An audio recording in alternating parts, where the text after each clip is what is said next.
testimony were in his hand. The tables were written on both their sides. On the one side and on the other were they written.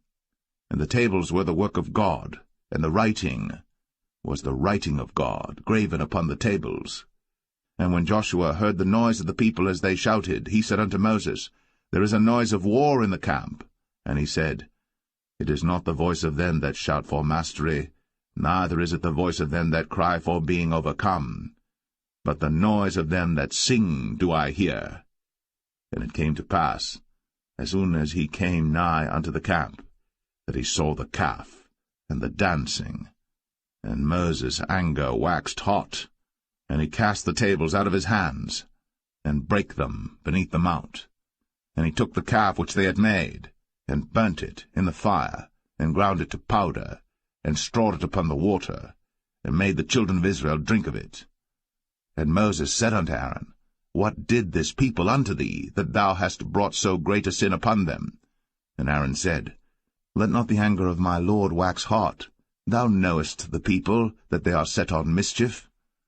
For they said unto me, Make us gods, which shall go before us. For as for this Moses, the man that brought us up out of the land of Egypt, we wot not what is become of him. And I said unto them, Whosoever hath any gold, let them break it off. So they gave it to me. Then I cast it into the fire, and there came out this calf.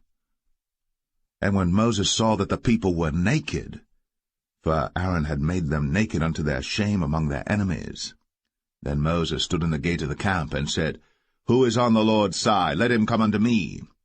And all the sons of Levi gathered themselves together unto him. And he said unto them, Thus saith the Lord God of Israel, Put every man his sword by his side, and go in and out from gate to gate throughout the camp, and slay every man his brother, and every man his companion, and every man his neighbor. And the children of Levi did according to the word of Moses. And there fell of the people that day about 3,000 men. For Moses had said, Consecrate yourselves today to the Lord, even every man upon his son, and upon his brother, that he may bestow upon you a blessing this day. And it came to pass on the morrow, that Moses said unto the people, Ye have sinned a great sin, and now I will go up unto the Lord. Peradventure I shall make an atonement for your sin. And Moses returned unto the Lord, and said, O this people have sinned a great sin, and have made them gods of gold. Yet now, if thou wilt forgive their sin, and if not, blot me, I pray thee, out of thy book, which thou hast written. And the Lord said unto Moses, Whosoever hath sinned against me, him will I blot out of my book. Therefore now go, lead the people unto the place of which I have spoken unto thee. Behold, mine angel shall go before thee. Nevertheless, in the day when I visit, I will visit their sin upon them. And the Lord plagued the people, because they made the calf, which Aaron made.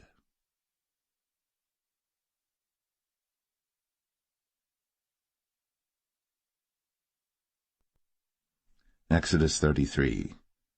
And the Lord said unto Moses, Depart, and go up hence, thou, and the people which thou hast brought up out of the land of Egypt, unto the land which I swear unto Abraham, to Isaac, and to Jacob, saying, Unto thy seed will I give it.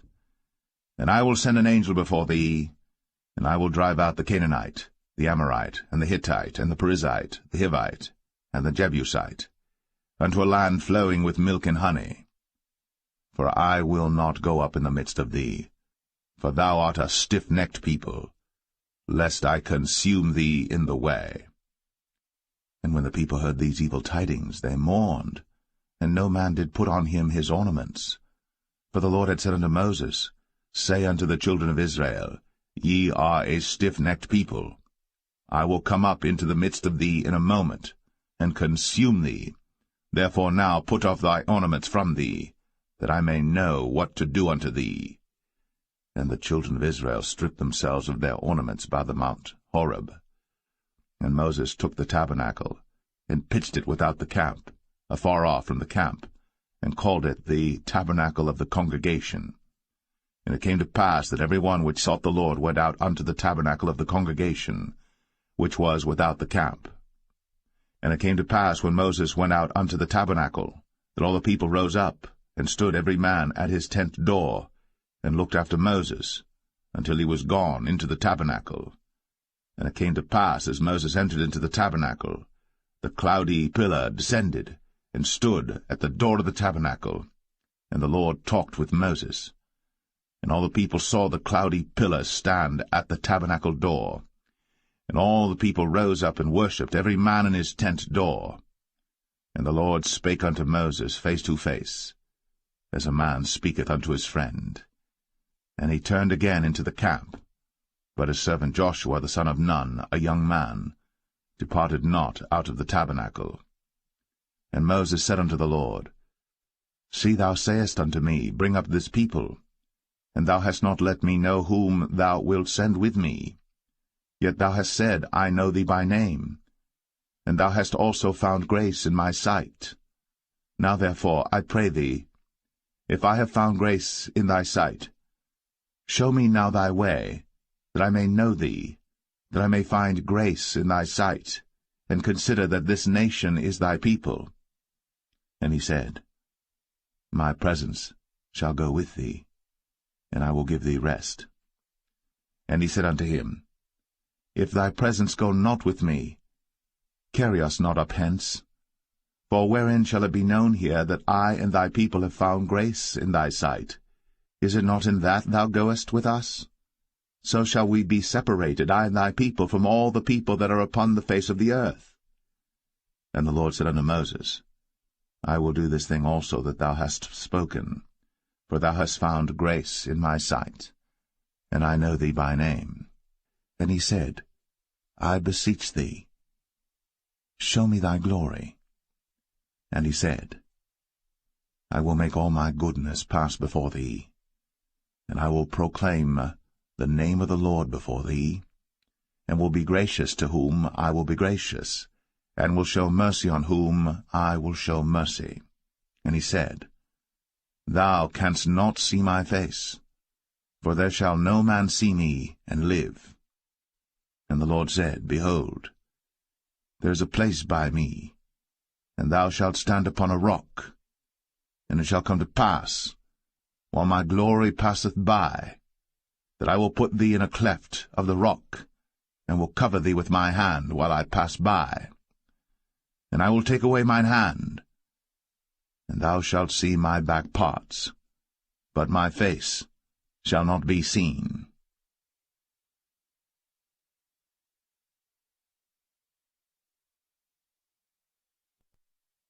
Exodus 34.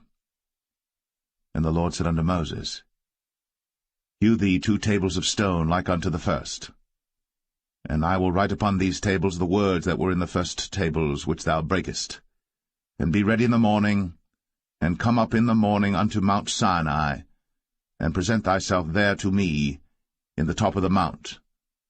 And no man shall come up with thee, neither let any man be seen throughout all the mount, neither let the flocks nor herds feed before that mount. And he hewed 2 tables of stone like unto the first. And Moses rose up early in the morning, and went up unto Mount Sinai, as the Lord had commanded him, and took in his hand the 2 tables of stone. And the Lord descended in the cloud, and stood with him there, and proclaimed the name of the Lord. And the Lord passed by before him, and proclaimed, The Lord God, merciful and gracious, long-suffering, and abundant in goodness and truth, keeping mercy for thousands, forgiving iniquity, and transgression and sin, and that will by no means clear the guilty, visiting the iniquity of the fathers upon the children, and upon the children's children, unto the 3rd and to the 4th generation. And Moses made haste, and bowed his head toward the earth, and worshipped, and he said, If now I have found grace in thy sight, O Lord, let my Lord, I pray thee, go among us. For it is a stiff-necked people, and pardon our iniquity and our sin, and take us for thine inheritance. And he said, Behold, I make a covenant. Before all thy people I will do marvels, such as have not been done in all the earth, nor in any nation. And all the people among which thou art shall see the work of the Lord. for it is a terrible thing that I will do with thee. Observe thou that which I command thee this day. Behold, I drive out before thee the Amorite, and the Canaanite, and the Hittite, and the Perizzite, and the Hivite, and the Jebusite. Take heed to thyself, lest thou make a covenant with the inhabitants of the land whither thou goest, lest it be for a snare in the midst of thee. But ye shall destroy their altars, break their images, and cut down their groves. For thou shalt worship no other god, for the Lord whose name is jealous is a jealous God. Lest thou make a covenant with the inhabitants of the land, and they go a-whoring after their gods, and do sacrifice unto their gods, and one call thee, and thou eat of his sacrifice, and thou take of their daughters unto thy sons, and their daughters go a-whoring after their gods, and make thy sons go a-whoring after their gods. Thou shalt make thee no molten gods. The feast of unleavened bread shalt thou keep. 7 days thou shalt eat unleavened bread, as I commanded thee, in the time of the month Abib. For in the month Abib thou camest out from Egypt. All that openeth the matrix is mine, and every firstling among thy cattle, whether ox or sheep that is male. But the firstling of an ass thou shalt redeem with a lamb. And if thou redeem him not, then shalt thou break his neck. All the firstborn of thy sons thou shalt redeem, and none shall appear before me empty. 6 days thou shalt work, but on the 7th day thou shalt rest. In earing time and in harvest thou shalt rest. And thou shalt observe the feast of weeks, of the firstfruits of wheat harvest, and the feast of ingathering at the year's end. Thrice in the year shall all your men-children appear before the Lord God, the God of Israel. For I will cast out the nations before thee, and enlarge thy borders. Neither shall any man desire thy land, when thou shalt go up to appear before the Lord thy God thrice in the year. Thou shalt not offer the blood of my sacrifice with leaven, neither shall the sacrifice of the feast of the Passover be left unto the morning. The first of the firstfruits of thy land thou shalt bring unto the house of the Lord thy God. Thou shalt not see the kid in his mother's milk. And the Lord said unto Moses, Write thou these words, for after the tenor of these words I have made a covenant with thee and with Israel. And he was there with the Lord 40 days and 40 nights. He did neither eat bread nor drink water. And he wrote upon the tables the words of the covenant, the 10 commandments. And it came to pass, when Moses came down from Mount Sinai, with the 2 tables of testimony in Moses' hand, when he came down from the mount, that Moses wist not that the skin of his face shone, while he talked with them. And when Aaron and all the children of Israel saw Moses, behold, the skin of his face shone, and they were afraid to come nigh him. And Moses called unto them, and Aaron and all the rulers of the congregation returned unto him. And Moses talked with them, and afterward all the children of Israel came nigh, and he gave them in commandment all that the Lord had spoken with him in Mount Sinai. And till Moses had done speaking with them, he put a veil on his face. But when Moses went in before the Lord to speak with him, he took the veil off until he came out. And he came out, and spake unto the children of Israel that which he was commanded. And the children of Israel saw the face of Moses, that the skin of Moses' face shone. And Moses put the veil upon his face again, until he went in to speak with him.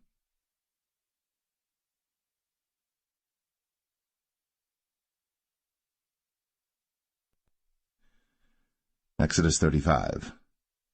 And Moses gathered all the congregation of the children of Israel together, and said unto them, These are the words which the Lord hath commanded, that ye should do them. 6 days shall work be done, but on the 7th day there shall be to you an holy day, a Sabbath of rest to the Lord. Whosoever doeth work therein shall be put to death.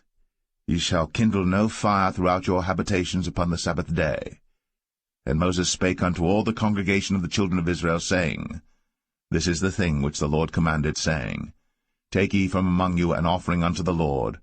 Whosoever is of a willing heart, let him bring it, an offering of the Lord, gold and silver and brass, and blue and purple and scarlet and fine linen and goat's hair, and rams' skins dyed red, and badgers' skins, and shittim wood, and oil for the light, and spices for anointing oil, and for the sweet incense, and onyx stones, and stones to be set for the ephod and for the breastplate.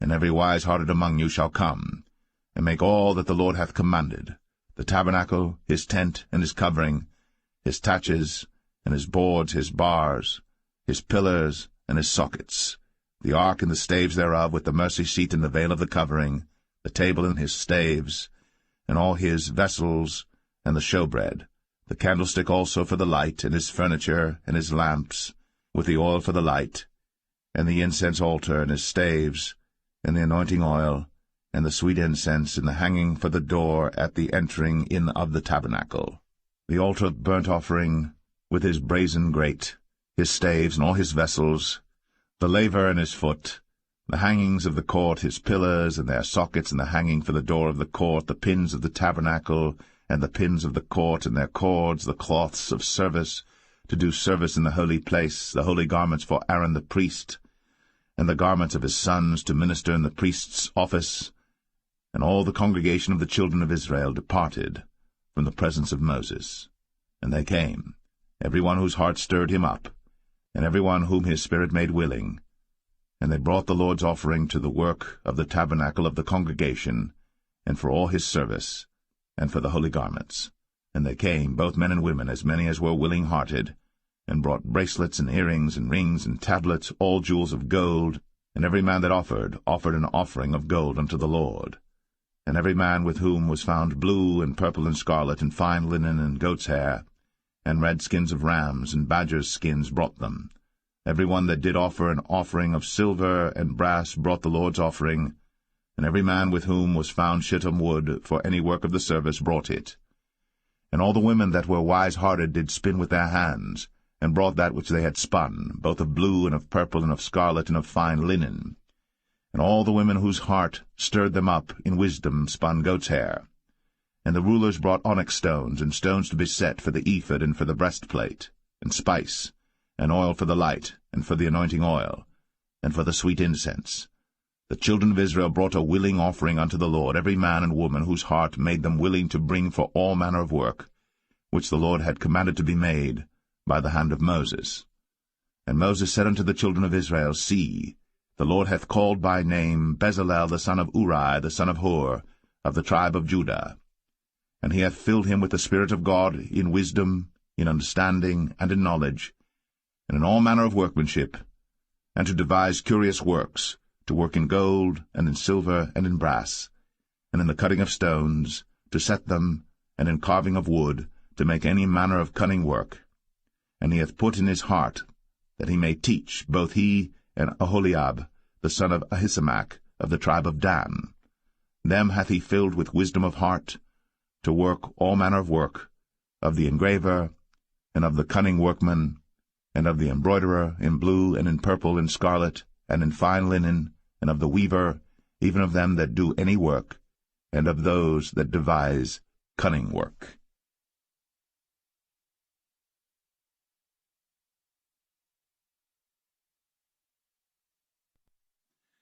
Exodus 36.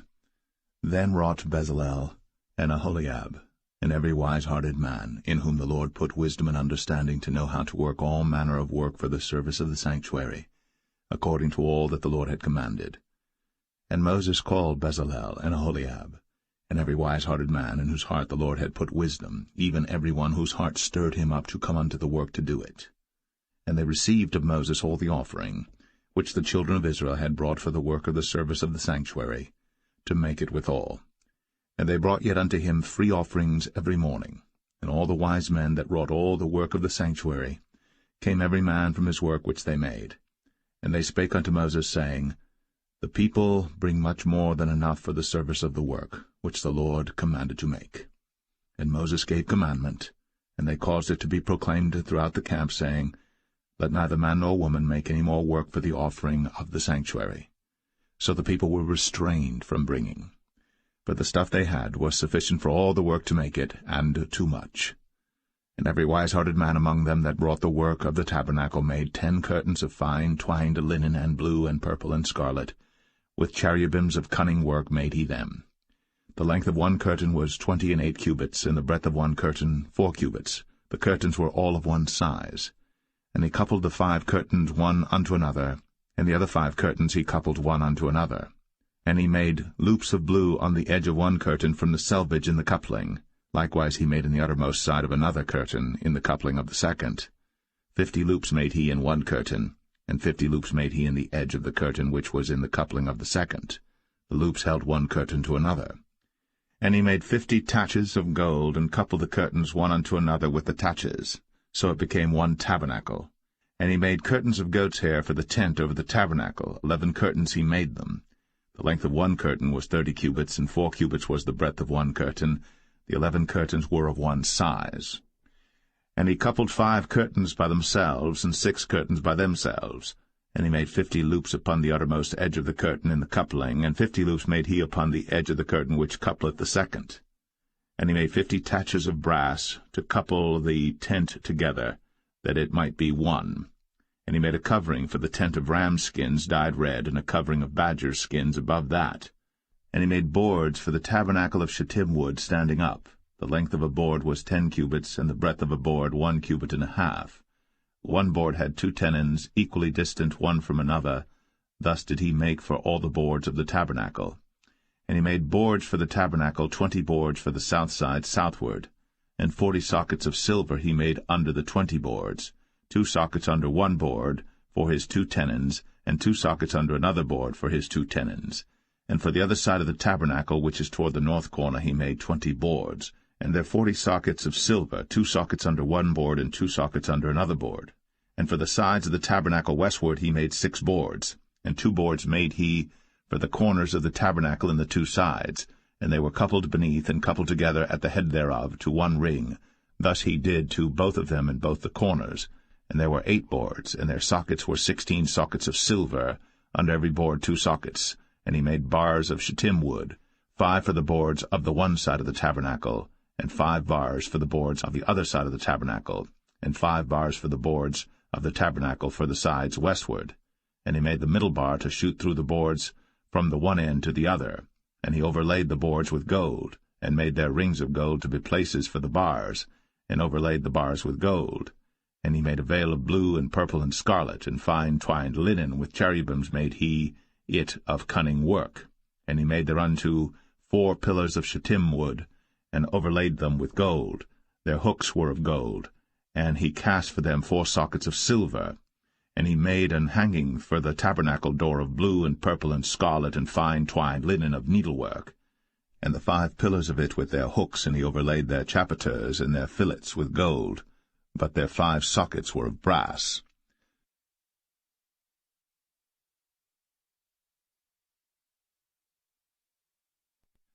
Exodus 37.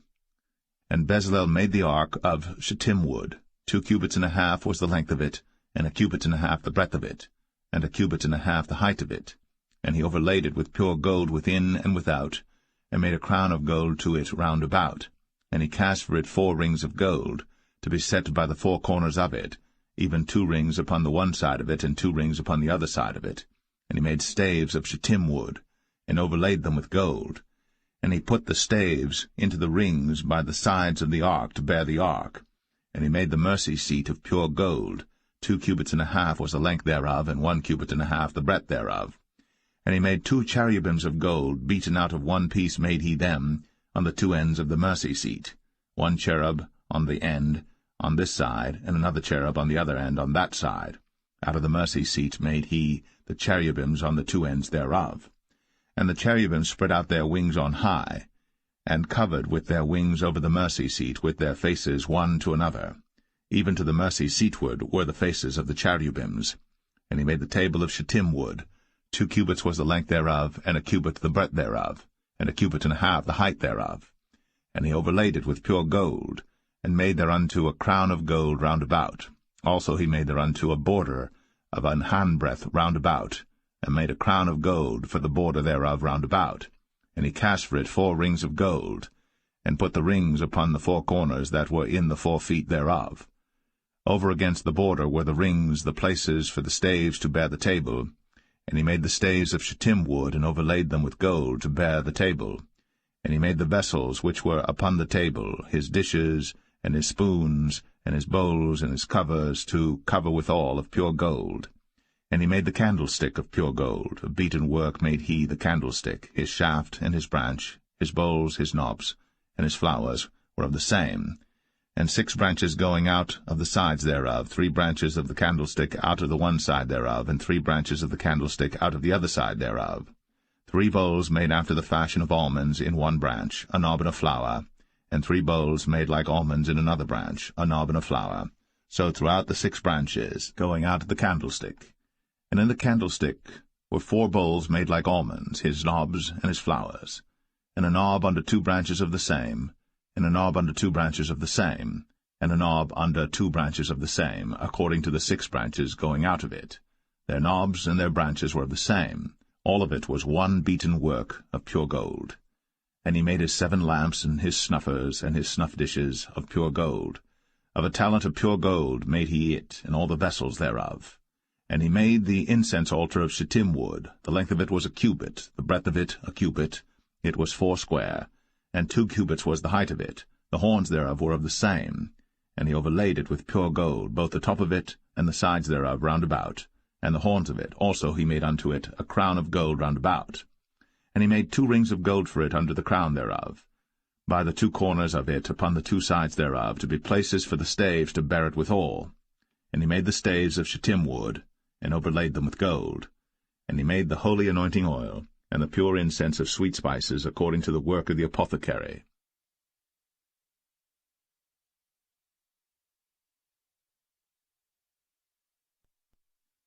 Exodus 38. And he made the altar of burnt offering of shittim wood. 5 cubits was the length thereof, and 5 cubits the breadth thereof. It was 4 square, and 3 cubits the height thereof. And he made the horns thereof on the 4 corners of it. The horns thereof were of the same, and he overlaid it with brass. And he made all the vessels of the altar, the pots and the shovels and the basins and the flesh hooks, and the firepans, all the vessels thereof made he of brass. And he made for the altar a brazen grate of network under the compass thereof, beneath unto the midst of it. And he cast 4 rings for the 4 ends of the grate of brass, to be places for the staves. And he made the staves of shittim wood, and overlaid them with brass. And he put the staves into the rings on the sides of the altar, to bear it withal. He made the altar hollow with boards. And he made the laver of brass, and the foot of it of brass, of the looking-glasses of the women assembling, which assembled at the door of the tabernacle of the congregation. And he made the court. On the south side southward the hangings of the court were of fine twined linen, 100 cubits. Their pillars were 20, and their brazen sockets 20. The hooks of the pillars and their fillets were of silver. And for the north side the hangings were 100 cubits, their pillars were 20, and their sockets of brass 20. The hooks of the pillars and their fillets of silver. And for the west side were hangings of 50 cubits, their pillars 10, and their sockets 10, the hooks of the pillars and their fillets of silver. And for the east side eastward 50 cubits. The hangings of the one side of the gate were 15 cubits, their pillars 3, and their sockets 3. And for the other side of the court gate, on this hand and that hand, were hangings of 15 cubits, their pillars 3, and their sockets 3. All the hangings of the court round about were of fine twined linen, and the sockets for the pillars were of brass, the hooks of the pillars and their fillets of silver, and the overlaying of their chapiters of silver, and all the pillars of the court were filleted with silver.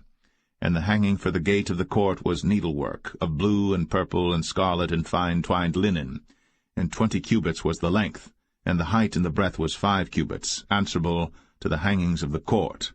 And their pillars were 4, and their sockets of brass 4, their hooks of silver, and the overlaying of their chapiters and their fillets of silver.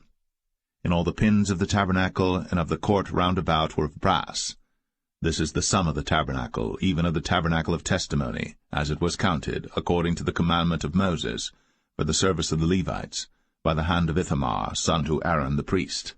And Bezalel, the son of Uri, the son of Hur, of the tribe of Judah, made all that the Lord commanded Moses.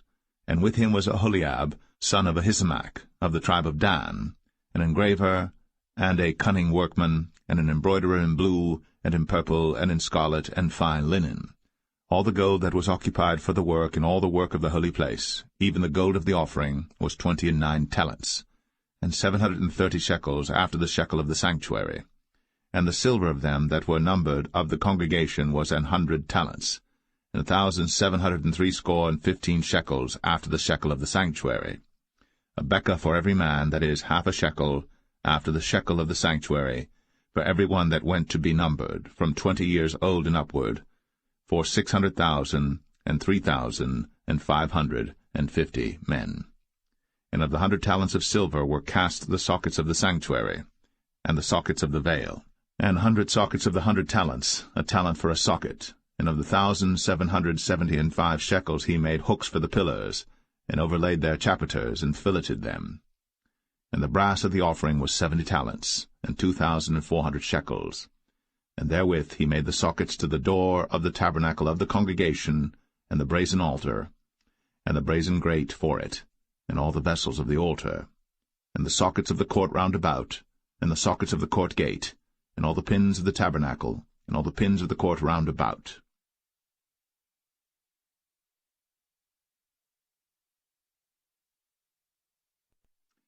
Exodus 39. And of the blue, and purple, and scarlet they made cloths of service, to do service in the holy place, and made the holy garments for Aaron, as the Lord commanded Moses. And he made the ephod of gold, blue, and purple, and scarlet, and fine-twined linen. And they did beat the gold into thin plates, and cut it into wires, to work it in the blue, and in the purple, and in the scarlet, and in the fine linen, with cunning work. They made shoulder pieces for it, to couple it together. By the two edges was it coupled together. And the curious girdle of his ephod that was upon it was of the same, according to the work thereof, of gold, blue, and purple, and scarlet, and fine twined linen, as the Lord commanded Moses. And they wrought onyx stones enclosed in ouches of gold, graven as signets are graven, with the names of the children of Israel. And he put them on the shoulders of the ephod, that they should be stones for a memorial to the children of Israel, as the Lord commanded Moses. And he made the breastplate of cunning work, like the work of the ephod, of gold, blue, and purple, and scarlet, and fine twined linen. It was foursquare. They made the breastplate double. A span was the length thereof, and a span the breadth thereof, being doubled. And they set in it 4 rows of stones. The first row was a sardius, a topaz, and a carbuncle. This was the first row. And the second row an emerald, a sapphire, and a diamond. And the third row a ligure, an agate, and an amethyst. And the fourth row a beryl, an onyx, and a jasper. They were enclosed in ouches of gold in their enclosings. And the stones were according to the names of the children of Israel, 12 according to their names, like the engravings of a signet, every one with his name, according to the 12 tribes. And they made upon the breastplate chains at the ends of wreathen work of pure gold. And they made 2 ouches of gold and 2 gold rings, and put the 2 rings in the 2 ends of the breastplate. And they put the 2 wreathen chains of gold in the 2 rings on the ends of the breastplate. And the 2 ends of the 2 wreathen chains they fastened in the 2 ouches, and put them on the shoulder pieces of the ephod before it. And they made 2 rings of gold, and put them on the 2 ends of the breastplate, upon the border of it, which was on the side of the ephod inward. And they made 2 other golden rings, and put them on the 2 sides of the ephod underneath, toward the forepart of it, over against the other coupling thereof, above the curious girdle of the ephod.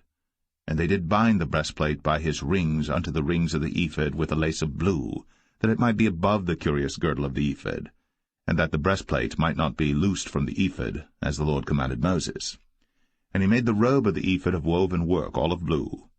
And there was an hole in the midst of the robe, as the hole of an habergeon, with a band round about the hole, that it should not rend. And they made upon the hems of the robe pomegranates of blue and purple and scarlet and twined linen.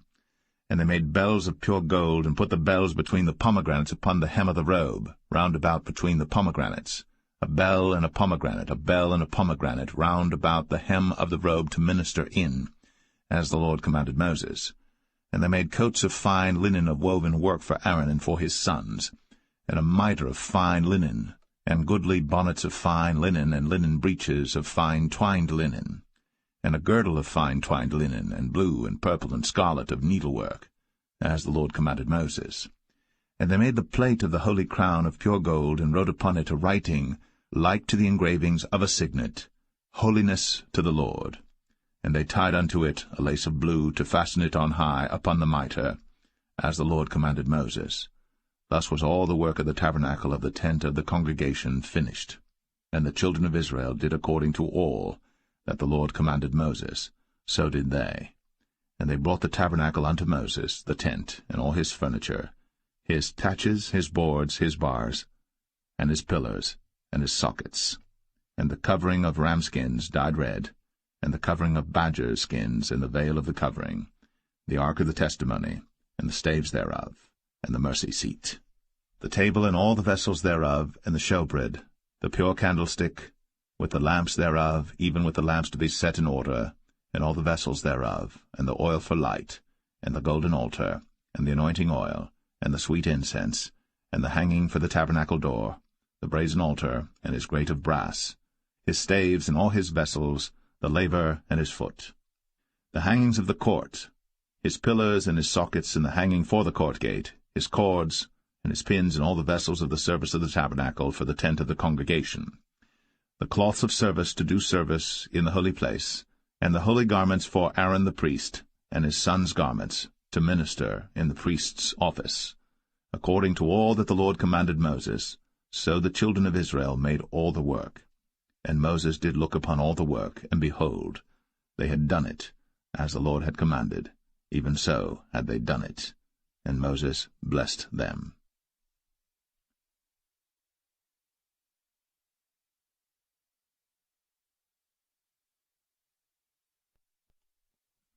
Exodus 40. And the Lord spake unto Moses, saying, On the first day of the first month shalt thou set up the tabernacle of the tent of the congregation, and thou shalt put therein the ark of the testimony, and cover the ark with a veil. And thou shalt bring in the table, and set in order the things that are to be set in order upon it. And thou shalt bring in the candlestick, and light the lamps thereof. And thou shalt set the altar of gold for the incense before the ark of the testimony, and put the hanging of the door to the tabernacle. And thou shalt set the altar of the burnt offering before the door of the tabernacle of the tent of the congregation. And thou shalt set the laver between the tent of the congregation and the altar, and shalt put water therein. And thou shalt set up the court round about, and hang up the hanging at the court gate.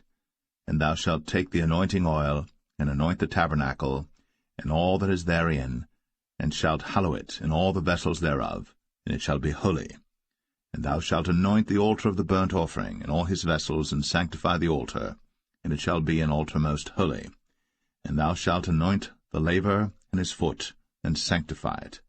And thou shalt bring Aaron and his sons unto the door of the tabernacle of the congregation, and wash them with water. And thou shalt put upon Aaron the holy garments, and anoint him, and sanctify him, that he may minister unto me in the priest's office. And thou shalt bring his sons, and clothe them with coats. And thou shalt anoint them, as thou didst anoint their father, that they may minister unto me in the priest's office, for their anointing shall surely be an everlasting priesthood throughout their generations. Thus did Moses. According to all that the Lord commanded him, so did he. And it came to pass in the first month, in the second year, on the first day of the month, that the tabernacle was reared up. And Moses reared up the tabernacle, and fastened his sockets, and set up the boards thereof, and put in the bars thereof, and reared up his pillars. And he spread abroad the tent over the tabernacle, and put the covering of the tent above upon it, as the Lord commanded Moses. And he took and put the testimony into the ark, and set the staves on the ark, and put the mercy seat above upon the ark. And he brought the ark into the tabernacle, and set up the veil of the covering, and covered the ark of the testimony, as the Lord commanded Moses. And he put the table in the tent of the congregation upon the side of the tabernacle northward without the veil. And he set the bread in order upon it before the Lord, as the Lord had commanded Moses. And he put the candlestick in the tent of the congregation over against the table on the side of the tabernacle southward. And he lighted the lamps before the Lord, as the Lord commanded Moses. And he put the golden altar in the tent of the congregation before the veil. And he burnt sweet incense thereon, as the Lord commanded Moses. And he set up the hanging at the door of the tabernacle, And he put the altar of burnt offering by the door of the tabernacle of the tent of the congregation, and offered upon it the burnt offering and the meat offering, as the Lord commanded Moses. And he set the laver between the tent of the congregation and the altar, and put water there to wash withal. And Moses and Aaron and his sons washed their hands and their feet thereat, when they went into the tent of the congregation, and when they came near unto the altar, they washed, as the Lord commanded Moses. And he reared up the court round about the tabernacle and the altar, and set up the hanging of the court gate. So Moses finished the work. Then a cloud covered the tent of the congregation, and the glory of the Lord filled the tabernacle. And Moses was not able to enter into the tent of the congregation, because the cloud abode thereon, and the glory of the Lord filled the tabernacle. And when the cloud was taken up from over the tabernacle, the children of Israel went onward in all their journeys. But if the cloud were not taken up, then they journeyed not till the day that it was taken up. For the cloud of the Lord was upon the tabernacle by day, and fire was on it by night, in the sight of all the house of Israel, throughout all their journeys.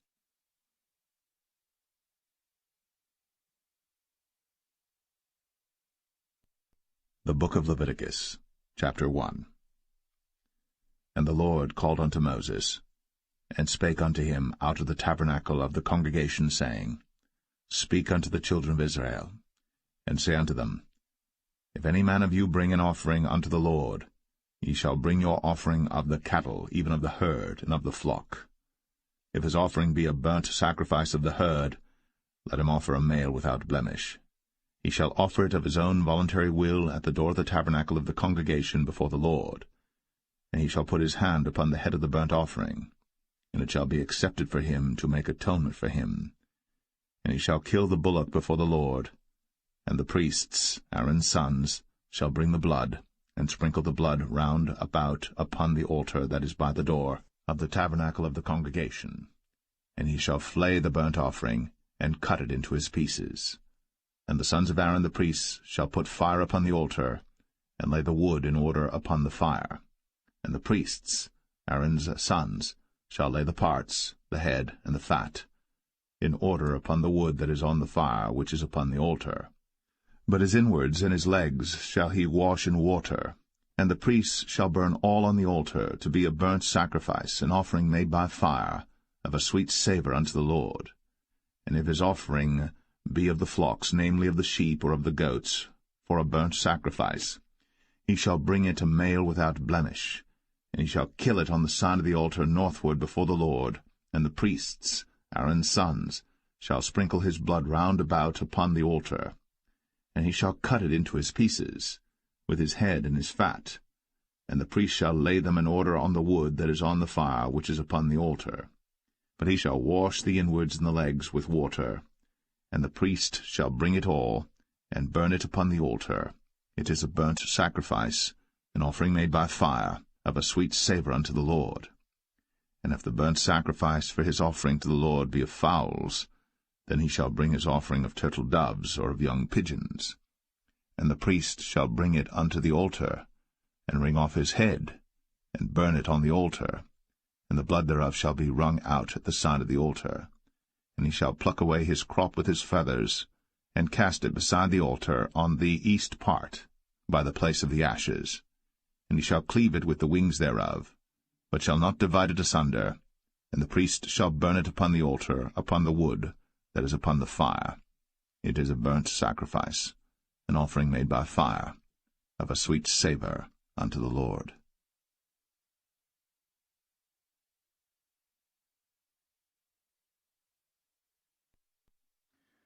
Leviticus 2.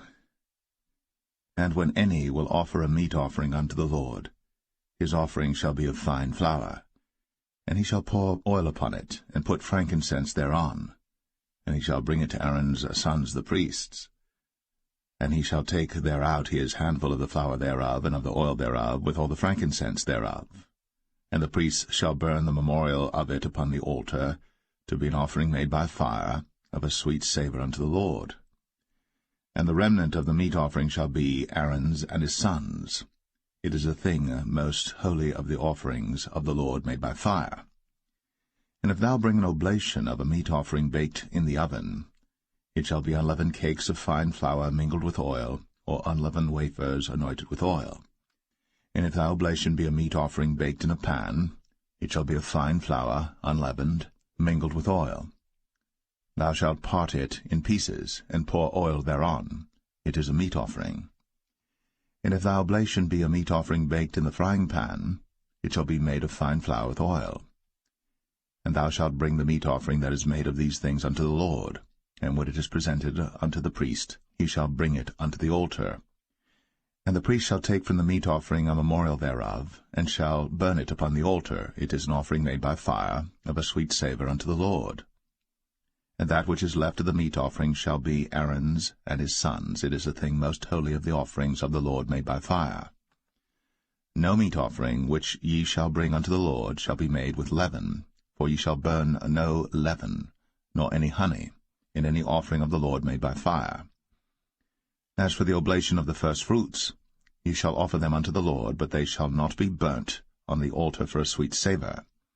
And every oblation of thy meat offering shalt thou season with salt, neither shalt thou suffer the salt of the covenant of thy God to be lacking from thy meat offering. With all thine offerings thou shalt offer salt. And if thou offer a meat offering of thy firstfruits unto the Lord, thou shalt offer for the meat offering of thy firstfruits green ears of corn dried by the fire, even corn beaten out of full ears. And thou shalt put oil upon it, and lay frankincense thereon. It is a meat offering. And the priest shall burn the memorial of it, part of the beaten corn thereof, and part of the oil thereof, with all the frankincense thereof. It is an offering made by fire unto the Lord.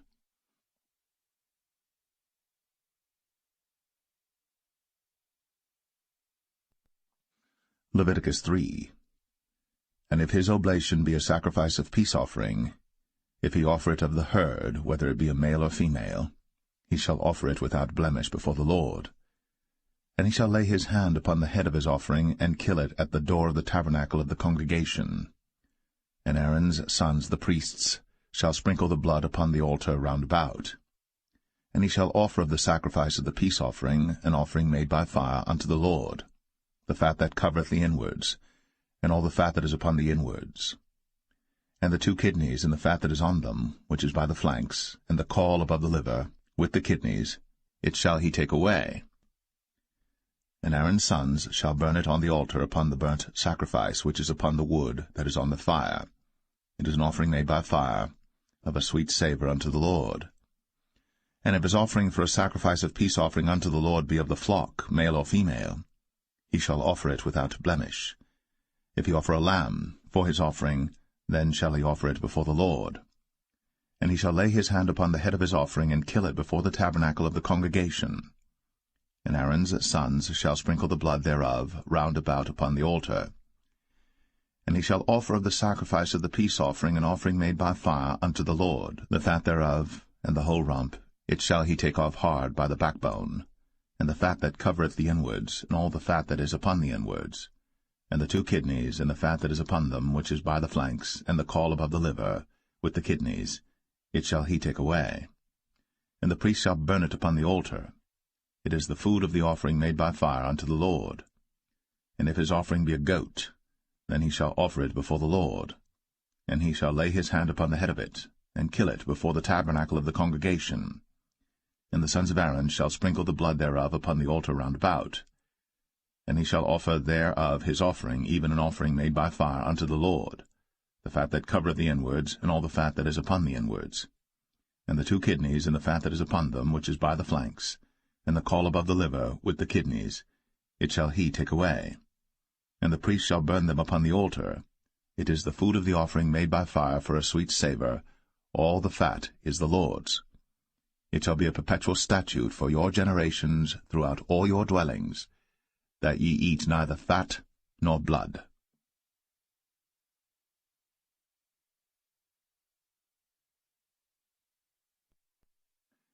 Leviticus 4. And the Lord spake unto Moses, saying, Speak unto the children of Israel, saying, If a soul shall sin through ignorance against any of the commandments of the Lord, concerning things which ought not to be done, and shall do against any of them, if the priest that is anointed do sin according to the sin of the people, then let him bring for his sin which he hath sinned a young bullock without blemish unto the Lord for a sin offering. And he shall bring the bullock unto the door of the tabernacle of the congregation before the Lord, and shall lay his hand upon the bullock's head, and kill the bullock before the Lord. And the priest that is anointed shall take of the bullock's blood, and bring it to the tabernacle of the congregation. And the priest shall dip his finger in the blood, and sprinkle of the blood 7 times before the Lord, before the veil of the sanctuary. And the priest shall put some of the blood upon the horns of the altar of sweet incense before the Lord, which is in the tabernacle of the congregation, and shall pour all the blood of the bullock at the bottom of the altar of the burnt offering, which is at the door of the tabernacle of the congregation. And he shall take off from it all the fat of the bullock for the sin offering, the fat that covereth the inwards, and all the fat that is upon the inwards, and the 2 kidneys, and the fat that is upon them, which is by the flanks, and the caul above the liver, with the kidneys, it shall he take away, as it was taken off from the bullock of the sacrifice of peace offerings. And the priest shall burn them upon the altar of the burnt offering. And the skin of the bullock, and all his flesh, with his head, and with his legs, and his inwards, and his dung, even the whole bullock shall he carry forth without the camp unto a clean place, where the ashes are poured out, and burn him on the wood with fire. Where the ashes are poured out shall he be burnt. And if the whole congregation of Israel sin through ignorance, and the thing be hid from the eyes of the assembly, and they have done somewhat against any of the commandments of the Lord concerning things which should not be done, and are guilty, when the sin which they have sinned against it is known, then the congregation shall offer a young bullock for the sin, and bring him before the tabernacle of the congregation. And the elders of the congregation shall lay their hands upon the head of the bullock before the Lord, and the bullock shall be killed before the Lord. And the priest that is anointed shall bring of the bullock's blood to the tabernacle of the congregation. And the priest shall dip his finger in some of the blood, and sprinkle it 7 times before the Lord, even before the veil. And he shall put some of the blood upon the horns of the altar which is before the Lord, that is, in the tabernacle of the congregation, and shall pour out all the blood at the bottom of the altar of the burnt offering, which is at the door of the tabernacle of the congregation. And he shall take all his fat from him, and burn it upon the altar. And he shall do with the bullock as he did with the bullock for a sin offering. So shall he do with this, and the priest shall make an atonement for them, and it shall be forgiven them. And he shall carry forth the bullock without the camp, and burn him as he burned the first bullock. It is a sin offering for the congregation. When a ruler hath sinned, and done somewhat through ignorance against any of the commandments of the Lord his God, concerning things which should not be done, and is guilty, or if his sin, wherein he hath sinned, come to his knowledge, he shall bring his offering, a kid of the goats, a male, without blemish. And he shall lay his hand upon the head of the goat, and kill it in the place where they killed the burnt offering before the Lord. It is a sin offering. And the priest shall take of the blood of the sin offering with his finger, and put it upon the horns of the altar of burnt offering, and shall pour out his blood at the bottom of the altar of burnt offering. And he shall burn all his fat upon the altar, as the fat of the sacrifice of peace offerings. And the priest shall make an atonement for him as concerning his sin, and it shall be forgiven him.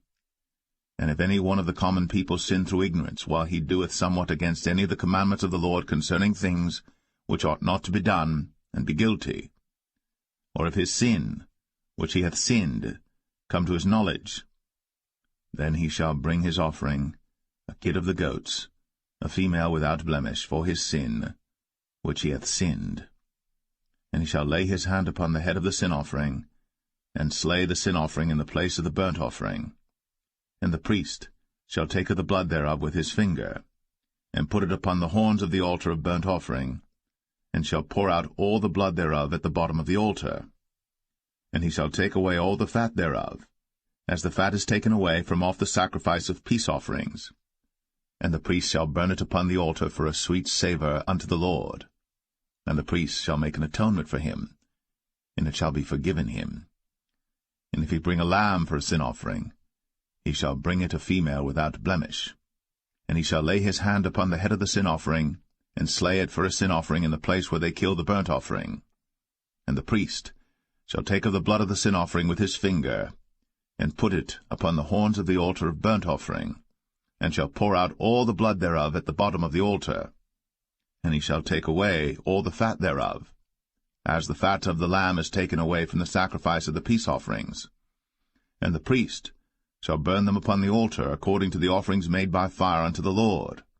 And the priest shall make an atonement for his sin that he hath committed, and it shall be forgiven him.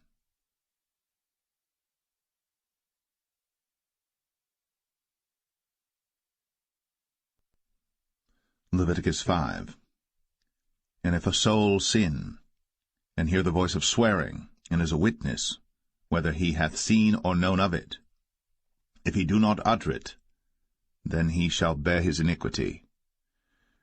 Or if a soul touch any unclean thing, whether it be a carcass of an unclean beast, or a carcass of unclean cattle, or the carcass of unclean creeping things, and if it be hidden from him, he also shall be unclean and guilty.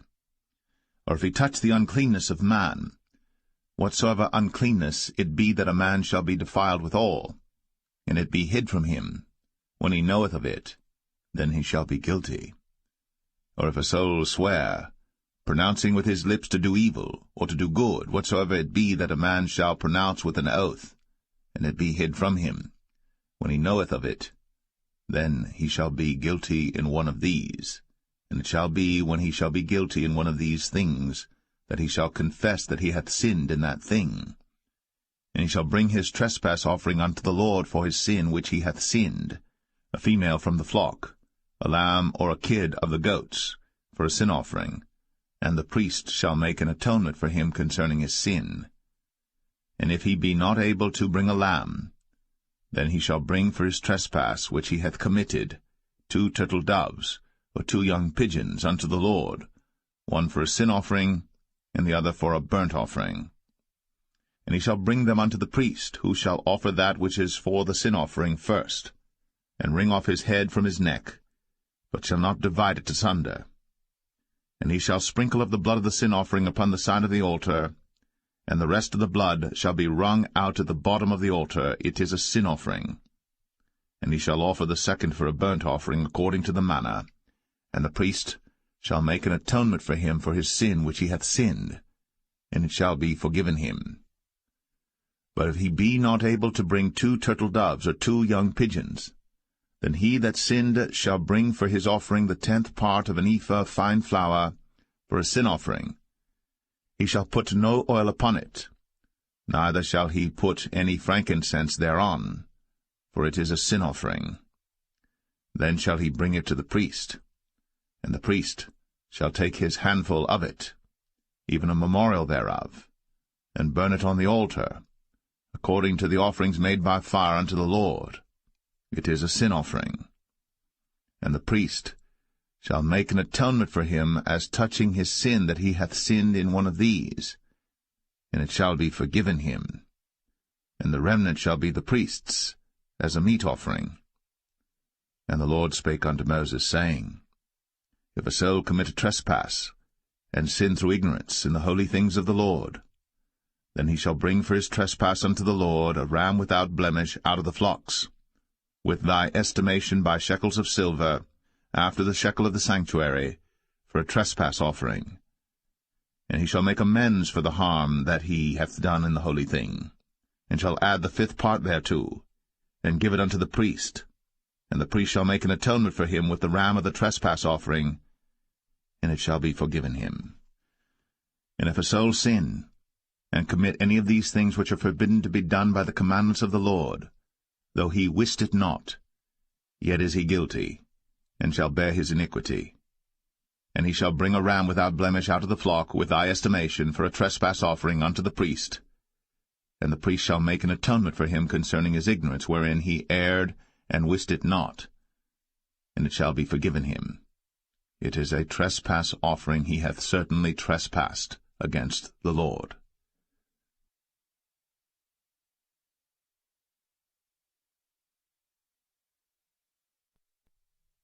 Leviticus 6. And the Lord spake unto Moses, saying, If a soul sin, and commit a trespass against the Lord, and lie unto his neighbor in that which was delivered him to keep, for in fellowship or in a thing taken away by violence, or hath deceived his neighbor, or have found that which was lost, and lieth concerning it, and sweareth falsely, in any of all these that a man doeth, sinning therein, then it shall be, because he hath sinned, and is guilty, that he shall restore that which he took violently away, or the thing which he hath deceitfully gotten, or that which was delivered him to keep, or the lost thing which he found, or all that about which he hath sworn falsely. He shall even restore it in the principal, and shall add the 5th part more thereto, and give it unto him to whom it appertaineth, in the day of his trespass offering. And he shall bring his trespass offering unto the Lord, a ram without blemish out of the flock, with thy estimation, for a trespass offering unto the priest. And the priest shall make an atonement for him before the Lord, and it shall be forgiven him for any thing of all that he hath done in trespassing therein. And the Lord spake unto Moses, saying, Command Aaron and his sons, saying, This is the law of the burnt offering. It is the burnt offering because of the burning upon the altar all night unto the morning, and the fire of the altar shall be burning in it. And the priest shall put on his linen garment, and his linen breeches shall he put upon his flesh, and take up the ashes which the fire hath consumed with the burnt offering on the altar.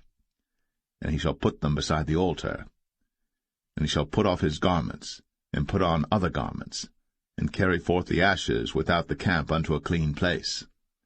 And the fire upon the altar shall be burning in it. It shall not be put out. And the priest shall burn wood on it every morning, and lay the burnt offering in order upon it. And he shall burn thereon the fat of the peace offerings. The fire shall ever be burning upon the altar. It shall never go out. And this is the law of the meat offering. The sons of Aaron shall offer it before the Lord, before the altar. And he shall take of it his handful of the flour of the meat offering, and of the oil thereof, and all the frankincense which is upon the meat offering, and shall burn it upon the altar for a sweet savour, even the memorial of it, unto the Lord. And the remainder thereof shall Aaron and his sons eat. With unleavened bread shall it be eaten in the holy place. In the court of the tabernacle of the congregation they shall eat it. It shall not be baked with leaven. I have given it unto them for their portion of my offerings made by fire. It is most holy, as is the sin offering, and as the trespass offering. All the males among the children of Aaron shall eat of it. It shall be a statute for ever in your generations concerning the offerings of the Lord made by fire. Every one that toucheth them shall be holy. And the Lord spake unto Moses, saying, This is the offering of Aaron and of his sons, which they shall offer unto the Lord in the day when he is anointed. The 10th part of an ephah of fine flour for a meat offering perpetual, half of it in the morning, and half thereof at night. In a pan it shall be made with oil, and when it is baked, thou shalt bring it in. And the baked pieces of the meat offering shalt thou offer for a sweet savour unto the Lord. And the priest of his sons that is anointed in his stead shall offer it. It is a statute for ever unto the Lord. It shall be wholly burnt. For every meat offering for the priest shall be wholly burnt. It shall not be eaten. And the Lord spake unto Moses, saying, Speak unto Aaron and to his sons, saying, This is the law of the sin offering. In the place where the burnt offering is killed shall the sin offering be killed before the Lord. It is most holy. The priest that offereth it for sin shall eat it. In the holy place shall it be eaten, in the court of the tabernacle of the congregation. Whatsoever shall touch the flesh thereof shall be holy. And when there is sprinkled of the blood thereof upon any garment, thou shalt wash that whereon it was sprinkled in the holy place. But the earthen vessel wherein it is sodden shall be broken, and if it be sodden in a brazen pot, it shall be both scoured and rinsed in water. All the males among the priests shall eat thereof. It is most holy. And no sin offering whereof any of the blood is brought into the tabernacle of the congregation to reconcile with all in the holy place shall be eaten. It shall be burnt in the fire.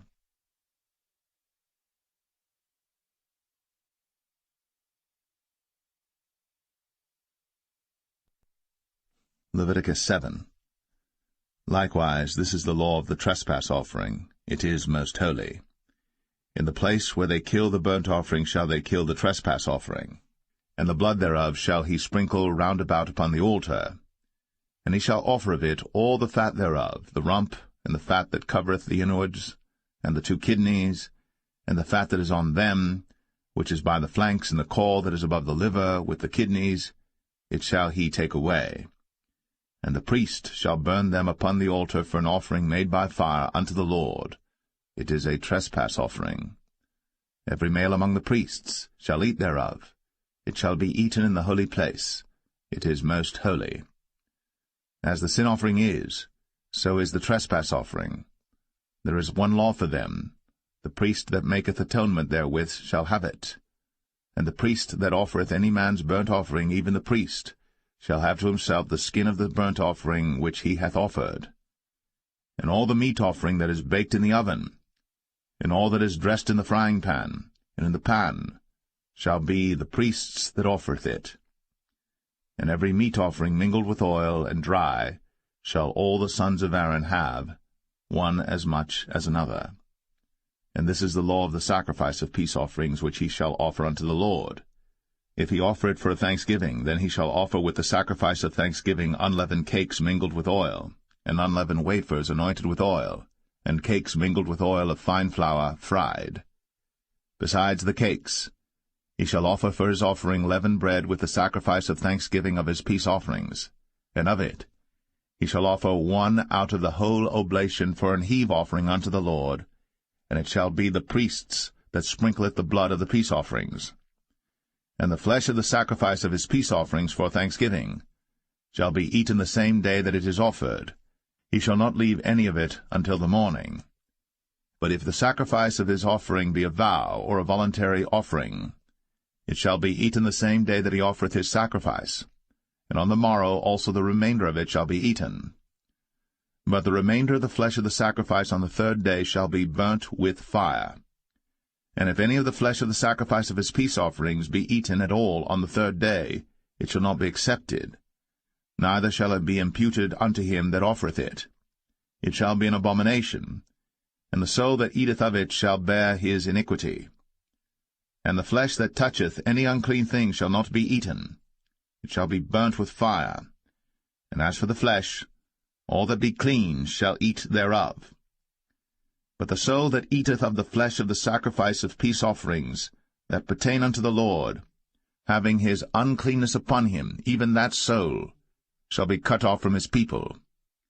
Moreover, the soul that shall touch any unclean thing, as the uncleanness of man, or any unclean beast, or any abominable unclean thing, and eat of the flesh of the sacrifice of peace offerings, which pertain unto the Lord, even that soul shall be cut off from his people. And the Lord spake unto Moses, saying, Speak unto the children of Israel, saying, Ye shall eat no manner of fat, of ox, or of sheep, or of goat, and the fat of the beast that dieth of itself, and the fat of that which is torn with beasts, may be used in any other use, but ye shall in no wise eat of it. For whosoever eateth the fat of the beast, of which men offer an offering made by fire unto the Lord, even the soul that eateth it shall be cut off from his people. Moreover, ye shall eat no manner of blood, whether it be of fowl or of beast, in any of your dwellings. Whatsoever soul it be that eateth any manner of blood, even that soul shall be cut off from his people. And the Lord spake unto Moses, saying, Speak unto the children of Israel, saying, He that offereth the sacrifice of his peace offerings unto the Lord shall bring his oblation unto the Lord of the sacrifice of his peace offerings. His own hands shall bring the offerings of the Lord made by fire, the fat with the breast. It shall he bring, that the breast may be waved for a wave offering before the Lord. And the priest shall burn the fat upon the altar, but the breast shall be Aaron's and his sons'. And the right shoulder shall ye give unto the priest for an heave offering of the sacrifices of your peace offerings. He among the sons of Aaron, that offereth the blood of the peace offerings, and the fat, shall have the right shoulder for his part. For the wave breast and the heave shoulder have I taken of the children of Israel, from off the sacrifices of their peace offerings, and have given them unto Aaron the priest, and unto his sons by a statute for ever from among the children of Israel. This is the portion of the anointing of Aaron, and of the anointing of his sons, out of the offerings of the Lord made by fire, in the day when he presented them to minister unto the Lord in the priest's office, which the Lord commanded to be given them of the children of Israel, in the day that he anointed them, by a statute for ever throughout their generations. This is the law of the burnt offering, of the meat offering, and of the sin offering, and of the trespass offering, and of the consecrations, and of the sacrifice of the peace offerings, which the Lord commanded Moses in Mount Sinai, in the day that he commanded the children of Israel to offer their oblations unto the Lord, in the wilderness of Sinai.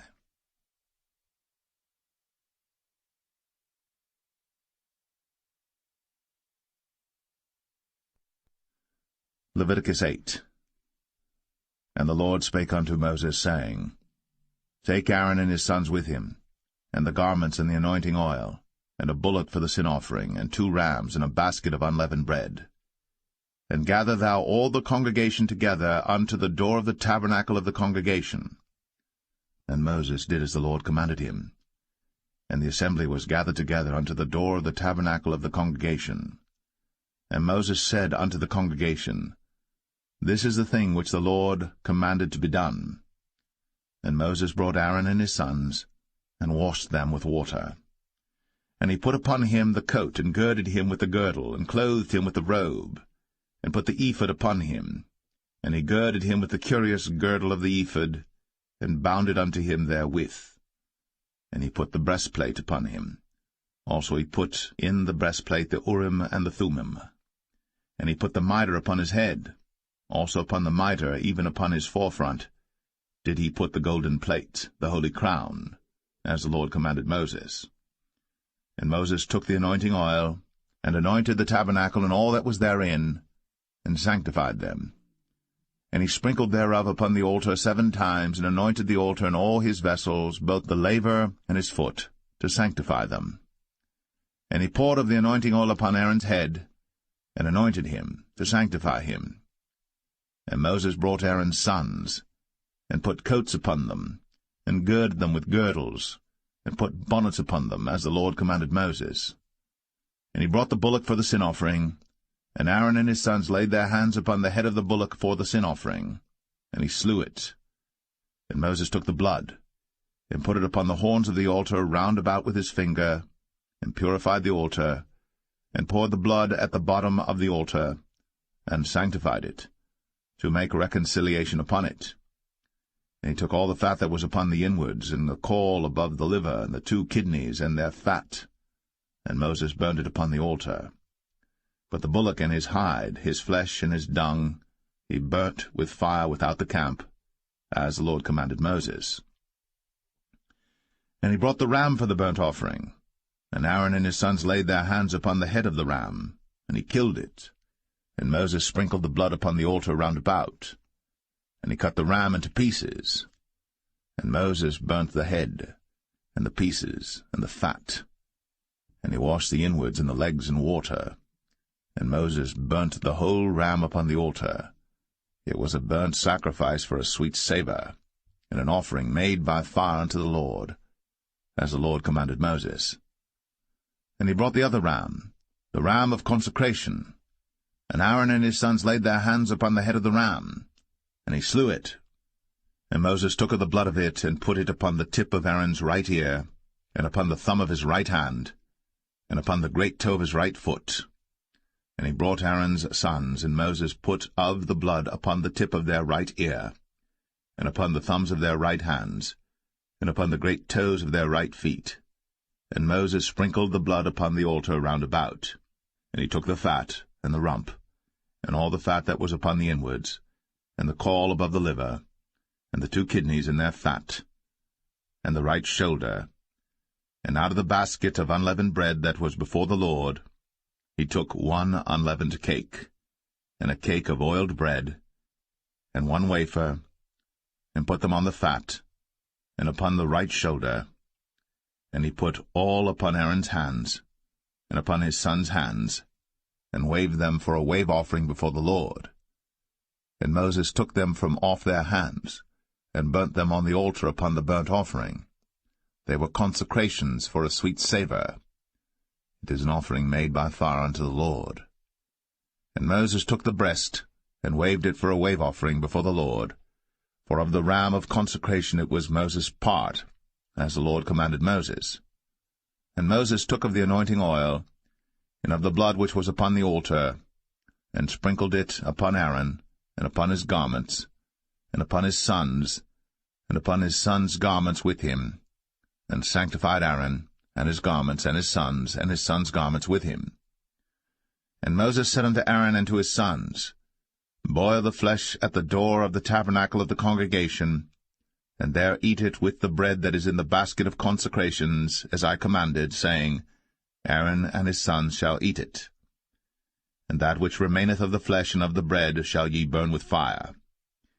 And ye shall not go out of the door of the tabernacle of the congregation in 7 days, until the days of your consecration be at an end. For 7 days shall he consecrate you.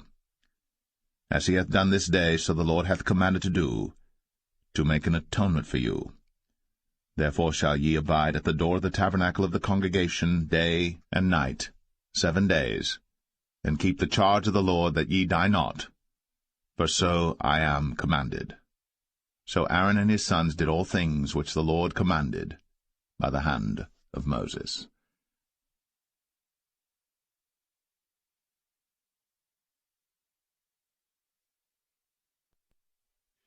Leviticus 9. And it came to pass on the 8th day that Moses called Aaron and his sons and the elders of Israel. And he said unto Aaron, Take thee a young calf for a sin offering, and a ram for a burnt offering without blemish, and offer them before the Lord. And unto the children of Israel thou shalt speak, saying, Take ye a kid of the goats for a sin offering, and a calf and a lamb, both of the first year, without blemish, for a burnt offering. Also a bullock and a ram for peace offerings to sacrifice before the Lord, and a meat offering mingled with oil. For today the Lord will appear unto you. And they brought that which Moses commanded before the tabernacle of the congregation, and all the congregation drew near, and stood before the Lord. And Moses said, This is the thing which the Lord commanded that ye should do, and the glory of the Lord shall appear unto you. And Moses said unto Aaron, Go unto the altar, and offer thy sin offering, and thy burnt offering, and make an atonement for thyself, and for the people. And offer the offering of the people, and make an atonement for them, as the Lord commanded. Aaron therefore went unto the altar, and slew the calf of the sin offering, which was for himself. And the sons of Aaron brought the blood unto him, and he dipped his finger in the blood, and put it upon the horns of the altar, and poured out the blood at the bottom of the altar. But the fat and the kidneys and the caul above the liver of the sin offering he burnt upon the altar, as the Lord commanded Moses. And the flesh and the hide he burnt with fire without the camp. And he slew the burnt offering. And Aaron's sons presented unto him the blood, which he sprinkled round about upon the altar. And they presented the burnt offering unto him, with the pieces thereof, and the head, and he burnt them upon the altar. And he did wash the inwards and the legs, and burnt them upon the burnt offering on the altar. And he brought the people's offering, and took the goat which was the sin offering for the people, and slew it, and offered it for sin as the first. And he brought the burnt offering, and offered it according to the manner. And he brought the meat offering, and took an handful thereof, and burnt it upon the altar, beside the burnt sacrifice of the morning. He slew also the bullock and the ram for a sacrifice of peace offerings, which was for the people. And Aaron's sons presented unto him the blood which he sprinkled upon the altar round about. And the fat of the bullock and of the ram, the rump, and that which covereth the inwards, and the kidneys, and the caul above the liver, And they put the fat upon the breasts, and he burnt the fat upon the altar. And the breasts and the right shoulder Aaron waved for a wave offering before the Lord, as Moses commanded. And Aaron lifted up his hand toward the people, and blessed them, and came down from offering of the sin offering, and the burnt offering, and peace offerings. And Moses and Aaron went into the tabernacle of the congregation, and came out, and blessed the people. And the glory of the Lord appeared unto all the people. And there came a fire out from before the Lord, and consumed upon the altar the burnt offering and the fat, which when all the people saw, they shouted, and fell on their faces.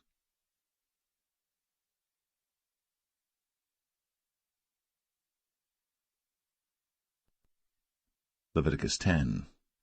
And Nadab and Abihu, the sons of Aaron, took either of them his censer, and put fire therein, and put incense thereon, and offered strange fire before the Lord, which he commanded them not. And there went out fire from the Lord, and devoured them, and they died before the Lord. Then Moses said unto Aaron, This is it that the Lord spake, saying, I will be sanctified in them that come nigh me, and before all the people I will be glorified. And Aaron held his peace. And Moses called Mishael and Elzaphan, the sons of Uzziel, the uncle of Aaron, and said unto them, Come near, carry your brethren from before the sanctuary out of the camp. So they went near, and carried them in their coats out of the camp, as Moses had said. And Moses said unto Aaron, and unto Eleazar, and unto Ithamar his sons, Uncover not your heads, neither rend your clothes, lest ye die, and lest wrath come upon all the people. But let your brethren, the whole house of Israel, bewail the burning which the Lord hath kindled. And ye shall not go out from the door of the tabernacle of the congregation, lest ye die. For the anointing oil of the Lord is upon you. And they did according to the word of Moses. And the Lord spake unto Aaron, saying, Do not drink wine nor strong drink, thou nor thy sons with thee, when ye go into the tabernacle of the congregation, lest ye die. It shall be a statute for ever throughout your generations. And that ye may put difference between holy and unholy, and between unclean and clean, and that ye may teach the children of Israel all the statutes which the Lord hath spoken unto them by the hand of Moses. And Moses spake unto Aaron, and unto Eleazar, and unto Ithamar, his sons that were left, Take the meat offering that remaineth of the offerings of the Lord made by fire, and eat it without leaven beside the altar, for it is most holy. And ye shall eat it in the holy place, because it is thy due, and thy son's due, of the sacrifices of the Lord made by fire, for so I am commanded. And the wave breast and heave shoulder shall ye eat in a clean place, thou and thy sons, and thy daughters with thee, for they be thy due, and thy son's due, which are given out of the sacrifices of peace offerings of the children of Israel. The heave shoulder and the wave breast shall they bring with the offerings made by fire of the fat, to wave it for a wave offering before the Lord, and it shall be thine, and thy sons with thee, by a statute for ever, as the Lord hath commanded. And Moses diligently sought the goat of the sin offering, and behold, it was burnt. And he was angry with Eleazar and Ithamar, the sons of Aaron, which were left alive, saying, Wherefore have ye not eaten the sin offering in the holy place, seeing it is most holy? And God hath given it you to bear the iniquity of the congregation, to make atonement for them before the Lord. Behold, the blood of it was not brought in within the holy place. Ye should indeed have eaten it in the holy place, as I commanded. And Aaron said unto Moses, Behold, this day have they offered their sin offering and their burnt offering before the Lord. And such things have befallen me. And if I had eaten the sin offering today, should it have been accepted in the sight of the Lord? And when Moses heard that, he was content.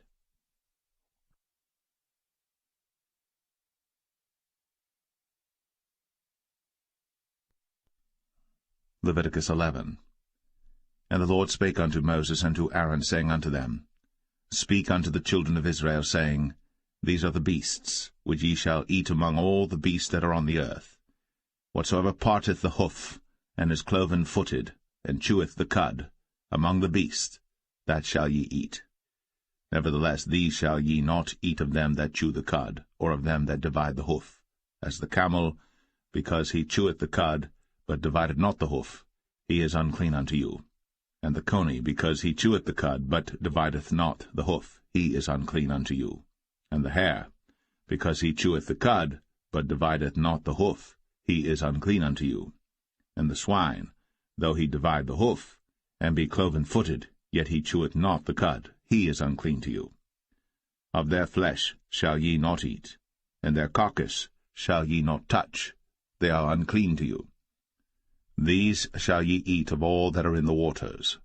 Whatsoever hath fins and scales in the waters, in the seas, and in the rivers, them shall ye eat.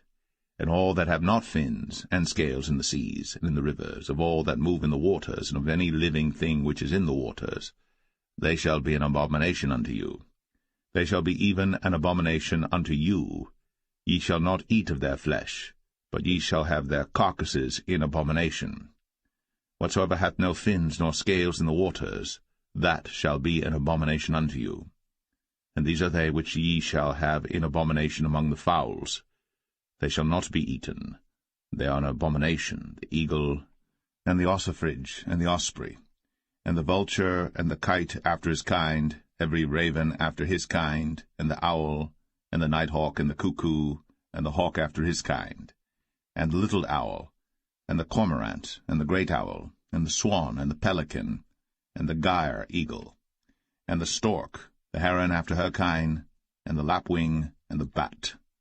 All fowls that creep, going upon all four, shall be an abomination unto you.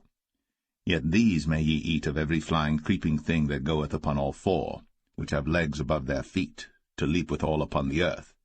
Even these of them ye may eat, the locust after his kind, and the bald locust after his kind, and the beetle after his kind, and the grasshopper after his kind. But all other flying creeping things which have 4 feet shall be an abomination unto you, and for these ye shall be unclean. Whosoever toucheth the carcass of them shall be unclean until the even. And whosoever beareth aught of the carcass of them shall wash his clothes, and be unclean until the even. The carcasses of every beast which divideth the hoof, and is not cloven-footed, nor cheweth the cud, are unclean unto you. Every one that toucheth them shall be unclean. And whatsoever goeth upon his paws among all manner of beasts that go on all four, those are unclean unto you. Whoso toucheth their carcass shall be unclean until the even. And he that beareth the carcass of them shall wash his clothes, and be unclean until the even. They are unclean unto you. These also shall be unclean unto you among the creeping things that creep upon the earth, the weasel, and the mouse, and the tortoise after his kind, and the ferret, and the chameleon, and the lizard, and the snail, and the mole. These are unclean to you among all that creep. Whosoever doth touch them, when they be dead, shall be unclean until the even. And upon whatsoever any of them, when they are dead, doth fall, it shall be unclean, whether it be any vessel of wood, or raiment, or skin, or sack, whatsoever vessel it be, wherein any work is done, it must be put into water, and it shall be unclean until the even. So it shall be cleansed. And every earthen vessel, whereinto any of them falleth, whatsoever is in it shall be unclean, and ye shall break it. Of all meat which may be eaten, that on which such water cometh shall be unclean, and all drink that may be drunk in every such vessel shall be unclean. And everything whereupon any part of their carcass falleth shall be unclean, whether it be oven, or ranges, or pots, they shall be broken down, for they are unclean, and shall be unclean unto you. Nevertheless a fountain or pit wherein there is plenty of water shall be clean, but that which toucheth their carcass shall be unclean. And if any part of their carcass fall upon any sowing seed which is to be sown, it shall be clean. But if any water be put upon the seed, and any part of their carcass fall thereon, it shall be unclean unto you. And if any beast, of which ye may eat, die, he that toucheth the carcass thereof shall be unclean until the even. And he that eateth of the carcass of it shall wash his clothes, and be unclean until the even. He also that beareth the carcass of it shall wash his clothes, and be unclean until the even. And every creeping thing that creepeth upon the earth shall be an abomination. It shall not be eaten. Whatsoever goeth upon the belly, and whatsoever goeth upon all four, or whatsoever hath more feet among all creeping things that creep upon the earth, them ye shall not eat, for they are an abomination. Ye shall not make yourselves abominable with any creeping thing that creepeth, neither shall ye make yourselves unclean with them, that ye should be defiled thereby. For I am the Lord your God. Ye shall therefore sanctify yourselves, and ye shall be holy, for I am holy. Neither shall ye defile yourselves with any manner of creeping thing that creepeth upon the earth. For I am the Lord that bringeth you up out of the land of Egypt, to be your God. Ye shall therefore be holy, for I am holy. This is the law of the beasts, and of the fowl, and of every living creature that moveth in the waters, and of every creature that creepeth upon the earth, to make a difference between the unclean and the clean, and between the beast that may be eaten and the beast that may not be eaten.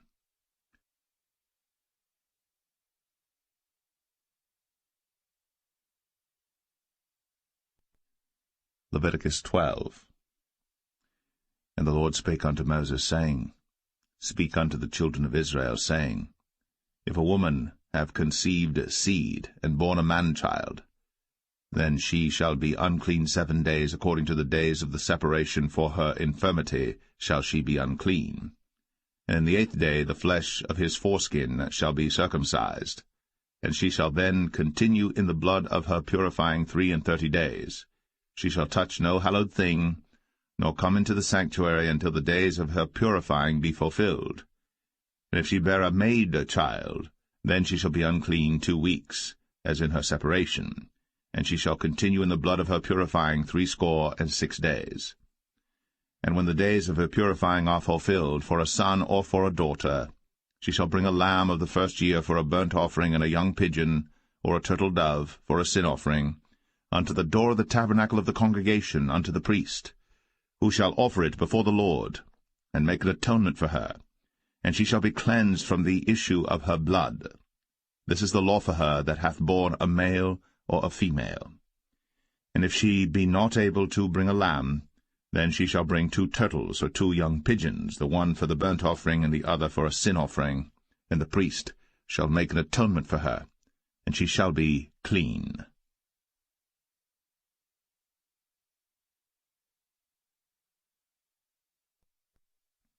Leviticus 13.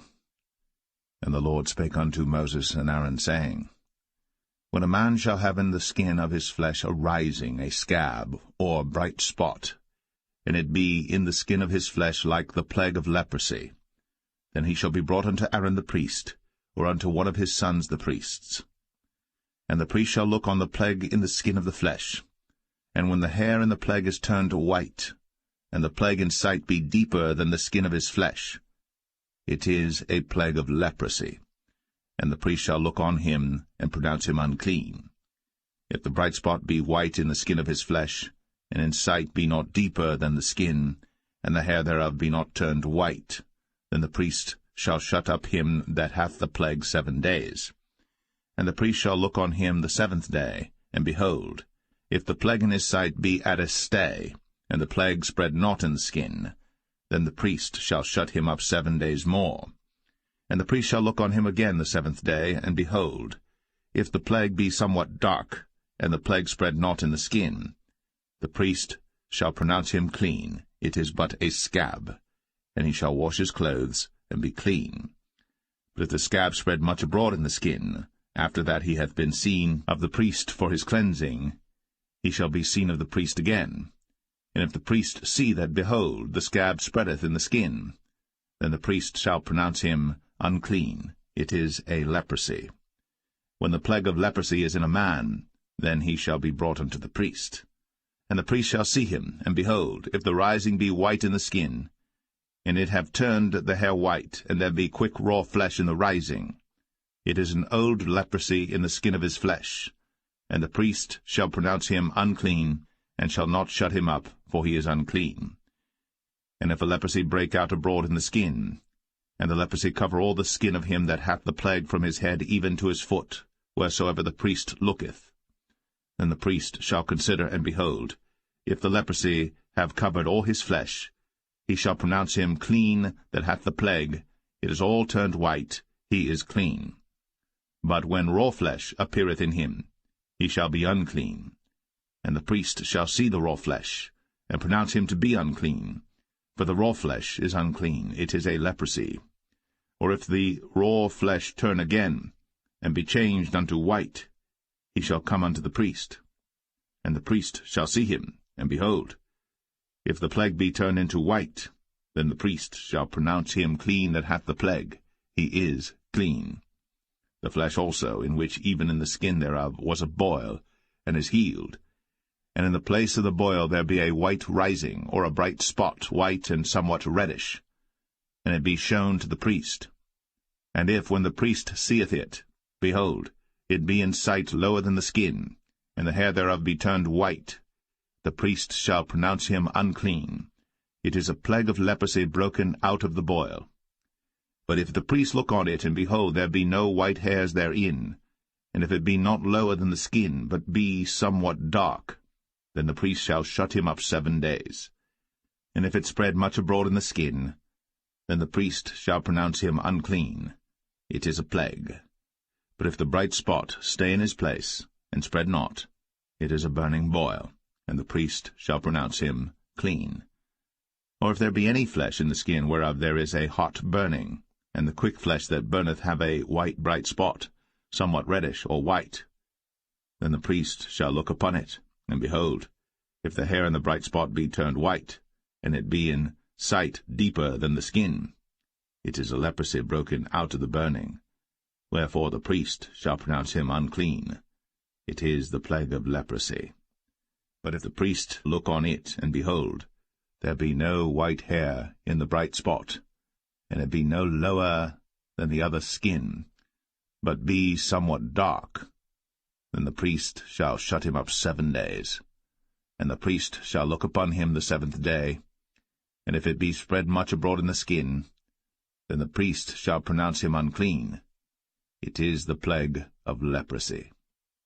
And if the bright spot stay in his place, and spread not in the skin, but it be somewhat dark, it is a rising of the burning, and the priest shall pronounce him clean. For it is an inflammation of the burning. If a man or woman have a plague upon the head or the beard, then the priest shall see the plague, and behold, if it be in sight deeper than the skin, and there be in it a yellow thin hair, then the priest shall pronounce him unclean. It is a dry scall, even a leprosy upon the head or beard. And if the priest look on the plague of the scall, and behold, it be not in sight deeper than the skin, and that there is no black hair in it, then the priest shall shut up him that hath the plague of the scall 7 days. And in the 7th day the priest shall look on the plague, and behold, if the scall spread not, and there be in it no yellow hair, and the scall be not in sight deeper than the skin, he shall be shaven, but the scall shall he not shave, and the priest shall shut up him that hath the scall 7 days more. And in the 7th day the priest shall look on the scall, and behold, if the scall be not spread in the skin, nor be in sight deeper than the skin, then the priest shall pronounce him clean, and he shall wash his clothes, and be clean. But if the scall spread much in the skin after his cleansing, then the priest shall look on him, and behold, if the scall be spread in the skin, the priest shall not seek for yellow hair, he is unclean. But if the scall be in his sight at a stay, and that there is black hair grown up therein, the scall is healed, he is clean, and the priest shall pronounce him clean. If a man also or a woman have in the skin of their flesh bright spots, even white bright spots, then the priest shall look, and behold, if the bright spots in the skin of their flesh be darkish white, it is a freckled spot that groweth in the skin, he is clean. And the man whose hair is fallen off his head, he is bald, yet is he clean. And he that hath his hair fallen off from the part of his head toward his face, he is forehead bald, yet is he clean. And if there be in the bald head or bald forehead a white reddish sore, it is a leprosy sprung up in his bald head, or his bald forehead. Then the priest shall look upon it, and behold, if the rising of the sore be white, reddish in his bald head, or in his bald forehead, as leprosy appeareth in the skin of the flesh, he is a leprous man. He is unclean. The priest shall pronounce him utterly unclean. His plague is in his head. And the leper in whom the plague is, his clothes shall be rent, and his head bare, and he shall put a covering upon his upper lip, and shall cry, Unclean, unclean. All the days wherein the plague shall be in him, he shall be defiled. He is unclean. He shall dwell alone. Without the camp shall his habitation be. The garment also that the plague of leprosy is in, whether it be a woolen garment or a linen garment, whether it be in the warp or woof of linen or of woolen, whether in a skin or in anything made of skin, and if the plague be greenish or reddish in the garment or in the skin, either in the warp or in the woof or in anything of skin, it is a plague of leprosy, and shall be shown unto the priest. And the priest shall look upon the plague, and shut up it that hath the plague 7 days. And he shall look on the plague on the 7th day. If the plague be spread in the garment, either in the warp, or in the woof, or in a skin, or in any work that is made of skin, the plague is a fretting leprosy, it is unclean. He shall therefore burn the garment, whether warp or woof, in woolen or in linen, or anything of skin, wherein the plague is, for it is a fretting leprosy, it shall be burnt in the fire. And if the priest shall look, and behold, the plague be not spread in the garment, either in the warp or in the woof, or in anything of skin, then the priest shall command that they wash the thing wherein the plague is, and he shall shut it up 7 days more. And the priest shall look on the plague, after that it is washed, and behold, if the plague have not changed his colour, and the plague be not spread, it is unclean. Thou shalt burn it in the fire. It is fret inward, whether it be bare within or without. And if the priest look, and behold, the plague be somewhat dark after the washing of it, then he shall rend it out of the garment, or out of the skin, or out of the warp, or out of the woof. And if it appear still in the garment, either in the warp or in the woof, or in anything of skin, it is a spreading plague. Thou shalt burn that wherein the plague is, with fire. And the garment, either warp or woof, or whatsoever thing of skin it be, which thou shalt wash, if the plague be departed from them, then it shall be washed the 2nd time, and shall be clean. This is the law of the plague of leprosy in a garment of woolen or linen, either in the warp or woof, or anything of skins, to pronounce it clean, or to pronounce it unclean.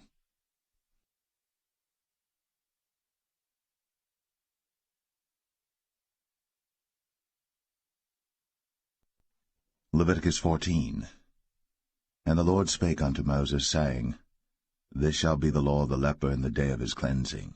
He shall be brought unto the priest. And the priest shall go forth out of the camp, and the priest shall look, and behold, if the plague of leprosy be healed in the leper, then shall the priest command to take for him that is to be cleansed 2 birds alive and clean, and cedar wood, and scarlet and hyssop. And the priest shall command that one of the birds be killed in an earthen vessel over running water.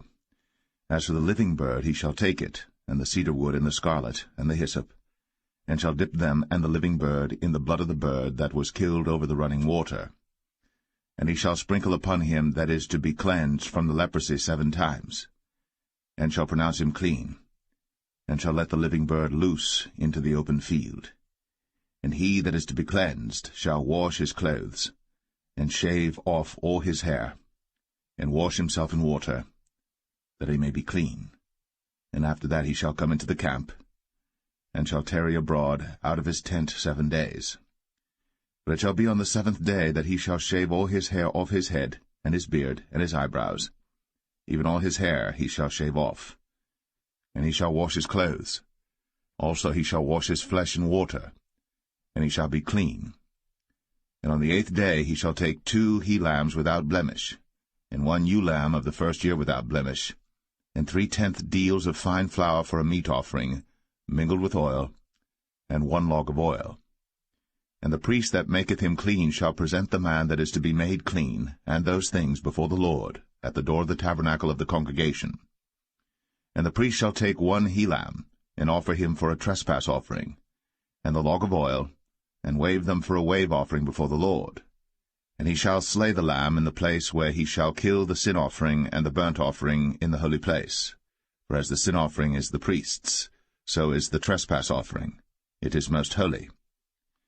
And the priest shall take some of the blood of the trespass offering, and the priest shall put it upon the tip of the right ear of him that is to be cleansed, and upon the thumb of his right hand, and upon the great toe of his right foot.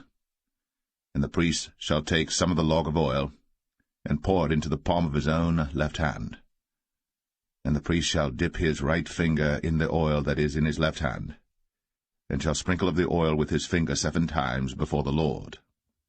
And of the rest of the oil that is in his hand shall the priest put upon the tip of the right ear of him that is to be cleansed, and upon the thumb of his right hand, and upon the great toe of his right foot, upon the blood of the trespass offering. And the remnant of the oil that is in the priest's hand he shall pour upon the head of him that is to be cleansed, and the priest shall make an atonement for him before the Lord. And the priest shall offer the sin offering, and make an atonement for him that is to be cleansed from his uncleanness, and afterward he shall kill the burnt offering. And the priest shall offer the burnt offering and the meat offering upon the altar. And the priest shall make an atonement for him, and he shall be clean. And if he be poor, and cannot get so much, then he shall take 1 lamb for a trespass offering to be waved, to make an atonement for him, and 1/10 deal of fine flour mingled with oil for a meat offering, and a log of oil, and 2 turtle doves, or 2 young pigeons, such as he is able to get, and the one shall be a sin offering, and the other a burnt offering. And he shall bring them on the 8th day for his cleansing unto the priest, unto the door of the tabernacle of the congregation before the Lord. And the priest shall take the lamb of the trespass offering, and the log of oil, and the priest shall wave them for a wave offering before the Lord.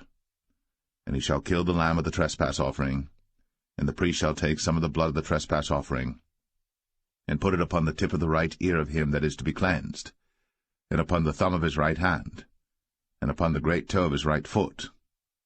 And the priest shall pour of the oil into the palm of his own left hand. And the priest shall sprinkle with his right finger some of the oil that is in his left hand 7 times before the Lord. And the priest shall put of the oil that is in his hand upon the tip of the right ear of him that is to be cleansed, and upon the thumb of his right hand, and upon the great toe of his right foot, upon the place of the blood of the trespass offering. And the rest of the oil that is in the priest's hand he shall put upon the head of him that is to be cleansed, to make an atonement for him before the Lord. And he shall offer the one of the turtle doves, or of the young pigeons, such as he can get, even such as he is able to get, the one for a sin offering, and the other for a burnt offering, with the meat offering. And the priest shall make an atonement for him that is to be cleansed before the Lord. This is the law of him in whom is the plague of leprosy, whose hand is not able to get that which pertaineth to his cleansing.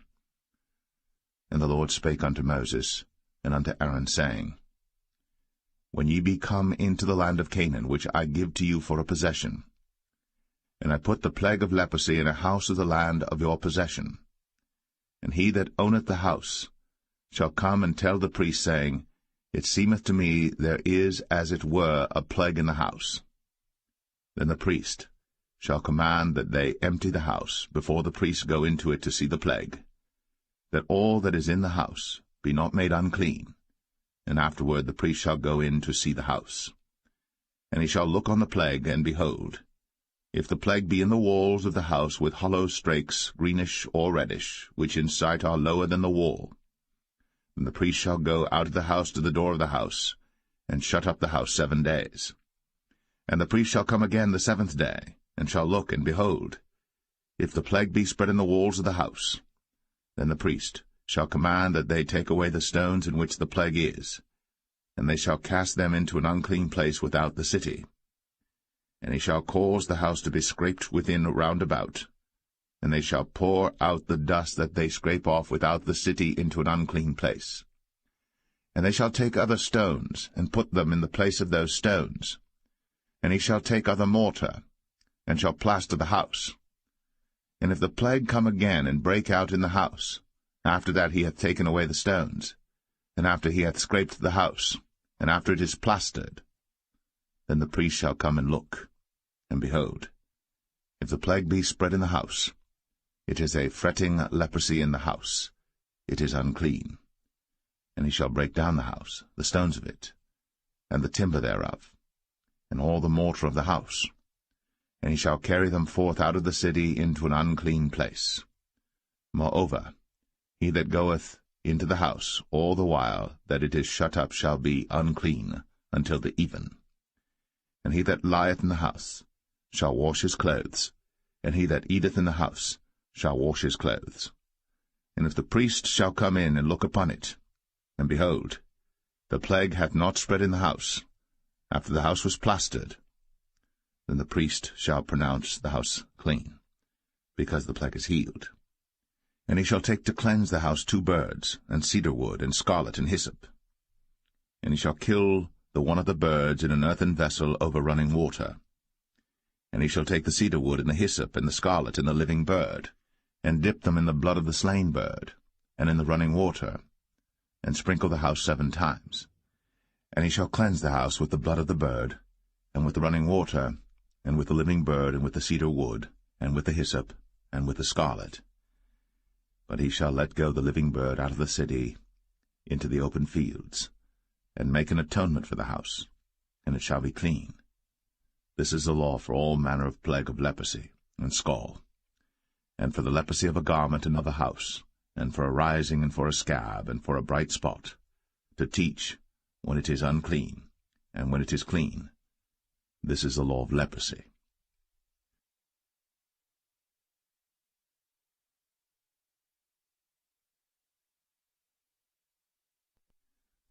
Leviticus 15.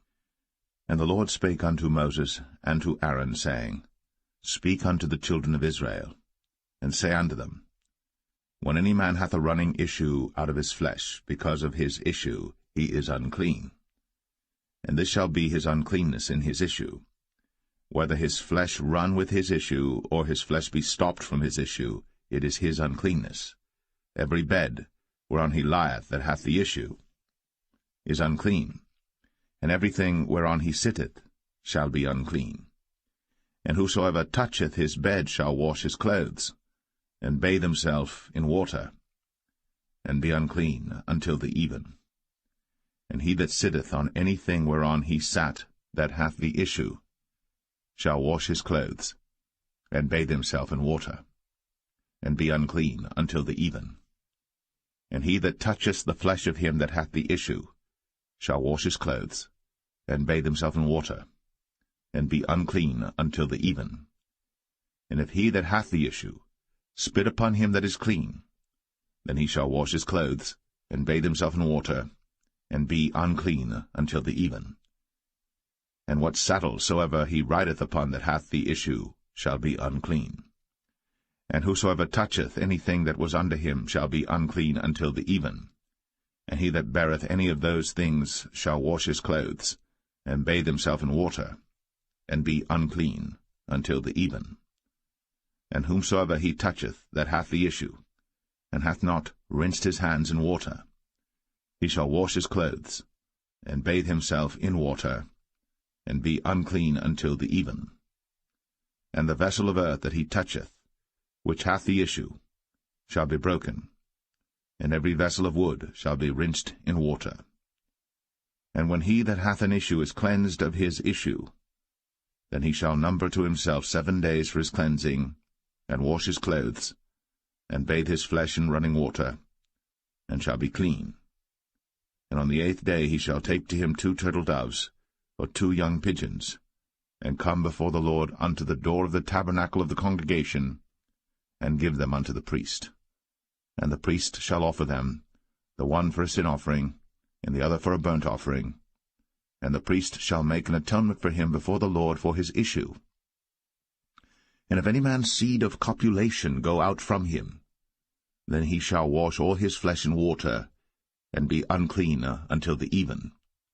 And every garment and every skin whereon is the seed of copulation shall be washed with water, and be unclean until the even. The woman also with whom man shall lie with seed of copulation, they shall both bathe themselves in water, and be unclean until the even. And if a woman have an issue, and her issue in her flesh be blood, she shall be put apart 7 days, and whosoever toucheth her shall be unclean until the even. And everything that she lieth upon in her separation shall be unclean. Everything also that she sitteth upon shall be unclean. And whosoever toucheth her bed shall wash his clothes, and bathe himself in water, and be unclean until the even. And whosoever toucheth anything that she sat upon shall wash his clothes, and bathe himself in water, and be unclean until the even. And if it be on her bed, or on any thing whereon she sitteth, when he toucheth it, he shall be unclean until the even. And if any man lie with her at all, and her flowers be upon him, he shall be unclean 7 days, and all the bed whereon he lieth shall be unclean. And if a woman have an issue of her blood many days out of the time of her separation, or if it run beyond the time of her separation, all the days of the issue of her uncleanness shall be as the days of her separation. She shall be unclean. Every bed whereon she lieth all the days of her issue shall be unto her as the bed of her separation. And whatsoever she sitteth upon shall be unclean, as the uncleanness of her separation. And whosoever toucheth those things shall be unclean, and shall wash his clothes, and bathe himself in water, and be unclean until the even. But if she be cleansed of her issue, then she shall number to herself 7 days, and after that she shall be clean. And on the 8th day she shall take unto her 2 turtles, or 2 young pigeons, and bring them unto the priest, to the door of the tabernacle of the congregation. And the priest shall offer the one for a sin offering, and the other for a burnt offering, and the priest shall make an atonement for her before the Lord for the issue of her uncleanness. Thus shall ye separate the children of Israel from their uncleanness, that they die not in their uncleanness, when they defile my tabernacle that is among them. This is the law of him that hath an issue, and of him whose seed goeth from him, and is defiled therewith, and of her that is sick of her flowers, and of him that hath an issue, of the man, and of the woman, and of him that lieth with her, that is unclean.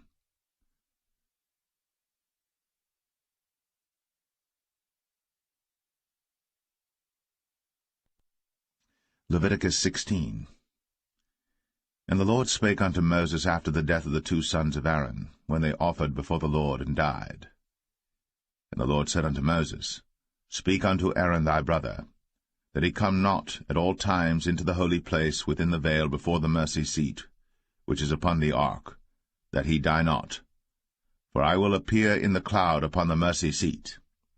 Thus shall Aaron come into the holy place, with a young bullock for a sin offering, and a ram for a burnt offering. He shall put on the holy linen coat, and he shall have the linen breeches upon his flesh, and shall be girded with a linen girdle, and with the linen mitre shall he be attired. These are holy garments. Therefore shall he wash his flesh in water, and so put them on. And he shall take of the congregation of the children of Israel 2 kids of the goats for a sin offering, and 1 ram for a burnt offering. And Aaron shall offer his bullock of the sin offering which is for himself, and make an atonement for himself, and for his house. And he shall take the 2 goats and present them before the Lord at the door of the tabernacle of the congregation.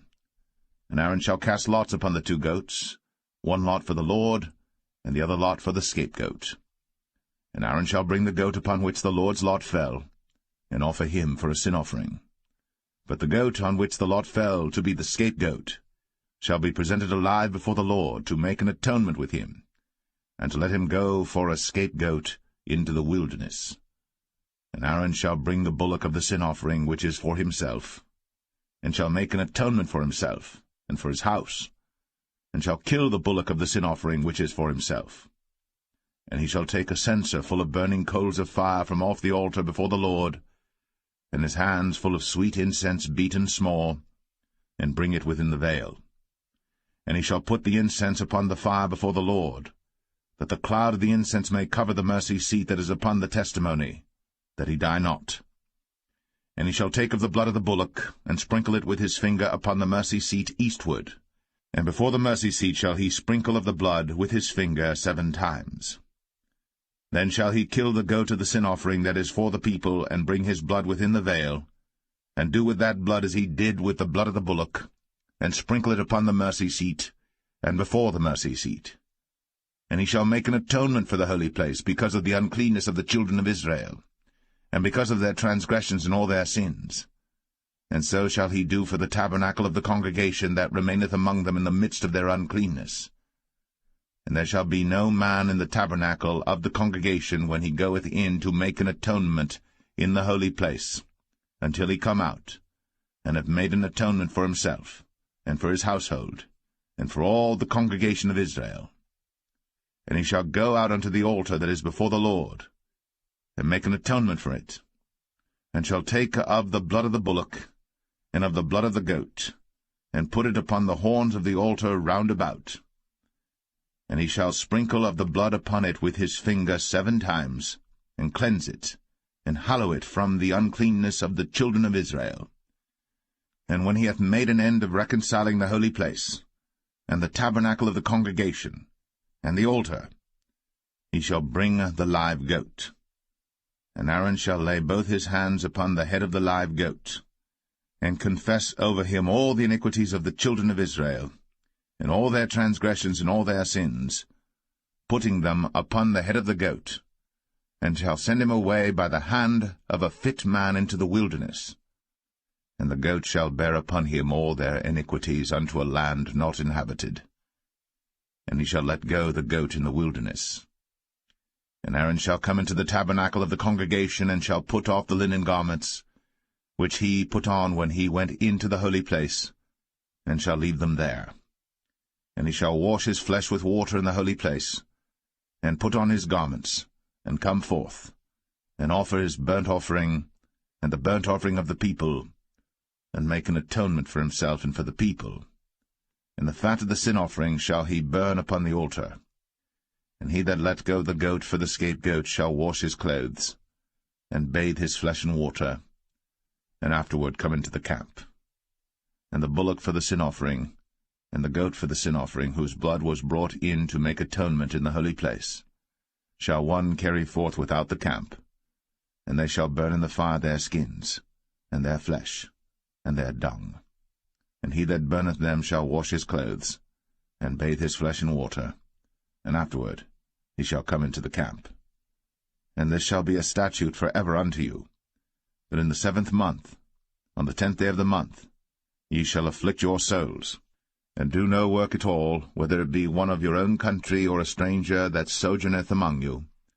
For on that day shall the priest make an atonement for you, to cleanse you, that ye may be clean from all your sins before the Lord. It shall be a Sabbath of rest unto you, and ye shall afflict your souls, by a statute for ever. And the priest, whom he shall anoint, and whom he shall consecrate to minister in the priest's office in his father's stead, shall make the atonement, and shall put on the linen clothes, even the holy garments. And he shall make an atonement for the holy sanctuary, and he shall make an atonement for the tabernacle of the congregation, and for the altar. And he shall make an atonement for the priests, and for all the people of the congregation. And this shall be an everlasting statute unto you, to make an atonement for the children of Israel, for all their sins, once a year. And he did, as the Lord commanded Moses.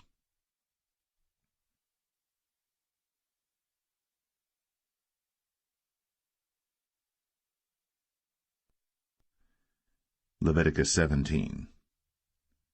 And the Lord spake unto Moses, saying, Speak unto Aaron, and unto his sons, and unto all the children of Israel, and say unto them, This is the thing which the Lord hath commanded, saying, What man soever there be of the house of Israel that killeth an ox, or lamb, or goat, in the camp, or that killeth it out of the camp, and bringeth it not unto the door of the tabernacle of the congregation to offer an offering unto the Lord before the tabernacle of the Lord, blood shall be imputed unto that man.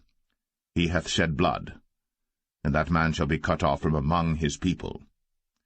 To the end that the children of Israel may bring their sacrifices which they offer in the open field, even that they may bring them unto the Lord, unto the door of the tabernacle of the congregation, unto the priest, and offer them for peace offerings unto the Lord. And the priest shall sprinkle the blood upon the altar of the Lord at the door of the tabernacle of the congregation, and burn the fat for a sweet savour unto the Lord. And they shall no more offer their sacrifices unto devils, after whom they have gone a-whoring. This shall be a statute for ever unto them throughout their generations. And thou shalt say unto them, Whatsoever man there be of the house of Israel, or of the strangers which sojourn among you, that offereth a burnt offering or sacrifice, and bringeth it not unto the door of the tabernacle of the congregation, to offer it unto the Lord, even that man shall be cut off from among his people. And whatsoever man there be of the house of Israel, or of the strangers that sojourn among you, that eateth any manner of blood, I will even set my face against that soul that eateth blood, and will cut him off from among his people. For the life of the flesh is in the blood, and I have given it to you upon the altar to make an atonement for your souls. For it is the blood that maketh an atonement for the soul. Therefore I said unto the children of Israel, No soul of you shall eat blood, neither shall any stranger that sojourneth among you eat blood. And whatsoever man there be of the children of Israel, or of the strangers that sojourn among you, which hunteth and catcheth any beast or fowl that may be eaten, he shall even pour out the blood thereof, and cover it with dust. For it is the life of all flesh, the blood of it is for the life thereof. Therefore I said unto the children of Israel, Ye shall eat the blood of no manner of flesh, for the life of all flesh is the blood thereof. Whosoever eateth it shall be cut off. And every soul that eateth that which died of itself, or that which was torn with beasts, whether it be one of your own country or a stranger, he shall both wash his clothes, and bathe himself in water, and be unclean until the even. Then shall he be clean. But if he wash them not, nor bathe his flesh, then he shall bear his iniquity.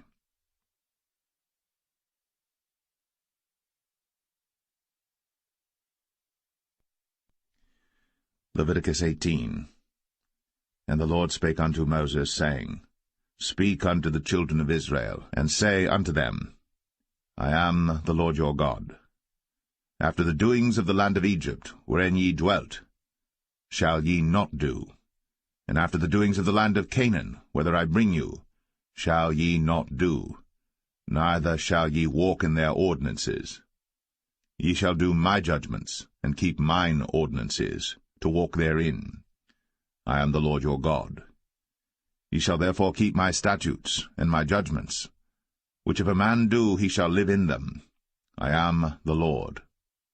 None of you shall approach to any that is near of kin to him, to uncover their nakedness. I am the Lord. The nakedness of thy father, or the nakedness of thy mother, shalt thou not uncover. She is thy mother, thou shalt not uncover her nakedness. The nakedness of thy father's wife shalt thou not uncover. It is thy father's nakedness. The nakedness of thy sister, the daughter of thy father, or daughter of thy mother, whether she be born at home, or born abroad, even their nakedness thou shalt not uncover. The nakedness of thy son's daughter, or of thy daughter's daughter, even their nakedness thou shalt not uncover. For theirs is thine own nakedness. The nakedness of thy father's wife's daughter, begotten of thy father, she is thy sister. Thou shalt not uncover her nakedness. Thou shalt not uncover the nakedness of thy father's sister. She is thy father's near kinswoman. Thou shalt not uncover the nakedness of thy mother's sister, for she is thy mother's near kinswoman. Thou shalt not uncover the nakedness of thy father's brother. Thou shalt not approach to his wife. She is thine aunt. Thou shalt not uncover the nakedness of thy daughter-in-law. She is thy son's wife. Thou shalt not uncover her nakedness. Thou shalt not uncover the nakedness of thy brother's wife. It is thy brother's nakedness. Thou shalt not uncover the nakedness of a woman and her daughter, neither shalt thou take her son's daughter, or her daughter's daughter, to uncover her nakedness, for they are her near kinswoman. It is wickedness. Neither shalt thou take a wife to her sister, to vex her, to uncover her nakedness, beside the other in her lifetime. Also thou shalt not approach unto a woman to uncover her nakedness, as long as she is put apart for her uncleanness. Moreover, thou shalt not lie carnally with thy neighbor's wife, to defile thyself with her. And thou shalt not let any of thy seed pass through the fire to Moloch, neither shalt thou profane the name of thy God. I am the Lord. Thou shalt not lie with mankind, as with womankind. It is abomination. Neither shalt thou lie with any beast, to defile thyself therewith. Neither shall any woman stand before a beast to lie down thereto. It is confusion. Defile not ye yourselves in any of these things. For in all these the nations are defiled which I cast out before you, and the land is defiled. Therefore I do visit the iniquity thereof upon it, and the land itself vomiteth out her inhabitants. Ye shall therefore keep my statutes, and my judgments, and shall not commit any of these abominations, neither any of your own nation, nor any stranger that sojourneth among you. For all these abominations have the men of the land done, which were before you, and the land is defiled, that the land spew not you out also, when ye defile it, as it spewed out the nations that were before you. For whosoever shall commit any of these abominations, even the souls that commit them, shall be cut off from among their people. Therefore shall ye keep mine ordinance, that ye commit not any one of these abominable customs, which were committed before you, and that ye defile not yourselves therein. I am the Lord your God.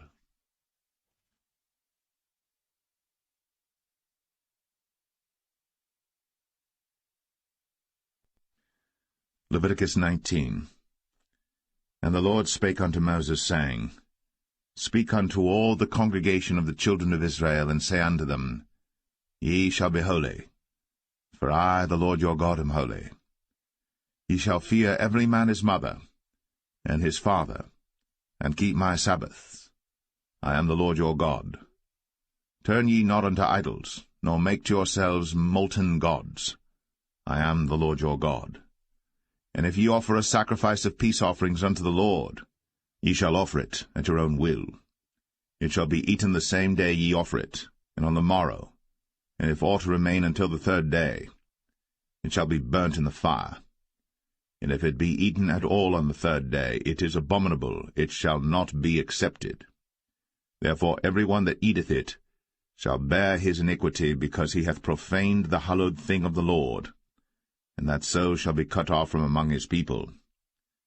And when ye reap the harvest of your land, thou shalt not wholly reap the corners of thy field, neither shalt thou gather the gleanings of thy harvest.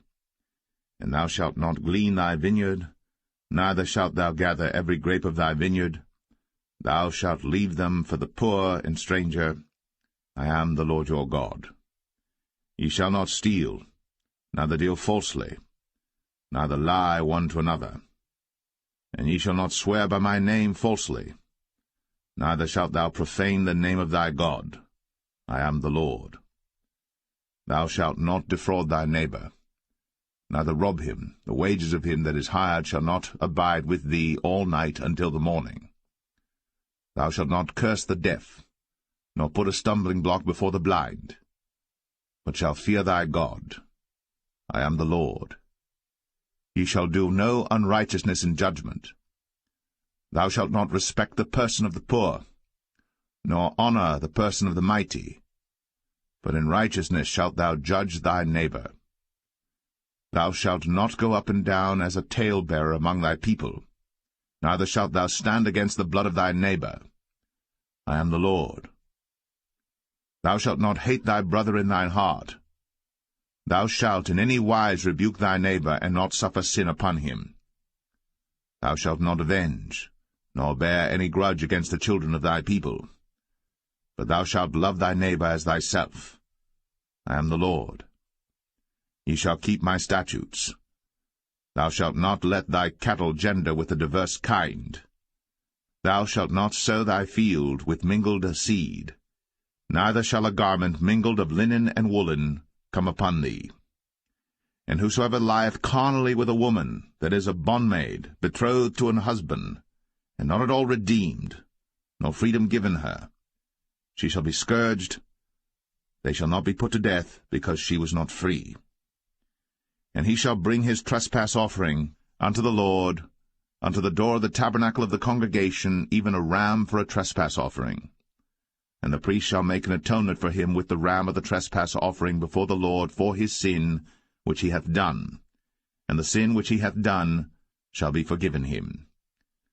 And when ye shall come into the land, and shall have planted all manner of trees for food, then ye shall count the fruit thereof as uncircumcised. 3 years shall it be as uncircumcised unto you. It shall not be eaten of. But in the 4th year all the fruit thereof shall be holy, to praise the Lord withal. And in the 5th year shall ye eat of the fruit thereof, that it may yield unto you the increase thereof. I am the Lord your God. Ye shall not eat anything with the blood, neither shall ye use enchantment, nor observe times. Ye shall not round the corners of your heads, neither shalt thou mar the corners of thy beard. Ye shall not make any cuttings in your flesh for the dead, nor print any marks upon you. I am the Lord. Do not prostitute thy daughter to cause her to be a whore, lest the land fall to whoredom, and the land become full of wickedness. Ye shall keep my Sabbaths, and reverence my sanctuary. I am the Lord. Regard not them that have familiar spirits, neither seek after wizards, to be defiled by them. I am the Lord your God. Thou shalt rise up before the hoary head, and honour the face of the old man, and fear thy God. I am the Lord. And if a stranger sojourn with thee in your land, ye shall not vex him. But the stranger that dwelleth with you shall be unto you as one born among you, and thou shalt love him as thyself. For ye were strangers in the land of Egypt. I am the Lord your God. Ye shall do no unrighteousness in judgment, and meat yard in weight or in measure. Just balances, just weights, a just ephah, and a just hin shall ye have. I am the Lord your God, which brought you out of the land of Egypt. Therefore shall ye observe all my statutes, and all my judgments, and do them. I am the Lord.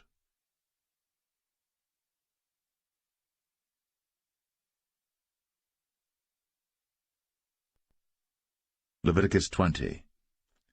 And the Lord spake unto Moses, saying, Again, thou shalt say to the children of Israel, Whosoever he be of the children of Israel, or of the strangers that sojourn in Israel, that giveth any of his seed unto Moloch, he shall surely be put to death.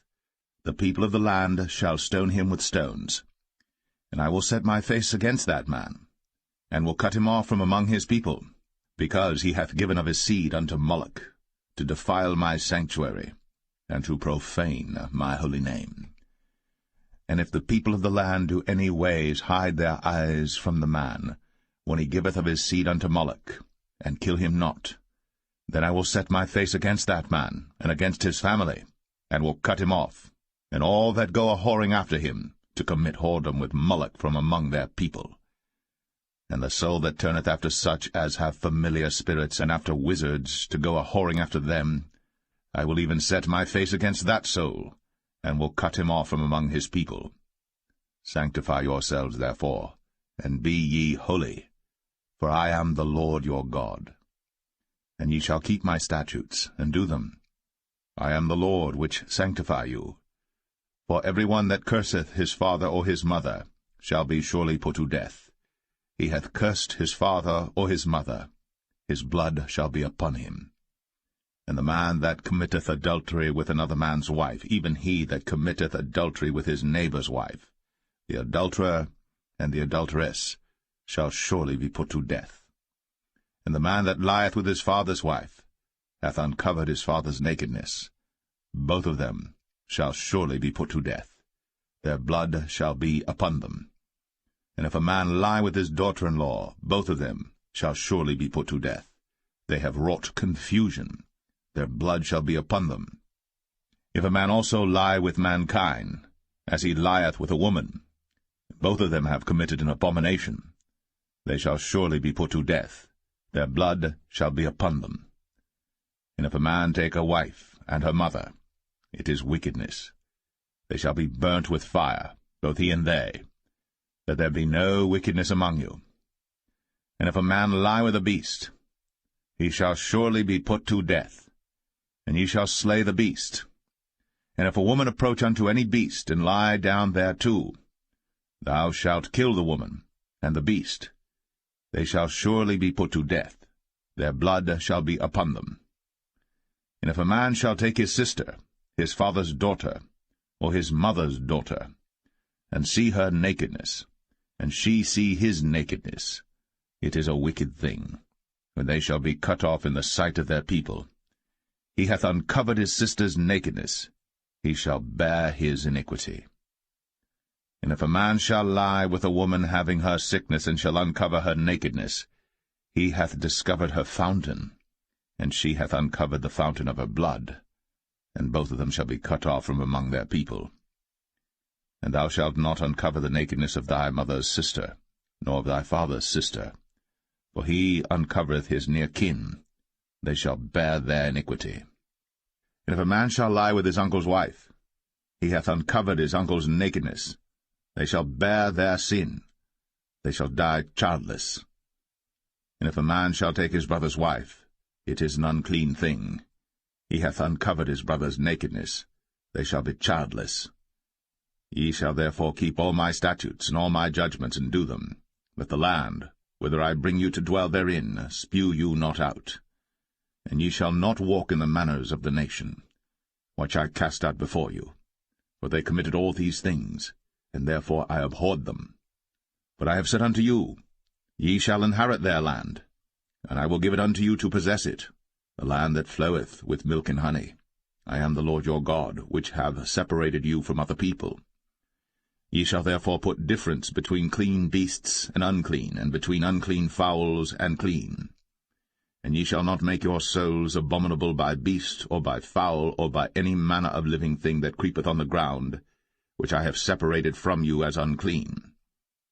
And ye shall be holy unto me, for I the Lord am holy, and have severed you from other people, that ye should be mine.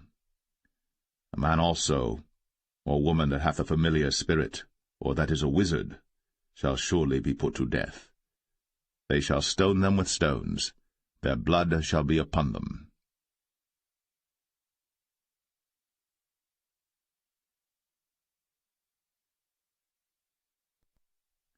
Leviticus 21. And the Lord said unto Moses, Speak unto the priests, the sons of Aaron, and say unto them, There shall none be defiled for the dead among his people.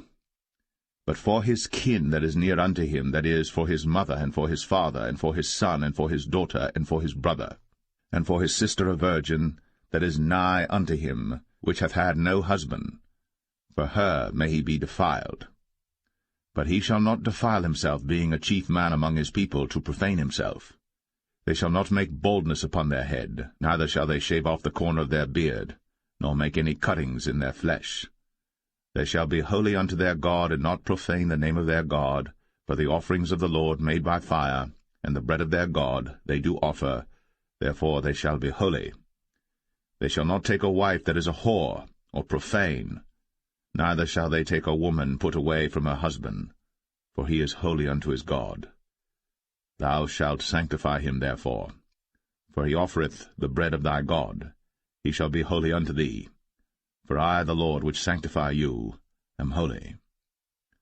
And the daughter of any priest, if she profane herself by playing the whore, she profaneth her father. she shall be burnt with fire. And he that is the high priest among his brethren, upon whose head the anointing oil was poured, and that is consecrated to put on the garments, shall not uncover his head nor rend his clothes. Neither shall he go into any dead body, nor defile himself for his father or for his mother. Neither shall he go out of the sanctuary, nor profane the sanctuary of his God. For the crown of the anointing oil of his God is upon him. I am the Lord.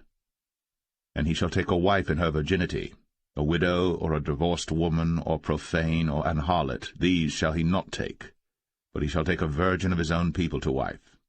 Neither shall he profane his seed among his people, for I the Lord do sanctify him.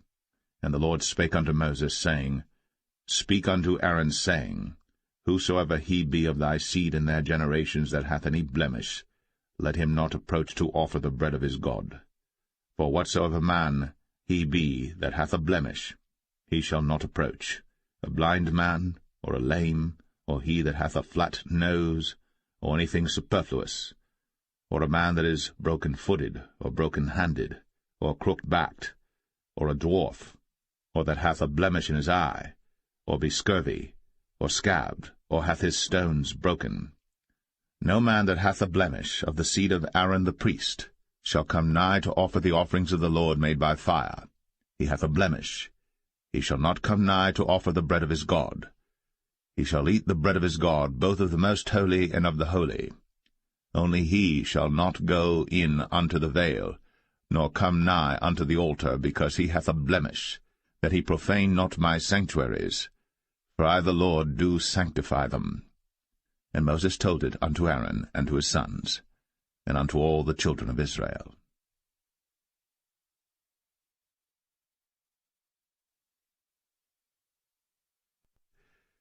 Leviticus 22. And the Lord spake unto Moses, saying, Speak unto Aaron and to his sons, that they separate themselves from the holy things of the children of Israel, and that they profane not my holy name in those things which they hallow unto me. I am the Lord. Say unto them, Whosoever he be of all your seed among your generations, that goeth unto the holy things, which the children of Israel hallow unto the Lord, having his uncleanness upon him, that soul shall be cut off from my presence. I am the Lord. What man soever of the seed of Aaron is a leper, or hath a running issue, he shall not eat of the holy things until he be clean. And whoso toucheth anything that is unclean by the dead, or a man whose seed goeth from him, or whosoever toucheth any creeping thing, whereby he may be made unclean, or a man of whom he may take uncleanness, whatsoever uncleanness he hath, the soul which hath touched any such shall be unclean until even, and shall not eat of the holy things, unless he wash his flesh with water. And when the sun is down, he shall be clean, and shall afterward eat of the holy things, because it is his food. That which dieth of itself, or is torn with beasts, he shall not eat to defile himself therewith. I am the Lord. They shall therefore keep mine ordinance, lest they bear sin for it, and die therefore, if they profane it. I the Lord do sanctify them. There shall no stranger eat of the holy thing. A sojourner of the priest, or an hired servant, shall not eat of the holy thing. But if the priest buy any soul with his money, he shall eat of it. And he that is born in his house, they shall eat of his meat. If the priest's daughter also be married unto a stranger, she may not eat of an offering of the holy things. But if the priest's daughter be a widow, or divorced, and have no child, and is returned unto her father's house, as in her youth, she shall eat of her father's meat, but there shall no stranger eat thereof. And if a man eat of the holy thing unwittingly, then he shall put the 5th part thereof unto it, and shall give it unto the priest with the holy thing. And they shall not profane the holy things of the children of Israel, which they offer unto the Lord, or suffer them to bear the iniquity of trespass, when they eat their holy things, for I the Lord do sanctify them. And the Lord spake unto Moses, saying, Speak unto Aaron and to his sons, and unto all the children of Israel, and say unto them, Whatsoever he be of the house of Israel, or of the strangers in Israel, that will offer his oblation for all his vows, and for all his freewill offerings, which they will offer unto the Lord for a burnt offering. Ye shall offer at your own will a male without blemish, of the beeves, of the sheep, or of the goats. But whatsoever hath a blemish, that shall ye not offer, for it shall not be acceptable for you. And whosoever offereth a sacrifice of peace offerings unto the Lord to accomplish his vow, or a freewill offering in beeves or sheep, it shall be perfect to be accepted. There shall be no blemish therein. Blind, or broken, or maimed, or having a wen, or scurvy, or scabbed, ye shall not offer these unto the Lord, nor make an offering by fire of them upon the altar unto the Lord, either a bullock, or a lamb that hath anything superfluous or lacking in his parts, that mayest thou offer for a freewill offering, but for a vow it shall not be accepted. Ye shall not offer unto the Lord that which is bruised, or crushed, or broken, or cut. Neither shall ye make any offering thereof in your land. Neither from a stranger's hand shall ye offer the bread of your God of any of these, because their corruption is in them, and blemishes be in them. They shall not be accepted for you. And the Lord spake unto Moses, saying, When a bullock or a sheep or a goat is brought forth, then it shall be 7 days under the dam, and from the 8th day and thenceforth it shall be accepted for an offering made by fire unto the Lord. And whether it be cow or ewe, ye shall not kill it and her young both in 1 day. And when ye will offer a sacrifice of thanksgiving unto the Lord, offer it at your own will. On the same day it shall be eaten up. Ye shall leave none of it until the morrow.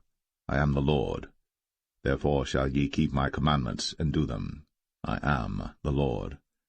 Neither shall ye profane my holy name, but I will be hallowed among the children of Israel.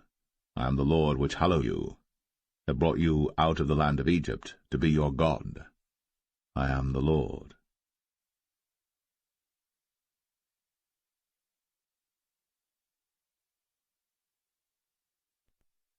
Leviticus 23.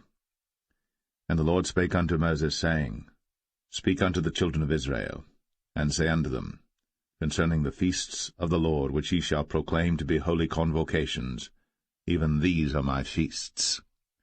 6 days shall work be done, but the 7th day is the Sabbath of rest, and holy convocation. Ye shall do no work therein. It is the Sabbath of the Lord in all your dwellings.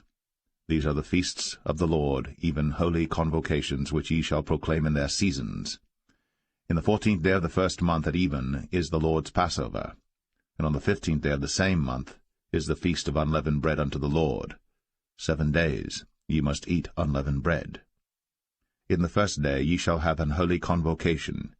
Ye shall do no servile work therein. But ye shall offer an offering made by fire unto the Lord 7 days.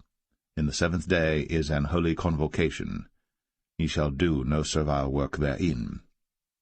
And the Lord spake unto Moses, saying, Speak unto the children of Israel, and say unto them, When ye be come into the land which I give unto you, and shall reap the harvest thereof, then ye shall bring a sheaf of the first fruits of your harvest unto the priest. And he shall wave the sheaf before the Lord, to be accepted for you. On the morrow after the Sabbath the priest shall wave it. And ye shall offer that day, when ye wave the sheaf, an he-lamb without blemish of the 1st year for a burnt offering unto the Lord. And the meat offering thereof shall be 2/10 deals of fine flour mingled with oil, an offering made by fire unto the Lord for a sweet savour. And the drink offering thereof shall be of wine, the 4th part of an hin. And ye shall eat neither bread, nor parched corn, nor green ears, until the selfsame day that ye have brought an offering unto your God. It shall be a statute for ever throughout your generations in all your dwellings. And ye shall count unto you from the morrow after the Sabbath, from the day that ye brought the sheaf of the wave offering, 7 Sabbaths shall be complete. Even unto the morrow, after the 7th Sabbath, shall ye number 50 days. And ye shall offer a new meat offering unto the Lord. Ye shall bring out of your habitations 2 wave loaves of 2/10 deals. They shall be of fine flour. They shall be baked with leaven. They are the first fruits unto the Lord. And ye shall offer with the bread 7 lambs without a blemish of the first year, and 1 young bullock, and 2 rams. They shall be for a burnt offering unto the Lord, with their meat offering, and their drink offerings, even an offering made by fire of sweet savour unto the Lord. Then ye shall sacrifice 1 kid of the goats for a sin offering, and 2 lambs of the first year for a sacrifice of peace offerings. And the priest shall wave them with the bread of the firstfruits for a wave offering before the Lord. With the 2 lambs they shall be holy to the Lord for the priests. And ye shall proclaim on the selfsame day, that it may be an holy convocation unto you. Ye shall do no servile work therein. It shall be a statute for ever in all your dwellings throughout your generations. And when ye reap the harvest of your land, thou shalt not make clean riddance of the corners of thy field when thou reapest, neither shalt thou gather any gleanings of thy harvest. Thou shalt leave them unto the poor, and to the stranger. I am the Lord your God. And the Lord spake unto Moses, saying, Speak unto the children of Israel, saying, In the 7th month, in the 1st day of the month, shall ye have a Sabbath, a memorial of blowing of trumpets, and holy convocation. Ye shall do no servile work therein, but ye shall offer an offering made by fire unto the Lord. And the Lord spake unto Moses, saying, Also on the 10th day of this 7th month there shall be a day of atonement. It shall be an holy convocation unto you. And ye shall afflict your souls, and offer an offering made by fire unto the Lord. And ye shall do no work in that same day. For it is a day of atonement, to make an atonement for you before the Lord your God. For whatsoever soul it be that shall not be afflicted in that same day, he shall be cut off from among his people.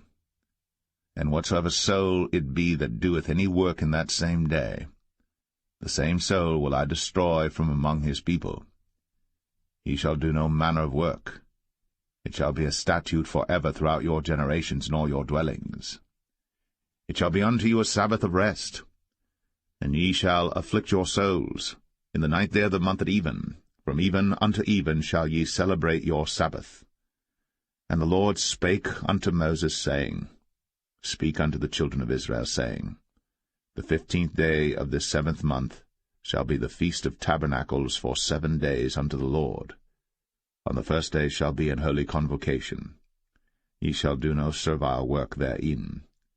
7 days ye shall offer an offering made by fire unto the Lord. On the 8th day shall be an holy convocation unto you. And ye shall offer an offering made by fire unto the Lord. It is a solemn assembly. And ye shall do no servile work therein. These are the feasts of the Lord, which ye shall proclaim to be holy convocations, to offer an offering made by fire unto the Lord, a burnt offering, and a meat offering, a sacrifice, and drink offerings, everything upon his day. Beside the Sabbaths of the Lord, and beside your gifts, and beside all your vows, and beside all your free will offerings which ye give unto the Lord, also in the 15th day of the 7th month, when ye have gathered in the fruit of the land, ye shall keep a feast unto the Lord 7 days. On the 1st day shall be a Sabbath, and on the 8th day shall be a Sabbath. And ye shall take you on the 1st day the boughs of goodly trees, branches of palm trees, and the boughs of thick trees, and willows of the brook. And ye shall rejoice before the Lord your God 7 days. And ye shall keep it a feast unto the Lord 7 days in the year. It shall be a statute for ever in your generations. Ye shall celebrate it in the 7th month. Ye shall dwell in booths 7 days. All that are Israelites born shall dwell in booths. That your generations may know that I made the children of Israel to dwell in booths, when I brought them out of the land of Egypt. I am the Lord your God. And Moses declared unto the children of Israel the feasts of the Lord.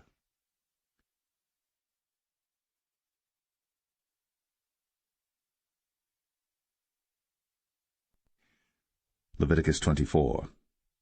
And the Lord spake unto Moses, saying, Command the children of Israel, that they bring unto thee pure oil olive beaten for the light, to cause the lamps to burn continually.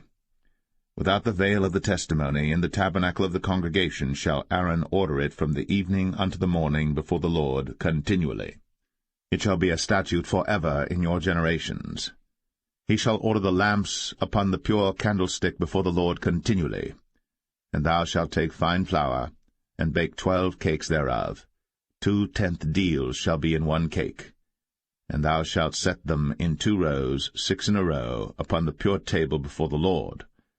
And thou shalt put pure frankincense upon each row, that it may be on the bread for a memorial, even an offering made by fire unto the Lord. Every Sabbath he shall set it in order before the Lord continually, being taken from the children of Israel by an everlasting covenant. And it shall be Aaron's and his sons, and they shall eat it in the holy place. For it is most holy unto him of the offerings of the Lord made by fire, by a perpetual statute. And the son of an Israelitish woman, whose father was an Egyptian, went out among the children of Israel. And this son of the Israelitish woman and a man of Israel strove together in the camp. And the Israelitish woman's son blasphemed the name of the Lord, and cursed. And they brought him unto Moses. And his mother's name was Shilemeth, the daughter of Dibri of the tribe of Dan. And they put him in ward, that the mind of the Lord might be shown them. And the Lord spake unto Moses, saying, Bring forth him that hath cursed without the camp, and let all that heard him lay their hands upon his head, and let all the congregation stone him. And thou shalt speak unto the children of Israel, saying, Whosoever curseth his God shall bear his sin. And he that blasphemeth the name of the Lord, he shall surely be put to death. And all the congregation shall certainly stone him, as well the stranger, as he that is born in the land, when he blasphemeth the name of the Lord, shall be put to death. And he that killeth any man shall surely be put to death. And he that killeth a beast shall make it good, beast for beast. And if a man cause a blemish in his neighbor, as he hath done, so shall it be done to him. Breach for breach, eye for eye, tooth for tooth. As he hath caused a blemish in a man, so shall it be done to him again. And he that killeth a beast, he shall restore it. And he that killeth a man, he shall be put to death. Ye shall have one manner of law, as well for the stranger as for one of your own country.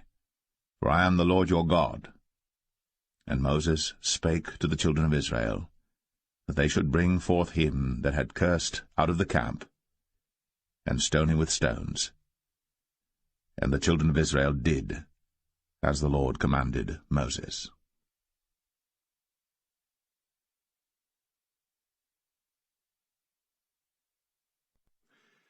Leviticus 25. And the Lord spake unto Moses in Mount Sinai, saying, Speak unto the children of Israel, and say unto them, When ye come into the land which I give you, then shall the land keep a Sabbath unto the Lord. 6 years thou shalt sow thy field, and 6 years thou shalt prune thy vineyard, and gather in the fruit thereof. But in the 7th year shall be a Sabbath of rest unto the land, a Sabbath for the Lord. Thou shalt neither sow thy field, nor prune thy vineyard. That which groweth of its own accord of thy harvest thou shalt not reap, neither gather the grapes of thy vine undressed.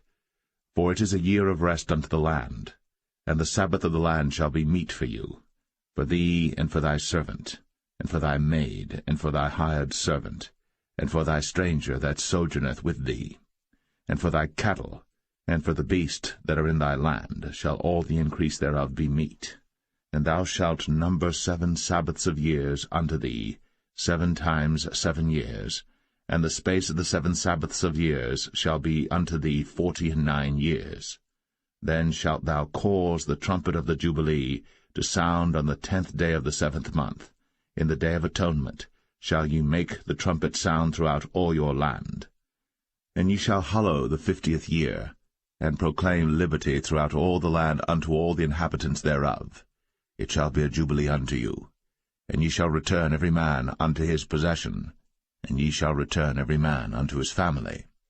A jubilee shall that 50th year be unto you. Ye shall not sow, neither reap that which groweth of itself in it, nor gather the grapes in it of thy vine undressed. For it is the jubilee. It shall be holy unto you. Ye shall eat the increase thereof out of the field. In the year of this Jubilee ye shall return every man unto his possession. And if thou sell aught unto thy neighbor, or buyest aught of thy neighbor's hand, ye shall not oppress one another. According to the number of years after the Jubilee thou shalt buy of thy neighbor, and according unto the number of years of the fruits he shall sell unto thee. According to the multitude of years thou shalt increase the price thereof, and according to the fewness of years thou shalt diminish the price of it, for according to the number of the years of the fruits doth he sell unto thee. Ye shall not therefore oppress one another, but thou shalt fear thy God, for I am the Lord your God. Wherefore ye shall do my statutes, and keep my judgments, and do them. And ye shall dwell in the land in safety, and the land shall yield her fruit, and ye shall eat your fill, and dwell therein in safety. And if ye shall say, What shall we eat the 7th year? Behold, we shall not sow, nor gather in our increase. Then I will command my blessing upon you in the 6th year, and it shall bring forth fruit for 3 years. And ye shall sow the 8th year, and eat yet of old fruit until the 9th year. Until her fruits come in, ye shall eat of the old store. The land shall not be sold for ever, for the land is mine, for ye are strangers and sojourners with me. And in all the land of your possession ye shall grant a redemption for the land. If thy brother be waxen poor, and hath sold away some of his possession, and if any of his kin come to redeem it, then shall he redeem that which his brother sold. And if the man have none to redeem it, and himself be able to redeem it, then let him count the years of the sale thereof, and restore the overplus unto the man to whom he sold it, that he may return unto his possession.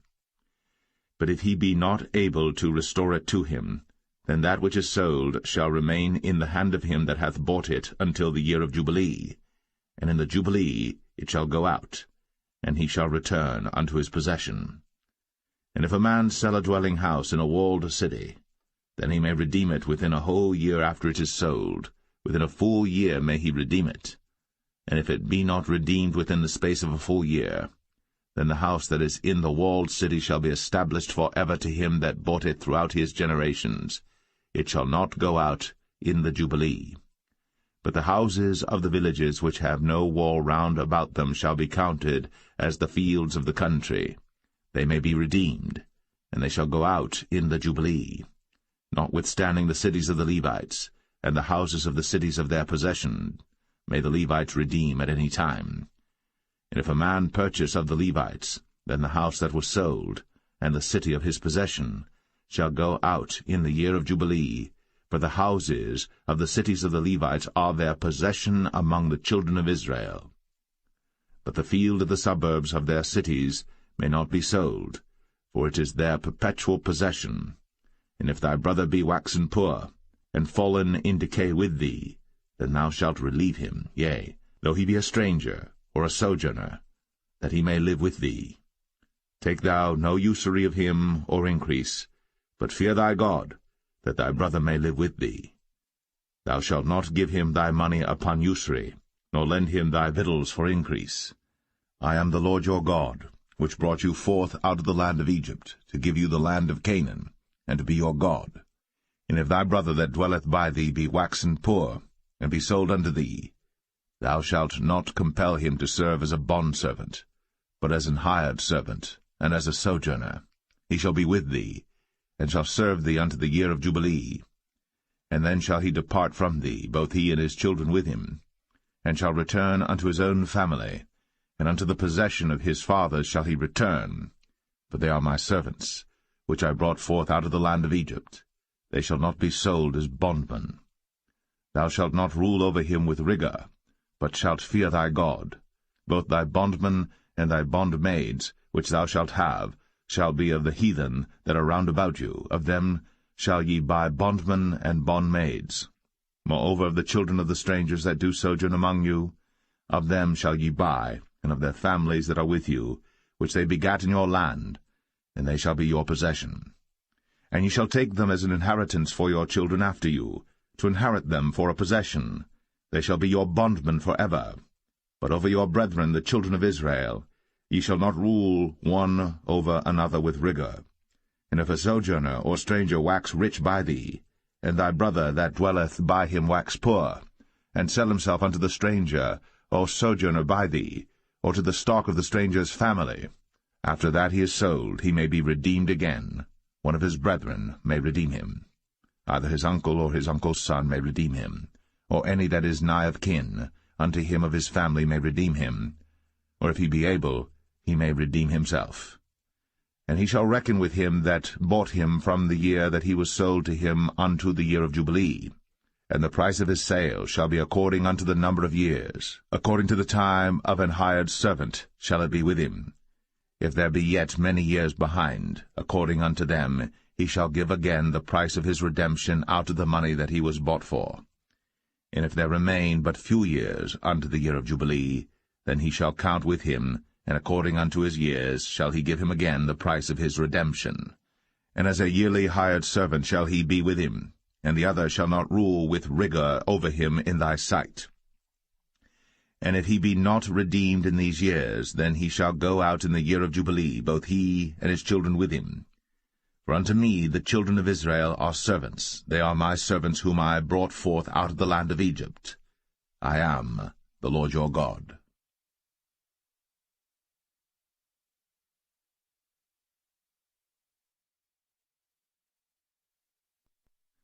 Leviticus 26.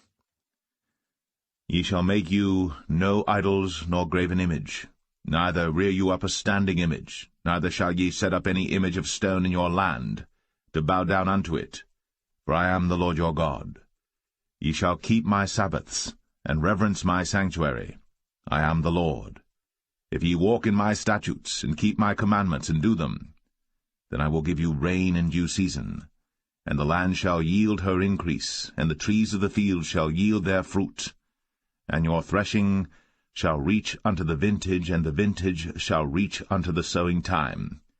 And ye shall eat your bread to the full, and dwell in your land safely.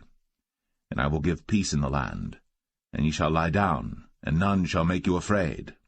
And I will rid evil beasts out of the land, neither shall the sword go through your land. And ye shall chase your enemies, and they shall fall before you by the sword.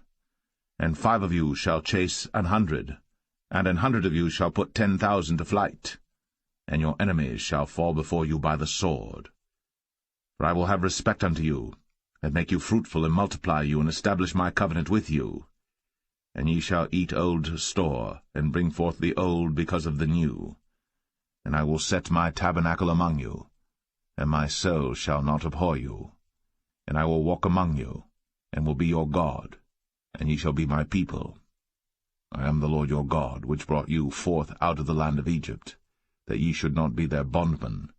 And I have broken the bands of your yoke, and made you go upright. But if ye will not hearken unto me, and will not do all these commandments, and if ye shall despise my statutes, or if your soul abhor my judgments, so that ye will not do all my commandments, but that ye break my covenant, I also will do this unto you. I will even appoint over you terror, consumption, and the burning ague, that shall consume the eyes, and cause sorrow of heart. And ye shall sow your seed in vain, for your enemies shall eat it. And I will set my face against you, and ye shall be slain before your enemies. They that hate you shall reign over you, and ye shall flee when none pursueth you. And if ye will not yet for all this hearken unto me, then I will punish you 7 times more for your sins. And I will break the pride of your power, and I will make your heaven as iron, and your earth as brass, and your strength shall be spent in vain. For your land shall not yield her increase, neither shall the trees of the land yield their fruits. And if ye walk contrary unto me, and will not hearken unto me, I will bring 7 times more plagues upon you according to your sins. I will also send wild beasts among you, which shall rob you of your children, and destroy your cattle, and make you few in number, and your highways shall be desolate. And if ye will not be reformed by me by these things, but will walk contrary unto me, then will I also walk contrary unto you, and will punish you yet 7 times for your sins.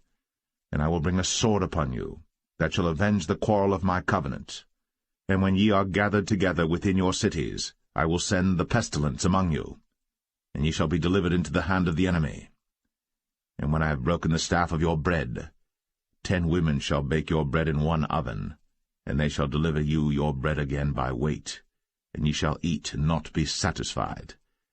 And if ye will not for all this hearken unto me, but walk contrary unto me, then I will walk contrary unto you also in fury, and I, even I, will chastise you 7 times for your sins. And ye shall eat the flesh of your sons, and the flesh of your daughters shall ye eat. And I will destroy your high places, and cut down your images, and cast your carcasses upon the carcasses of your idols. And my soul shall abhor you. And I will make your cities waste, and bring your sanctuaries unto desolation, and I will not smell the savour of your sweet odours. And I will bring the land into desolation, and your enemies which dwell therein shall be astonished at it. And I will scatter you among the heathen, and will draw out a sword after you, and your land shall be desolate, and your cities waste. Then shall the land enjoy her Sabbaths, as long as it lieth desolate, and ye be in your enemy's land, even then shall the land rest, and enjoy her Sabbaths. As long as it lieth desolate it shall rest, because it did not rest in your Sabbaths, when ye dwelt upon it. And upon them that are left alive of you I will send a faintness into their hearts in the lands of their enemies, and the sound of a shaken leaf shall chase them, and they shall flee, as fleeing from a sword, and they shall fall when none pursueth. And they shall fall one upon another, as it were before a sword, when none pursueth. And ye shall have no power to stand before your enemies, and ye shall perish among the heathen. And the land of your enemies shall eat you up, and they that are left of you shall pine away in their iniquity in your enemies' lands, and also in the iniquities of their fathers shall they pine away with them, if they shall confess their iniquity, and the iniquity of their fathers, with their trespass which they trespassed against me, and that also they have walked contrary unto me, and that I also have walked contrary unto them, and have brought them into the land of their enemies. If then their uncircumcised hearts be humbled, and they then accept of the punishment of their iniquity, then will I remember my covenant with Jacob, and also my covenant with Isaac, and also my covenant with Abraham will I remember, and I will remember the land. The land also shall be left of them, and shall enjoy her Sabbaths, while she lieth desolate without them. And they shall accept of the punishment of their iniquity, even because they despised my judgments, and because their soul abhorred my statutes. And yet for all that, when they be in the land of their enemies, I will not cast them away, neither will I abhor them to destroy them utterly, and to break my covenant with them, for I am the Lord their God. But I will for their sakes remember the covenant of their ancestors, whom I brought forth out of the land of Egypt, in the sight of the heathen, that I might be their God. I am the Lord. These are the statutes and judgments and laws which the Lord made between him and the children of Israel in Mount Sinai by the hand of Moses.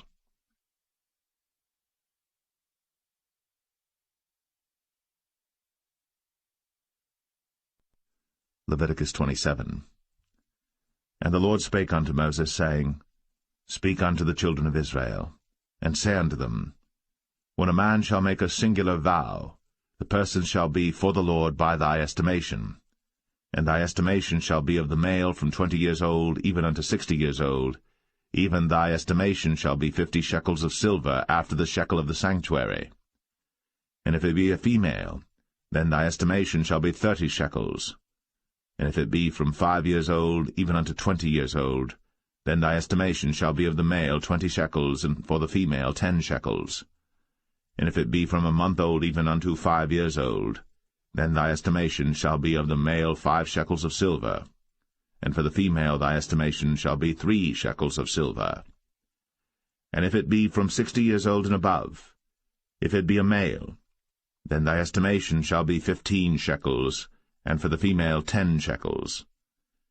But if he be poorer than thy estimation, then he shall present himself before the priest, and the priest shall value him, according to his ability that vowed shall the priest value him. And if it be a beast, whereof men bring an offering unto the Lord, all that any man giveth of such unto the Lord shall be holy. He shall not alter it, nor change it, a good for a bad, or a bad for a good.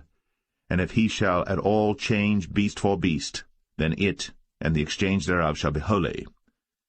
And if it be any unclean beast, of which they do not offer a sacrifice unto the Lord, then he shall present the beast before the priest. And the priest shall value it, whether it be good or bad, as thou valuest it, who art the priest, so shall it be. But if he will at all redeem it, then he shall add a fifth part thereof unto thy estimation. And when a man shall sanctify his house to be holy unto the Lord, then the priest shall estimate it, whether it be good or bad, as the priest shall estimate it, so shall it stand. And if he that sanctified it will redeem his house, then he shall add the fifth part of the money of thy estimation unto it, and it shall be his. And if a man shall sanctify unto the Lord some part of a field of his possession, then thy estimation shall be according to the seed thereof, an homer of barley seed shall be valued at 50 shekels of silver. If he sanctify his field from the year of Jubilee according to thy estimation, it shall stand. But if he sanctify his field after the Jubilee, then the priest shall reckon unto him the money according to the years that remain, even unto the year of the Jubilee, and it shall be abated from thy estimation. And if he that sanctified the field will in any wise redeem it, then he shall add the fifth part of the money of thy estimation unto it, and it shall be assured to him. And if he will not redeem the field, or if he have sold the field to another man, it shall not be redeemed any more. But the field, when it goeth out in the Jubilee, shall be holy unto the Lord, as a field devoted. The possession thereof shall be the priest's. And if a man sanctify unto the Lord a field which he hath bought, which is not of the fields of his possession, then the priest shall reckon unto him the worth of thy estimation, even unto the year of the Jubilee, and he shall give thine estimation in that day as a holy thing unto the Lord. In the year of the Jubilee the field shall return unto him of whom it was bought, even to him to whom the possession of the land did belong. And all thy estimation shall be according to the shekel of the sanctuary. 20 gerahs shall be the shekel. Only the firstling of the beasts, which should be the Lord's firstling, no man shall sanctify it, whether it be ox or sheep, it is the Lord's. And if it be of an unclean beast, then he shall redeem it according to thine estimation, and shall add a fifth part of it thereto. Or if it be not redeemed, then it shall be sold according to thy estimation. Notwithstanding no devoted thing, that a man shall devote unto the Lord of all that he hath, both of man and beast, and of the field of his possession, shall be sold or redeemed. Every devoted thing is most holy unto the Lord. None devoted, which shall be devoted of men, shall be redeemed, but shall surely be put to death. And all the tithe of the land, whether of the seed of the land or of the fruit of the tree, is the Lord's.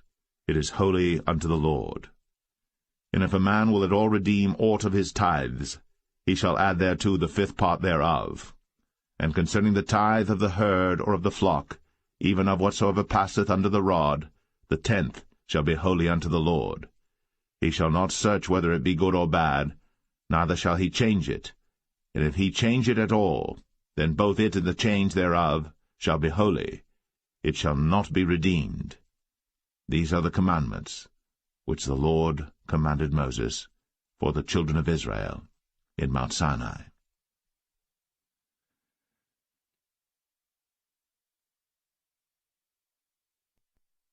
The Book of Numbers, chapter 1.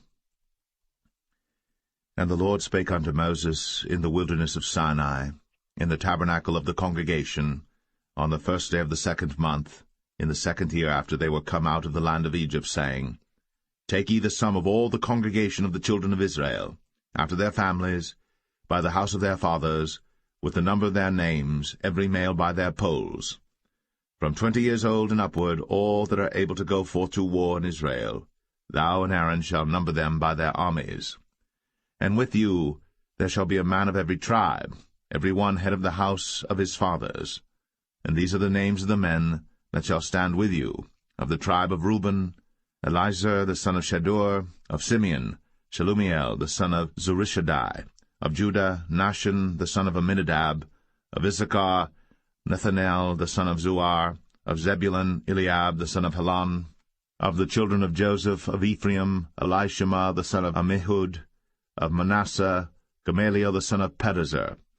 Of Benjamin, Abidan the son of Gideoni.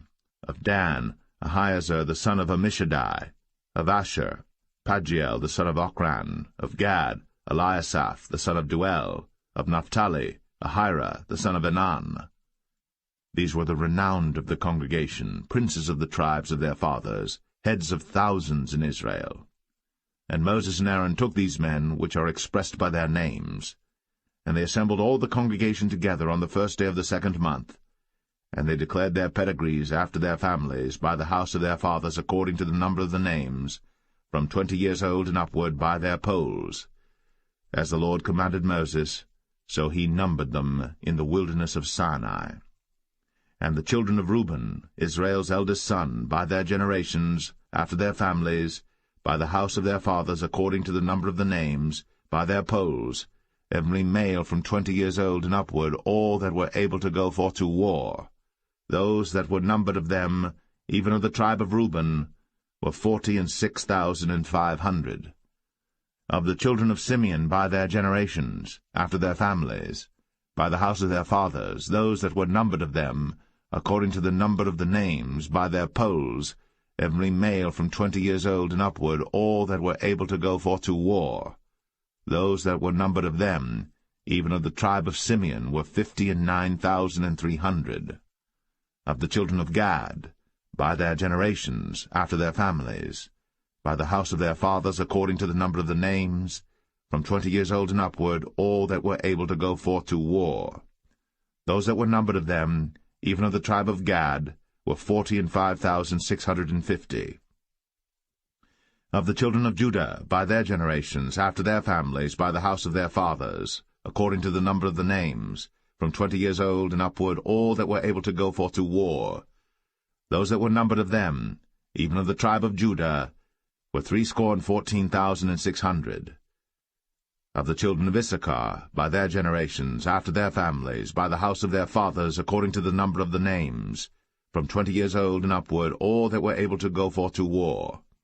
Those that were numbered of them, even of the tribe of Issachar, were 54,400. Of the children of Zebulun, by their generations, after their families, by the house of their fathers, according to the number of the names, from 20 years old and upward, all that were able to go forth to war, those that were numbered of them, even of the tribe of Zebulun, were 57,400. Of the children of Joseph, namely of the children of Ephraim, by their generations, after their families, by the house of their fathers, according to the number of the names, from 20 years old and upward, all that were able to go forth to war. Those that were numbered of them, even of the tribe of Ephraim, were 40,500. Of the children of Manasseh, by their generations, after their families, by the house of their fathers, according to the number of the names, from 20 years old and upward, all that were able to go forth to war. Those that were numbered of them, even of the tribe of Manasseh, were 32,200. Of the children of Benjamin, by their generations, after their families, by the house of their fathers, according to the number of the names, from 20 years old and upward, all that were able to go forth to war, those that were numbered of them, even of the tribe of Benjamin, were 35,400. Of the children of Dan, by their generations, after their families, by the house of their fathers, according to the number of the names, from 20 years old and upward, all that were able to go forth to war, those that were numbered of them, even of the tribe of Dan, were 62,700. Of the children of Asher, by their generations, after their families, by the house of their fathers, according to the number of the names, from 20 years old and upward, all that were able to go forth to war, those that were numbered of them, even of the tribe of Asher, were 41,500. Of the children of Naphtali, throughout their generations, after their families, by the house of their fathers, according to the number of the names, from 20 years old and upward, all that were able to go forth to war, those that were numbered of them, even of the tribe of Naphtali, were 53,400. These are those that were numbered, which Moses and Aaron numbered. And the princes of Israel, being 12 men, each one was for the house of his fathers. So were all those that were numbered of the children of Israel, by the house of their fathers, from 20 years old and upward, all that were able to go forth to war in Israel. Even all they that were numbered were 600,000 and 3,550. But the Levites after the tribe of their fathers were not numbered among them. For the Lord had spoken unto Moses, saying, Only thou shalt not number the tribe of Levi, neither take the sum of them among the children of Israel. But thou shalt appoint the Levites over the tabernacle of testimony, and over all the vessels thereof, and over all things that belong to it. They shall bear the tabernacle, and all the vessels thereof, and they shall minister unto it, and shall encamp round about the tabernacle. And when the tabernacle setteth forward, the Levites shall take it down. And when the tabernacle is to be pitched, the Levites shall set it up, and the stranger that cometh nigh shall be put to death. And the children of Israel shall pitch their tents, every man by his own camp, and every man by his own standard throughout their hosts. But the Levites shall pitch round about the tabernacle of testimony, that there be no wrath upon the congregation of the children of Israel.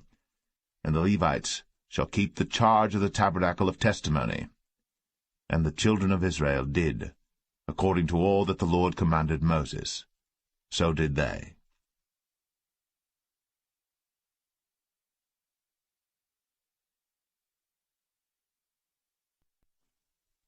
Numbers 2. And the Lord spake unto Moses and unto Aaron, saying, Every man of the children of Israel shall pitch by his own standard, with the ensign of their father's house. Far off about the tabernacle of the congregation shall they pitch. And on the east side toward the rising of the sun shall they of the standard of the camp of Judah pitch throughout their armies. And Nahshon the son of Amminadab shall be captain of the children of Judah. And his host, and those that were numbered of them, were 314,600. And those that do pitch next unto him shall be the tribe of Issachar. And Nethaniel the son of Zuar shall be captain of the children of Issachar. And his host, and those that were numbered thereof, were 54,400. Then the tribe of Zebulun, and Eliab the son of Helon, shall be captain of the children of Zebulun. And his host, and those that were numbered thereof, were 57,400. All that were numbered in the camp of Judah were 100,000 and 80,000 and 6,400 throughout their armies. These shall first set forth. On the south side shall be the standard of the camp of Reuben, according to their armies, and the captain of the children of Reuben shall be Elizur, the son of Shedeur. And his host, and those that were numbered thereof, were 46,500. And those which pitched by him shall be the tribe of Simeon. And the captain of the children of Simeon shall be Shelumiel, the son of Zerushadai. And his host, and those that were numbered of them, were 59,300.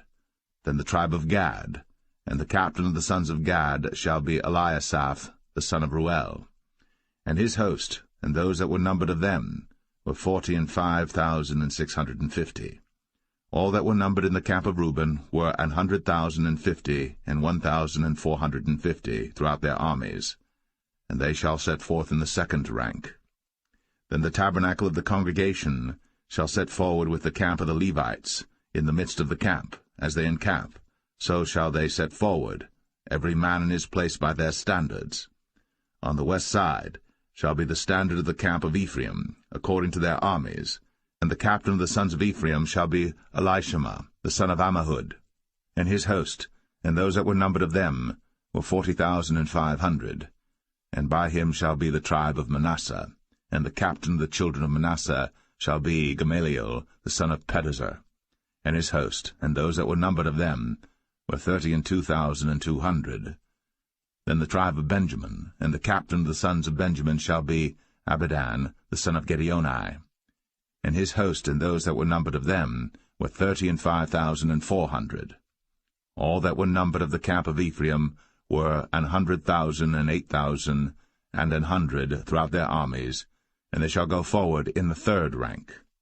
The standard of the camp of Dan shall be on the north side by their armies, and the captain of the children of Dan shall be Ahiezer, the son of Ammishaddai, and his host, and those that were numbered of them, were 62,700.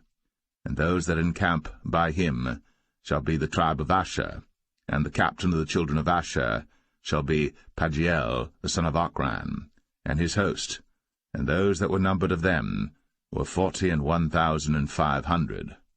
Then the tribe of Naphtali, and the captain of the children of Naphtali shall be Ahira, the son of Enan, and his host, and those that were numbered of them were 53,400. All they that were numbered in the camp of Dan were 100,050 and 7,600. They shall go hindmost with their standards. These are those which were numbered of the children of Israel, by the house of their fathers. All those that were numbered of the camps throughout their hosts were 600,000 and 3,550. But the Levites were not numbered among the children of Israel, as the Lord commanded Moses. And the children of Israel did according to all that the Lord commanded Moses. So they pitched by their standards, and so they set forward, every one after their families, according to the house of their fathers.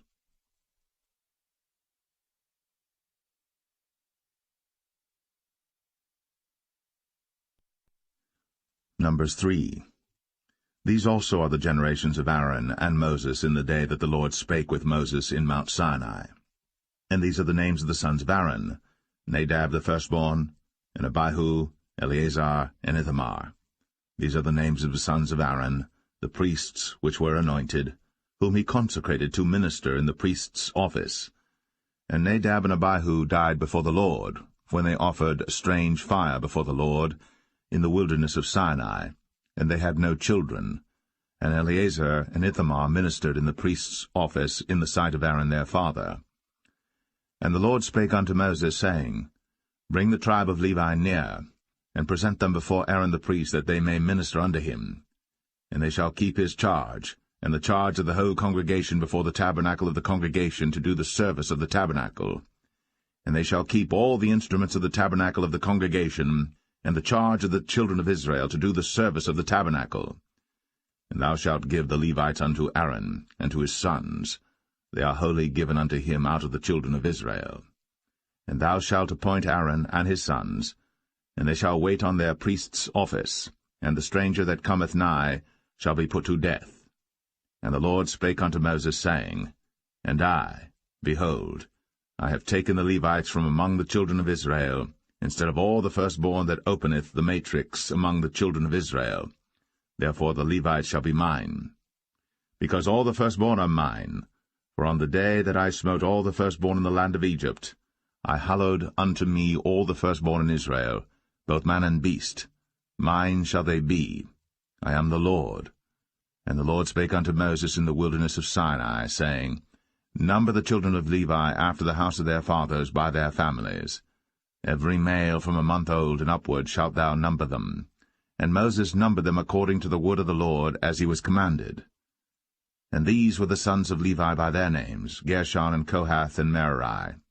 And these are the names of the sons of Gershon by their families, Libni and Shimei. And the sons of Kohath by their families, Amram, and Izahar, Hebron, and Uzziel. And the sons of Merari by their families, Mahli and Mushai. These are the families of the Levites according to the house of their fathers. Of Gershon was the family of the Libnites, and the family of the Shimites. These are the families of the Gershonites. Those that were numbered of them, according to the number of all the males, from a month old and upward, even those that were numbered of them, were 7,500. The families of the Gershonites shall pitch behind the tabernacle westward. And the chief of the house of the father of the Gershonites shall be Eliasaph the son of Lael. And the charge of the sons of Gershon in the tabernacle of the congregation shall be the tabernacle, and the tent, the covering thereof, and the hanging for the door of the tabernacle of the congregation, and the hangings of the court, and the curtain for the door of the court which is by the tabernacle, and by the altar round about, and the cords of it for all the service thereof. And of Kohath was the family of the Amramites, and the family of the Isharites, and the family of the Hebronites, and the family of the Uzzielites. These are the families of the Kohathites. In the number of all the males from a month old and upward were 8,600, keeping the charge of the sanctuary. The families of the sons of Kohath shall pitch on the side of the tabernacle southward. And the chief of the house of the father of the families of the Kohathites shall be Elizaphan the son of Uzziel. And their charge shall be the ark, and the table, and the candlestick, and the altars, and the vessels of the sanctuary wherewith they minister, and the hanging, and all the service thereof. And Eleazar the son of Aaron the priest shall be chief over the chief of the Levites, and have the oversight of them that keep the charge of the sanctuary. Of Merari was the family of the Mahlites, and the family of the Mushites. These are the families of Merari. And those that were numbered of them, according to the number of all the males, from a month old and upward, were 6,200. And the chief of the house of the father of the families of Merari was Zuriel, the son of Abihail. These shall pitch on the side of the tabernacle northward. And under the custody and charge of the sons of Merari shall be the boards of the tabernacle, and the bars thereof, and the pillars thereof, and the sockets thereof, and all the vessels thereof, and all that serveth thereto, and the pillars of the court round about, and their sockets, and their pins, and their cords. But those that encamp before the tabernacle toward the east, even before the tabernacle of the congregation eastward, shall be Moses and Aaron and his sons, keeping the charge of the sanctuary for the charge of the children of Israel, and the stranger that cometh nigh shall be put to death. All that were numbered of the Levites, which Moses and Aaron numbered at the commandment of the Lord, throughout their families, all the males from a month old and upward, were 22,000. And the Lord said unto Moses, Number all the firstborn of the males of the children of Israel from a month old and upward, and take the number of their names. And thou shalt take the Levites for me, I am the Lord, instead of all the firstborn among the children of Israel, and the cattle of the Levites instead of all the firstlings among the cattle of the children of Israel. And Moses numbered, as the Lord commanded him, all the firstborn among the children of Israel, and all the firstborn males by the number of names, from a month old and upward, of those that were numbered of them, were 22,213. And the Lord spake unto Moses, saying, Take the Levites instead of all the firstborn among the children of Israel, and the cattle of the Levites instead of their cattle, and the Levites shall be mine. I am the Lord. And for those that are to be redeemed of the 213 of the firstborn of the children of Israel, which are more than the Levites, thou shalt even take 5 shekels apiece by the poll. After the shekel of the sanctuary shalt thou take them. The shekel is 20 gerahs. And thou shalt give the money wherewith the odd number of them is to be redeemed, unto Aaron and to his sons. And Moses took the redemption money of them that were over and above them that were redeemed by the Levites. Of the firstborn of the children of Israel took he the money, 1,365 shekels, after the shekel of the sanctuary. And Moses gave the money of them that were redeemed unto Aaron and to his sons, according to the word of the Lord, as the Lord commanded Moses.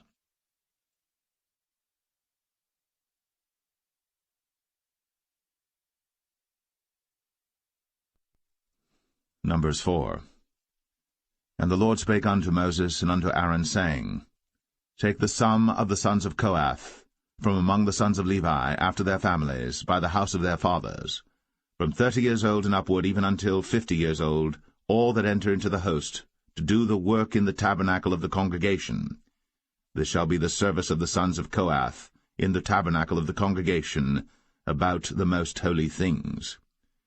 And when the camp setteth forward, Aaron shall come, and his sons, and they shall take down the covering veil, and cover the ark of the testimony with it, and shall put thereon the covering of badgers' skins, and shall spread over it a cloth wholly of blue, and shall put in the staves thereof. And upon the table of showbread they shall spread a cloth of blue, and put thereon the dishes, and the spoons, and the bowls, and covers to cover withal, and the continual bread shall be thereon. And they shall spread upon them a cloth of scarlet, and cover the same with the covering of badgers' skins, and shall put in the staves thereof. And they shall take a cloth of blue, and cover the candlestick of the light, and his lamps, and his tongs, and his snuff dishes, and all the oil vessels thereof, wherewith they minister unto it. And they shall put it and all the vessels thereof within a covering of badgers' skins, and shall put it upon a bar. And upon the golden altar they shall spread a cloth of blue, and cover it with a covering of badgers' skins, and shall put to the staves thereof.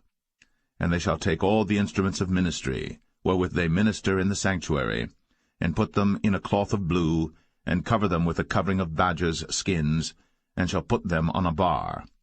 And they shall take away the ashes from the altar, and spread a purple cloth thereon. And they shall put upon it all the vessels thereof, wherewith they minister about it, even the censers, the flesh hooks, and the shovels, and the basins, all the vessels of the altar, and they shall spread upon it a covering of badgers' skins, and put to the staves of it. And when Aaron and his sons have made an end of covering the sanctuary, and all the vessels of the sanctuary as the camp is to set forward, after that the sons of Kohath shall come to bear it. But they shall not touch any holy thing, lest they die. These things are the burden of the sons of Kohath in the tabernacle of the congregation. And to the office of Eleazar the son of Aaron the priest pertaineth the oil for the light, and the sweet incense, and the daily meat offering, and the anointing oil, and the oversight of all the tabernacle, and of all that therein is, in the sanctuary, and in the vessels thereof. And the Lord spake unto Moses and unto Aaron, saying, Cut ye not off the tribe of the families of the Kohathites from among the Levites, but thus do unto them, that they may live and not die, when they approach unto the most holy things. Aaron and his sons shall go in, and appoint them every one to his service and to his burden. But they shall not go in to see when the holy things are covered, lest they die. And the Lord spake unto Moses, saying, Take also the sum of the sons of Gershon, throughout the houses of their fathers by their families. From 30 years old and upward until 50 years old shalt thou number them, all that enter in to perform the service, to do the work in the tabernacle of the congregation. This is the service of the families of the Gershonites, to serve and for burdens. And they shall bear the curtains of the tabernacle, and the tabernacle of the congregation, his covering, and the covering of the badger skins that is above upon it, and the hanging for the door of the tabernacle of the congregation, and the hangings of the court, and the hanging for the door of the gate of the court, which is by the tabernacle, and by the altar round about, and their cords, and all the instruments of their service, and all that is made for them, so shall they serve. At the appointment of Aaron and his sons shall be all the service of the sons of the Gershonites, in all their burdens, and in all their service, and ye shall appoint unto them in charge all their burdens.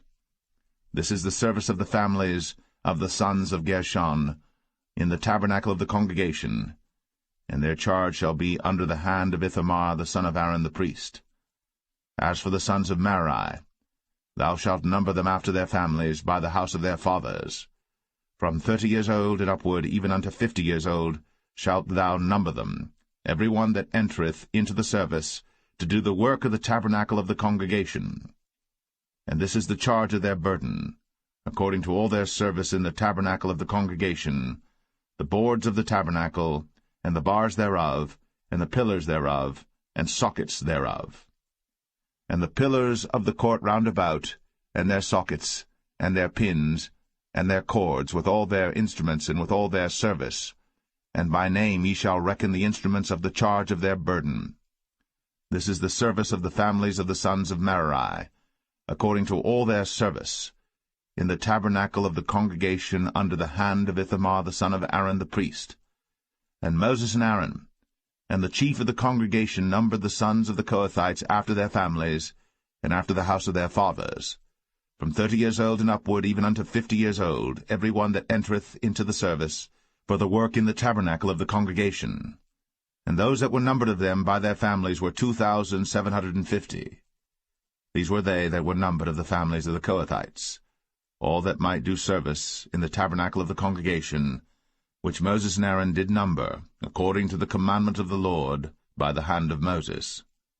And those that were numbered of the sons of Gershon throughout their families and by the house of their fathers, from 30 years old and upward, even unto 50 years old, every one that entereth into the service, for the work in the tabernacle of the congregation, even those that were numbered of them throughout their families by the house of their fathers, were 2,630. These are they that were numbered of the families of the sons of Gershon, of all that might do service in the tabernacle of the congregation, whom Moses and Aaron did number according to the commandment of the Lord. And those that were numbered of the families of the sons of Merari, throughout their families by the house of their fathers, from 30 years old and upward, even unto 50 years old, every one that entereth into the service, for the work in the tabernacle of the congregation, even those that were numbered of them after their families were 3,200. These be those that were numbered of the families of the sons of Merari, whom Moses and Aaron numbered according to the word of the Lord by the hand of Moses. All those that were numbered of the Levites, whom Moses and Aaron and the chief of Israel numbered, after their families, and after the house of their fathers, from 30 years old and upward, even unto 50 years old, every one that came to do the service of the ministry, and the service of the burden in the tabernacle of the congregation. Even those that were numbered of them were 8,580. According to the commandment of the Lord they were numbered by the hand of Moses, every one according to his service, and according to his burden. Thus were they numbered of him, as the Lord commanded Moses.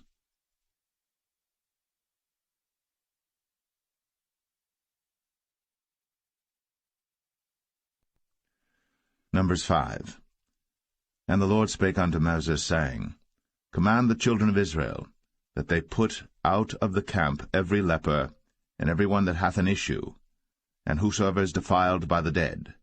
Both male and female shall ye put out, without the camp shall ye put them, that they defile not their camps, in the midst whereof I dwell. And the children of Israel did so, and put them out without the camp, as the Lord spake unto Moses. So did the children of Israel.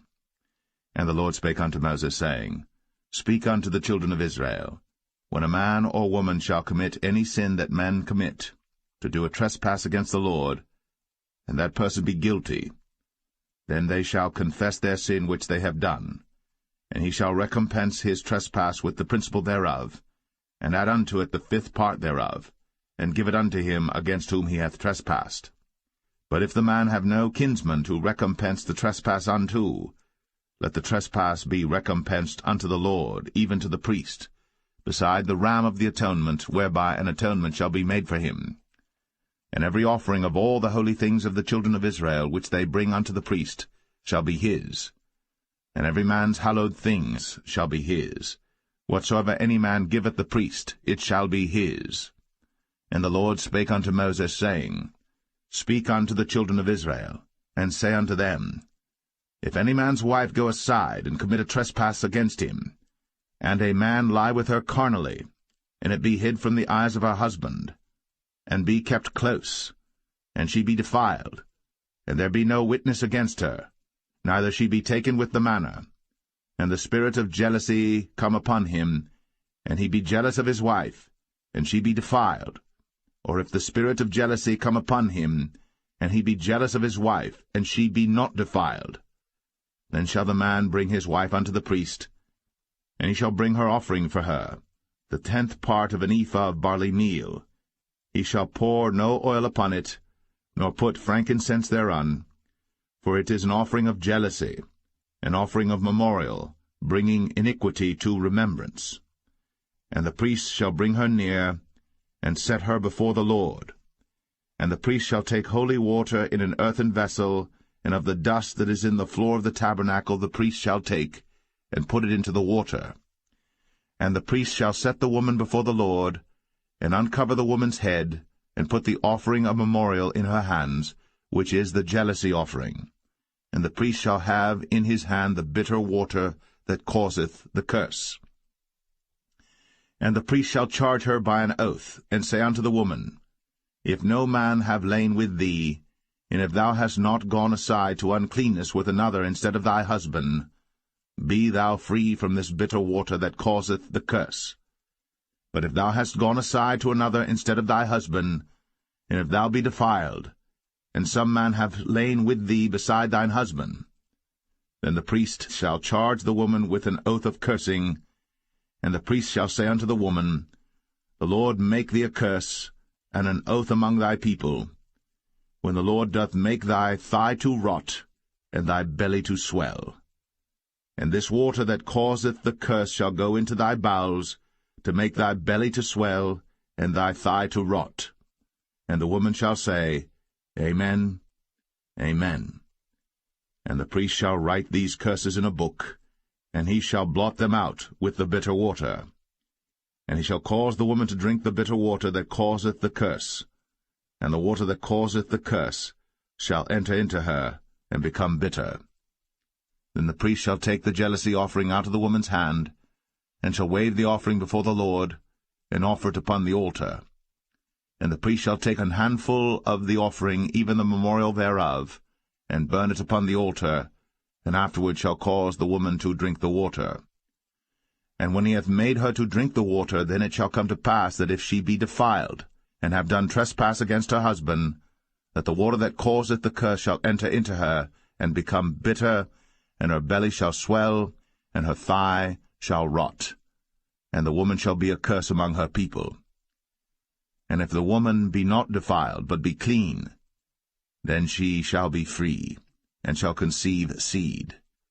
This is the law of jealousy, when a wife goeth aside to another instead of her husband, and is defiled. Or when the spirit of jealousy cometh upon him, and he be jealous over his wife, and shall set the woman before the Lord, and the priest shall execute upon her all this law. Then shall the man be guiltless from iniquity, and this woman shall bear her iniquity.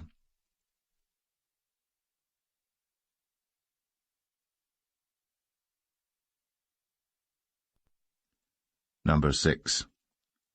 And the Lord spake unto Moses, saying, Speak unto the children of Israel, and say unto them, When either man or woman shall separate themselves to vow a vow of a Nazarite, to separate themselves unto the Lord, he shall separate himself from wine and strong drink, and shall drink no vinegar of wine, or vinegar of strong drink. Neither shall he drink any liquor of grapes, nor eat moist grapes or dried. All the days of his separation shall he eat nothing that is made of the vine tree, from the kernels even to the husk. All the days of the vow of his separation there shall no razor come upon his head, until the days be fulfilled, in the which he separateth himself unto the Lord. He shall be holy, and shall let the locks of the hair of his head grow. All the days that he separateth himself unto the Lord, he shall come at no dead body. He shall not make himself unclean for his father, or for his mother, for his brother, or for his sister, when they die, because the consecration of his God is upon his head. All the days of his separation he is holy unto the Lord. And if any man die very suddenly by him, and he hath defiled the head of his consecration, then he shall shave his head in the day of his cleansing. On the 7th day shall he shave it.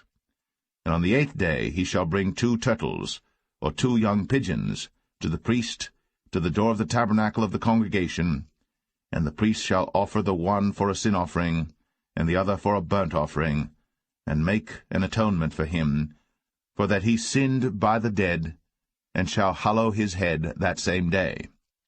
And he shall consecrate unto the Lord the days of his separation, and shall bring a lamb of the first year for a trespass offering, but the days that were before shall be lost, because his separation was defiled. And this is the law of the Nazarite. When the days of his separation are fulfilled, he shall be brought unto the door of the tabernacle of the congregation, and he shall offer his offering unto the Lord, 1 he-lamb of the first year without blemish for a burnt offering, and 1 ewe-lamb of the first year without blemish for a sin offering, and 1 ram without blemish for peace offerings, and a basket of unleavened bread, cakes of fine flour mingled with oil, and wafers of unleavened bread anointed with oil, and their meat offering, and their drink offerings. And the priest shall bring them before the Lord, and shall offer his sin offering and his burnt offering. And he shall offer the ram for a sacrifice of peace offerings unto the Lord, with the basket of unleavened bread. The priest shall offer also his meat offering and his drink offering. And the Nazarite shall shave the head of his separation at the door of the tabernacle of the congregation, and shall take the hair of the head of his separation, and put it in the fire which is under the sacrifice of the peace offerings. And the priest shall take the sodden shoulder of the ram, and 1 unleavened cake out of the basket, and 1 unleavened wafer, and shall put them upon the hands of the Nazarite, after the hair of his separation is shaven. And the priest shall wave them for a wave offering before the Lord. This is holy for the priest, with the wave breast and heave shoulder. And after that the Nazarite may drink wine. This is the law of the Nazarite who hath vowed, and of his offering unto the Lord for his separation, beside that his hand shall get, according to the vow which he vowed, so he must do after the law of his separation. And the Lord spake unto Moses, saying, Speak unto Aaron and unto his sons, saying, On this wise ye shall bless the children of Israel, saying unto them, The Lord bless thee, and keep thee. The Lord make his face shine upon thee, and be gracious unto thee. The Lord lift up his countenance upon thee, and give thee peace. And they shall put my name upon the children of Israel, and I will bless them.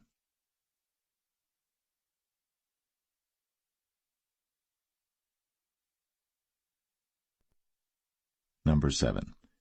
And it came to pass on the day that Moses had fully set up the tabernacle, and had anointed it, and sanctified it, and all the instruments thereof, both the altar and all the vessels thereof, and had anointed them and sanctified them, that the princes of Israel, heads of the house of their fathers, who were the princes of the tribes, and were over them that were numbered, offered.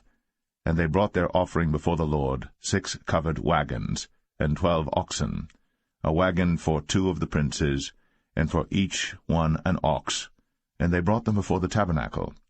And the Lord spake unto Moses, saying, Take it of them, that they may be to do the service of the tabernacle of the congregation, and thou shalt give them unto the Levites, to every man according to his service. And Moses took the wagons and the oxen, and gave them unto the Levites. 2 wagons and 4 oxen he gave unto the sons of Gershon, according to their service. And 4 wagons and 8 oxen he gave unto the sons of Merari, according unto their service, under the hand of Ithamar the son of Aaron the priest. But unto the sons of Kohath he gave none, because the service of the sanctuary belonging unto them was that they should bear upon their shoulders. And the princes offered for dedicating of the altar in the day that it was anointed, even the princes offered their offering before the altar. And the Lord said unto Moses, They shall offer their offering, each prince on his day, for the dedicating of the altar. And he that offered his offering the first day was Nahshon the son of Amminadab of the tribe of Judah. And his offering was 1 silver charger, the weight thereof was 130 shekels, 1 silver bowl of 70 shekels after the shekel of the sanctuary. Both of them were full of fine flour, mingled with oil, for a meat offering. 1 spoon of 10 shekels of gold, full of incense. 1 young bullock, 1 ram, 1 lamb of the first year, for a burnt offering. 1 kid of the goats for a sin offering, and for a sacrifice of peace offerings. 2 oxen, 5 rams, 5 he-goats, 5 lambs of the first year. This was the offering of Nahshon the son of Amminadab. On the 2nd day Nathanael the son of Zuar, prince of Issachar, did offer. He offered for his offering 1 silver charger, the weight whereof was 130 shekels, 1 silver bowl of 70 shekels after the shekel of the sanctuary, both of them full of fine flour, mingled with oil, for a meat offering. 1 spoon of gold of 10 shekels, full of incense. 1 young bullock, 1 ram, 1 lamb of the first year, for a burnt offering. 1 kid of the goats for a sin offering. And for a sacrifice of peace offerings, 2 oxen, 5 rams, 5 he-goats, 5 lambs of the first year. This was the offering of Nathanael the son of Zuar. On the 3rd day Eliab the son of Helon, prince of the children of Zebulun, did offer. His offering was 1 silver charger, the weight whereof was 130 shekels, 1 silver bowl of 70 shekels after the shekel of the sanctuary, both of them full of fine flour, mingled with oil, for a meat offering. 1 golden spoon of 10 shekels, full of incense. 1 young bullock, 1 ram, 1 lamb of the first year, for a burnt offering. 1 kid of the goats for a sin offering. And for a sacrifice of peace offerings, 2 oxen, 5 rams, 5 he-goats, 5 lambs of the first year. This was the offering of Eliab the son of Helon. On the 4th day Eleazar the son of Shadur, prince of the children of Reuben, did offer. His offering was 1 silver charger of the weight of 130 shekels, 1 silver bowl of 70 shekels after the shekel of the sanctuary, both of them full of fine flour, mingled with oil, for a meat offering. 1 golden spoon of 10 shekels, full of incense. 1 young bullock, 1 ram, 1 lamb of the first year for a burnt offering, 1 kid of the goats for a sin offering, and for a sacrifice of peace offerings 2 oxen, 5 rams, 5 he-goats, 5 lambs of the first year. This was the offering of Elizur, the son of Shadur. On the 5th day, Shelumiel, the son of Zerushadai, prince of the children of Simeon, did offer. His offering was 1 silver charger, the weight whereof was 130 shekels, 1 silver bowl of 70 shekels, after the shekel of the sanctuary, both of them full of fine flour mingled with oil for a meat offering, 1 golden spoon of 10 shekels full of incense, 1 young bullock, 1 ram, 1 lamb of the first year for a burnt offering, 1 kid of the goats for a sin offering, and for a sacrifice of peace offerings 2 oxen, 5 rams, 5 he-goats, 5 lambs of the first year. This was the offering of Shelumiel, the son of Zerushadai. On the 6th day Eliasaph, the son of Deuel, prince of the children of Gad, offered.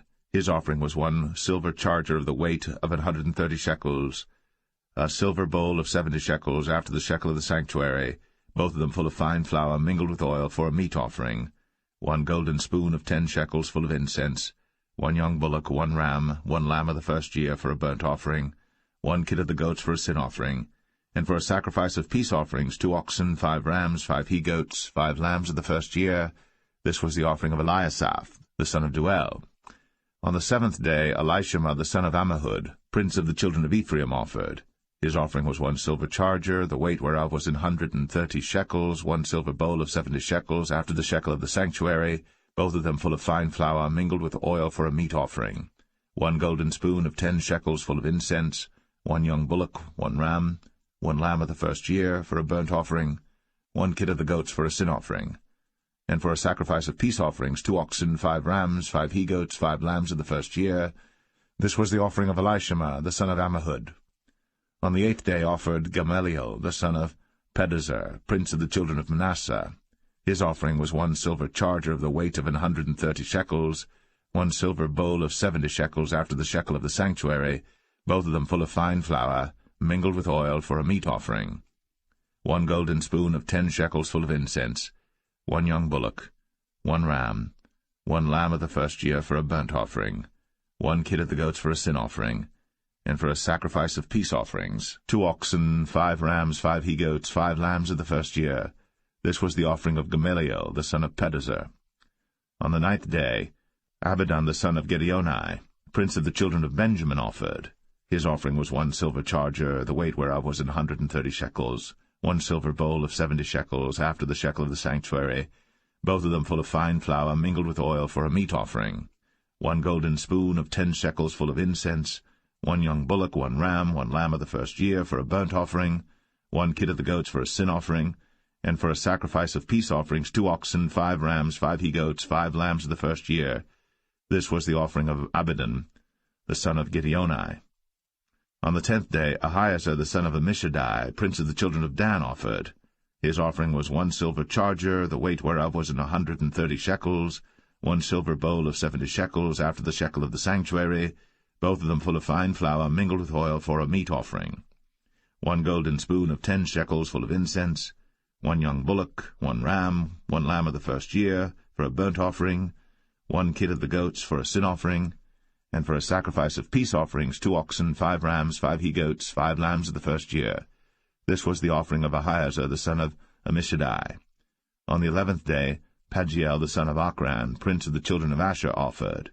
His offering was 1 silver charger, the weight whereof was 130 shekels, 1 silver bowl of 70 shekels, after the shekel of the sanctuary, both of them full of fine flour mingled with oil for a meat offering, 1 golden spoon of 10 shekels full of incense, 1 young bullock, 1 ram, 1 lamb of the first year for a burnt offering, 1 kid of the goats for a sin offering, and for a sacrifice of peace offerings 2 oxen, 5 rams, 5 he-goats, 5 lambs of the first year.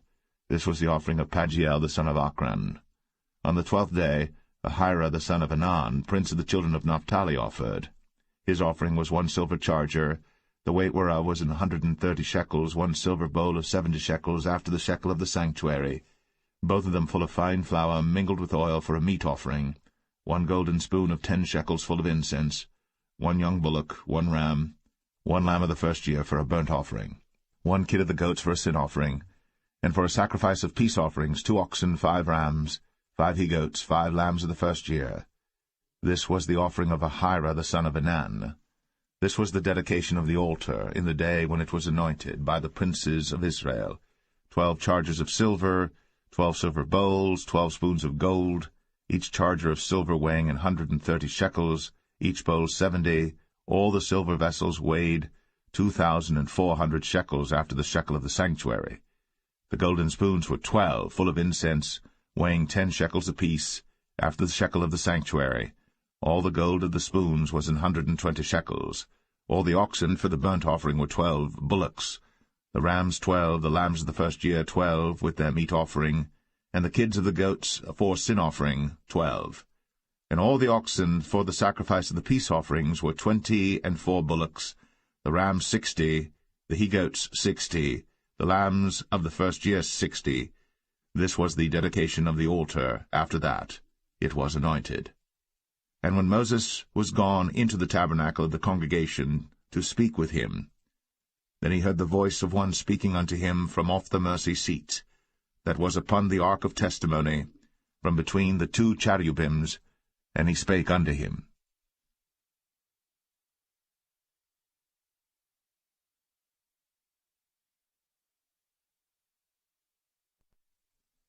Numbers 8. And the Lord spake unto Moses, saying, Speak unto Aaron, and say unto him, When thou lightest the lamps, the 7 lamps shall give light over against the candlestick. And Aaron did so. He lighted the lamps thereof over against the candlestick, as the Lord commanded Moses. And this work of the candlestick was of beaten gold, unto the shaft thereof, unto the flowers thereof was beaten work, according unto the pattern which the Lord had shown Moses. So he made the candlestick. And the Lord spake unto Moses, saying, Take the Levites from among the children of Israel, and cleanse them. And thus shalt thou do unto them to cleanse them. Sprinkle water of purifying upon them, and let them shave all their flesh, and let them wash their clothes, and so make themselves clean. Then let them take a young bullock with his meat offering, even fine flour mingled with oil, and another young bullock shalt thou take for a sin offering. And thou shalt bring the Levites before the tabernacle of the congregation, and thou shalt gather the whole assembly of the children of Israel together. And thou shalt bring the Levites before the Lord, and the children of Israel shall put their hands upon the Levites. And Aaron shall offer the Levites before the Lord for an offering of the children of Israel, that they may execute the service of the Lord. And the Levites shall lay their hands upon the heads of the bullocks. And thou shalt offer the one for a sin offering, and the other for a burnt offering unto the Lord, to make an atonement for the Levites. And thou shalt set the Levites before Aaron, and before his sons, and offer them for an offering unto the Lord. Thus shalt thou separate the Levites from among the children of Israel, and the Levites shall be mine. And after that shall the Levites go in to do the service of the tabernacle of the congregation. And thou shalt cleanse them, and offer them for an offering. For they are wholly given unto me from among the children of Israel, instead of such as open every womb, even instead of the firstborn of all the children of Israel, have I taken them unto me. For all the firstborn of the children of Israel are mine, both man and beast. On the day that I smote every firstborn in the land of Egypt, I sanctified them for myself. And I have taken the Levites for all the firstborn of the children of Israel. And I have given the Levites as a gift to Aaron and to his sons from among the children of Israel, to do the service of the children of Israel in the tabernacle of the congregation, and to make an atonement for the children of Israel, that there be no plague among the children of Israel, when the children of Israel come nigh unto the sanctuary. And Moses and Aaron and all the congregation of the children of Israel did to the Levites according unto all that the Lord commanded Moses concerning the Levites. So did the children of Israel unto them. And the Levites were purified, and they washed their clothes, and Aaron offered them as an offering before the Lord. And Aaron made an atonement for them to cleanse them. And after that went the Levites in to do their service in the tabernacle of the congregation before Aaron, and before his sons, as the Lord had commanded Moses concerning the Levites, so did they unto them. And the Lord spake unto Moses, saying, This is it that belongeth unto the Levites. From 25 years old and upward they shall go in to wait upon the service of the tabernacle of the congregation. And from the age of 50 years they shall cease waiting upon the service thereof, and shall serve no more, but shall minister with their brethren in the tabernacle of the congregation, to keep the charge, and shall do no service. Thus shalt thou do unto the Levites touching their charge.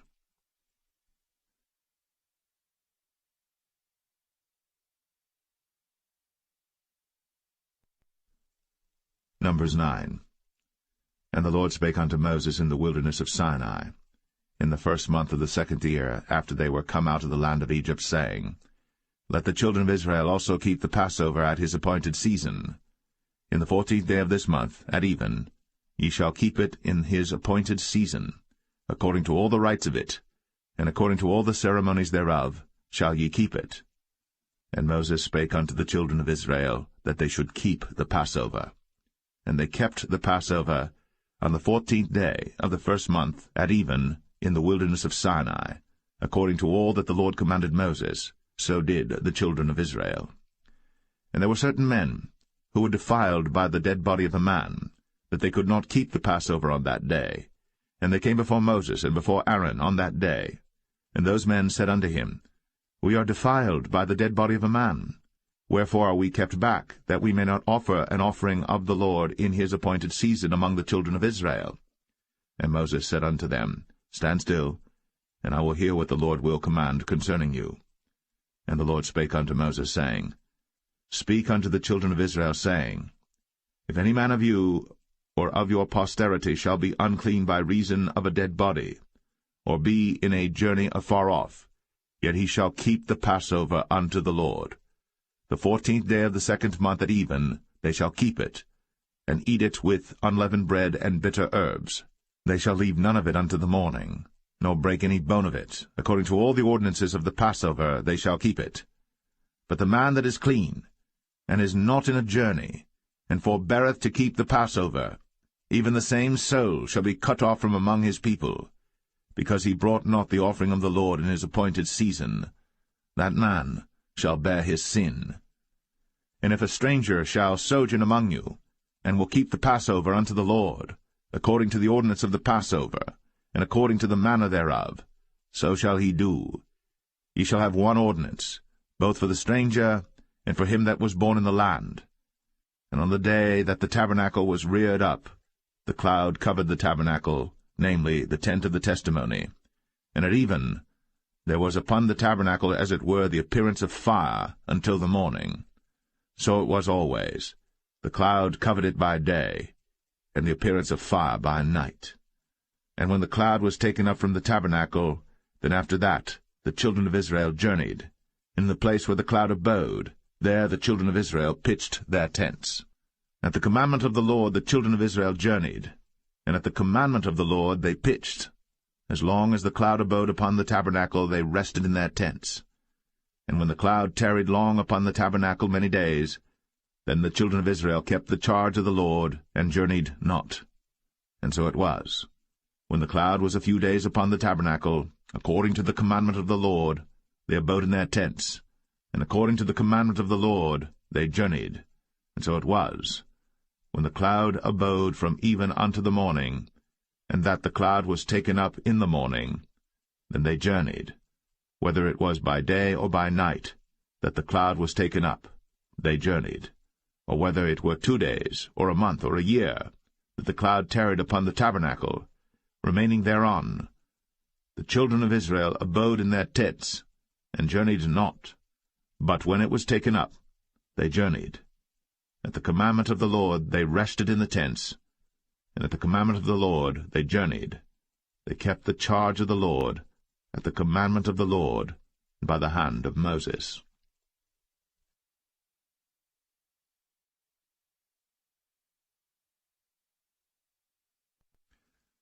Numbers 10. And the Lord spake unto Moses, saying, Make thee 2 trumpets of silver. Of a whole piece shalt thou make them, that thou mayest use them for the calling of the assembly, and for the journeying of the camps. And when they shall blow with them, all the assembly shall assemble themselves to thee at the door of the tabernacle of the congregation.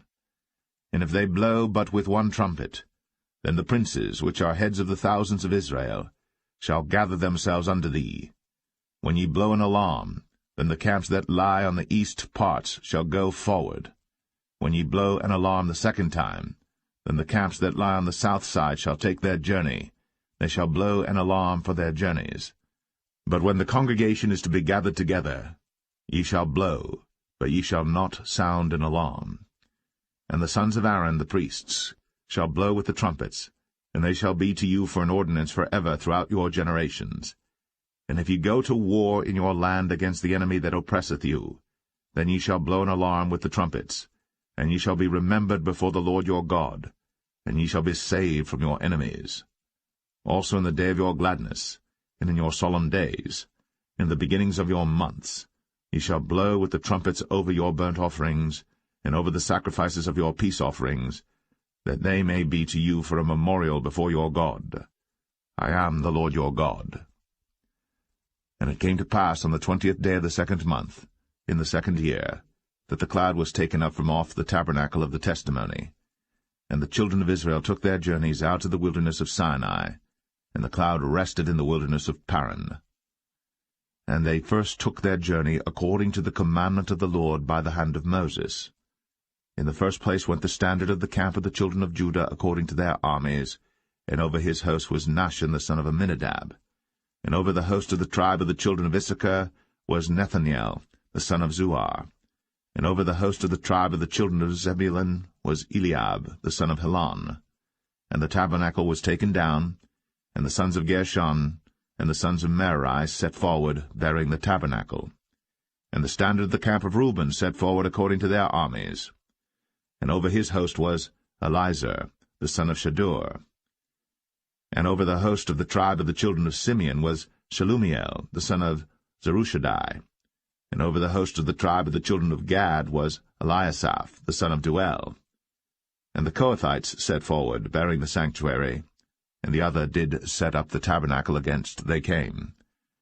And the standard of the camp of the children of Ephraim set forward according to their armies, and over his host was Elishama the son of Ammihud. And over the host of the tribe of the children of Manasseh was Gamaliel the son of Pedazur. And over the host of the tribe of the children of Benjamin was Abidan the son of Gideoni.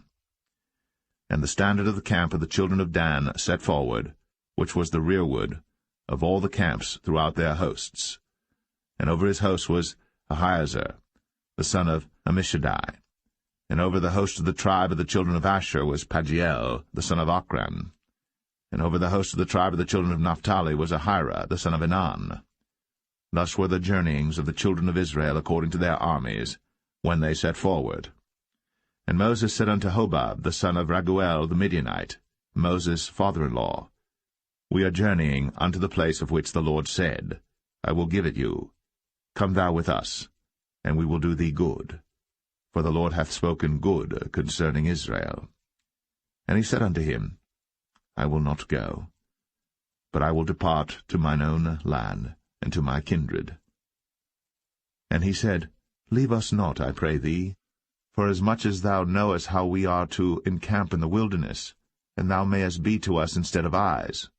And it shall be, if thou go with us, yea, it shall be that what goodness the Lord shall do unto us, the same will we do unto thee. And they departed from the mount of the Lord 3 days' journey. And the ark of the covenant of the Lord went before them in the 3 days' journey, to search out a resting place for them. And the cloud of the Lord was upon them by day, when they went out of the camp. And it came to pass, when the ark set forward, that Moses said, Rise up, Lord, and let thine enemies be scattered, and let them that hate thee flee before thee. And when it rested, he said, Return, O Lord, unto the many thousands of Israel.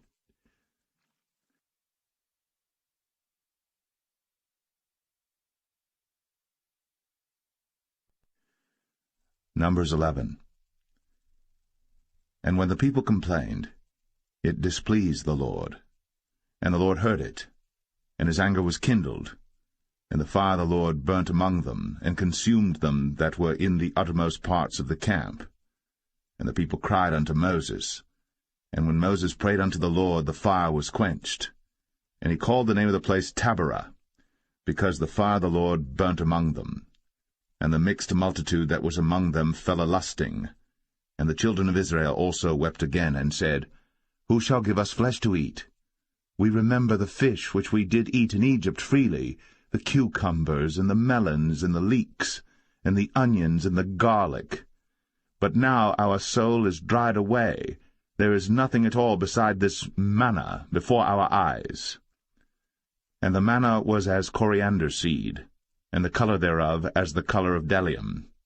And the people went about, and gathered it, and ground it in mills, or beat it in a mortar, and baked it in pans, and made cakes of it. And the taste of it was as the taste of fresh oil. And when the dew fell upon the camp in the night, the manna fell upon it. Then Moses heard the people weep throughout their families, every man in the door of his tent. And the anger of the Lord was kindled greatly. Moses also was displeased. And Moses said unto the Lord, Wherefore hast thou afflicted thy servant?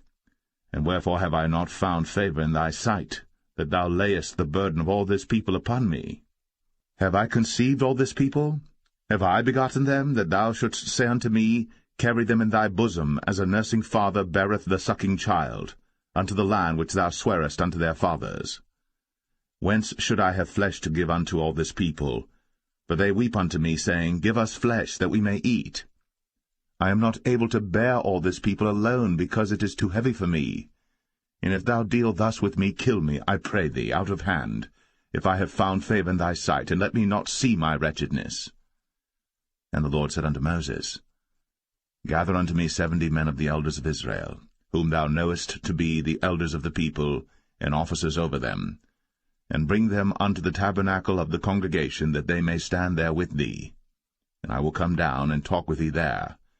And I will take of the Spirit which is upon thee, and will put it upon them, and they shall bear the burden of the people with thee, that thou bear it not thyself alone. And say thou unto the people, Sanctify yourselves against tomorrow, and ye shall eat flesh. For ye have wept in the ears of the Lord, saying, Who shall give us flesh to eat? For it was well with us in Egypt. Therefore the Lord will give you flesh, and ye shall eat. Ye shall not eat 1 day, nor 2 days, nor 5 days, neither 10 days, nor 20 days, but even a whole month, until it come out at your nostrils, and it be loathsome unto you, because that ye have despised the Lord which is among you, and have wept before him, saying, Why came we forth out of Egypt? And Moses said, The people, among whom I am, are 600,000 footmen, and thou hast said, I will give them flesh, that they may eat a whole month. Shall the flocks and the herds be slain for them to suffice them? Or shall all the fish of the sea be gathered together for them to suffice them? And the Lord said unto Moses, Is the Lord's hand waxed short? Thou shalt see now whether my word shall come to pass unto thee or not. And Moses went out, and told the people the words of the Lord, and gathered the 70 men of the elders of the people, and set them round about the tabernacle. And the Lord came down in a cloud, and spake unto him, and took of the Spirit that was upon him, and gave it unto the 70 elders. And it came to pass that, when the Spirit rested upon them, they prophesied, and did not cease. But there remained 2 of the men in the camp. The name of the one was Eldad, and the name of the other Medad. And the Spirit rested upon them, and they were of them that were written, but went not out unto the tabernacle, and they prophesied in the camp. And there ran a young man, and told Moses, and said, Eldad and Medad do prophesy in the camp. And Joshua the son of Nun, the servant of Moses, one of his young men, answered and said, My lord Moses, forbid them. And Moses said unto him, Enviest thou for my sake? Would God that all the Lord's people were prophets, and that the Lord would put his Spirit upon them. And Moses gat him into the camp, he and the elders of Israel. And there went forth a wind from the Lord, and brought quails from the sea, and let them fall by the camp, as it were a day's journey on this side, and as it were a day's journey on the other side, round about the camp, and as it were 2 cubits high upon the face of the earth. And the people stood up all that day, and all that night, and all the next day. And they gathered the quails, he that gathered least gathered 10 homers, and they spread them all abroad for themselves round about the camp. And while the flesh was yet between their teeth, ere it was chewed, the wrath of the Lord was kindled against the people, and the Lord smote the people with a very great plague. And he called the name of that place Kibroth Hattaavah, because there they buried the people that lusted. And the people journeyed from Kibroth-Hattaavah unto Hazeroth, and abode at Hazeroth.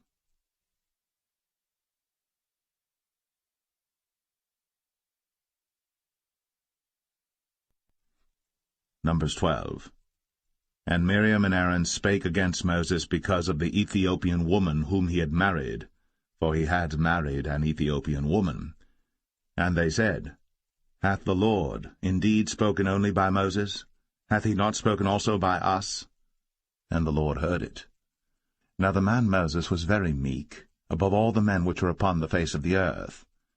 And the Lord spake suddenly unto Moses, and unto Aaron, and unto Miriam, Come out ye three unto the tabernacle of the congregation. And they three came out. And the Lord came down in the pillar of the cloud, and stood in the door of the tabernacle, and called Aaron and Miriam. And they both came forth. And he said, Hear now my words. If there be a prophet among you, I the Lord will make myself known unto him in a vision, and will speak unto him in a dream. My servant Moses is not so, who is faithful in all mine house. With him will I speak mouth to mouth, even apparently, and not in dark speeches. And the similitude of the Lord shall he behold. Wherefore then were ye not afraid to speak against my servant Moses? And the anger of the Lord was kindled against them, and he departed. And the cloud departed from off the tabernacle, and behold, Miriam became leprous, white as snow. And Aaron looked upon Miriam, and behold, she was leprous. And Aaron said unto Moses, Alas, my Lord, I beseech thee, lay not the sin upon us, wherein we have done foolishly, and wherein we have sinned. Let her not be as one dead, of whom the flesh is half consumed, when he cometh out of his mother's womb. And Moses cried unto the Lord, saying, Heal her now, O God, I beseech thee. And the Lord said unto Moses, If her father had but spit in her face, should she not be ashamed 7 days? Let her be shut out from the camp 7 days, and after that let her be received in again. And Miriam was shut out from the camp 7 days. And the people journeyed not till Miriam was brought in again. And afterward the people removed from Hazeroth, and pitched in the wilderness of Paran.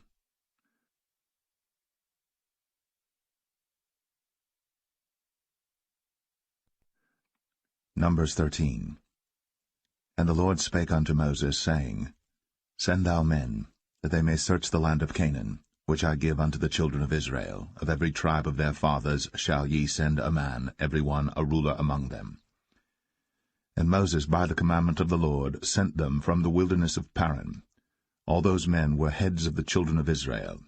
And these were their names: of the tribe of Reuben, Shammua, the son of Zakur; of the tribe of Simeon, Shaphat, the son of Ori; of the tribe of Judah, Caleb, the son of Jephunneh; of the tribe of Issachar, Igal, the son of Joseph; of the tribe of Ephraim, Hoshea, the son of Nun; of the tribe of Benjamin, Palti, the son of Raphu; of the tribe of Zebulun, Gadiel, the son of Sodai; of the tribe of Joseph, namely, of the tribe of Manasseh, Gadai, the son of Susai; of the tribe of Dan, Amiel, the son of Gemalli; of the tribe of Asher, Sethar, the son of Michael; of the tribe of Naphtali, Nabai, the son of Vophsi; of the tribe of Gad, Geuel, the son of Machi.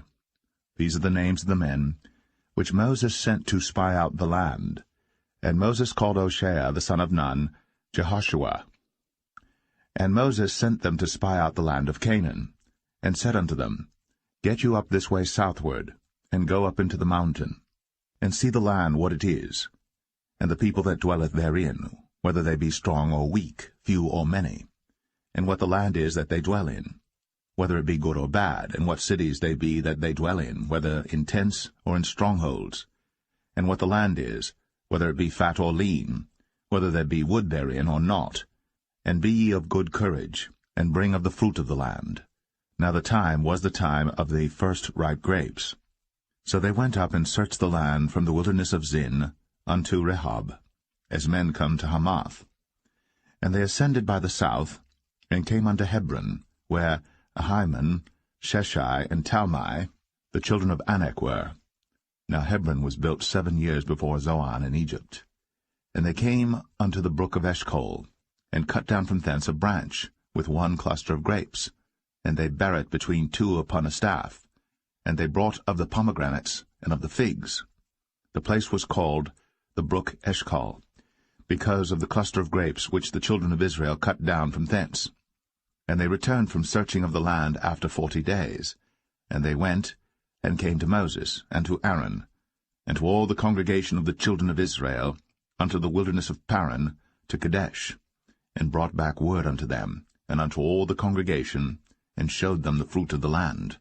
And they told him, and said, We came unto the land whither thou sentest us, and surely it floweth with milk and honey, and this is the fruit of it. Nevertheless the people be strong that dwell in the land, and the cities are walled and very great. And moreover we saw the children of Anak there. The Amalekites dwell in the land of the south, and the Hittites, and the Jebusites, and the Amorites dwell in the mountains, and the Canaanites dwell by the sea, and by the coast of Jordan. And Caleb stilled the people before Moses, and said, Let us go up at once, and possess it, for we are well able to overcome it. But the men that went up with him said, We be not able to go up against the people, for they are stronger than we. And they brought up an evil report of the land, which they had searched unto the children of Israel, saying, The land, through which we have gone to search it, is a land that eateth up the inhabitants thereof, and all the people that we saw in it are men of a great stature. And there we saw the giants, the sons of Anak, which come of the giants. And we were in our own sight as grasshoppers, and so we were in their sight.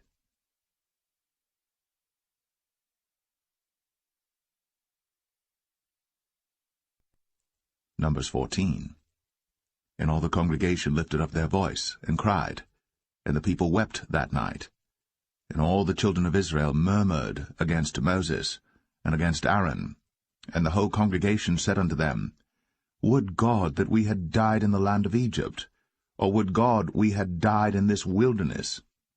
And wherefore hath the Lord brought us unto this land, to fall by the sword, that our wives and our children should be a prey? Were it not better for us to return into Egypt?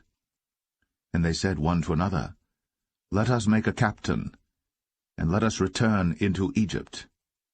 Then Moses and Aaron fell on their faces before all the assembly of the congregation of the children of Israel.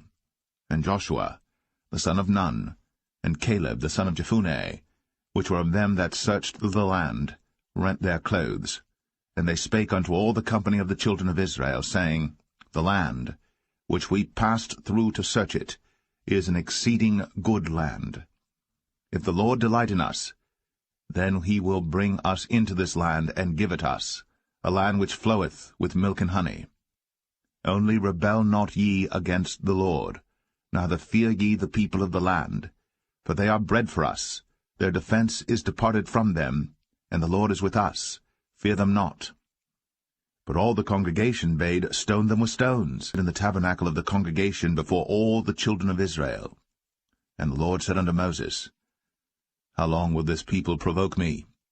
And how long will it be ere they believe me, for all the signs which I have shown among them?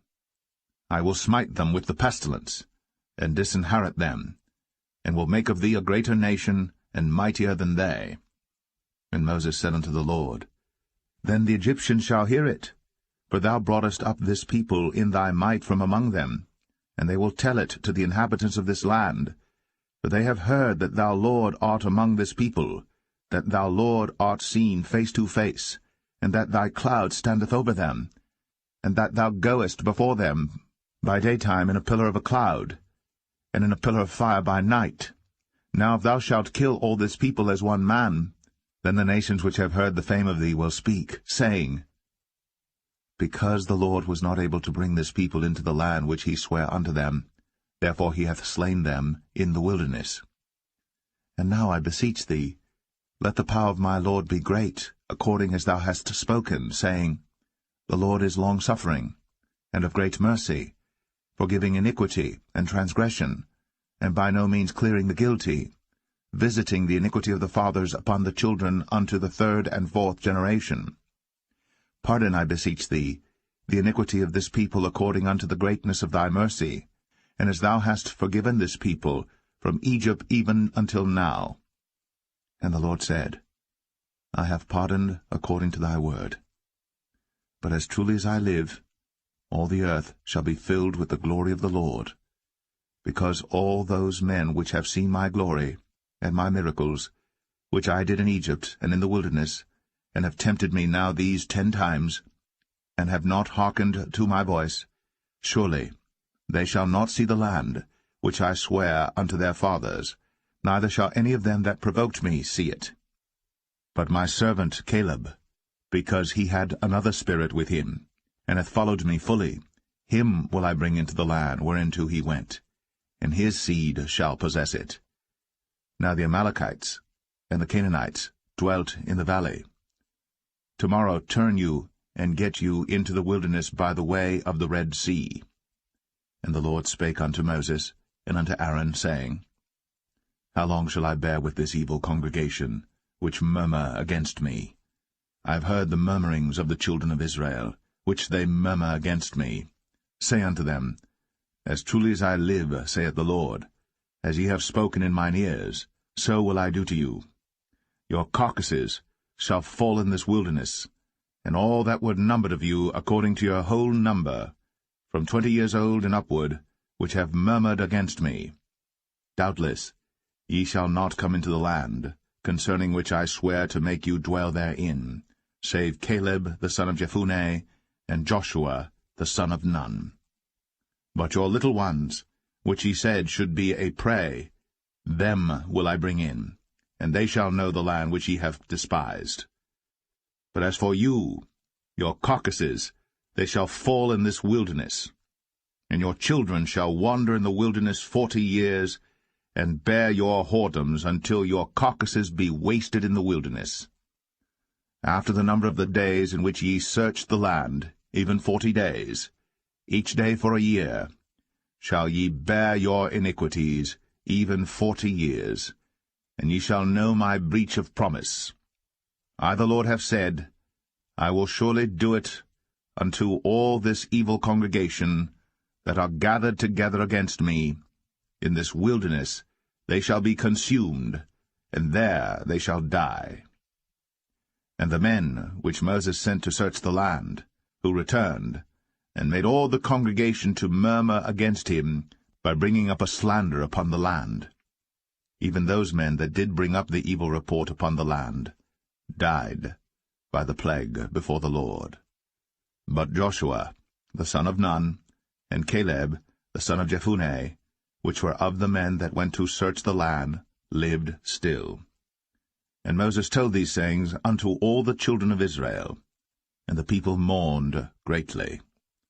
And they rose up early in the morning, and gat them up into the top of the mountain, saying, Lo, we be here, and will go up unto the place which the Lord hath promised, for we have sinned.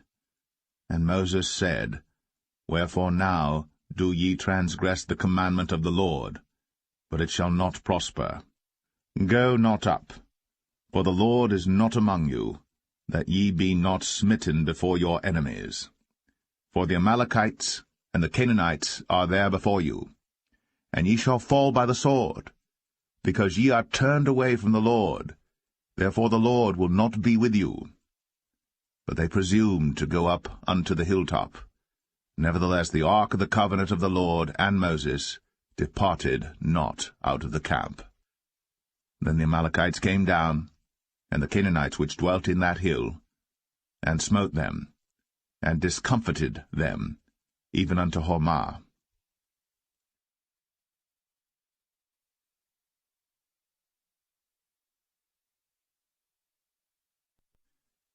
Numbers 15.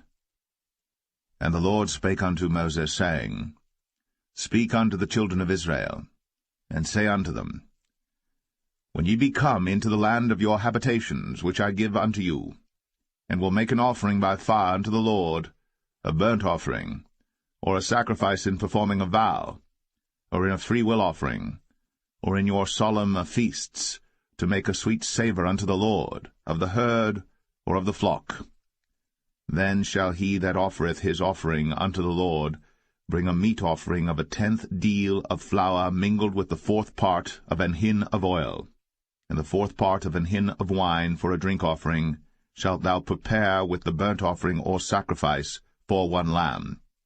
Or for a ram thou shalt prepare for a meat offering 2/10 deals of flour mingled with the 3rd part of an hin of oil. And for a drink offering thou shalt offer the 3rd part of an hin of wine for a sweet savour unto the Lord.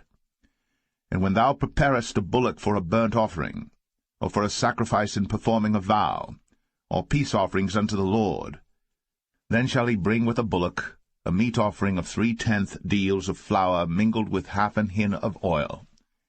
And thou shalt bring for a drink offering 1/2 an hin of wine, for an offering made by fire, of a sweet savour unto the Lord. Thus shall it be done for 1 bullock, or for 1 ram, or for a lamb, or a kid, according to the number that ye shall prepare. So shall ye do to every one according to their number.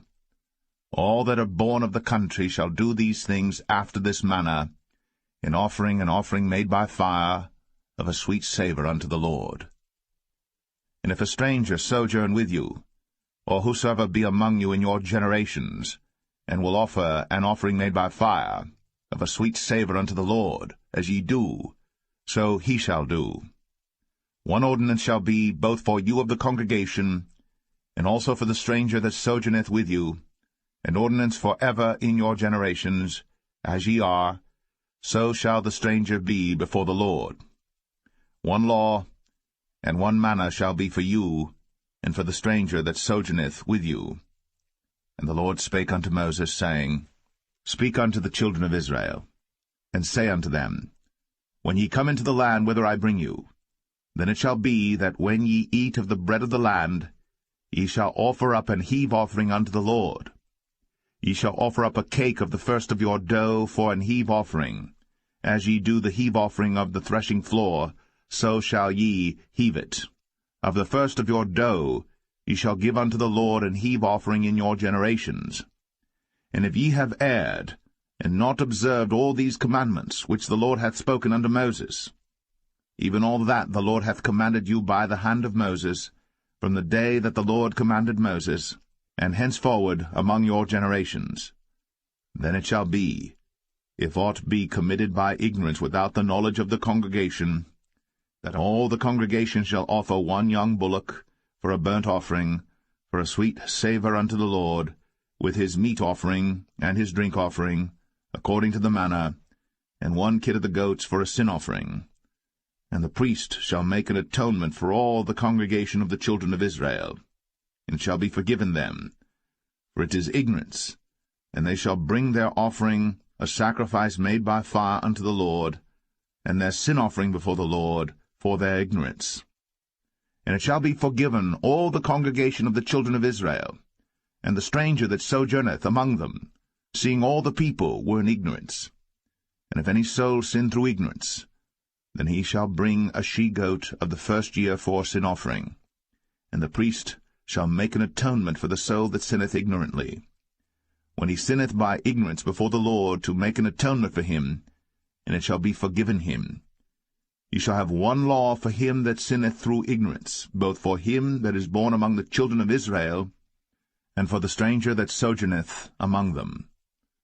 But the soul that doeth aught presumptuously, whether he be born in the land or a stranger, the same reproacheth the Lord, and that soul shall be cut off from among his people, because he hath despised the word of the Lord, and hath broken his commandment. That soul shall utterly be cut off. His iniquity shall be upon him. And while the children of Israel were in the wilderness, they found a man that gathered sticks upon the Sabbath day. And they that found him gathering sticks brought him unto Moses and Aaron, and unto all the congregation. And they put him in ward, because it was not declared what should be done to him. And the Lord said unto Moses, The man shall be surely put to death. All the congregation shall stone him with stones without the camp. And all the congregation brought him without the camp, and stoned him with stones, and he died, as the Lord commanded Moses.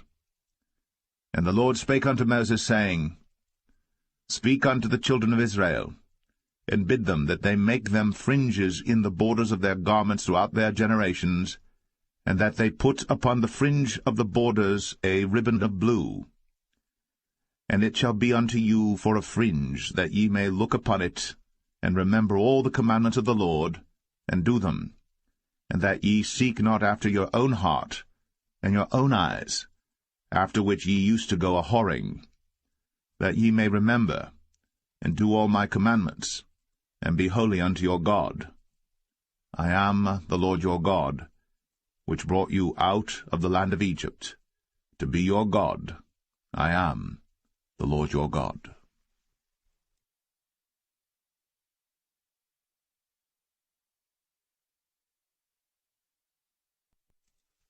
Numbers 16.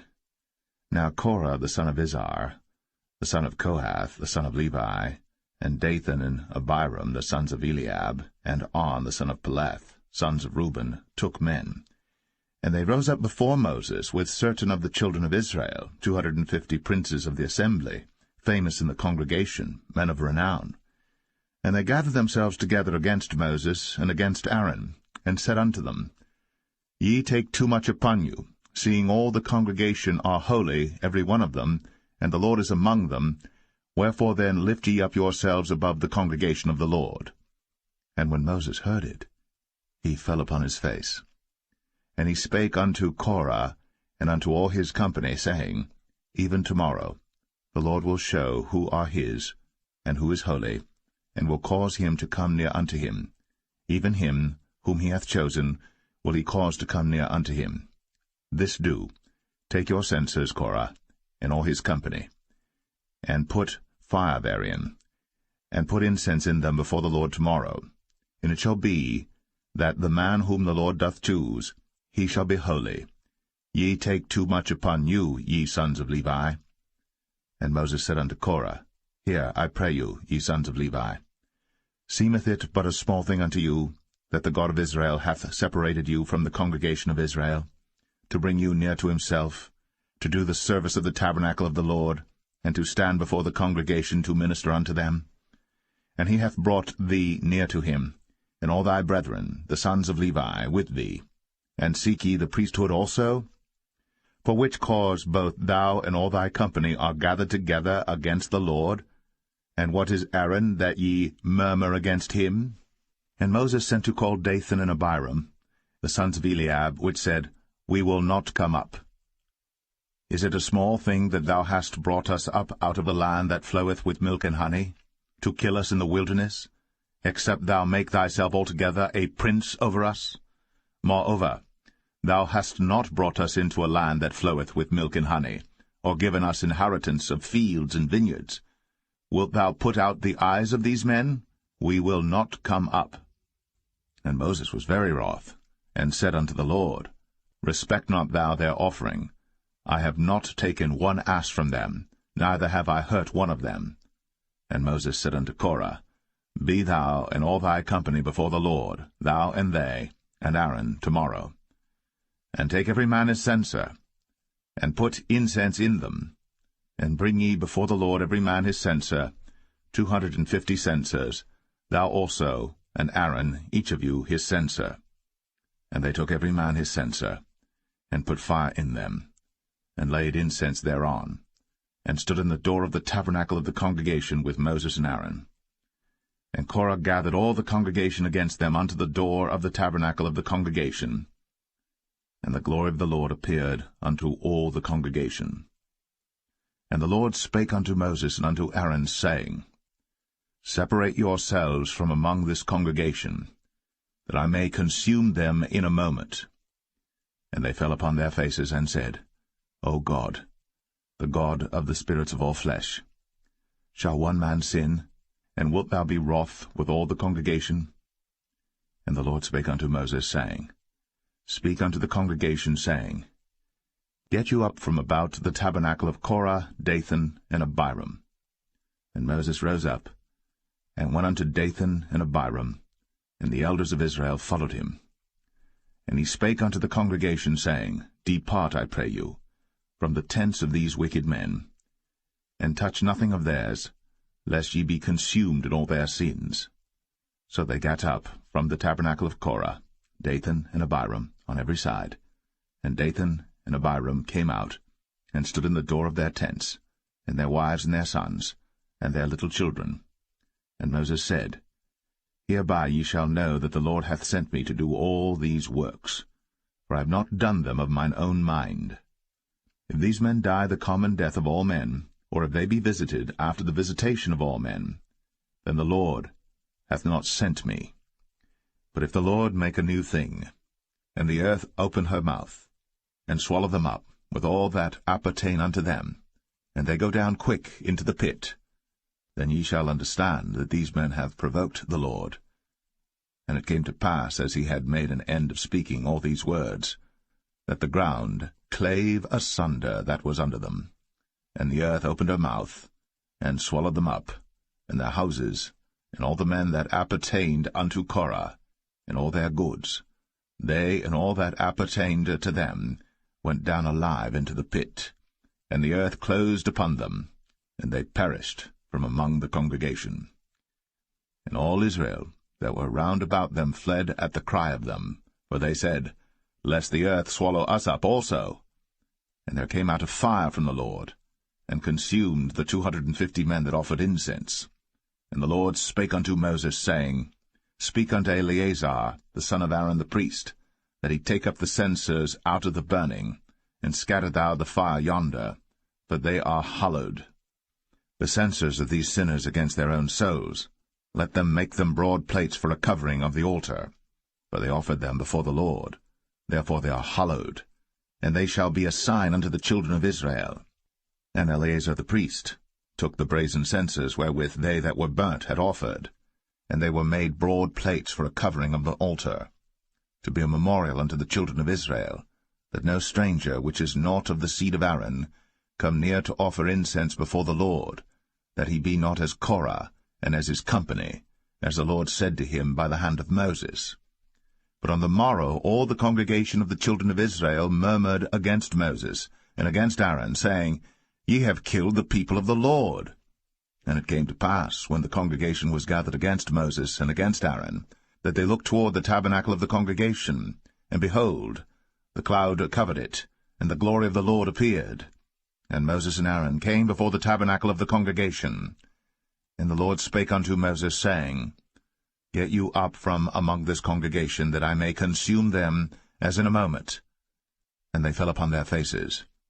And Moses said unto Aaron, Take a censer, and put fire therein from off the altar, and put on incense, and go quickly unto the congregation, and make an atonement for them. For there is wrath gone out from the Lord, the plague is begun. And Aaron took as Moses commanded, and ran into the midst of the congregation, and behold, the plague was begun among the people. And he put on incense, and made an atonement for the people. And he stood between the dead and the living, and the plague was stayed. Now they that died in the plague were 14,700, beside them that died about the matter of Korah. And Aaron returned unto Moses, unto the door of the tabernacle of the congregation, and the plague was stayed.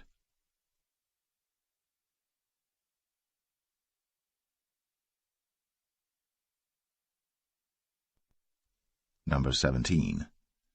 And the Lord spake unto Moses, saying, Speak unto the children of Israel, and take of every one of them a rod according to the house of their fathers, of all their princes according to the house of their fathers 12 rods. Write thou every man's name upon his rod. And thou shalt write Aaron's name upon the rod of Levi. For 1 rod shall be for the head of the house of their fathers. And thou shalt lay them up in the tabernacle of the congregation before the testimony, where I will meet with you. And it shall come to pass, that the man's rod, whom I shall choose, shall blossom, and I will make to cease from me the murmurings of the children of Israel, whereby they murmur against you. And Moses spake unto the children of Israel, and every one of their princes gave him a rod apiece, for each prince 1 according to their fathers' houses, even 12 rods, and the rod of Aaron was among their rods. And Moses laid up the rods before the Lord in the tabernacle of witness. And it came to pass, that on the morrow Moses went into the tabernacle of witness, and behold, the rod of Aaron for the house of Levi was budded, and brought forth buds, and bloomed blossoms, and yielded almonds. And Moses brought out all the rods from before the Lord unto all the children of Israel. And they looked, and took every man his rod. And the Lord said unto Moses, Bring Aaron's rod again before the testimony to be kept for a token against the rebels. And thou shalt quite take away their murmurings from me, that they die not. And Moses did so. As the Lord commanded him, so did he. And the children of Israel spake unto Moses, saying, Behold, we die, we perish, we all perish. Whosoever cometh anything near unto the tabernacle of the Lord shall die. Shall we be consumed with dying?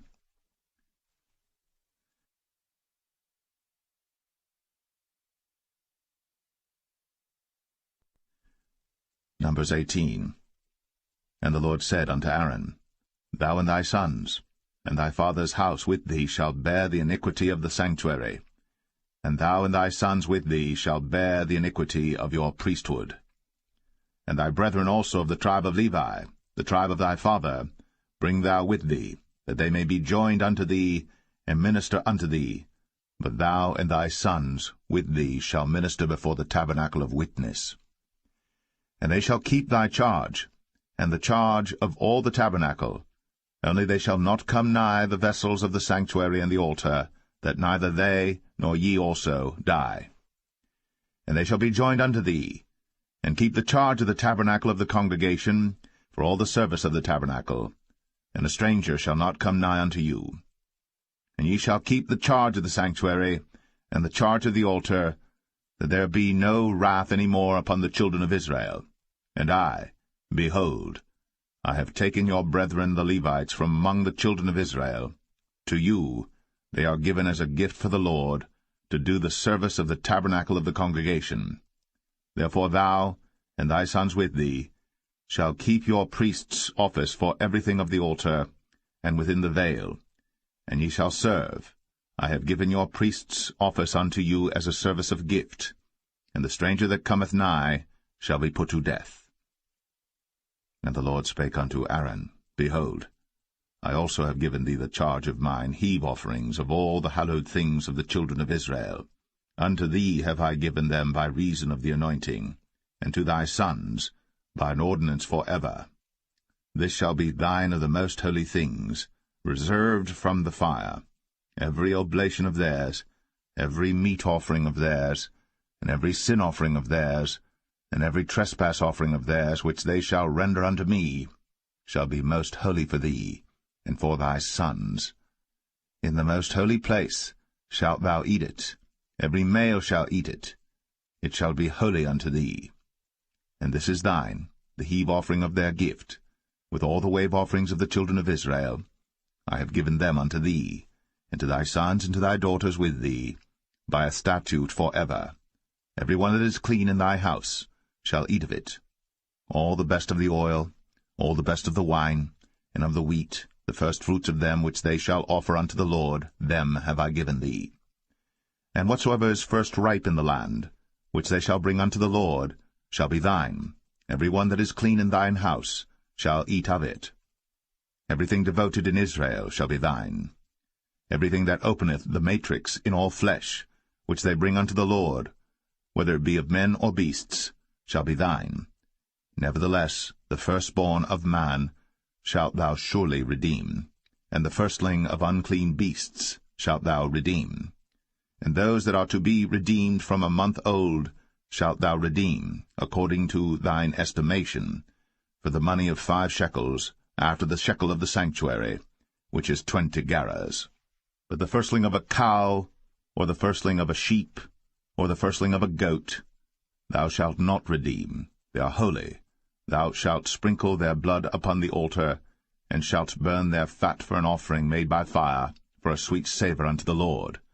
And the flesh of them shall be thine, as the wave breast and as the right shoulder are thine. All the heave offerings of the holy things which the children of Israel offer unto the Lord have I given thee, and thy sons and thy daughters with thee, by a statute for ever. It is a covenant of salt for ever before the Lord unto thee, and to thy seed with thee. And the Lord spake unto Aaron, Thou shalt have no inheritance in their land, neither shalt thou have any part among them. I am thy part, and thine inheritance among the children of Israel. And behold, I have given the children of Levi all the tenth in Israel for an inheritance, for their service which they serve, even the service of the tabernacle of the congregation. Neither must the children of Israel henceforth come nigh the tabernacle of the congregation, lest they bear sin and die. But the Levites shall do the service of the tabernacle of the congregation, and they shall bear their iniquity. It shall be a statute for ever throughout your generations, that among the children of Israel they have no inheritance. But the tithes of the children of Israel, which they offer as an heave offering unto the Lord, I have given to the Levites to inherit. Therefore I have said unto them, Among the children of Israel they shall have no inheritance. And the Lord spake unto Moses, saying, Thus speak unto the Levites, and say unto them, When ye take of the children of Israel the tithes which I have given you from them for your inheritance, then ye shall offer up an heave offering of it for the Lord, even a tenth part of the tithe. And this your heave offering shall be reckoned unto you, as though it were the corn of the threshing floor, and as the fullness of the winepress. Thus ye also shall offer an heave offering unto the Lord of all your tithes, which ye receive of the children of Israel, and ye shall give thereof of the Lord's heave offering to Aaron the priest. Out of all your gifts ye shall offer every heave offering of the Lord, of all the best thereof, even the hallowed part thereof out of it. Therefore thou shalt say unto them, When ye have heaved the best thereof from it, then it shall be counted unto the Levites as the increase of the threshing floor, and as the increase of the winepress. And ye shall eat it in every place, ye and your households. For it is your reward for your service in the tabernacle of the congregation, and ye shall bear no sin by reason of it, when ye have heaved from it the best of it, neither shall ye pollute the holy things of the children of Israel, lest ye die.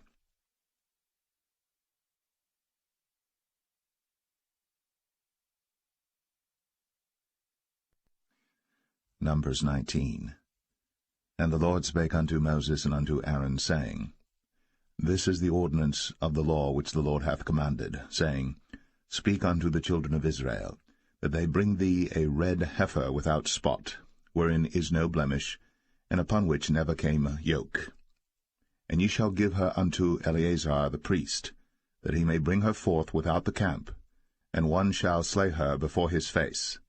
And Eleazar the priest shall take of her blood with his finger, and sprinkle of her blood directly before the tabernacle of the congregation 7 times. And one shall burn the heifer in his sight, her skin and her flesh, and her blood, with her dung shall he burn. And the priest shall take cedar wood and hyssop, and scarlet, and cast it into the midst of the burning of the heifer. Then the priest shall wash his clothes, and he shall bathe his flesh in water, and afterward he shall come into the camp, and the priest shall be unclean until the even. And he that burneth her shall wash his clothes in water, and bathe his flesh in water, and shall be unclean until the even. And the man that is clean shall gather up the ashes of the heifer, and lay them up without the camp in a clean place. And it shall be kept for the congregation of the children of Israel for a water of separation. It is a purification for sin. And he that gathereth the ashes of the heifer shall wash his clothes, and be unclean until the even. And it shall be unto the children of Israel, and unto the stranger that sojourneth among them, for a statute for ever. He that toucheth the dead body of any man shall be unclean 7 days. He shall purify himself with it on the 3rd day, and on the 7th day he shall be clean. But if he purify not himself the 3rd day, then the 7th day he shall not be clean. Whosoever toucheth the dead body of any man that is dead, and purifieth not himself, defileth the tabernacle of the Lord, and that soul shall be cut off from Israel, because the water of separation was not sprinkled upon him. He shall be unclean, his uncleanness is yet upon him. This is the law when a man dieth in a tent. All that come into the tent, and all that is in the tent, shall be unclean 7 days. And every open vessel, which hath no covering bound upon it, is unclean. And whosoever toucheth one that is slain with a sword in the open fields, or a dead body, or a bone of a man, or a grave, shall be unclean 7 days. And for an unclean person, they shall take of the ashes of the burnt heifer, of purification for sin, and running water shall be put thereto in a vessel. And a clean person shall take hyssop, and dip it in the water, and sprinkle it upon the tent, and upon all the vessels, and upon the persons that were there, and upon him that touched a bone, or one slain, or one dead, or a grave. And the clean person shall sprinkle upon the unclean on the 3rd day, and on the 7th day. And on the 7th day he shall purify himself, and wash his clothes, and bathe himself in water, and shall be clean at even. But the man that shall be unclean, and shall not purify himself, that soul shall be cut off from among the congregation, because he hath defiled the sanctuary of the Lord. The water of separation hath not been sprinkled upon him. He is unclean. And it shall be a perpetual statute unto them, that he that sprinkleth the water of separation shall wash his clothes, and he that toucheth the water of separation shall be unclean until even. And whatsoever the unclean person toucheth shall be unclean, and the soul that toucheth it shall be unclean until even.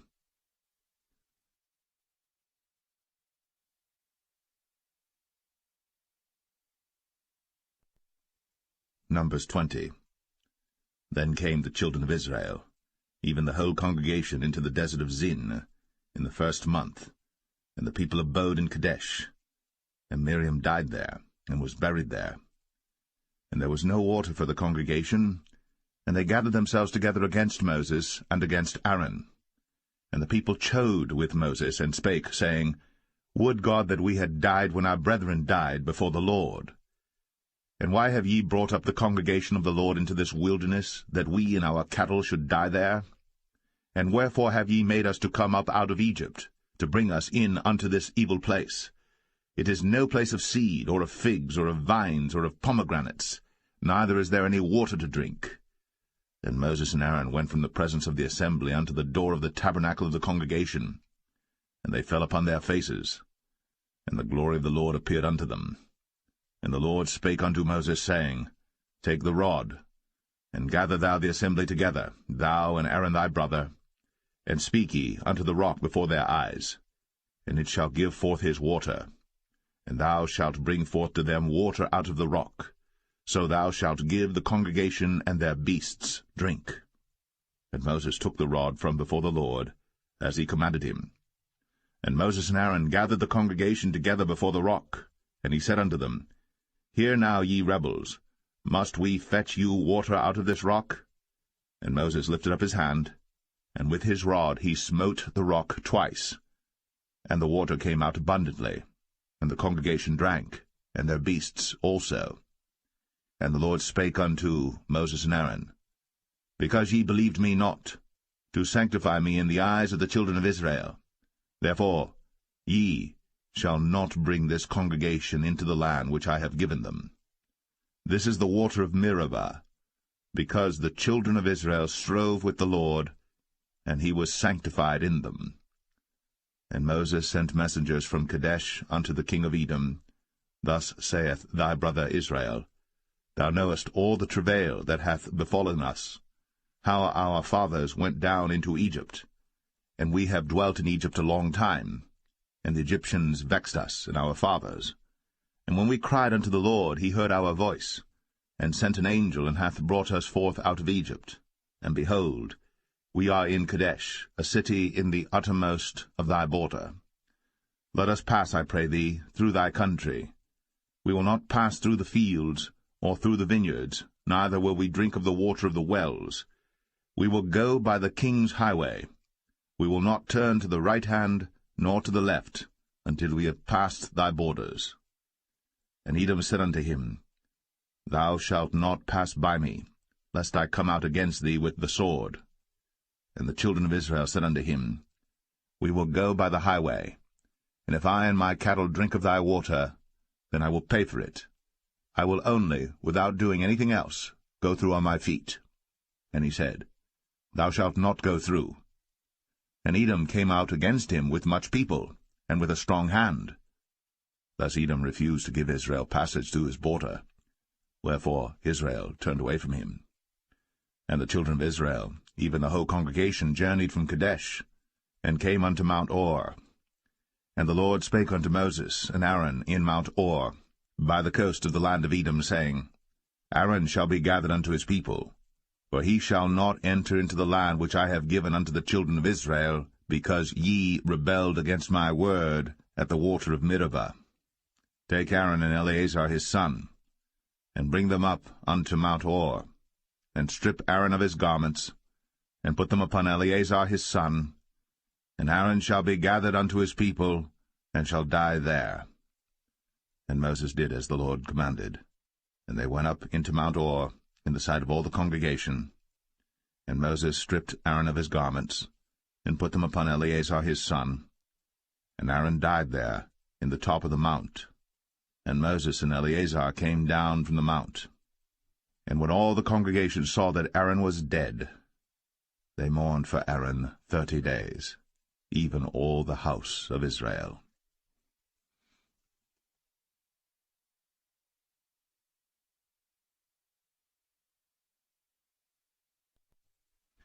Numbers 21.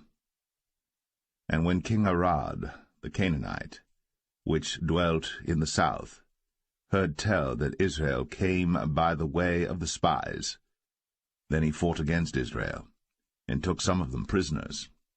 And Israel vowed a vow unto the Lord, and said, If thou wilt indeed deliver this people into my hand, then I will utterly destroy their cities. And the Lord hearkened to the voice of Israel, and delivered up the Canaanites, and they utterly destroyed them in their cities. And he called the name of the place Ormah. And they journeyed from Mount Or by the way of the Red Sea to compass the land of Edom. And the soul of the people was much discouraged because of the way. And the people spake against God, and against Moses. Wherefore have ye brought us up out of Egypt to die in the wilderness? For there is no bread, neither is there any water, and our soul loatheth this light bread. And the Lord sent fiery serpents among the people, and they bit the people, and much people of Israel died. Therefore the people came to Moses and said, We have sinned, for we have spoken against the Lord, and against thee. Pray unto the Lord that he take away the serpents from us. And Moses prayed for the people. And the Lord said unto Moses, Make thee a fiery serpent, and set it upon a pole. And it shall come to pass, that every one that is bitten, when he looketh upon it, shall live.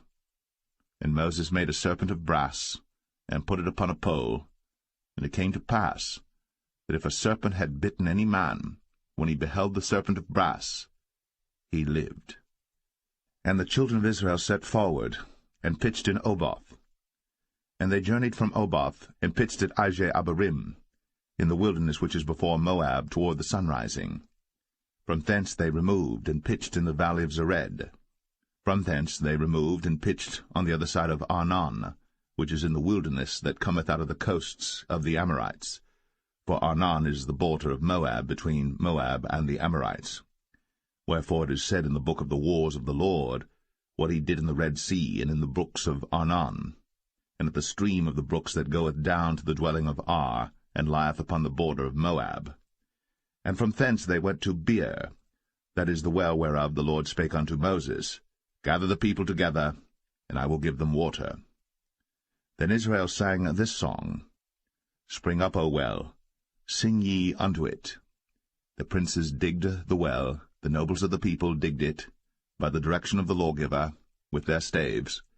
And from the wilderness they went to Mattanah, and from Mattanah to Nahaliel, and from Nahaliel to Bamoth, and from Bamoth in the valley, that is in the country of Moab, to the top of Pisgah, which looketh toward Jeshimon. And Israel sent messengers unto Sihon, king of the Amorites, saying, Let me pass through thy land. We will not turn into the fields or into the vineyards, we will not drink of the waters of the well, but we will go along by the king's highway until we be past thy borders. And Sihon would not suffer Israel to pass through his border. But Sihon gathered all his people together, and went out against Israel into the wilderness. And he came to Jahaz, and fought against Israel. And Israel smote him with the edge of the sword, and possessed his land from Arnon unto Jabbok, even unto the children of Ammon. For the border of the children of Ammon was strong. And Israel took all these cities, and Israel dwelt in all the cities of the Amorites, in Heshbon, in all the villages thereof. For Heshbon was the city of Sihon the king of the Amorites, who had fought against the former king of Moab, and taken all his land out of his hand, even unto Arnon. Wherefore they that speak in Proverbs say, Come into Heshbon, let the city of Sihon be built and prepared. For there is a fire gone out of Heshbon, a flame from the city of Sihon. It hath consumed Ar of Moab, and the lords of the high places of Arnon. Woe to thee, Moab! Thou art undone, O people of Chemosh. He hath given his sons that escaped, and his daughters, into captivity unto Sihon king of the Amorites. We have shot at them. Heshbon is perished even unto Dibon, and we have laid them waste even unto Nephah, which reacheth unto Medeba. Thus Israel dwelt in the land of the Amorites. And Moses sent to spy out Jazer, and they took the villages thereof, and drove out the Amorites that were there. And they turned, and went up by the way of Bashan, and Og the king of Bashan went out against them, he and all his people, to the battle at Edrei. And the Lord said unto Moses, Fear him not, for I have delivered him into thy hand, and all his people and his land. And thou shalt do to him as thou didst unto Sihon king of the Amorites, which dwelt at Heshbon. So they smote him, and his sons, and all his people, until there was none left him alive, and they possessed his land.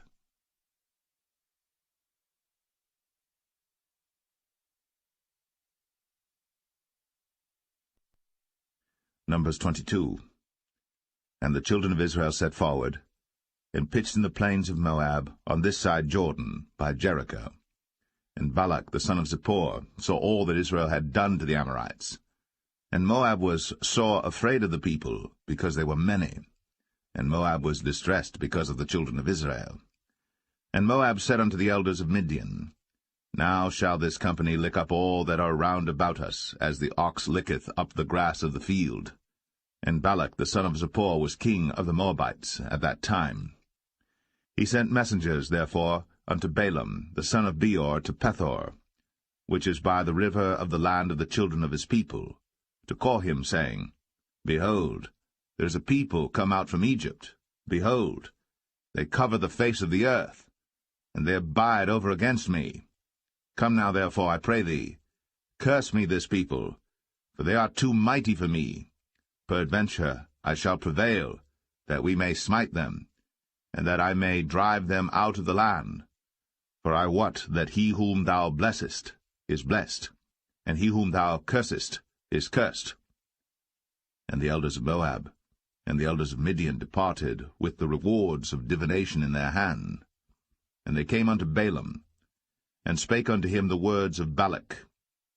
And he said unto them, Lodge here this night, and I will bring you word again, as the Lord shall speak unto me. And the princes of Moab abode with Balaam. And God came unto Balaam, and said, What men are these with thee? And Balaam said unto God, Balak the son of Zippor, king of Moab, hath sent unto me, saying, Behold, there is a people come out of Egypt, which covereth the face of the earth. Come now, curse me them. Peradventure I shall be able to overcome them, and drive them out. And God said unto Balaam, Thou shalt not go with them. Thou shalt not curse the people, for they are blessed. And Balaam rose up in the morning, and said unto the princes of Balak, Get you into your land, for the Lord refuseth to give me leave to go with you. And the princes of Moab rose up, and they went unto Balak, and said, Balaam refuseth to come with us. And Balak sent yet again princes more, and more honorable than they. And they came to Balaam, and said to him, Thus saith Balak the son of Zippor, Let nothing, I pray thee, hinder thee from coming unto me. For I will promote thee unto very great honor, and I will do whatsoever thou sayest unto me. Come therefore, I pray thee, curse me this people. And Balaam answered and said unto the servants of Balak, If Balak would give me his house full of silver and gold, I cannot go beyond the word of the Lord my God, to do less or more. Now therefore I pray you, tarry ye also here this night, that I may know what the Lord will say unto me more. And God came unto Balaam at night, and said unto him, If the men come to call thee, rise up and go with them. But yet the word which I shall say unto thee, that shalt thou do. And Balaam rose up in the morning, and saddled his ass, and went with the princes of Moab. And God's anger was kindled because he went. And the angel of the Lord stood in the way for an adversary against him. Now he was riding upon his ass, and his 2 servants were with him. And the ass saw the angel of the Lord standing in the way, and his sword drawn in his hand. And the ass turned aside out of the way, and went into the field. And Balaam smote the ass, to turn her into the way. But the angel of the Lord stood in a path of the vineyards, a wall being on this side, and a wall on that side. And when the ass saw the angel of the Lord, she thrust herself unto the wall, and crushed Balaam's foot against the wall. And he smote her again. And the angel of the Lord went further, and stood in a narrow place, where was no way to turn either to the right hand or to the left. And when the ass saw the angel of the Lord, she fell down under Balaam, and Balaam's anger was kindled, and he smote the ass with a staff. And the Lord opened the mouth of the ass, and she said unto Balaam, What have I done unto thee, that thou hast smitten me these 3 times? And Balaam said unto the ass, Because thou hast mocked me. I would there were a sword in mine hand, for now would I kill thee. And the ass said unto Balaam, Am not I thine ass, upon which thou hast ridden ever since I was thine unto this day? Was I ever wont to do so unto thee? And he said, Nay. Then the Lord opened the eyes of Balaam, and he saw the angel of the Lord standing in the way, and his sword drawn in his hand. And he bowed down his head, and fell flat on his face. And the angel of the Lord said unto him, Wherefore hast thou smitten thine ass these 3 times? Behold, I went out to withstand thee, because thy way is perverse before me. And the ass saw me, and turned from me these 3 times. Unless she had turned from me, surely now also I had slain thee, and saved her alive. And Balaam said unto the angel of the Lord, I have sinned, for I knew not that thou stoodest in the way against me. Now therefore, if it displease thee, I will get me back again. And the angel of the Lord said unto Balaam, Go with the men, but only the word that I shall speak unto thee, that thou shalt speak. So Balaam went with the princes of Balak. And when Balak heard that Balaam was come, he went out to meet him unto a city of Moab, which is in the border of Arnon, which is in the utmost coast. And Balak said unto Balaam, Did I not earnestly send unto thee to call thee? Wherefore camest thou not unto me? Am I not able indeed to promote thee to honor? And Balaam said unto Balak, Lo, I am come unto thee. Have I now any power at all to say anything? The word that God putteth in my mouth, that shall I speak. And Balaam went with Balak, and they came unto Kirjath-Uzoth.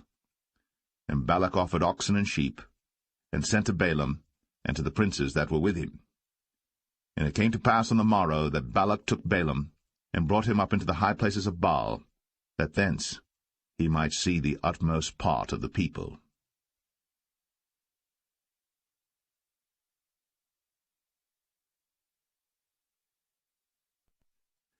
Numbers 23. And Balaam said unto Balak, Build me here 7 altars, and prepare me here 7 oxen and 7 rams. And Balak did as Balaam had spoken. And Balak and Balaam offered on every altar a bullock and a ram. And Balaam said unto Balak, Stand by thy burnt offering, and I will go. Peradventure the Lord will come to meet me, and whatsoever he showeth me, I will tell thee. And he went to an high place. And God met Balaam, and he said unto him, I have prepared 7 altars, and I have offered upon every altar a bullock and a ram. And the Lord put a word in Balaam's mouth, and said, Return unto Balak, and thus thou shalt speak. And he returned unto him, and lo, he stood by his burnt sacrifice, he and all the princes of Moab. And he took up his parable, and said, Balak the king of Moab hath brought me from Aram out of the mountains of the east, saying, Come, curse me, Jacob, and come, defy Israel. How shall I curse whom God hath not cursed? Or how shall I defy whom the Lord hath not defied? For from the top of the rocks I see him, and from the hills I behold him. Lo, the people shall dwell alone, and shall not be reckoned among the nations. Who can count the dust of Jacob, and the number of the 4th part of Israel? Let me die the death of the righteous, and let my last end be like his. And Balak said unto Balaam, What hast thou done unto me? I took thee to curse mine enemies, and behold, thou hast blessed them altogether. And he answered and said, Must I not take heed to speak that which the Lord hath put in my mouth? And Balak said unto him, Come, I pray thee, with me unto another place, from whence thou mayest see them. Thou shalt see but the utmost part of them, and shalt not see them all. And curse me them from thence. And he brought him into the field of Zophim, to the top of Pisgah, and built 7 altars, and offered a bullock and a ram on every altar. And he said unto Balak, Stand here by thy burnt offering, while I meet the Lord yonder. And the Lord met Balaam, and put a word in his mouth, and said, Go again unto Balak, and say thus. And when he came to him, behold, he stood by his burnt offering, and the princes of Moab with him. And Balak said unto him, What hath the Lord spoken? And he took up his parable, and said, Rise up, Balak, and hear. Hearken unto me, thou son of Zippor. God is not a man, that he should lie, neither the Son of Man, that he should repent. Hath he said, and shall he not do it? Or hath he spoken, and shall he not make it good? Behold, I have received commandment to bless, and he hath blessed, and I cannot reverse it. He hath not beheld iniquity in Jacob, neither hath he seen perverseness in Israel. The Lord his God is with him, and the shout of a king is among them. God brought them out of Egypt.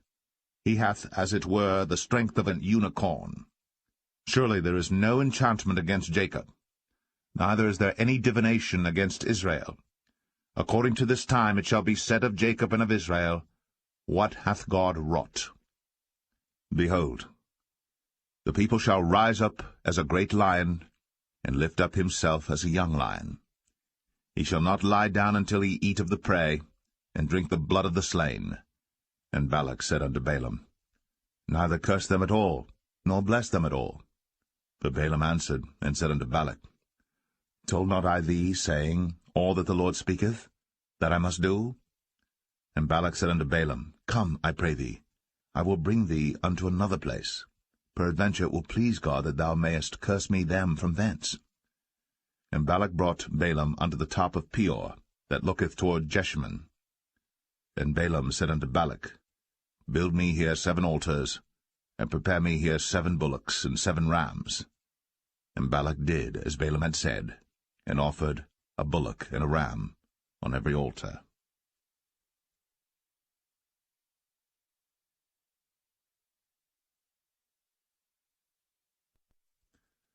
Numbers 24.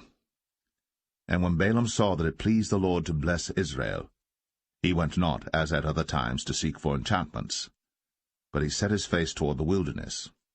And Balaam lifted up his eyes, and he saw Israel abiding in his tents according to their tribes. And the Spirit of God came upon him. And he took up his parable, and said, Balaam the son of Beor hath said, and the man whose eyes are open hath said, He hath said, which heard the words of God, which saw the vision of the Almighty, falling into a trance, but having his eyes open. How goodly are thy tents, O Jacob, and thy tabernacles, O Israel! As the valleys are they spread forth, as gardens by the river's side, as the trees of lign aloes which the Lord hath planted, and as cedar trees beside the waters. He shall pour the water out of his buckets, and his seed shall be in many waters, and his king shall be higher than Agag, and his kingdom shall be exalted. God brought him forth out of Egypt. He hath, as it were, the strength of an unicorn. He shall eat up the nations, his enemies, and shall break their bones and pierce them through with his arrows. He couched, he lay down as a lion, and as a great lion. Who shall stir him up? Blessed is he that blesseth thee, and cursed is he that curseth thee. And Balak's anger was kindled against Balaam. And he smote his hands together. And Balak said unto Balaam, I called thee to curse mine enemies, and behold, thou hast altogether blessed them these 3 times.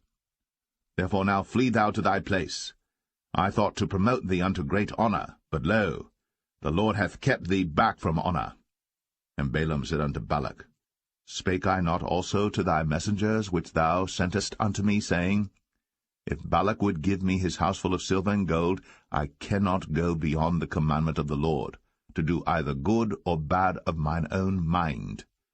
But what the Lord saith, that will I speak. And now behold, I go unto my people.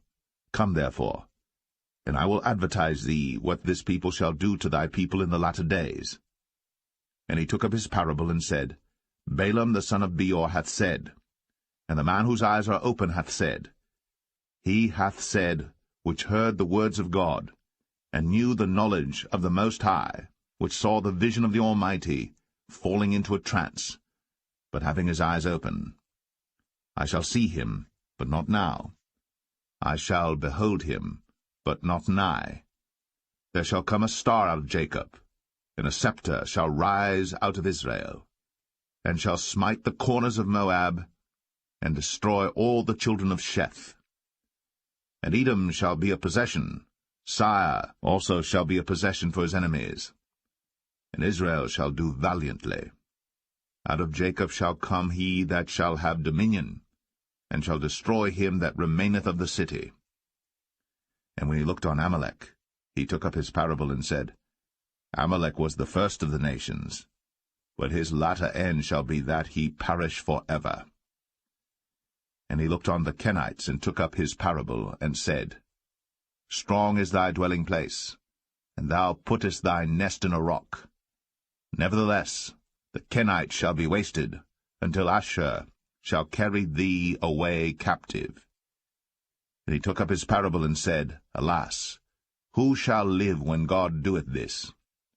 And ships shall come from the coast of Chittim, and shall afflict Ashur, and shall afflict Eber, and he also shall perish for ever. And Balaam rose up, and went, and returned to his place. And Balak also went his way.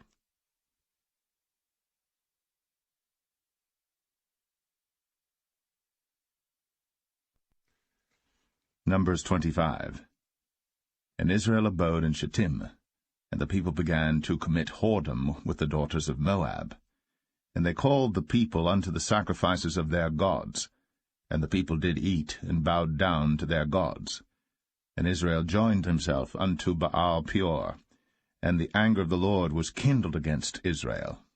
And the Lord said unto Moses, Take all the heads of the people, and hang them up before the Lord against the sun, that the fierce anger of the Lord may be turned away from Israel.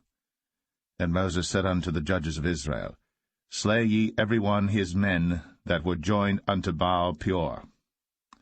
And behold, one of the children of Israel came and brought unto his brethren a Midianitish woman in the sight of Moses, and in the sight of all the congregation of the children of Israel, who were weeping before the door of the tabernacle of the congregation. And when Phinehas the son of Eleazar the son of Aaron the priest saw it, he rose up from among the congregation, and took a javelin in his hand, and he went after the man of Israel into the tent, and thrust both of them through, the man of Israel and the woman through her belly. So the plague was stayed from the children of Israel. And those that died in the plague were 24,000. And the Lord spake unto Moses, saying, Phinehas the son of Eleazar, the son of Aaron the priest, hath turned my wrath away from the children of Israel, while he was zealous for my sake among them, that I consumed not the children of Israel in my jealousy. Wherefore say, Behold, I give unto him my covenant of peace, and he shall have it, and his seed after him, even the covenant of an everlasting priesthood, because he was zealous for his God, and made an atonement for the children of Israel. Now the name of the Israelite that was slain, even that was slain with the Midianitish woman, was Zimri, the son of Salu, a prince of a chief house among the Simeonites. And the name of the Midianitish woman that was slain was Cosbi, the daughter of Zur. He was head over a people, and of a chief house in Midian. And the Lord spake unto Moses, saying, Vex the Midianites, and smite them, for they vex you with their wiles, wherewith they have beguiled you in the matter of Peor, and in the matter of Cosbi, the daughter of a prince of Midian, their sister, which was slain in the day of the plague, for Peor's sake.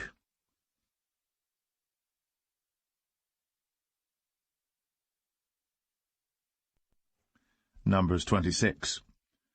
And it came to pass after the plague, that the Lord spake unto Moses and unto Eleazar the son of Aaron the priest, saying, Take the sum of all the congregation of the children of Israel, from 20 years old and upward, throughout their father's house, all that are able to go to war in Israel. And Moses and Eleazar the priest spake with them in the plains of Moab by Jordan near Jericho, saying, Take the sum of the people from 20 years old and upward, as the Lord commanded Moses and the children of Israel, which went forth out of the land of Egypt. Reuben, the eldest son of Israel, the children of Reuben, Hanok, of whom cometh the family of the Hanokites, of Palu, the family of the Paluites, of Hezron, the family of the Hezronites, of Carmi, the family of the Carmites. These are the families of the Reubenites, and they that were numbered of them were 40,003,730. And the sons of Palu, Eliab, and the sons of Eliab, Nemuel, and Dathan, and Abiram. This is that Dathan and Abiram which were famous in the congregation, who strove against Moses and against Aaron in the company of Korah, when they strove against the Lord.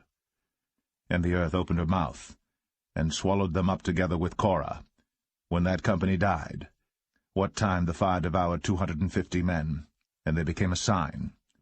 Notwithstanding the children of Korah died not.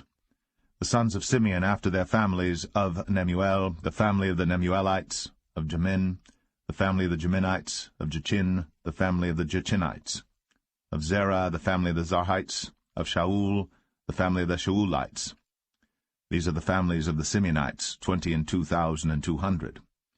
The children of Gad after their families, of Zephon, the family of the Zephonites, of Haggai, the family of the Haggites, of Shuni, the family of the Shunites, of Ozni, the family of the Oznites, of Eri, the family of the Erites, of Arad, the family of the Aradites, of Arali, the family of the Aralites.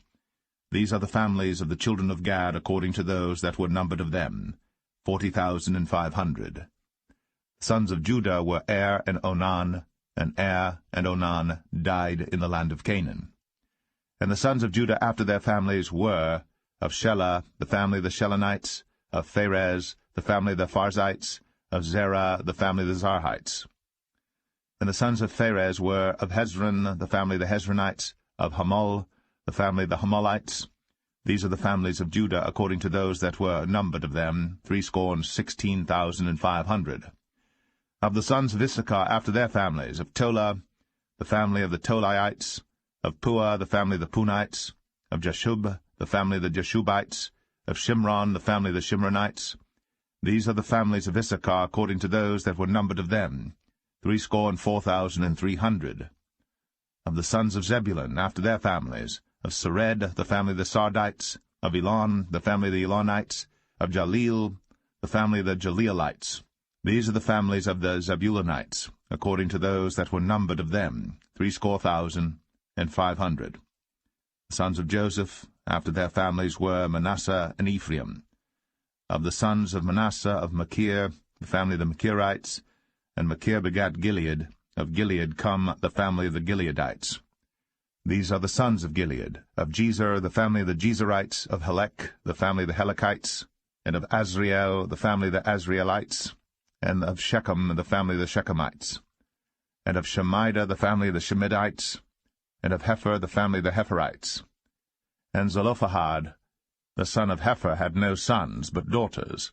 And the names of the daughters of Zelophehad were Mahlah, and Noah, Hoglah, Milcah, and Tirzah. These are the families of Manasseh, and those that were numbered of them, 52,700. These are the sons of Ephraim after their families. Of Shuthelah, the family of the Shuthelites. Of Becher, the family of the Bachrites. Of Tahan, the family of the Tahanites. And these are the sons of Shuthelah. Of Iran, the family of the Iranites. These are the families of the sons of Ephraim, according to those that were numbered of them, 32,500. These are the sons of Joseph after their families. The sons of Benjamin after their families, of Bela, the family of the Belites. Of Ashbel, the family of the Ashbelites. Of Ahiram, the family of the Ahiramites. Of Shepham, the family of the Shuphamites. Of Hupham, the family of the Huphamites. And the sons of Bela were Ard and Naaman. Of Ard, the family of the Ardites. And of Naaman, the family of the Naamites. These are the sons of Benjamin after their families. And they that were numbered of them were 45,600. These are the sons of Dan after their families. Of Shuham, the family of the Shuhamites. These are the families of Dan after their families. All the families of the Shuhamites, according to those that were numbered of them, were 64,400. Of the children of Asher after their families. Of Jimnah, the family of the Jimnites. Of Jesui, the family of the Jesuites. Of Beriah, the family of the Berites. Of the sons of Beriah, of Heber, the family of the Heberites. Of Malchiel, the family of the Malchielites. And the name of the daughter of Asher was Sarah. These are the families of the sons of Asher, according to those that were numbered of them, who were 53,400. Of the sons of Naphtali after their families, of Jaziel, the family of the Jazielites. Of Gunai, the family of the Gunites. Of Jezer, the family of the Jezerites. Of Shalem, the family of the Shalemites. These are the families of Naphtali according to their families, and they that were numbered of them were 45,400. These were the numbered of the children of Israel, 600,000 and 1,730. And the Lord spake unto Moses, saying, Unto these the land shall be divided for an inheritance according to the number of names. To many thou shalt give the more inheritance, and to few thou shalt give the less inheritance. To every one shall his inheritance be given according to those that were numbered of him. Notwithstanding the land shall be divided by lot. According to the names of the tribes of their fathers they shall inherit. According to the lot shall the possession thereof be divided between many and few. And these are they that were numbered of the Levites after their families. Of Gershon, the family of the Gershonites. Of Kohath, the family of the Kohathites. Of Merari, the family of the Merarites. These are the families of the Levites, the family of the Libnites, the family of the Hebronites, the family of the Mahlites, the family of the Mushites, the family of the Korathites, and Kohath begat Amram. And the name of Amram's wife was Jochebed, the daughter of Levi, whom her mother bare to Levi in Egypt. And she bare unto Amram Aaron and Moses, and Miriam their sister. And unto Aaron was born Nadab and Abihu, Eleazar and Ithamar. And Nadab and Abihu died when they offered strange fire before the Lord. And those that were numbered of them were 23,000, all males, from a month old and upward. But they were not numbered among the children of Israel, because there was no inheritance given them among the children of Israel. These are they that were numbered by Moses and Eleazar the priest, who numbered the children of Israel in the plains of Moab, by Jordan near Jericho. But among these there was not a man of them whom Moses and Aaron the priest numbered, when they numbered the children of Israel in the wilderness of Sinai. For the Lord had said of them, They shall surely die in the wilderness. And there was not left a man of them, save Caleb the son of Jephunneh, and Joshua the son of Nun.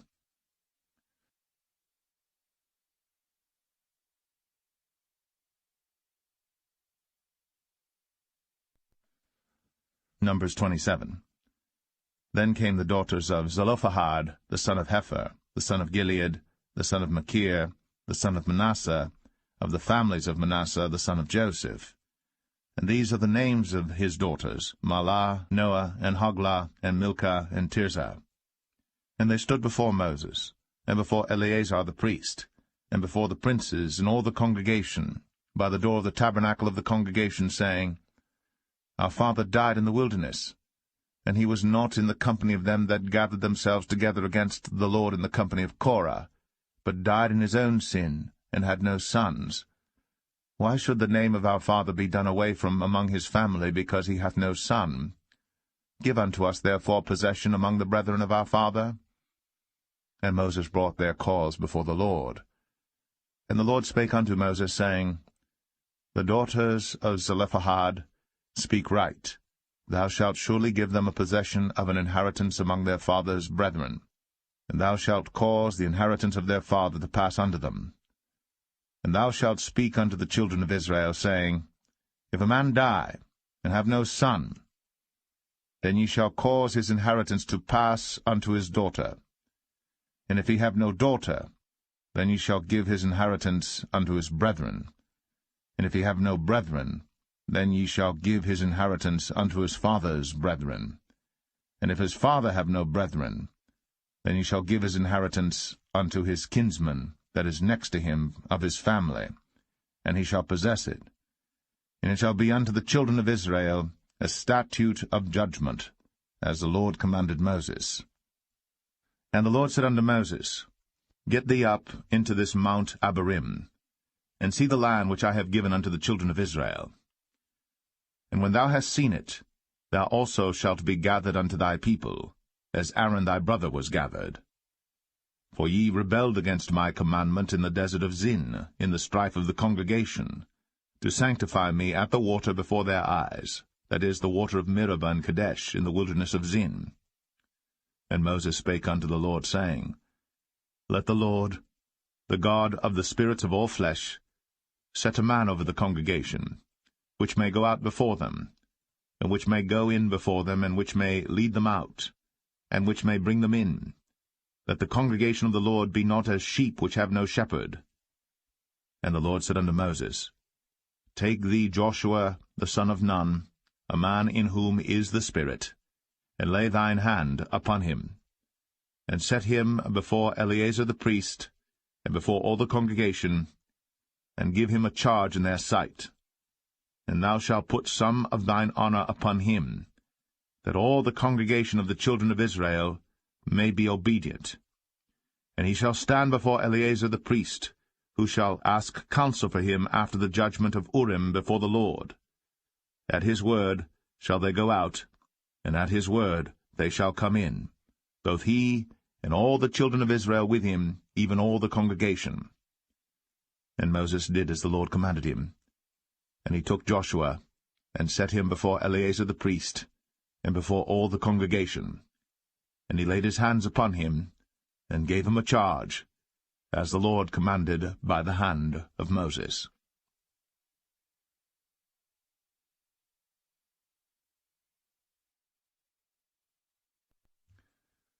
Numbers 28.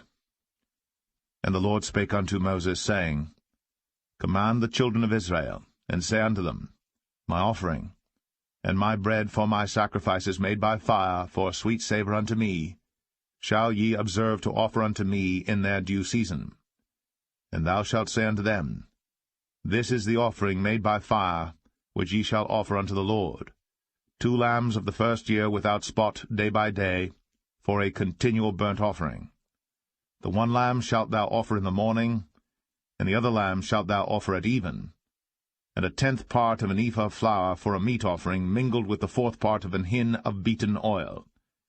It is a continual burnt offering which was ordained in Mount Sinai for a sweet savour, a sacrifice made by fire unto the Lord.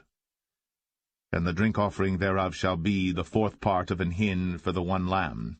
In the holy place shalt thou cause the strong wine to be poured unto the Lord for a drink offering. And the other lamb shalt thou offer at even, as the meat offering of the morning, and as the drink offering thereof. thou shalt offer it, a sacrifice made by fire, of a sweet savour unto the Lord. And on the Sabbath day 2 lambs of the first year without spot, and 2/10 deals of flour for a meat offering mingled with oil, and the drink offering thereof. This is the burnt offering of every Sabbath, beside the continual burnt offering and his drink offering. And in the beginnings of your months ye shall offer a burnt offering unto the Lord, 2 young bullocks and 1 ram, 7 lambs of the first year without spot, and 3/10 deals of flour for a meat offering mingled with oil for 1 bullock, and 2/10 deals of flour for a meat offering mingled with oil for 1 ram, and a several 10th deal of flour mingled with oil for a meat offering unto 1 lamb, for a burnt offering of a sweet savour, a sacrifice made by fire unto the Lord. And their drink offerings shall be 1/2 an hin of wine unto a bullock, and the 1/3 part of an hin unto a ram, and a 1/4 part of an hin unto a lamb. This is the burnt offering of every month throughout the months of the year. And 1 kid of the goats for a sin offering unto the Lord shall be offered, beside the continual burnt offering and his drink offering. And the 14th day of the first month is the Passover of the Lord. And the 15th day of this month is the feast. 7 days shall unleavened bread be eaten. In the first day shall be an holy convocation. Ye shall do no manner of servile work therein. But ye shall offer a sacrifice made by fire for a burnt offering unto the Lord, 2 young bullocks and 1 ram, and 7 lambs of the first year. They shall be unto you without blemish. And their meat offering shall be of flour mingled with oil. 3/10 deals shall ye offer for a bullock, and 2/10 deals for a ram. A several 10th deal shalt thou offer for every lamb, throughout the 7 lambs, and 1 goat for a sin offering, to make an atonement for you. Ye shall offer these beside the burnt offering in the morning, which is for a continual burnt offering. After this manner ye shall offer daily throughout the 7 days the meat of the sacrifice made by fire, of a sweet savour unto the Lord. It shall be offered beside the continual burnt offering, and his drink offering. And on the 7th day ye shall have an holy convocation. Ye shall do no servile work. Also in the day of the firstfruits, when ye bring a new meat offering unto the Lord, after your weeks be out, ye shall have an holy convocation. Ye shall do no servile work. But ye shall offer the burnt offering for a sweet savour unto the Lord, 2 young bullocks, 1 ram, 7 lambs of the first year, and their meat offering of flour mingled with oil, 3/10 deals unto 1 bullock, 2/10 deals unto 1 ram, a several 10th deal unto 1 lamb, throughout the 7 lambs, and 1 kid of the goats to make an atonement for you. You shall offer them beside the continual burnt offering and his meat offering. They shall be unto you without blemish, and their drink offerings.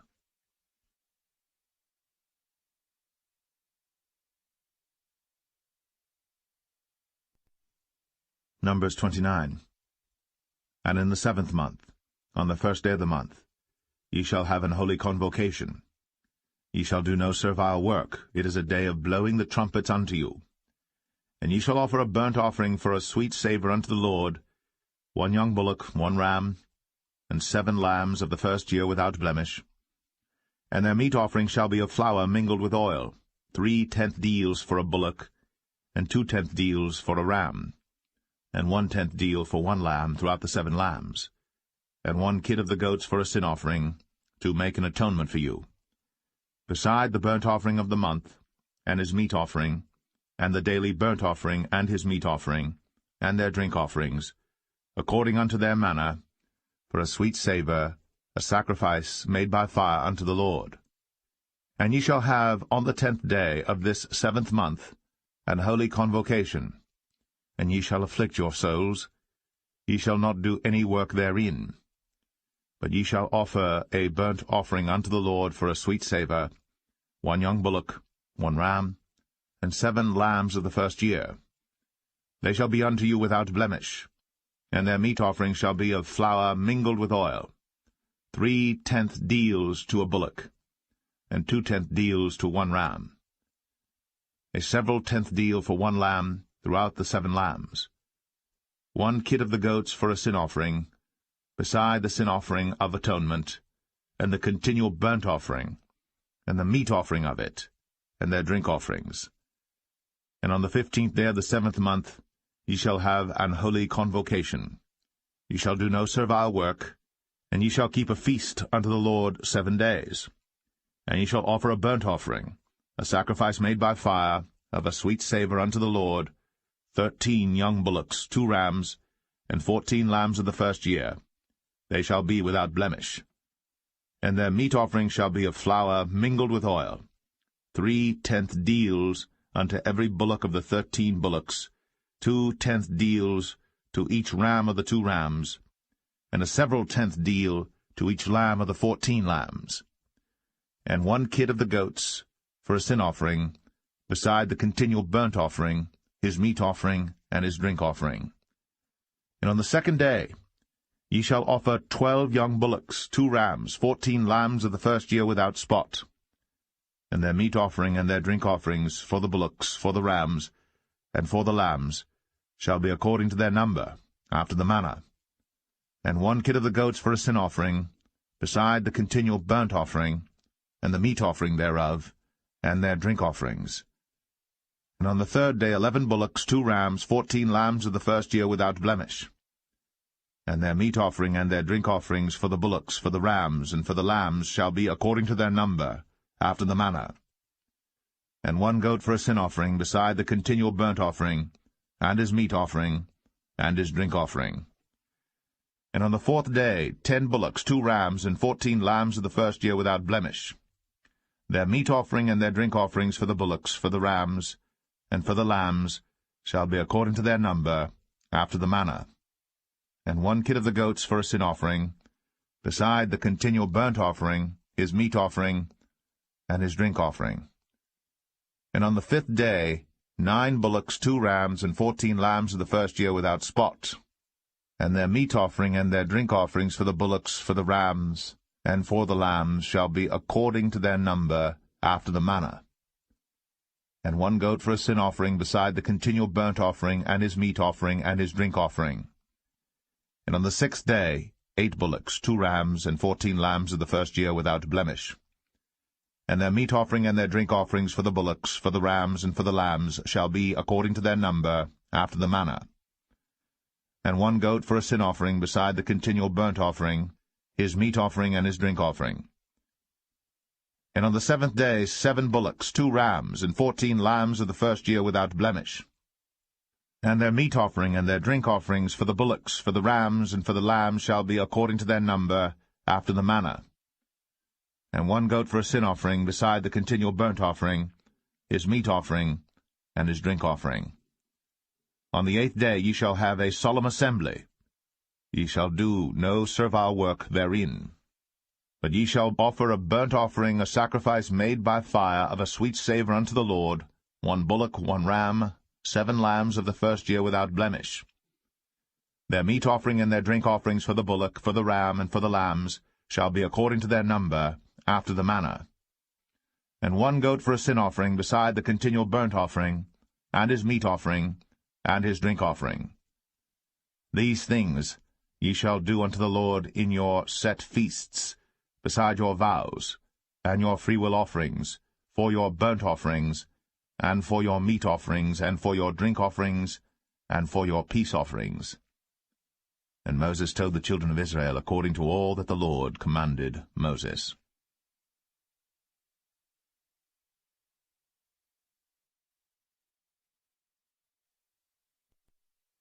Numbers 30. And Moses spake unto the heads of the tribes concerning the children of Israel, saying, This is the thing which the Lord hath commanded. If a man vow a vow unto the Lord, or swear an oath to bind his soul with a bond, he shall not break his word. He shall do according to all that proceedeth out of his mouth. If a woman also vow a vow unto the Lord, and bind herself by a bond, being in her father's house in her youth, and her father hear her vow, and her bond wherewith she hath bound her soul, and her father shall hold his peace at her, then all her vows shall stand, and every bond wherewith she hath bound her soul shall stand. But if her father disallow her in the day that he heareth, not any of her vows, or of her bonds wherewith she hath bound her soul, shall stand, and the Lord shall forgive her, because her father disallowed her. And if she had at all an husband, when she vowed or uttered aught out of her lips, wherewith she bound her soul, and her husband heard it, and held his peace at her in the day that he heard it, then her vows shall stand, and her bonds wherewith she bound her soul shall stand. But if her husband disallowed her on the day that he heard it, then he shall make her vow which she vowed, and that which she uttered with her lips, wherewith she bound her soul, of none effect, and the Lord shall forgive her.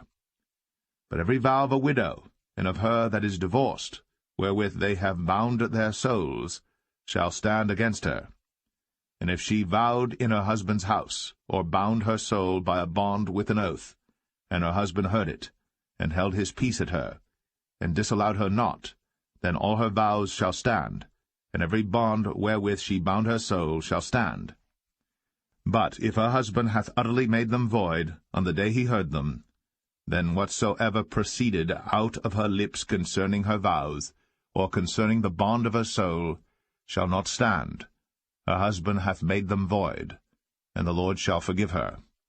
Every vow, and every binding oath to afflict the soul, her husband may establish it, or her husband may make it void. But if her husband altogether hold his peace at her from day to day, then he establisheth all her vows, or all her bonds which are upon her. He confirmeth them, because he held his peace at her in the day that he heard them. But if he shall any ways make them void after that he hath heard them, then he shall bear her iniquity. These are the statutes which the Lord commanded Moses, between a man and his wife, between the father and his daughter, being yet in her youth, in her father's house.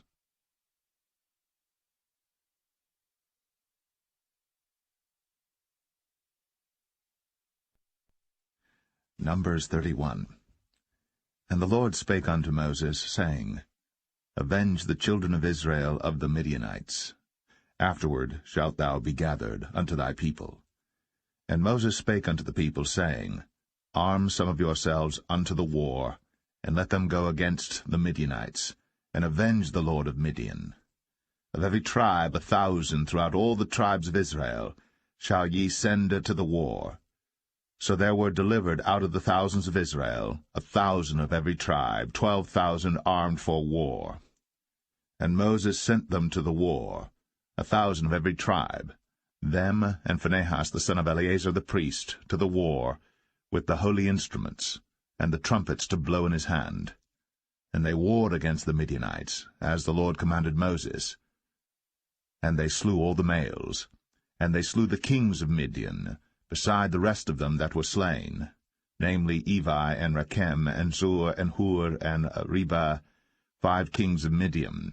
Balaam also, the son of Beor, they slew with the sword. And the children of Israel took all the women of Midian captives, and their little ones, and took the spoil of all their cattle, and all their flocks, and all their goods. And they burnt all their cities wherein they dwelt, and all their goodly castles with fire. And they took all the spoil, and all the prey, both of men and of beasts. And they brought the captives, and the prey, and the spoil unto Moses, and Eleazar the priest, and unto the congregation of the children of Israel, unto the camp at the plains of Moab, which are by Jordan near Jericho. And Moses and Eleazar the priest, and all the princes of the congregation went forth to meet them without the camp. And Moses was wroth with the officers of the host, with the captains over thousands, and captains over hundreds, which came from the battle. And Moses said unto them, Have ye saved all the women alive? Behold, these caused the children of Israel, through the counsel of Balaam, to commit trespass against the Lord in the matter of Peor, and there was a plague among the congregation of the Lord. Now therefore kill every male among the little ones, and kill every woman that hath known man by lying with him.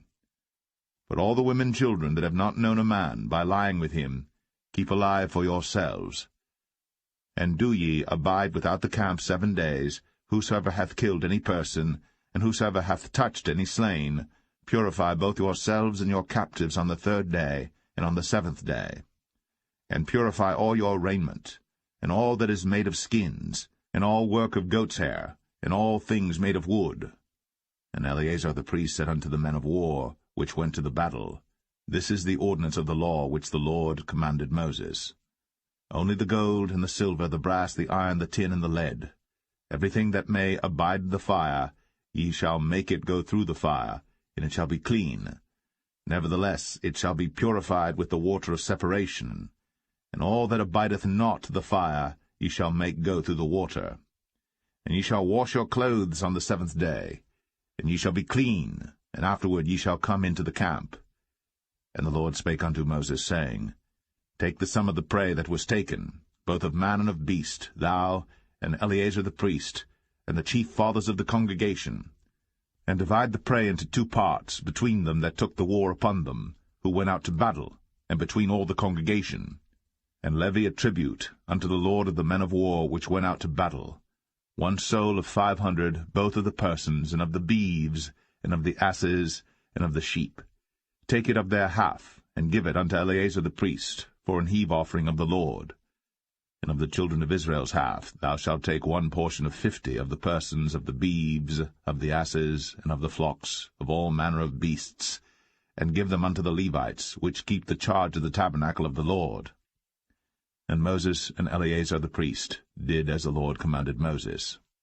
And the booty, being the rest of the prey which the men of war had caught, was 600,000, and 70,000, and 5,000 sheep, and 12,000 beeves, and 1,000 asses, and 32,000 persons in all, of women that had not known man by lying with him. And the half which was the portion of them that went out to war was in number 300,000, and 37,000, and 500 sheep. And the Lord's tribute of the sheep was 615. And the beeves were 36,000, of which the Lord's tribute was 312. And the asses were 30,500, of which the Lord's tribute was 301. And the persons were 16,000, of which the Lord's tribute was 32 persons. And Moses gave the tribute which was the Lord's heave offering unto Eleazar the priest, as the Lord commanded Moses. And of the children of Israel's half, which Moses divided from the men that warred, now the half that pertained unto the congregation was 300,000, and 30,000, and 7,500 sheep, and 36,000 beeves, and 30,000 asses, and 500, and 16,000 persons. Even of the children of Israel's half, Moses took 1 portion of 50, both of man and of beast, and gave them unto the Levites, which kept the charge of the tabernacle of the Lord, as the Lord commanded Moses. And the officers which were over thousands of the host, the captains of thousands and captains of hundreds, came near unto Moses. And they said unto Moses, Thy servants have taken the sum of the men of war which are under our charge, and there lacketh not 1 man of us. We have therefore brought an oblation for the Lord, what every man hath gotten, of jewels of gold, chains and bracelets, rings, earrings, and tablets, to make an atonement for our souls before the Lord. And Moses and Eleazar the priest took the gold of them, even all wrought jewels, and all the gold of the offering that they offered up to the Lord, of the captains of thousands, and of the captains of hundreds, was 16,750 shekels. For the men of war had taken spoil, every man for himself. And Moses and Eleazar the priest took the gold of the captains of thousands and of hundreds, and brought it into the tabernacle of the congregation, for a memorial for the children of Israel before the Lord.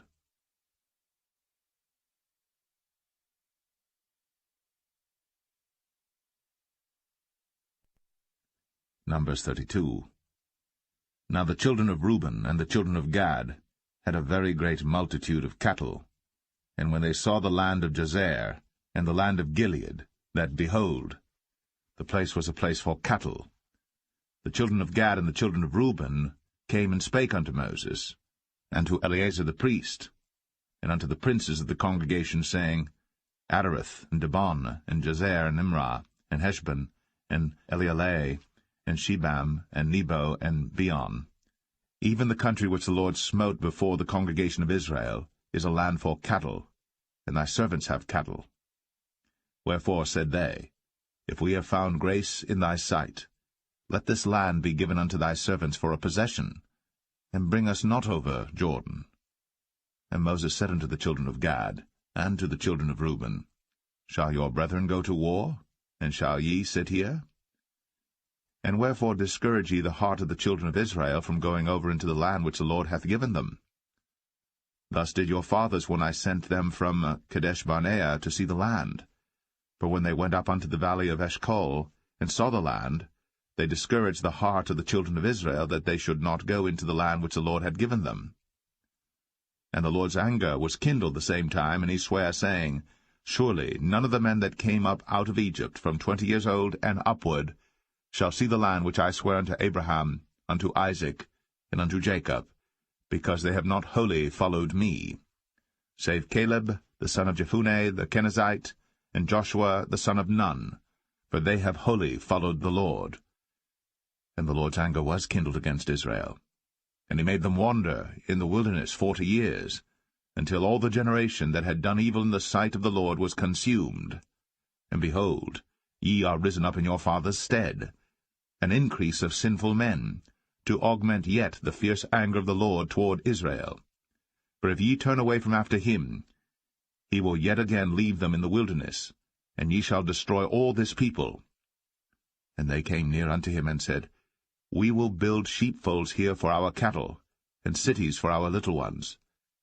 But we ourselves will go ready armed before the children of Israel, until we have brought them unto their place. And our little ones shall dwell in the fenced cities because of the inhabitants of the land. We will not return unto our houses until the children of Israel have inherited every man his inheritance. For we will not inherit with them on yonder side Jordan, or forward, because our inheritance is fallen to us on this side Jordan eastward.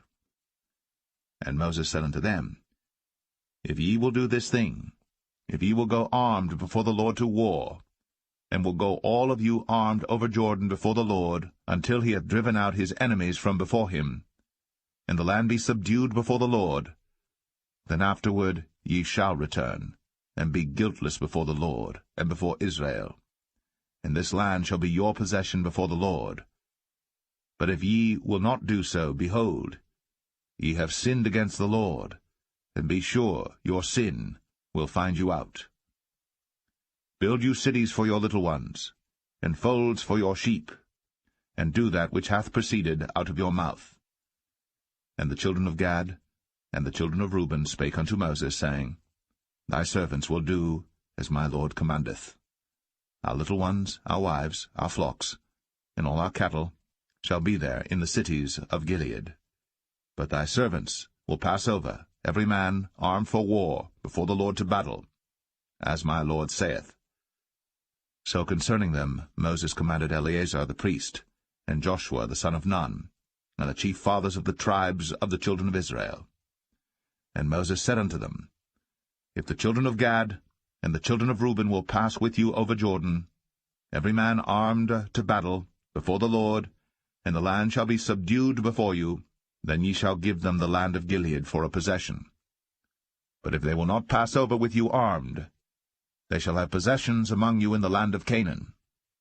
And the children of Gad and the children of Reuben answered, saying, As the Lord hath said unto thy servants, so will we do. We will pass over armed before the Lord into the land of Canaan, that the possession of our inheritance on this side Jordan may be ours. And Moses gave unto them, even to the children of Gad, and to the children of Reuben, and unto half the tribe of Manasseh the son of Joseph, the kingdom of Sihon, king of the Amorites, and the kingdom of Og, king of Bashan, the land with the cities thereof in the coasts, even the cities of the country round about. And the children of Gad built Dibon, and Adaroth, and Aroer, and Atroth, Shophan, and Jazer, and Jogbehah, and Beth-Nimrah, and Beth-Haran, fenced cities, and folds for sheep. And the children of Reuben built Heshbon, and Elealeh, and Kirjathaim, and Nebo, and Baal-meon, their names being changed, and Shibmah, and gave other names unto the cities which they builded. And the children of Machir the son of Manasseh went to Gilead, and took it, and dispossessed the Amorite which was in it. And Moses gave Gilead unto Machir the son of Manasseh, and he dwelt therein. And Jair the son of Manasseh went and took the small towns thereof, and called them Havoth-Jair. And Nobah went and took Kenath, and the villages thereof, and called it Nobah, after his own name.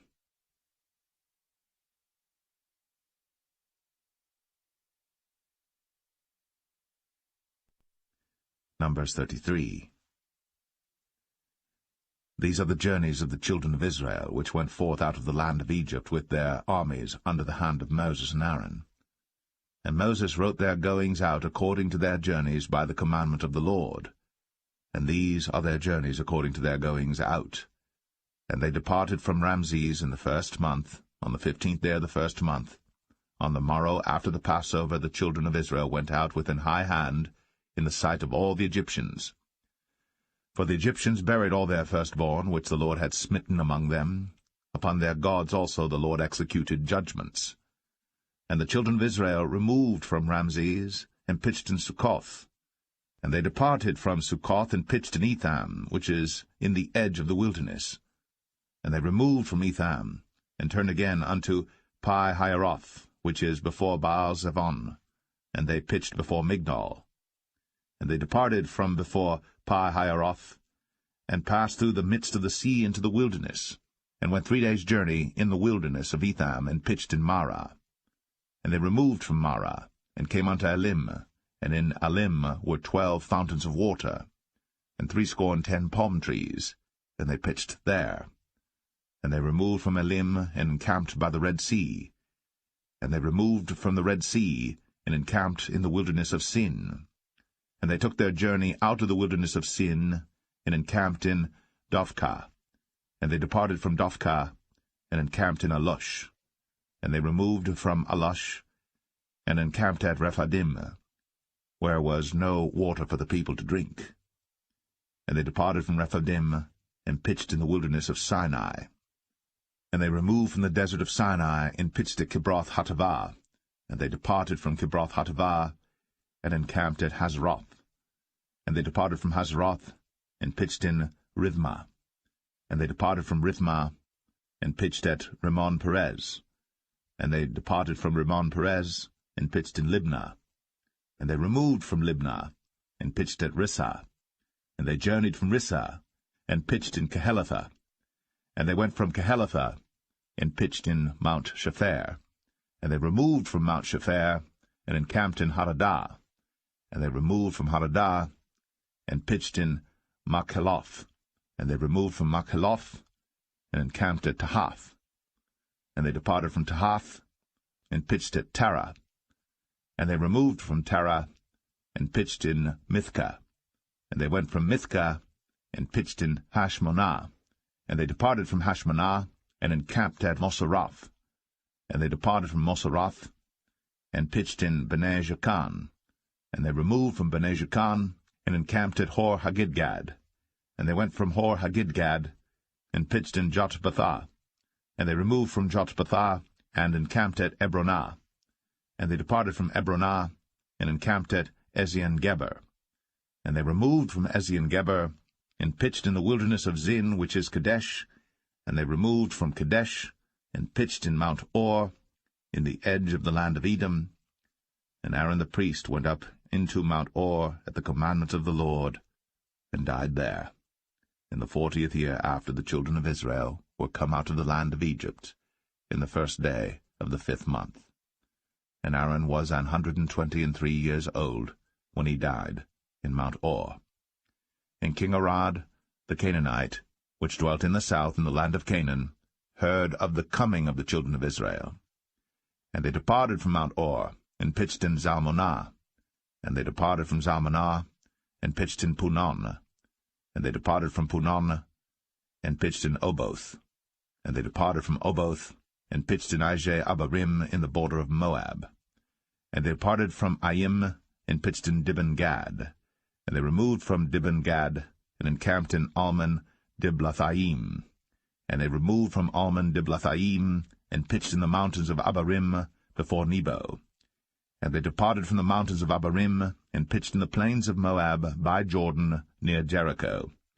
And they pitched by Jordan, from Beth-Jeshimoth even unto Abel-Shittim, in the plains of Moab.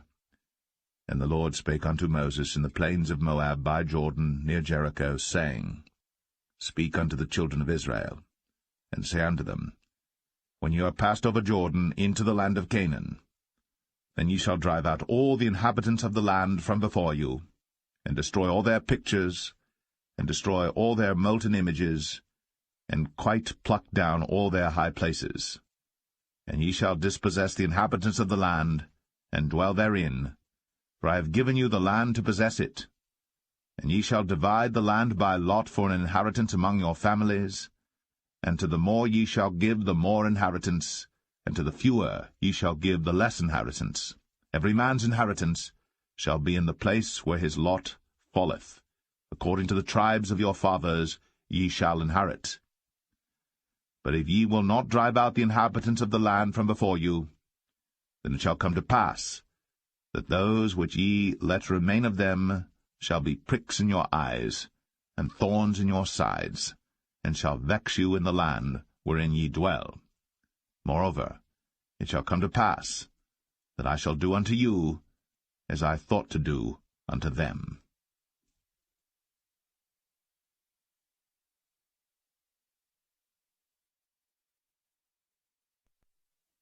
Numbers 34. And the Lord spake unto Moses, saying, Command the children of Israel, and say unto them, When ye come into the land of Canaan, this is the land that shall fall unto you for an inheritance, even the land of Canaan, with the coasts thereof.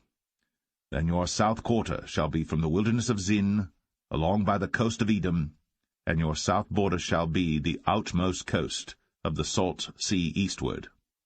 And your border shall turn from the south to the ascent of Akrabim, and pass on to Zin, and the going forth thereof shall be from the south to Kadesh-barnea, and shall go on to Hazar-adar, and pass on to Asmon. And the border shall fetch a compass from Asmon unto the river of Egypt, and the goings out of it shall be at the sea. And as for the western border, ye shall even have the great sea for a border. This shall be your west border, and this shall be your north border. From the great sea ye shall point out for you Mount Or. From Mount Or ye shall point out your border unto the entrance of Hamath, and the goings forth of the border shall be to Zedad, and the border shall go on to Ziphron, and the goings out of it shall be at Hazar-enan. This shall be your north border. And ye shall point out your east border from Hazar-enan to Shepham, and the coast shall go down from Shepham to Riblah on the east side of Ain, and the border shall descend, and shall reach unto the side of the sea of Chinnereth eastward. And the border shall go down to Jordan, and the goings out of it shall be at the salt sea. This shall be your land with the coasts thereof round about. And Moses commanded the children of Israel, saying, This is the land which ye shall inherit by lot, which the Lord commanded to give unto the 9 tribes, and to the half-tribe.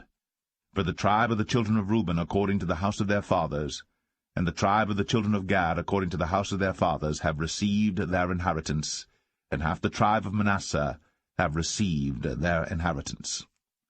The 2 tribes and the half-tribe have received their inheritance on this side Jordan near Jericho, eastward toward the sunrising.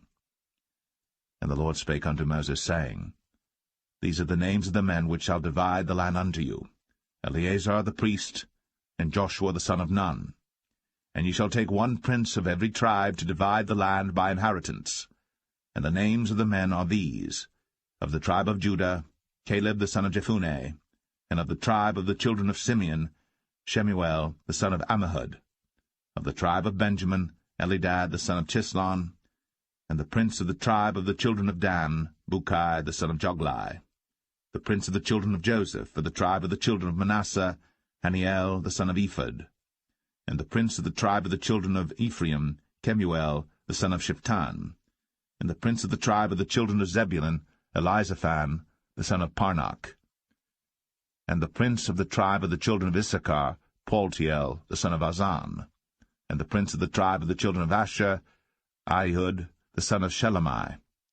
And the prince of the tribe of the children of Naphtali, Pedahel the son of Ammihud. These are they whom the Lord commanded to divide the inheritance unto the children of Israel in the land of Canaan.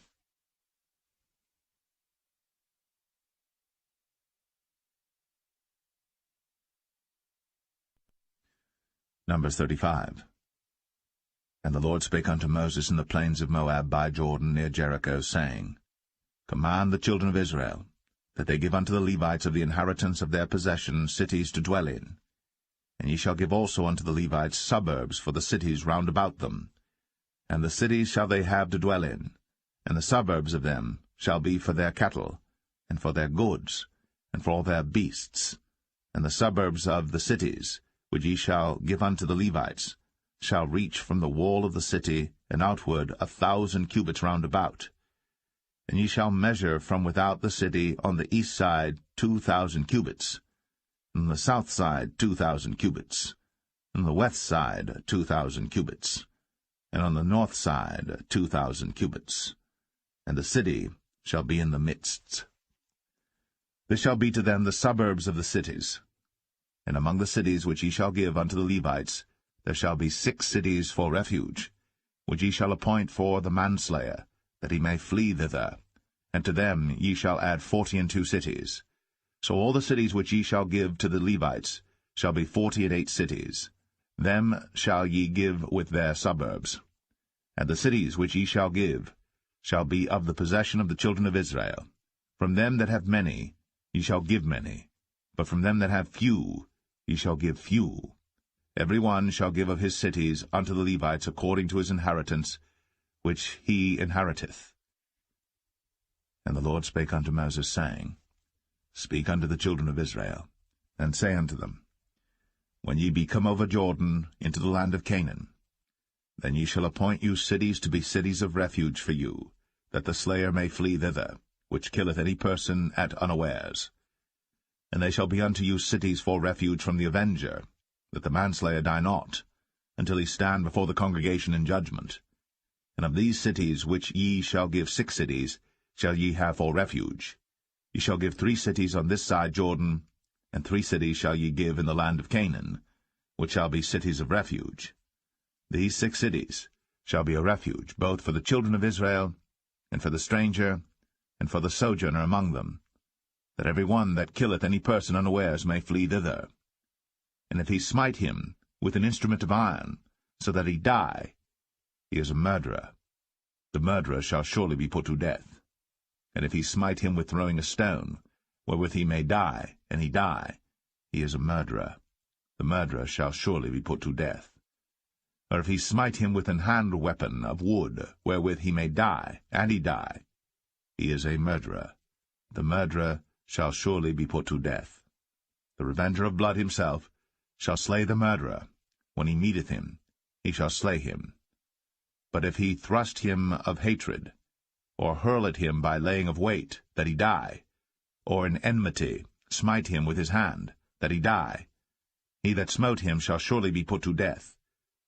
For he is a murderer. The revenger of blood shall slay the murderer, when he meeteth him. But if he thrust him suddenly without enmity, or have cast upon him anything without laying of weight, or with any stone wherewith the man may die, seeing him not, and cast it upon him that he die, and was not his enemy, neither sought his harm, then the congregation shall judge between the slayer and the revenger of blood according to these judgments.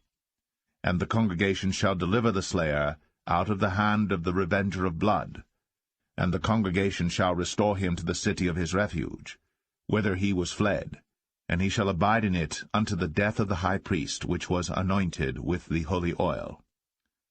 But if the slayer shall at any time come without the border of the city of his refuge, whither he was fled, and the revenger of blood find him without the borders of the city of his refuge, and the revenger of blood kill the slayer, he shall not be guilty of blood, because he should have remained in the city of his refuge until the death of the high priest. But after the death of the high priest, the slayer shall return into the land of his possession. So these things shall be for a statute of judgment unto you throughout your generations in all your dwellings. Whoso killeth any person, the murderer, shall be put to death by the mouth of witnesses. but one witness shall not testify against any person to cause him to die. Moreover, ye shall take no satisfaction for the life of a murderer, which is guilty of death, but he shall be surely put to death. And ye shall take no satisfaction for him that is fled to the city of his refuge, that he should come again to dwell in the land, until the death of the priest. So ye shall not pollute the land wherein ye are, for blood it defileth the land, and the land cannot be cleansed of the blood that is shed therein, but by the blood of him that shed it. Defile not therefore the land which ye shall inhabit, wherein I dwell, for I the Lord dwell among the children of Israel.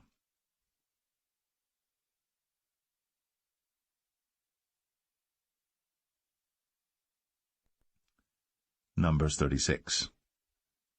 And the chief fathers of the families of the children of Gilead, the son of Machir, the son of Manasseh, of the families of the sons of Joseph, came near, and spake before Moses, and before the princes, the chief fathers of the children of Israel. And they said, The Lord commanded my Lord to give the land for an inheritance by lot to the children of Israel. And my Lord was commanded by the Lord to give the inheritance of Zelophehad, our brother, unto his daughters. And if they be married to any of the sons of the other tribes of the children of Israel, then shall their inheritance be taken from the inheritance of our fathers, and shall be put to the inheritance of the tribe whereunto they are received.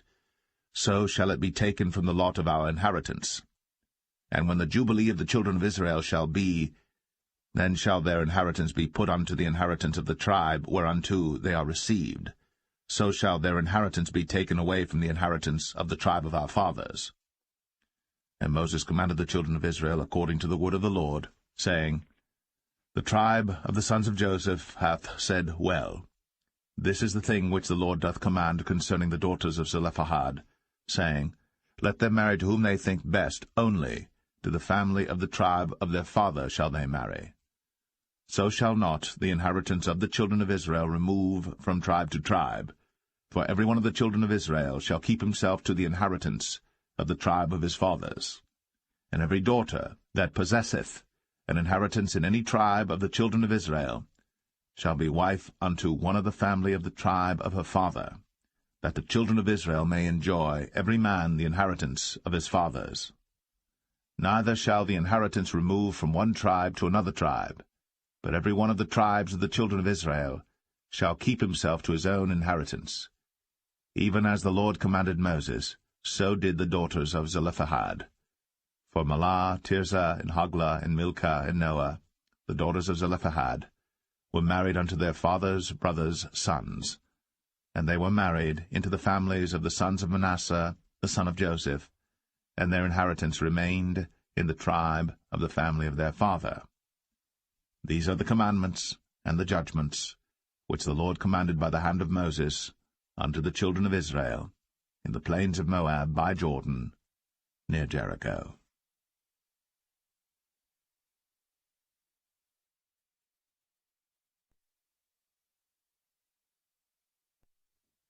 The Book of Deuteronomy, Chapter 1. These be the words which Moses spake unto all Israel on this side Jordan in the wilderness, in the plain over against the Red Sea, between Paran and Tophel, and Laban and Hazroth, and Dizahab. There are 11 days' journey from Oreb by the way of Mount Seir unto Kadesh-barnea. And it came to pass in the 40th year, in the 11th month, on the first day of the month, that Moses spake unto the children of Israel according unto all that the Lord had given him in commandment unto them. After he had slain Sihon the king of the Amorites, which dwelt in Heshbon, and Og the king of Bashan, which dwelt at Ashtoreth in Edrei, on this side Jordan, in the land of Moab, began Moses to declare this law, saying, The Lord our God spake unto us in Oreb, saying, Ye have dwelt long enough in this mount. Turn you, and take your journey, and go to the mount of the Amorites, and unto all the places nigh thereunto, in the plain, in the hills, and in the vale, and in the south, and by the seaside to the land of the Canaanites, and unto Lebanon, unto the great river, the river Euphrates. Behold, I have set the land before you. Go in and possess the land which the Lord sware unto your fathers, Abraham, Isaac, and Jacob, to give unto them, and to their seed after them. And I spake unto you at that time, saying, I am not able to bear you myself alone. The Lord your God hath multiplied you, and behold, ye are this day as the stars of heaven for multitude.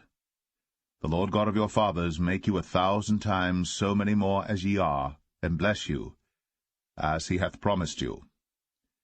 How can I myself alone bear your cumbrance, and your burden, and your strife? Take you wise men and understanding, and known among your tribes, and I will make them rulers over you. And ye answered me and said, The thing which thou hast spoken is good for us to do. So I took the chief of your tribes, wise men and known, and made them heads over you, captains over thousands, and captains over hundreds, and captains over 50s, and captains over 10s, and officers among your tribes. And I charged your judges at that time, saying, Hear the causes between your brethren, and judge righteously between every man and his brother, and the stranger that is with him. Ye shall not respect persons in judgment, but ye shall hear the small as well as the great. Ye shall not be afraid of the face of man, for the judgment is God's. And the cause that is too hard for you, bring it unto me, and I will hear it. And I commanded you at that time all the things which ye should do.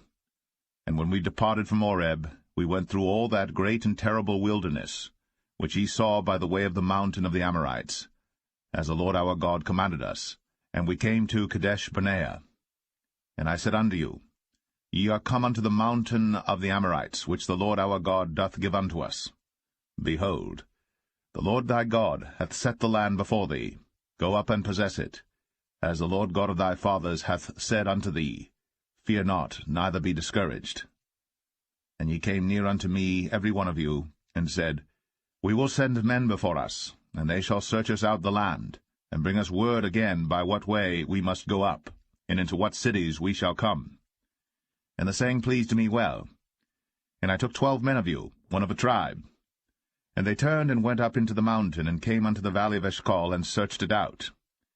And they took of the fruit of the land in their hands, and brought it down unto us, and brought us word again, and said, It is a good land which the Lord our God doth give us.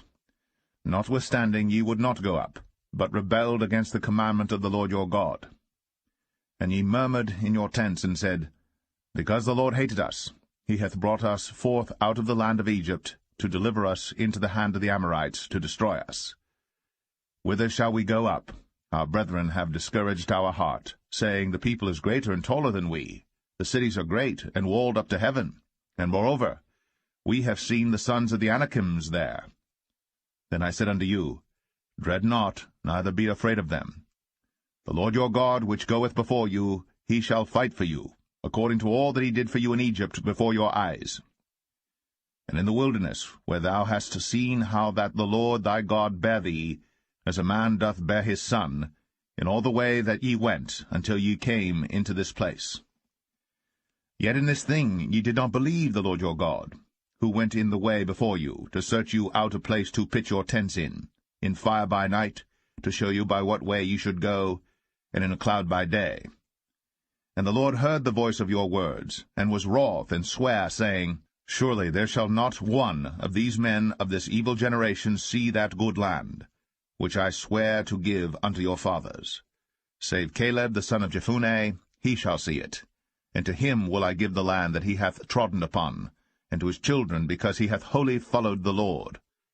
Also the Lord was angry with me for your sakes, saying, Thou also shalt not go in thither. But Joshua the son of Nun, which standeth before thee, he shall go in thither. Encourage him, for he shall cause Israel to inherit it. Moreover, your little ones, which he said should be a prey, and your children, which in that day had no knowledge between good and evil, they shall go in thither, and unto them will I give it, and they shall possess it. But as for you, turn you, and take your journey into the wilderness by the way of the Red Sea. Then ye answered and said unto me, We have sinned against the Lord. We will go up and fight, according to all that the Lord our God commanded us. And when ye had girded on every man his weapons of war, ye were ready to go up into the hill. And the Lord said unto me, Say unto them, Go not up, neither fight, for I am not among you, lest ye be smitten before your enemies. So I spake unto you, and ye would not hear, but rebelled against the commandment of the Lord, and went presumptuously up into the hill. And the Amorites which dwelt in that mountain came out against you, and chased you as bees do, and destroyed you in Seir, even unto Hormah. And ye returned and wept before the Lord. But the Lord would not hearken to your voice, nor give ear unto you. So ye abode in Kadesh many days, according unto the days that ye abode there.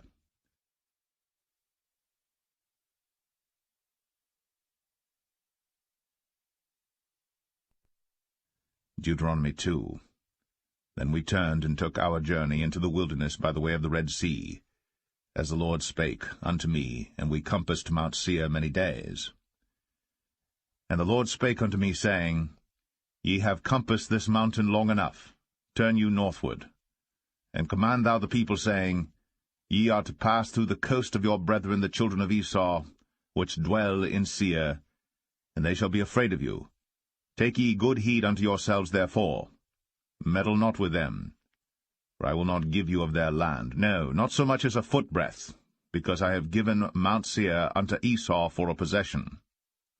Ye shall buy meat of them for money, that ye may eat, and ye shall also buy water of them for money, that ye may drink. For the Lord thy God hath blessed thee in all the works of thy hand. He knoweth thy walking through this great wilderness. These 40 years the Lord thy God hath been with thee. Thou hast lacked nothing. And when we passed by from our brethren the children of Esau, which dwelt in Seir, through the way of the plain from Elath and from Ezion-Geber, we turned and passed by the way of the wilderness of Moab. And the Lord said unto me, Distress not the Moabites, neither contend with them in battle. For I will not give thee of their land for a possession, because I have given Ar unto the children of Lot for a possession. The Emims dwelt therein in times past, a people great and many and tall, as the Anakims, which also were accounted giants, as the Anakims, but the Moabites called them Emims. The Orims also dwelt in Seir before time, but the children of Esau succeeded them, when they had destroyed them from before them, and dwelt in their stead, as Israel did unto the land of his possession, which the Lord gave unto them. Now rise up, said I, and get you over the brook Zered. And we went over the brook Zered. And the space in which we came from Kadesh-barnea, until we were come over the brook Zered, was 38 years, until all the generation of the men of war were wasted out from among the host, as the Lord sware unto them. For indeed the hand of the Lord was against them, to destroy them from among the host, until they were consumed. So it came to pass, when all the men of war were consumed, and dead from among the people, that the Lord spake unto me, saying, Thou art to pass over through Ar, the coast of Moab, this day. And when thou comest nigh over against the children of Ammon, distress them not, nor meddle with them. For I will not give thee of the land of the children of Ammon any possession, because I have given it unto the children of Lot for a possession. That also was accounted a land of giants. Giants dwelt therein in old time, and the Ammonites call them Zamzummims, a people great and many and tall, as the Anakims. But the Lord destroyed them before them, and they succeeded them, and dwelt in their stead, as he did to the children of Esau which dwelt in Seir, when he destroyed the Orims from before them, and they succeeded them, and dwelt in their stead, even unto this day.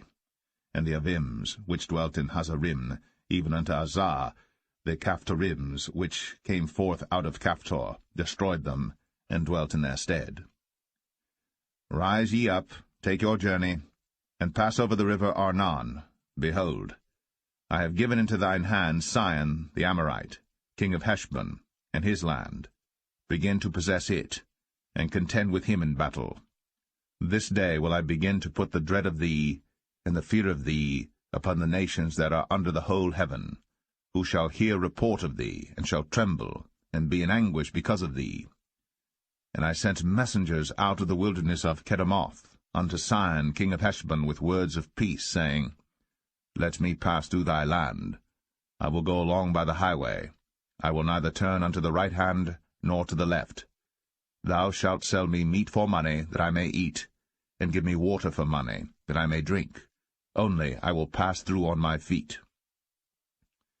As the children of Esau which dwelt in Seir, and the Moabites which dwell in Ar, did unto me, until I shall pass over Jordan into the land which the Lord our God giveth us. But Sihon king of Heshbon would not let us pass by him, for the Lord thy God hardened his spirit, and made his heart obstinate, that he might deliver him into thy hand, as appeareth this day. And the Lord said unto me, Behold, I have begun to give Sihon and his land before thee. Begin to possess, that thou mayest inherit his land. Then Sihon came out against us, he and all his people, to fight at Jahaz. And the Lord our God delivered him before us, and we smote him, and his sons, and all his people.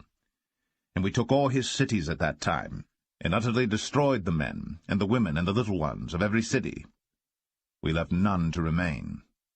Only the cattle we took for a prey unto ourselves, and the spoil of the cities which we took, from Aroer, which is by the brink of the river of Arnon, and from the city that is by the river, even unto Gilead. There was not one city too strong for us. The Lord our God delivered all unto us. Only unto the land of the children of Ammon thou camest not, nor unto any place of the river Jabbok, nor unto the cities in the mountains, nor unto whatsoever the Lord our God forbade us.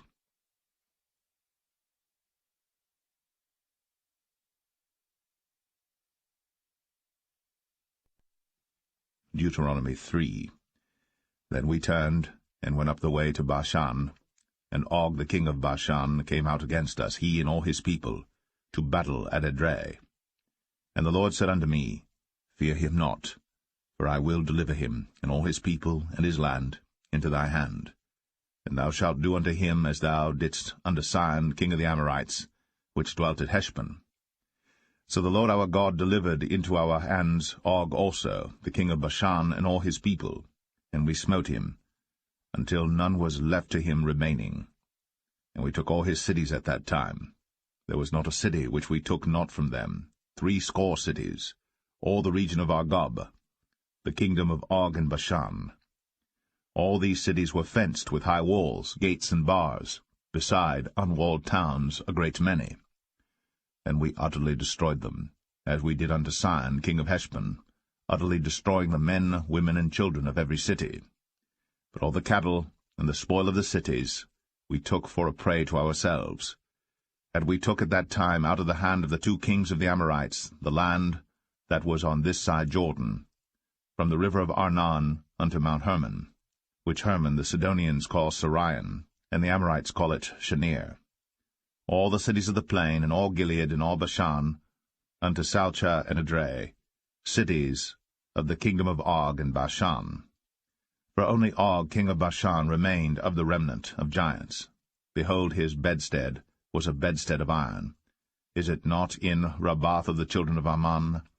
9 cubits was the length thereof, and 4 cubits the breadth of it, after the cubit of a man. And this land which we possessed at that time, from Aroer, which is by the river Arnon, and half Mount Gilead, and the cities thereof, gave I unto the Reubenites and to the Gadites. And the rest of Gilead and all Bashan, being the kingdom of Og, gave I unto the half-tribe of Manasseh, all the region of Argob, with all Bashan which was called the land of giants. Jair the son of Manasseh took all the country of Argob, unto the coasts of Geshuri and Maacathai, and called them after his own name, Bashan Avoth Jair, unto this day.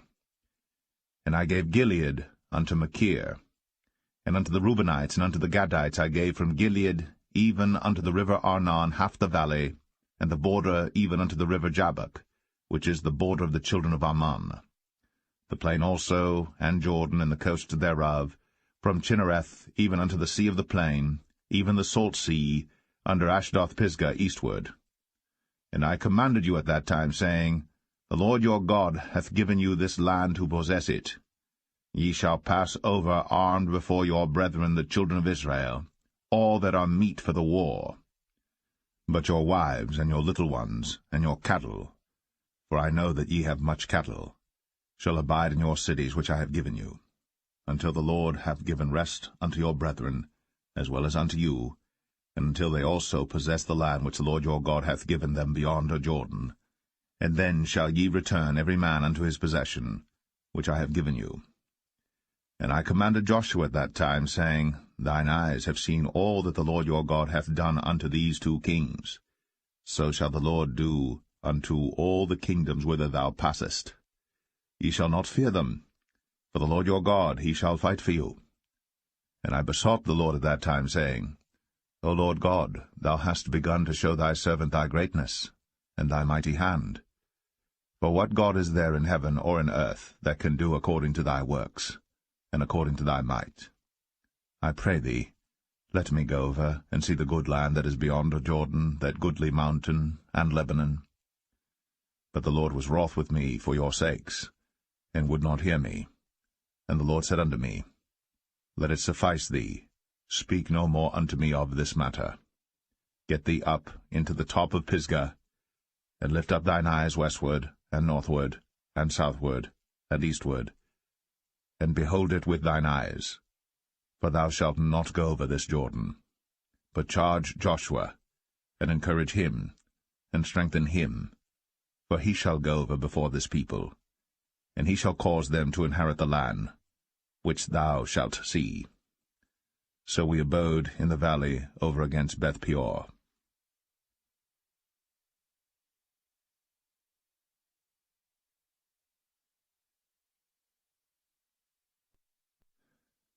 Deuteronomy 4. Now therefore hearken, O Israel, unto the statutes, and unto the judgments which I teach you, for to do them, that ye may live, and go in and possess the land which the Lord God of your fathers giveth you. Ye shall not add unto the word which I command you, neither shall ye diminish aught from it, that ye may keep the commandments of the Lord your God which I command you. Your eyes have seen what the Lord did because of Baal Peor. For all the men that followed Baal Peor, the Lord thy God hath destroyed them from among you. But ye that did cleave unto the Lord your God are alive, every one of you this day. Behold, I have taught you statutes and judgments, even as the Lord my God commanded me, that ye should do so in the land whither ye go to possess it. Keep therefore, and do them. For this is your wisdom and your understanding in the sight of the nations, which shall hear all these statutes and say, Surely this great nation is a wise and understanding people. For what nation is there so great, who hath God so nigh unto them, as the Lord our God is in all things that we call upon him for? And what nation is there so great, that hath statutes and judgments so righteous as all this law, which I set before you this day? Only take heed to thyself, and keep thy soul diligently, lest thou forget the things which thine eyes have seen, and lest they depart from thy heart all the days of thy life. But teach them thy sons, and thy sons' sons, especially the day that thou stoodest before the Lord thy God in Horeb, when the Lord said unto me, Gather me the people together, and I will make them hear my words, that they may learn to fear me all the days that they shall live upon the earth, and that they may teach their children. And ye came near and stood under the mountain, and the mountain burned with fire unto the midst of heaven, with darkness, clouds, and thick darkness. And the Lord spake unto you out of the midst of the fire. Ye heard the voice of the words, but saw no similitude, only ye heard a voice. And he declared unto you his covenant, which he commanded you to perform, even 10 commandments, and he wrote them upon 2 tables of stone. And the Lord commanded me at that time to teach you statutes and judgments, that ye might do them in the land whither ye go over to possess it.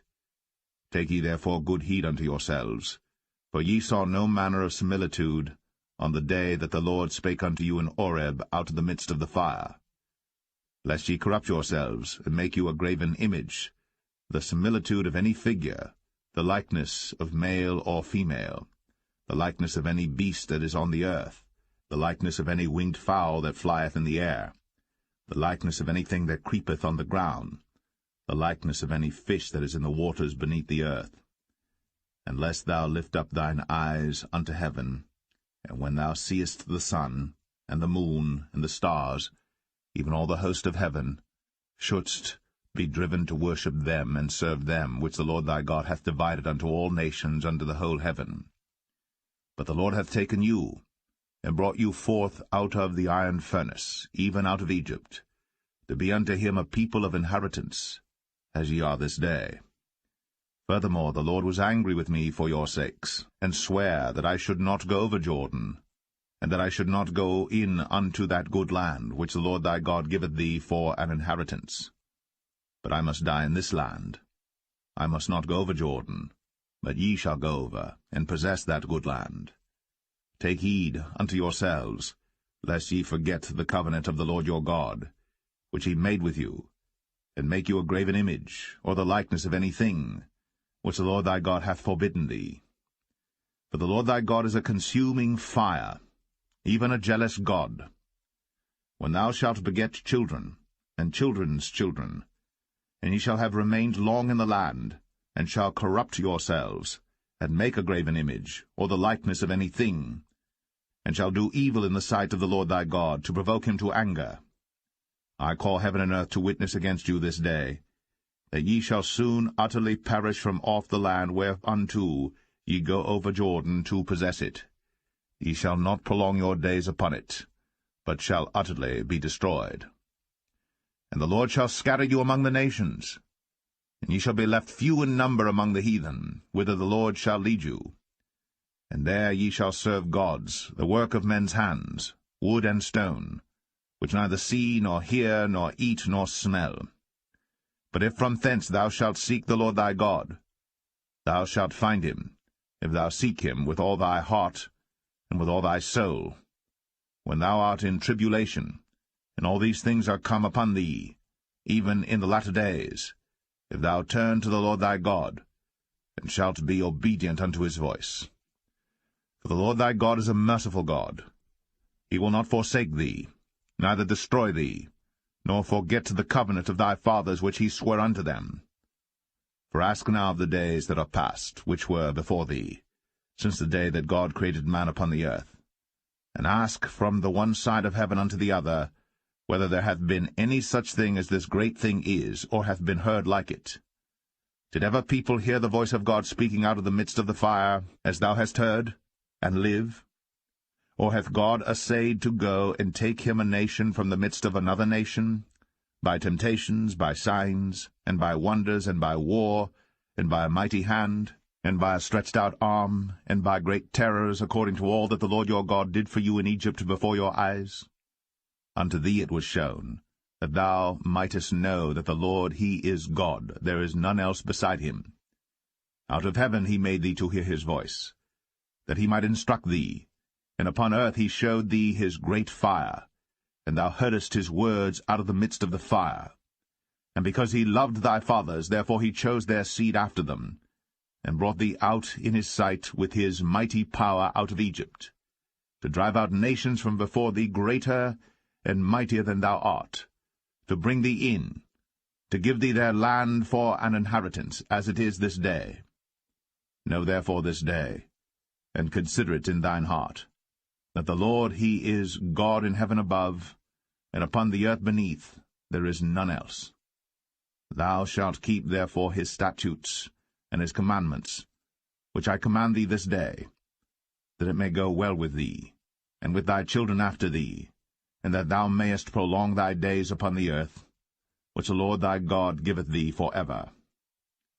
Then Moses severed 3 cities on this side Jordan toward the sunrising, that the slayer might flee thither, which should kill his neighbor unawares, and hated him not in times past, and that fleeing unto one of these cities he might live, namely Bezer in the wilderness, in the plain country of the Reubenites, and Ramoth in Gilead of the Gadites, and Golan in Bashan of the Manassites. And this is the law which Moses set before the children of Israel. These are the testimonies, and the statutes, and the judgments, which Moses spake unto the children of Israel, after they came forth out of Egypt. On this side Jordan, in the valley over against Beth-peor, in the land of Sihon king of the Amorites, who dwelt at Heshbon, whom Moses and the children of Israel smote, after they were come forth out of Egypt. And they possessed his land, and the land of Og, king of Bashan, 2 kings of the Amorites, which were on this side Jordan toward the sunrising, from Aroer, which is by the bank of the river Arnon, even unto Mount Sion, which is Hermon, and all the plain on this side Jordan eastward, even unto the sea of the plain, unto the springs of Pisgah.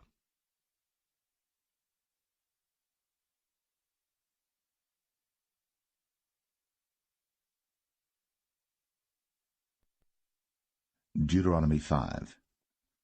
And Moses called all Israel, and said unto them, Hear, O Israel, the statutes and judgments which I speak in your ears this day, that ye may learn them, and keep and do them. The Lord our God made a covenant with us in Horeb.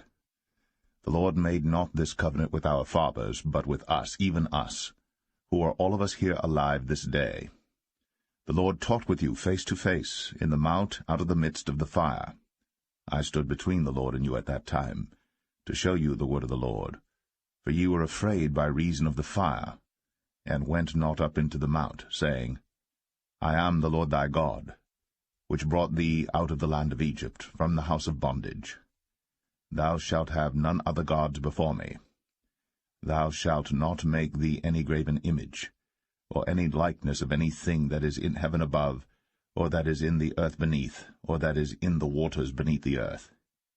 Thou shalt not bow down thyself unto them, nor serve them. For I, the Lord thy God, am a jealous God, visiting the iniquity of the fathers upon the children unto the 3rd and 4th generation of them that hate me, and showing mercy unto thousands of them that love me and keep my commandments.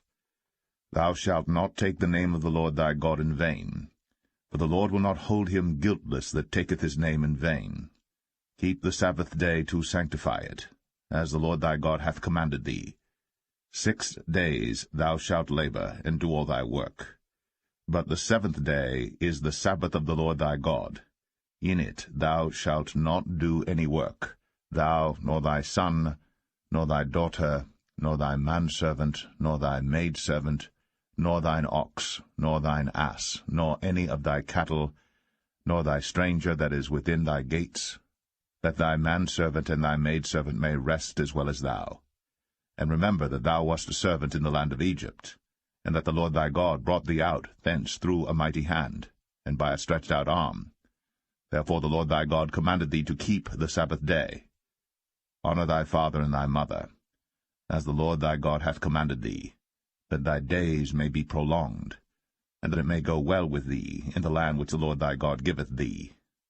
Thou shalt not kill, neither shalt thou commit adultery, neither shalt thou steal, neither shalt thou bear false witness against thy neighbor, neither shalt thou desire thy neighbor's wife, neither shalt thou covet thy neighbor's house, his field, or his manservant, or his maidservant, his ox, or his ass, or anything that is thy neighbor's. These words the Lord spake unto all your assembly in the mount out of the midst of the fire, of the cloud, and of the thick darkness, with a great voice. And he added no more. And he wrote them in 2 tables of stone, and delivered them unto me. And it came to pass, when ye heard the voice out of the midst of the darkness, for the mountain did burn with fire, that ye came near unto me, even all the heads of your tribes and your elders, and ye said, Behold, the Lord our God hath shown us his glory and his greatness, and we have heard his voice out of the midst of the fire. We have seen this day that God doth talk with man, and he liveth. Now therefore why should we die? For this great fire will consume us. If we hear the voice of the Lord our God any more, then we shall die. For who is there of all flesh that hath heard the voice of the living God speaking out of the midst of the fire, as we have, and lived? Go thou near, and hear all that the Lord our God shall say. And speak thou unto us all that the Lord our God shall speak unto thee, and we will hear it and do it. And the Lord heard the voice of your words, when ye spake unto me. And the Lord said unto me, I have heard the voice of the words of this people, which they have spoken unto thee. They have well said all that they have spoken. Oh, that there were such an heart in them, that they would fear me, and keep all my commandments always, that it might be well with them, and with their children for ever. Go say to them, Get you into your tents again. But as for thee, stand thou here by me. And I will speak unto thee all the commandments and the statutes and the judgments, which thou shalt teach them, that they may do them in the land which I give them to possess it. Ye shall observe to do therefore as the Lord your God hath commanded you. Ye shall not turn aside to the right hand or to the left. Ye shall walk in all the ways which the Lord your God hath commanded you, that ye may live, and that it may be well with you, and that ye may prolong your days in the land which ye shall possess.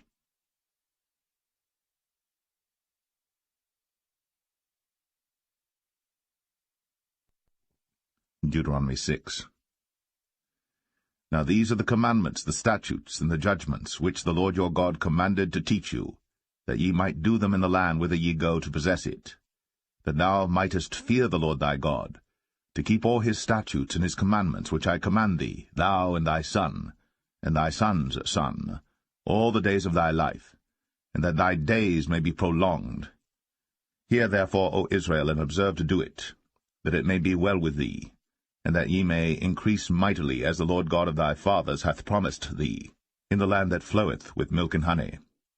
Hear, O Israel, the Lord our God is one Lord. And thou shalt love the Lord thy God with all thine heart, and with all thy soul, and with all thy might. And these words which I command thee this day shall be in thine heart, and thou shalt teach them diligently unto thy children, and shalt talk of them when thou sittest in thine house, and when thou walkest by the way, and when thou liest down, and when thou risest up. And thou shalt bind them for a sign upon thine hand, and they shall be as frontlets between thine eyes. And thou shalt write them upon the posts of thy house, and on thy gates. And it shall be, when the Lord thy God shall have brought thee into the land which he sware unto thy fathers, to Abraham, to Isaac, and to Jacob, to give thee great and goodly cities, which thou buildest not, and houses full of all good things, which thou fillest not, and wells digged, which thou diggest not, vineyards and olive trees, which thou plantest not. When thou shalt have eaten and be full, then beware, lest thou forget the Lord, which brought thee forth out of the land of Egypt, from the house of bondage. Thou shalt fear the Lord thy God, and serve him, and shalt swear by his name. Ye shall not go after other gods, of the people which are round about you. For the Lord thy God is a jealous God among you, lest the anger of the Lord thy God be kindled against thee, and destroy thee from off the face of the earth. Ye shall not tempt the Lord your God, as ye tempted him in Massah. Ye shall diligently keep the commandments of the Lord your God, and his testimonies, and his statutes, which he hath commanded thee. And thou shalt do that which is right and good in the sight of the Lord, that it may be well with thee, and that thou mayest go in and possess the good land which the Lord sware unto thy fathers, to cast out all thine enemies from before thee, as the Lord hath spoken. And when thy son asketh thee in time to come, saying, What mean the testimonies and the statutes and the judgments which the Lord our God hath commanded you? Then thou shalt say unto thy son, We were Pharaoh's bondmen in Egypt, and the Lord brought us out of Egypt with a mighty hand. And the Lord showed signs and wonders, great and sore, upon Egypt, upon Pharaoh, and upon all his household before our eyes. And he brought us out from thence, that he might bring us in, to give us the land which he sware unto our fathers.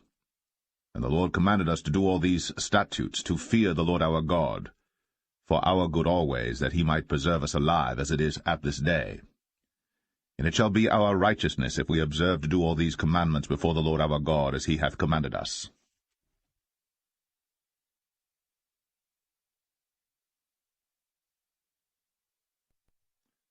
Deuteronomy 7.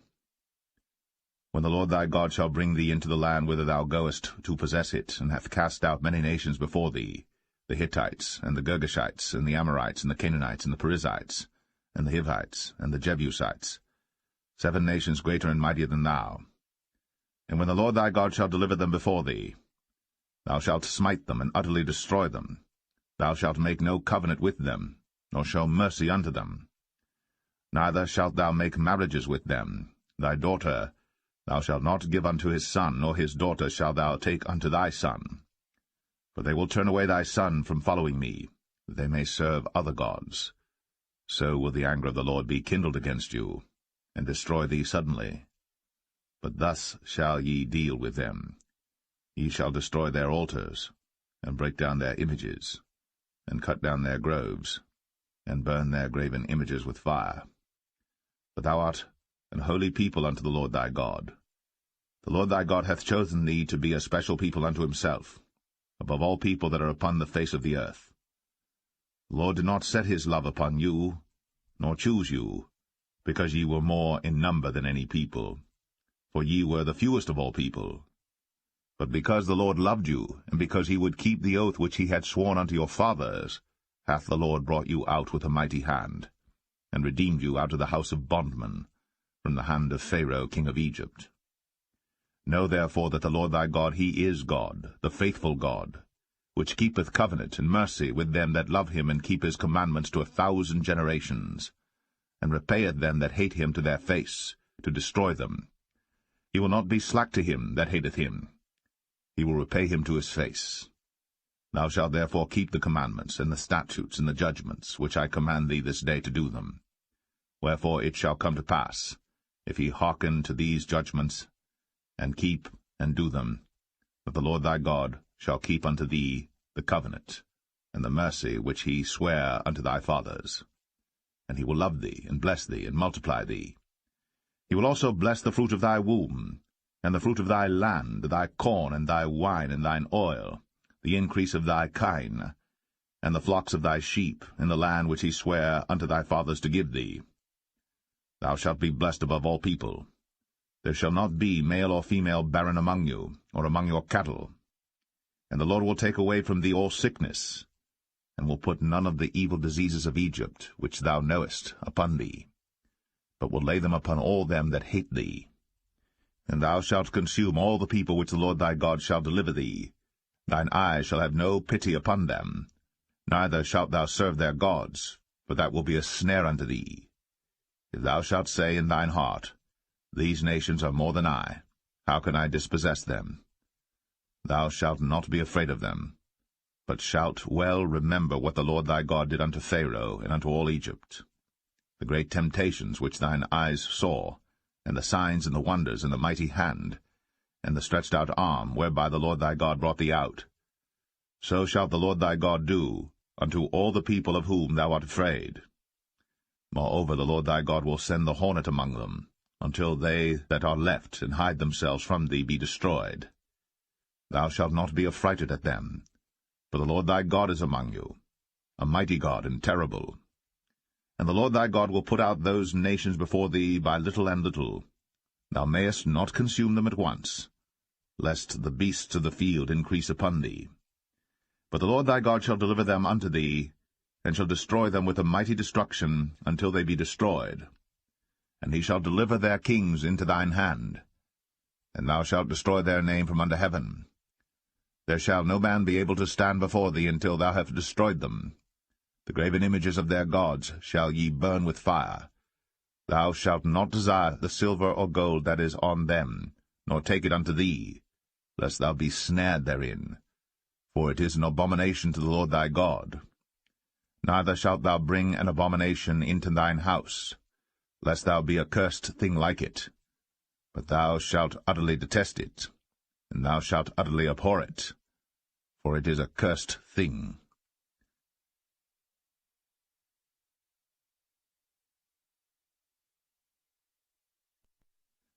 Deuteronomy 8. All the commandments which I command thee this day shall ye observe to do, that ye may live, and multiply, and go in and possess the land which the Lord sware unto your fathers. And thou shalt remember all the way which the Lord thy God led thee these 40 years in the wilderness, to humble thee, and to prove thee, to know what was in thine heart, whether thou wouldst keep his commandments or no. And he humbled thee, and suffered thee to hunger, and fed thee with manna, which thou knewest not, neither did thy fathers know, that he might make thee know that man doth not live by bread only, but by every word that proceedeth out of the mouth of the Lord doth man live. Thy raiment waxed not old upon thee, neither did thy foot swell these 40 years. Thou shalt also consider in thine heart, that, as a man chasteneth his son, so the Lord thy God chasteneth thee. Therefore thou shalt keep the commandments of the Lord thy God, to walk in his ways, and to fear him. For the Lord thy God bringeth thee into a good land, a land of brooks of water, of fountains and depths that spring out of valleys and hills, a land of wheat and barley and vines and fig trees and pomegranates, a land of oil, olive, and honey, a land wherein thou shalt eat bread without scarceness, thou shalt not lack anything in it, a land whose stones are iron, and out of whose hills thou mayest dig brass. When thou hast eaten and art full, then thou shalt bless the Lord thy God for the good land which he hath given thee. Beware that thou forget not the Lord thy God, in not keeping his commandments, and his judgments, and his statutes, which I command thee this day. Lest when thou hast eaten and art full, and hast built goodly houses, and dwelt therein, and when thy herds and thy flocks multiply, and thy silver and thy gold is multiplied, and all that thou hast is multiplied, then thine heart be lifted up, and thou forget the Lord thy God, which brought thee forth out of the land of Egypt, from the house of bondage, who led thee through that great and terrible wilderness, wherein were fiery serpents and scorpions, and drought, where there was no water, who brought thee forth water out of the rock of flint, who fed thee in the wilderness with manna, which thy fathers knew not, that he might humble thee, and that he might prove thee to do thee good at thy latter end. And thou say in thine heart, My power and the might of mine hand hath gotten me this wealth. But thou shalt remember the Lord thy God, for it is he that giveth thee power to get wealth, that he may establish his covenant which he sware unto thy fathers, as it is this day. And it shall be, if thou do at all forget the Lord thy God, and walk after other gods, and serve them, and worship them, I testify against you this day, that ye shall surely perish. As the nations which the Lord destroyeth before your face, so shall ye perish, because ye would not be obedient unto the voice of the Lord your God.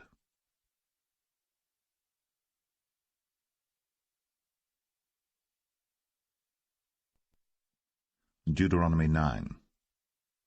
Hear, O Israel, thou art to pass over Jordan this day, to go in to possess nations greater and mightier than thyself, cities great and fenced up to heaven, a people great and tall, the children of the Anakims, whom thou knowest, and of whom thou hast heard say, Who can stand before the children of Anak? Understand therefore this day that the Lord thy God is he which goeth over before thee as a consuming fire. He shall destroy them, and he shall bring them down before thy face. So shalt thou drive them out, and destroy them quickly, as the Lord hath said unto thee. Speak not thou in thine heart, after that the Lord thy God hath cast them out from before thee, saying, For my righteousness the Lord hath brought me in to possess this land. But for the wickedness of these nations the Lord doth drive them out from before thee. Not for thy righteousness, or for the uprightness of thine heart, dost thou go to possess their land. But for the wickedness of these nations the Lord thy God doth drive them out from before thee, and that he may perform the word which the Lord sware unto thy fathers, Abraham, Isaac, and Jacob. Understand therefore that the Lord thy God giveth thee not this good land to possess it for thy righteousness, for thou art a stiff-necked people. Remember, and forget not, how thou provokest the Lord thy God to wrath in the wilderness, from the day that thou didst depart out of the land of Egypt, until ye came unto this place. Ye have been rebellious against the Lord. Also in Oreb ye provoked the Lord to wrath, so that the Lord was angry with you to have destroyed you. When I was gone up into the mount to receive the tables of stone, even the tables of the covenant which the Lord made with you, then I abode in the mount 40 days and 40 nights. I neither did eat bread nor drink water. And the Lord delivered unto me 2 tables of stone written with the finger of God, and on them was written according to all the words which the Lord spake with you in the mount out of the midst of the fire in the day of the assembly. And it came to pass at the end of 40 days and 40 nights, that the Lord gave me the 2 tables of stone, even the tables of the covenant. And the Lord said unto me, Arise, get thee down quickly from hence, for thy people which thou hast brought forth out of Egypt have corrupted themselves. They are quickly turned aside out of the way which I commanded them. They have made them a molten image. Furthermore the Lord spake unto me, saying, I have seen this people, and behold, it is a stiff-necked people. Let me alone, that I may destroy them, and blot out their name from under heaven. And I will make of thee a nation mightier and greater than they. So I turned, and came down from the mount, and the mount burned with fire, and the 2 tables of the covenant were in my 2 hands. And I looked, and behold, ye had sinned against the Lord your God, and had made you a molten calf. Ye had turned aside quickly out of the way which the Lord had commanded you. And I took the 2 tables, and cast them out of my 2 hands, and brake them before your eyes. And I fell down before the Lord as at the first, 40 days and 40 nights. I did neither eat bread, nor drink water, because of all your sins which ye sinned, in doing wickedly in the sight of the Lord, to provoke him to anger. For I was afraid of the anger, and hot displeasure, wherewith the Lord was wroth against you to destroy you. But the Lord hearkened unto me at that time also. And the Lord was very angry with Aaron to have destroyed him. And I prayed for Aaron also the same time. And I took your sin, the calf which ye had made, and burnt it with fire, and stamped it, and ground it very small, even until it was as small as dust. And I cast the dust thereof into the brook that descended out of the mount.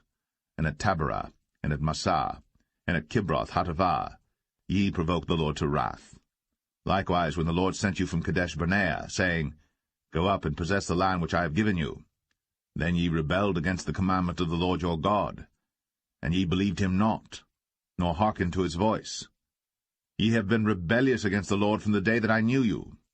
Thus I fell down before the Lord 40 days and 40 nights, as I fell down at the first, because the Lord had said he would destroy you.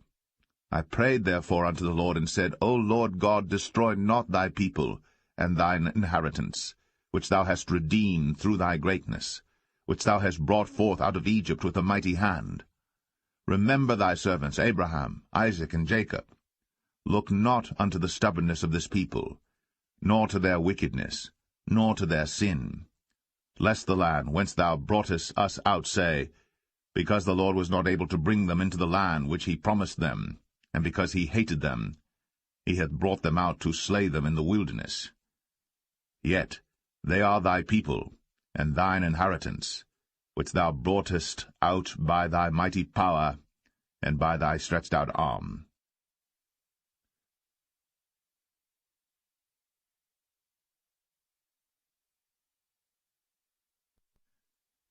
Deuteronomy 10. At that time the Lord said unto me, Hew thee 2 tables of stone like unto the first, and come up unto me into the mount, and make thee an ark of wood. And I will write on the tables the words that were in the first tables which thou breakest, and thou shalt put them in the ark. And I made an ark of shittim wood, and hewed 2 tables of stone like unto the first, and went up into the mount, having the 2 tables in mine hand. And he wrote on the tables, according to the first writing, the 10 commandments, which the Lord spake unto you in the mount out of the midst of the fire, in the day of the assembly. And the Lord gave them unto me. And I turned myself and came down from the mount, and put the tables in the ark which I had made, and there they be, as the Lord commanded me. And the children of Israel took their journey from Beeroth of the children of Jachan to Moserah. There Aaron died, and there he was buried, and Eleazar his son ministered in the priest's office in his stead. From thence they journeyed unto Godgodah, and from Godgodah to Jotbath, a land of rivers of waters. At that time the Lord separated the tribe of Levi, to bear the ark of the covenant of the Lord, to stand before the Lord to minister unto him, and to bless in his name unto this day. Wherefore Levi hath no part nor inheritance with his brethren. The Lord is his inheritance, according as the Lord thy God promised him. And I stayed in the mount, according to the first time, 40 days and 40 nights. And the Lord hearkened unto me at that time also. And the Lord would not destroy thee. And the Lord said unto me, Arise, take thy journey before the people, that they may go in and possess the land which I swear unto their fathers to give unto them. And now, Israel, what doth the Lord thy God require of thee? But to fear the Lord thy God, to walk in all his ways, and to love him, and to serve the Lord thy God with all thy heart and with all thy soul, to keep the commandments of the Lord, and his statutes, which I command thee this day for thy good.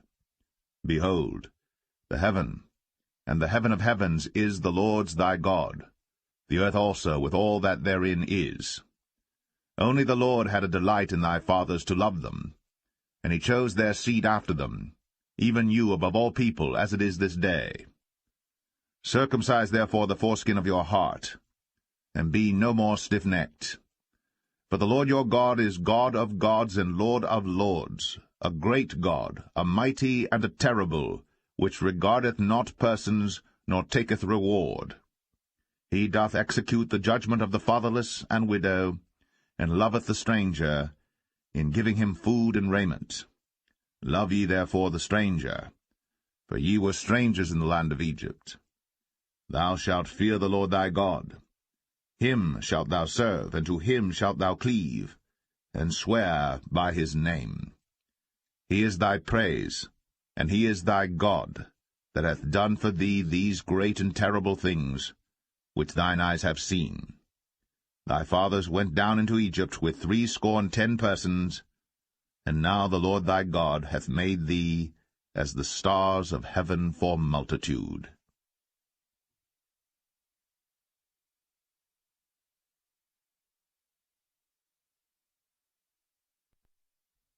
Deuteronomy 11. Therefore thou shalt love the Lord thy God, and keep his charge, and his statutes, and his judgments, and his commandments always. And know ye this day, for I speak not with your children, which have not known, and which have not seen the chastisement of the Lord your God, his greatness, his mighty hand, and his stretched out arm, and his miracles, and his acts which he did in the midst of Egypt, unto Pharaoh the king of Egypt, and unto all his land, and what he did unto the army of Egypt, unto their horses, and to their chariots, how he made the water of the Red Sea to overflow them as they pursued after you, and how the Lord hath destroyed them unto this day. And what he did unto you in the wilderness, until ye came into this place, and what he did unto Dathan and Abiram, the sons of Eliab, the son of Reuben, how the earth opened her mouth, and swallowed them up, and their households, and their tents, and all the substance that was in their possession, in the midst of all Israel. But your eyes have seen all the great acts of the Lord which he did.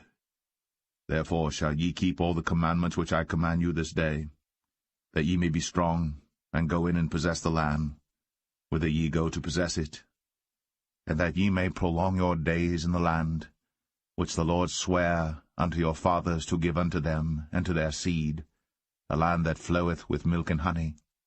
For the land whither thou goest in to possess it is not as the land of Egypt, from whence ye came out, where thou sowedst thy seed, and waterest it with thy foot, as a garden of herbs.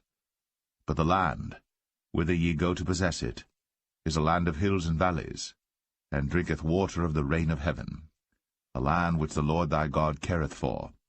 The eyes of the Lord thy God are always upon it, from the beginning of the year even unto the end of the year.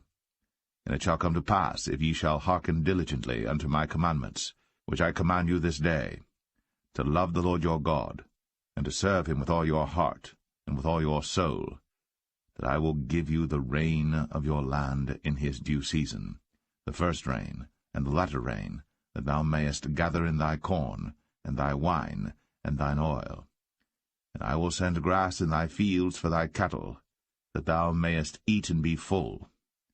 Take heed to yourselves, that your heart be not deceived, and ye turn aside and serve other gods, and worship them. And then the Lord's wrath be kindled against you, and he shut up the heaven, that there be no rain, and that the land yield not her fruit, and lest ye perish quickly from off the good land which the Lord giveth you. Therefore shall ye lay up these my words in your heart and in your soul, and bind them for a sign upon your hand, that they may be as frontlets between your eyes. And ye shall teach them your children, speaking of them when thou sittest in thine house, and when thou walkest by the way, when thou liest down, and when thou risest up. And thou shalt write them upon the doorposts of thine house, and upon thy gates, that your days may be multiplied, and the days of your children in the land which the Lord sware unto your fathers to give them, as the days of heaven upon the earth. For if ye shall diligently keep all these commandments which I command you, to do them, to love the Lord your God, to walk in all his ways, and to cleave unto him, then will the Lord drive out all these nations from before you, and ye shall possess greater nations, and mightier than yourselves. Every place whereon the soles of your feet shall tread shall be yours, from the wilderness and Lebanon, from the river Euphrates, even unto the uttermost sea shall your coast be. There shall no man be able to stand before you. For the Lord your God shall lay the fear of you and the dread of you upon all the land that ye shall tread upon, as he has said unto you. Behold, I set before you this day a blessing and a curse. A blessing, if you obey the commandments of the Lord your God, which I command you this day, and a curse, if you will not obey the commandments of the Lord your God, but turn aside out of the way which I command you this day, to go after other gods, which ye have not known. And it shall come to pass, when the Lord thy God hath brought thee in unto the land whither thou goest to possess it, that thou shalt put the blessing upon Mount Gerizim, and the curse upon Mount Ebal. Are they not on the other side Jordan, by the way where the sun goeth down, in the land of the Canaanites, which dwell in the champaign over against Gilgal, beside the plain of Moreh? For ye shall pass over Jordan to go in to possess the land which the Lord your God giveth you. And ye shall possess it, and dwell therein. And ye shall observe to do all the statutes and judgments which I set before you this day.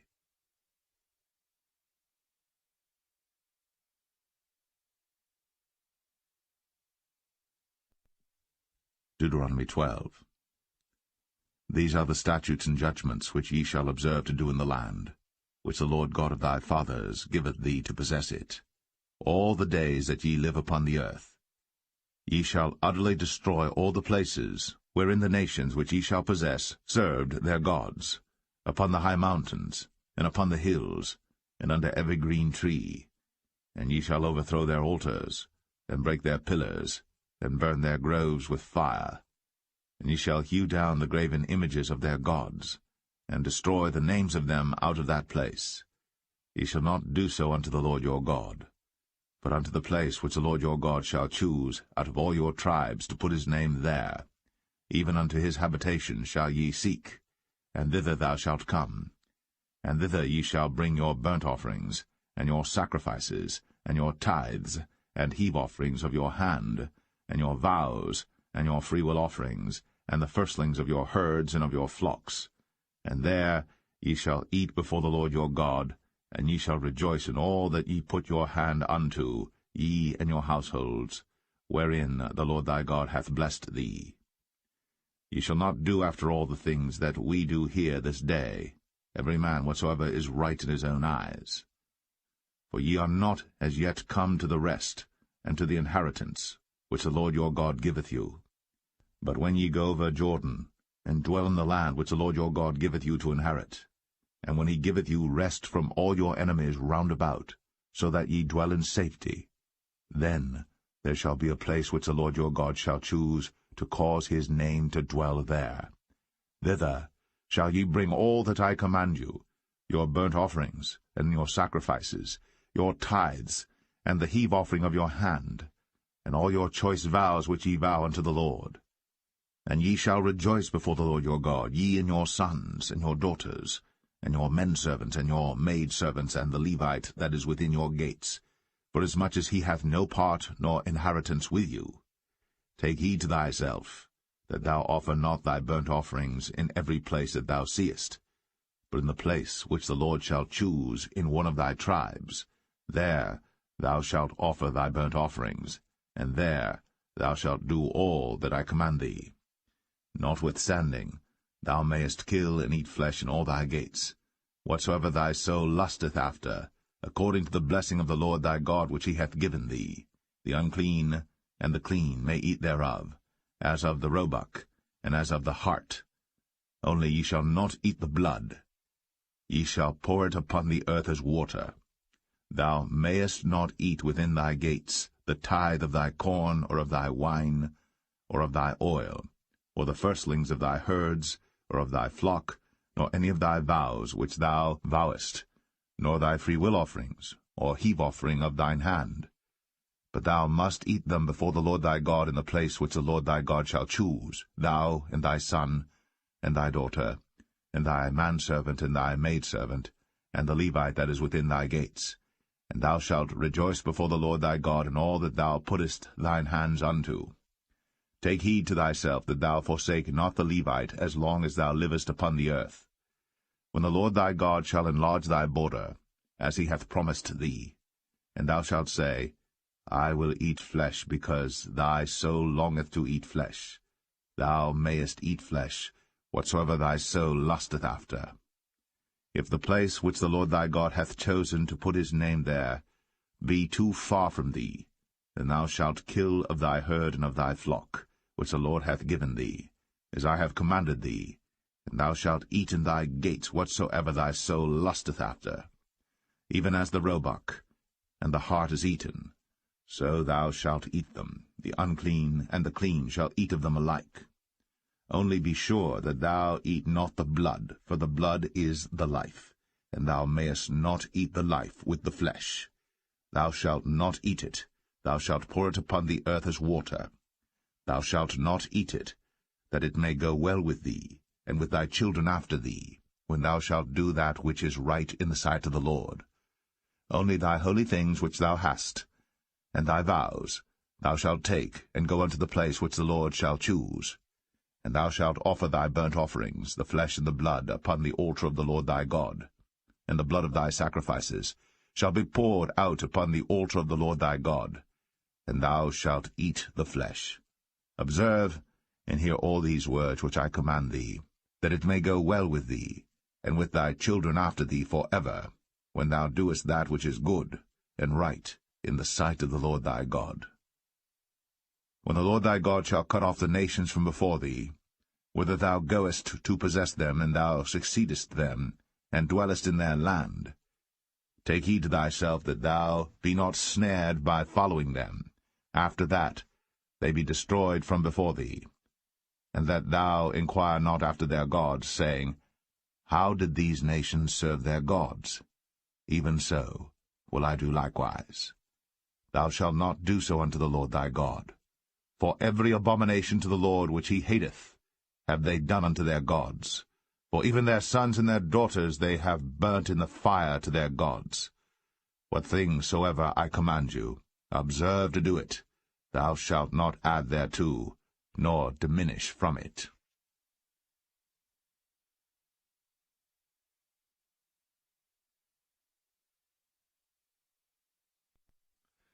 Deuteronomy 13. If there arise among you a prophet, or a dreamer of dreams, and giveth thee a sign or a wonder, and the sign or the wonder come to pass, whereof he spake unto thee, saying, Let us go after other gods, which thou hast not known, and let us serve them.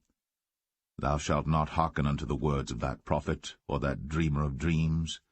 For the Lord your God proveth you, to know whether ye love the Lord your God with all your heart, and with all your soul. Ye shall walk after the Lord your God, and fear him, and keep his commandments, and obey his voice. And ye shall serve him, and cleave unto him. And that prophet, or that dreamer of dreams, shall be put to death, because he hath spoken to turn you away from the Lord your God, which brought you out of the land of Egypt, and redeemed you out of the house of bondage, to thrust thee out of the way, which the Lord thy God commanded thee to walk in. So shalt thou put the evil away from the midst of thee. If thy brother, the son of thy mother, or thy son, or thy daughter, or the wife of thy bosom, or thy friend, which is as thine own soul, entice thee secretly, saying, Let us go and serve other gods, which thou hast not known, thou nor thy fathers, namely, of the gods of the people which are round about you, nigh unto thee, or far off from thee, from the one end of the earth even unto the other end of the earth. Thou shalt not consent unto him, nor hearken unto him, neither shall thine eye pity him, neither shalt thou spare, neither shalt thou conceal him. But thou shalt surely kill him. Thine hand shall be first upon him to put him to death, and afterwards the hand of all the people. And thou shalt stone him with stones, that he die, because he hath sought to thrust thee away from the Lord thy God, which brought thee out of the land of Egypt, from the house of bondage. And all Israel shall hear and fear, and shall do no more any such wickedness as this is among you. If thou shalt hear say, in one of thy cities, which the Lord thy God hath given thee to dwell there, saying, Certain men, the children of Belial, are gone out from among you, and have withdrawn the inhabitants of their city, saying, Let us go and serve other gods, which ye have not known. Then shalt thou inquire and make search, and ask diligently, and behold, if it be truth, and the thing certain, that such abomination is wrought among you, thou shalt surely smite the inhabitants of that city with the edge of the sword, destroying it utterly, and all that is therein, and the cattle thereof, with the edge of the sword. And thou shalt gather all the spoil of it into the midst of the street thereof, and shalt burn with fire the city, and all the spoil thereof every whit, for the Lord thy God, and it shall be an heap for ever. It shall not be built again.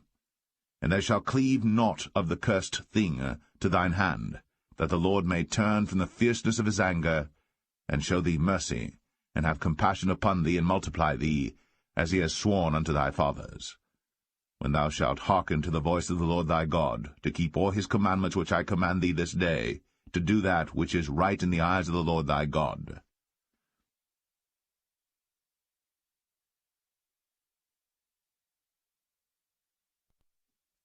Deuteronomy 14. Ye are the children of the Lord your God. Ye shall not cut yourselves, nor make any baldness between your eyes for the dead. For thou art an holy people unto the Lord thy God, and the Lord hath chosen thee to be a peculiar people unto himself, above all the nations that are upon the earth. Thou shalt not eat any abominable thing.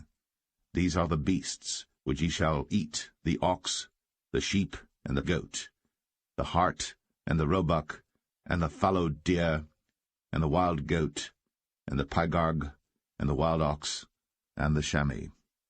And every beast that parteth the hoof, and cleaveth the cleft into two claws, and cheweth the cud among the beasts, that ye shall eat. Nevertheless these ye shall not eat of them that chew the cud, or of them that divide the cloven hoof, as the camel, and the hare, and the coney. For they chew the cud, but divide not the hoof, therefore they are unclean unto you. And the swine, because it divideth the hoof, yet cheweth not the cud, it is unclean unto you. Ye shall not eat of their flesh, nor touch their dead carcass. These ye shall eat of all that are in the waters, all that have fins and scales shall ye eat. And whatsoever hath not fins and scales ye may not eat, it is unclean unto you. Of all clean birds ye shall eat. But these are they of which ye shall not eat, the eagle, and the ossifrage, and the osprey, and the glede, and the kite, and the vulture after his kind, and every raven after his kind, and the owl, and the nighthawk, and the cuckoo, and the hawk after his kind, the little owl, and the great owl, and the swan, and the pelican, and the gyre eagle, and the cormorant, and the stork, and the heron after her kind, and the lapwing, and the bat, and every creeping thing that flieth is unclean unto you, they shall not be eaten. But of all clean fowls ye may eat. Ye shall not eat of anything that dieth of itself. Thou shalt give it unto the stranger that is in thy gates, that he may eat it. Or thou mayest sell it unto an alien, for thou art an holy people unto the Lord thy God. Thou shalt not see the kid in his mother's milk. Thou shalt truly tithe all the increase of thy seed, that the field bringeth forth year by year. And thou shalt eat before the Lord thy God in the place which he shall choose to place his name there, the tithe of thy corn, of thy wine, and of thine oil, and the firstlings of thy herds and of thy flocks, that thou mayest learn to fear the Lord thy God always. And if the way be too long for thee, so that thou art not able to carry it, or if the place be too far from thee, which the Lord thy God shall choose to set his name there, when the Lord thy God hath blessed thee, then shalt thou turn it into money, and bind up the money in thine hand, and shalt go into the place which the Lord thy God shall choose. And thou shalt bestow that money for whatsoever thy soul lusteth after, for oxen, or for sheep, or for wine, or for strong drink, or for whatsoever thy soul desireth, and thou shalt eat there before the Lord thy God, and thou shalt rejoice, thou and thine household. And the Levite that is within thy gates, thou shalt not forsake him, for he hath no part nor inheritance with thee. At the end of 3 years thou shalt bring forth all the tithe of thine increase the same year, and shalt lay it up within thy gates. And the Levite, because he hath no part nor inheritance with thee, and the stranger, and the fatherless, and the widow, which are within thy gates, shall come, and shall eat and be satisfied, that the Lord thy God may bless thee in all the work of thine hand which thou doest.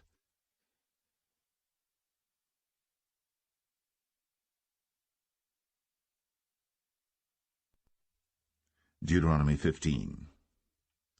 At the end of every 7 years thou shalt make a release, and this is the manner of the release.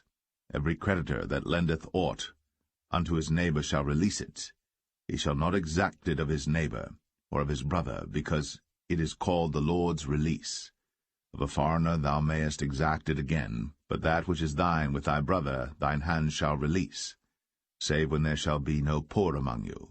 For the Lord shall greatly bless thee in the land which the Lord thy God giveth thee for an inheritance to possess it. Only if thou carefully hearken unto the voice of the Lord thy God, to observe to do all these commandments which I command thee this day. For the Lord thy God blesseth thee, as he promised thee, and thou shalt lend unto many nations, but thou shalt not borrow, and thou shalt reign over many nations, but they shall not reign over thee. If there be among you a poor man, of one of thy brethren within any of thy gates in thy land which the Lord thy God giveth thee, thou shalt not harden thine heart, nor shut thine hand from thy poor brother, but thou shalt open thine hand wide unto him, and shalt surely lend him sufficient for his need in that which he wanteth. Beware that there be not a thought in thy wicked heart, saying, The 7th year, the year of release, is at hand, and thine eye be evil against thy poor brother, and thou givest him naught, and he cry unto the Lord against thee, and it be sin unto thee. Thou shalt surely give him, and thine heart shall not be grieved when thou givest unto him, because that for this thing the Lord thy God shall bless thee in all thy works, and in all that thou puttest thine hand unto. For the poor shall never cease out of the land. Therefore I command thee, saying, Thou shalt open thine hand wide unto thy brother, to thy poor and to thy needy in thy land. And if thy brother, an Hebrew man or an Hebrew woman, be sold unto thee, and serve thee 6 years, then in the 7th year thou shalt let him go free from thee. And when thou sendest him out free from thee, thou shalt not let him go away empty. Thou shalt furnish him liberally out of thy flock, and out of thy floor, and out of thy winepress. Of that wherewith the Lord thy God hath blessed thee thou shalt give unto him.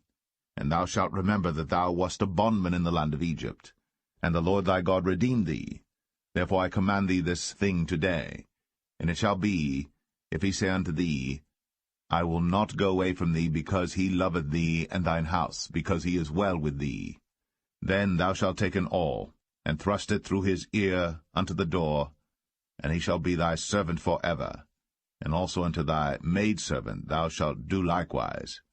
It shall not seem hard unto thee when thou sendest him away free from thee, for he hath been worth a double hired servant to thee, in serving thee 6 years, and the Lord thy God shall bless thee in all that thou doest.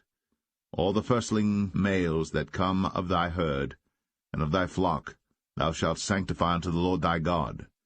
Thou shalt do no work with the firstling of thy bullock, nor shear the firstling of thy sheep. Thou shalt eat it before the Lord thy God year by year in the place which the Lord shall choose, thou and thy household.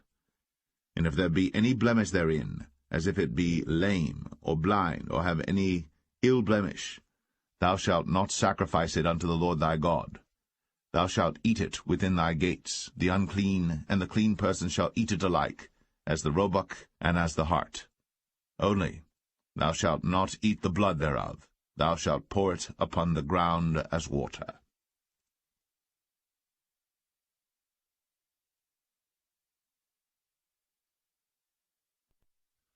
Deuteronomy 16.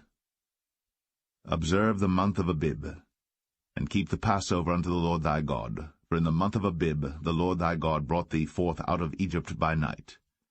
Thou shalt therefore sacrifice the Passover unto the Lord thy God, of the flock and the herd, in the place which the Lord shall choose to place his name there. Thou shalt eat no leavened bread with it. 7 days shalt thou eat unleavened bread therewith, even the bread of affliction. For thou camest forth out of the land of Egypt in haste, that thou mayest remember the day when thou camest forth out of the land of Egypt all the days of thy life. And there shall be no leavened bread seen with thee in all thy coast 7 days, neither shall there any thing of the flesh, which thou sacrificedst the first day at even, remain all night until the morning. Thou mayest not sacrifice the Passover within any of thy gates, which the Lord thy God giveth thee. But at the place which the Lord thy God shall choose to place his name in, there thou shalt sacrifice the Passover at even, at the going down of the sun, at the season that thou camest forth out of Egypt. And thou shalt roast and eat it in the place which the Lord thy God shall choose, and thou shalt turn in the morning, and go unto thy tents. 6 days thou shalt eat unleavened bread, and on the 7th day shall be a solemn assembly to the Lord thy God. Thou shalt do no work therein. 7 weeks shalt thou number unto thee. Begin to number the 7 weeks from such time as thou beginnest to put the sickle to the corn. And thou shalt keep the feast of weeks unto the Lord thy God with a tribute of a freewill offering of thine hand, which thou shalt give unto the Lord thy God, according as the Lord thy God hath blessed thee. And thou shalt rejoice before the Lord thy God, thou, and thy son, and thy daughter, and thy manservant, and thy maidservant, and the Levite that is within thy gates, and the stranger, and the fatherless, and the widow that are among you, in the place which the Lord thy God hath chosen to place his name there. And thou shalt remember that thou wast a bondman in Egypt, and thou shalt observe and do these statutes. Thou shalt observe the Feast of Tabernacles 7 days. After that thou hast gathered in thy corn and thy wine. And thou shalt rejoice in thy feast, thou and thy son, and thy daughter, and thy manservant, and thy maidservant, and the Levite, the stranger, and the fatherless, and the widow, that are within thy gates.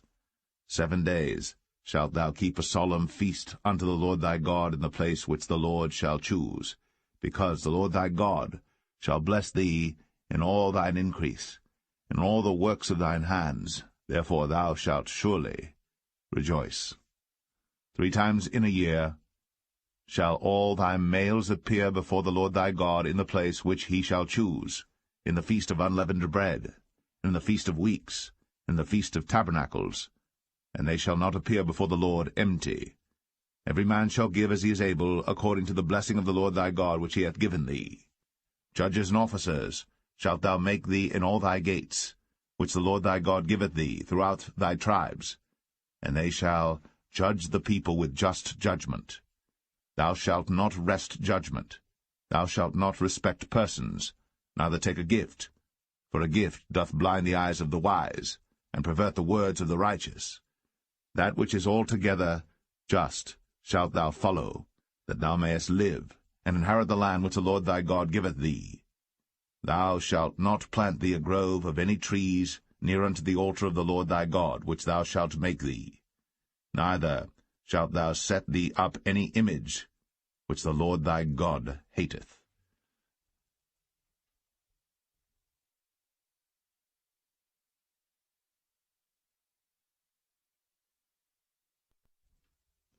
Deuteronomy 17.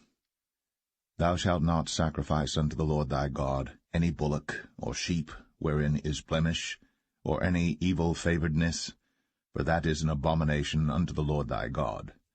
If there be found among you within any of thy gates, which the Lord thy God giveth thee, man or woman, that hath wrought wickedness in the sight of the Lord thy God, in transgressing his covenant, and hath gone and served other gods, and worshipped them, either the sun or moon, or any of the host of heaven, which I have not commanded, and it be told thee, and thou hast heard of it, and inquired diligently, and behold, it be true, and the thing certain that such abomination is wrought in Israel, then shalt thou bring forth that man or that woman, which have committed that wicked thing, unto thy gates, even that man or that woman, and shalt stone them with stones till they die. At the mouth of 2 witnesses or 3 witnesses shall he that is worthy of death be put to death, but at the mouth of 1 witness he shall not be put to death. The hands of the witnesses shall be first upon him to put him to death, and afterward the hands of all the people, so thou shalt put the evil away from among you. If there arise a matter too hard for thee in judgment, between blood and blood, between plea and plea, and between stroke and stroke, being matters of controversy within thy gates, then shalt thou arise, and get thee up into the place which the Lord thy God shall choose. And thou shalt come unto the priests, the Levites, and unto the judge that shall be in those days, and inquire, and they shall show thee the sentence of judgment. And thou shalt do according to the sentence which they of that place which the Lord shall choose shall show thee. And thou shalt observe to do according to all that they inform thee, according to the sentence of the law which they shall teach thee, and according to the judgment which they shall tell thee, thou shalt do. Thou shalt not decline from the sentence which they shall show thee, to the right hand nor to the left. And the man that will do presumptuously, and will not hearken unto the priest that standeth to minister there before the Lord thy God, or unto the judge, even that man shall die, and thou shalt put away the evil from Israel. And all the people shall hear and fear, and do no more presumptuously. When thou art come unto the land which the Lord thy God giveth thee, and shalt possess it, and shalt dwell therein, and shalt say, I will set a king over me, like as all the nations that are about me. Thou shalt in any wise set him king over thee. Whom the Lord thy God shall choose, one from among thy brethren shalt thou set king over thee. Thou mayest not set a stranger over thee, which is not thy brother. But he shall not multiply horses to himself, nor cause the people to return to Egypt, to the end that he should multiply horses. For as much as the Lord hath said unto you, ye shall henceforth return no more that way. Neither shall he multiply wives to himself, that his heart turn not away. Neither shall he greatly multiply to himself silver and gold. And it shall be, when he sitteth upon the throne of his kingdom, that he shall write him a copy of this law in a book out of that which is before the priests the Levites. And it shall be with him, and he shall read therein all the days of his life, that he may learn to fear the Lord his God, to keep all the words of this law and these statutes to do them, that his heart be not lifted up above his brethren, and that he turn not aside from the commandment, to the right hand or to the left, to the end that he may prolong his days in his kingdom, he and his children, in the midst of Israel.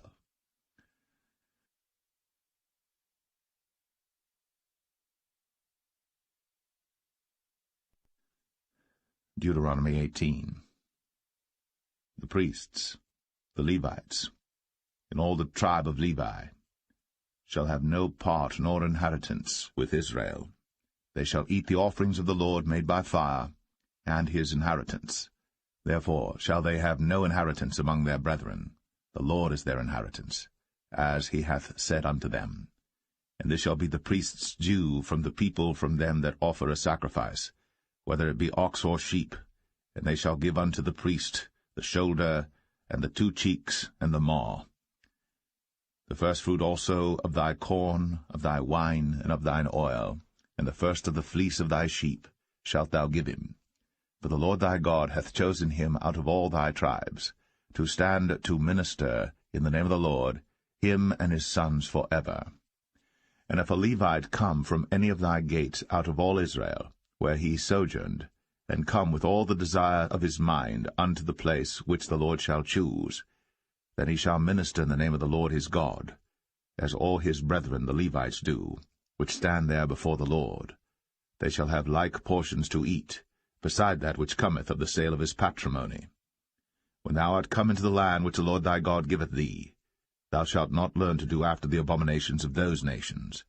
There shall not be found among you any one that maketh his son or his daughter to pass through the fire, or that useth divination, or an observer of times, or an enchanter, or a witch, or a charmer, or a consulter with familiar spirits, or a wizard, or a necromancer. For all that do these things are an abomination unto the Lord. And because of these abominations the Lord thy God doth drive them out from before thee. Thou shalt be perfect with the Lord thy God. For these nations which thou shalt possess hearkened unto observers of times, and unto diviners. But as for thee, the Lord thy God hath not suffered thee so to do. The Lord thy God will raise up unto thee a prophet from the midst of thee, of thy brethren, like unto me. Unto him ye shall hearken, according to all that thou desirest of the Lord thy God in Horeb, in the day of the assembly, saying, Let me not hear again the voice of the Lord my God, neither let me see this great fire any more, that I die not. And the Lord said unto me, They have well spoken that which they have spoken. I will raise them up a prophet from among their brethren, like unto thee, and will put my words in his mouth, and he shall speak unto them all that I shall command him. And it shall come to pass, that whosoever will not hearken unto my words which he shall speak in my name, I will require it of him. But the prophet, which shall presume to speak a word in my name, which I have not commanded him to speak, or that shall speak in the name of other gods, even that prophet shall die. And if thou say in thine heart, How shall we know the word which the Lord hath not spoken? When a prophet speaketh in the name of the Lord, if the thing follow not, nor come to pass, that is the thing which the Lord hath not spoken, but the prophet hath spoken it presumptuously, thou shalt not be afraid of him.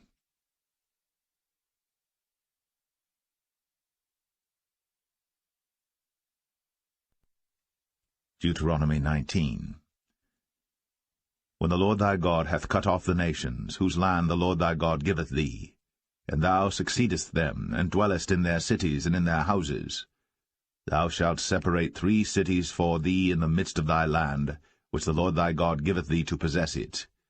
Thou shalt prepare thee a way, and divide the coasts of thy land, which the Lord thy God giveth thee to inherit, into 3 parts, that every slayer may flee thither. And this is the case of the slayer, which shall flee thither, that he may live, whoso killeth his neighbor ignorantly, whom he hated not in time past. As when a man goeth into the wood with his neighbor to hew wood, and his hand fetcheth a stroke with the axe to cut down the tree, and the head slippeth from the helve, and lighteth upon his neighbor, that he die. He shall flee unto one of those cities, and live, lest the avenger of blood pursue the slayer, while his heart is hot, and overtake him, because the way is long, and slay him, whereas he was not worthy of death, inasmuch as he hated him not in time past. Wherefore I command thee, saying, Thou shalt separate 3 cities for thee. And if the Lord thy God enlarge thy coast, as he hath sworn unto thy fathers, and give thee all the land which he promised to give unto thy fathers, if thou shalt keep all these commandments to do them, which I command thee this day, to love the Lord thy God, and to walk ever in his ways, then shalt thou add 3 cities more for thee, beside these 3, that innocent blood be not shed in thy land, which the Lord thy God giveth thee for an inheritance, and so blood be upon thee. But if any man hate his neighbor, and lie in wait for him, and rise up against him, and smite him mortally, that he die, and fleeth into one of these cities, then the elders of his city shall send and fetch him thence, and deliver him into the hand of the avenger of blood, that he may die. Thine eye shall not pity him, but thou shalt put away the guilt of innocent blood from Israel, that it may go well with thee. Thou shalt not remove thy neighbour's landmark, which they of old time have set in thine inheritance, which thou shalt inherit in the land that the Lord thy God giveth thee to possess it. 1 witness shall not rise up against a man for any iniquity, or for any sin, in any sin that he sinneth, at the mouth of 2 witnesses, or at the mouth of 3 witnesses shall the matter be established. If a false witness rise up against any man to testify against him that which is wrong, then both the men between whom the controversy is shall stand before the Lord, before the priests and the judges, which shall be in those days.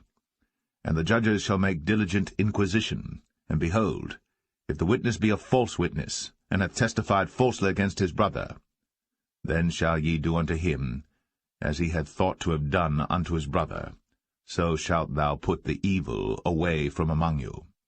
And those which remain shall hear, and fear, and shall henceforth commit no more any such evil among you. And thine eye shall not pity, but life shall go for life, eye for eye, tooth for tooth, hand for hand, foot for foot.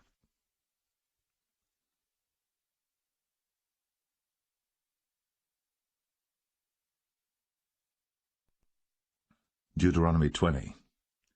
When thou goest out to battle against thine enemies, and seest horses and chariots, and a people more than thou, be not afraid of them, for the Lord thy God is with thee, which brought thee up out of the land of Egypt.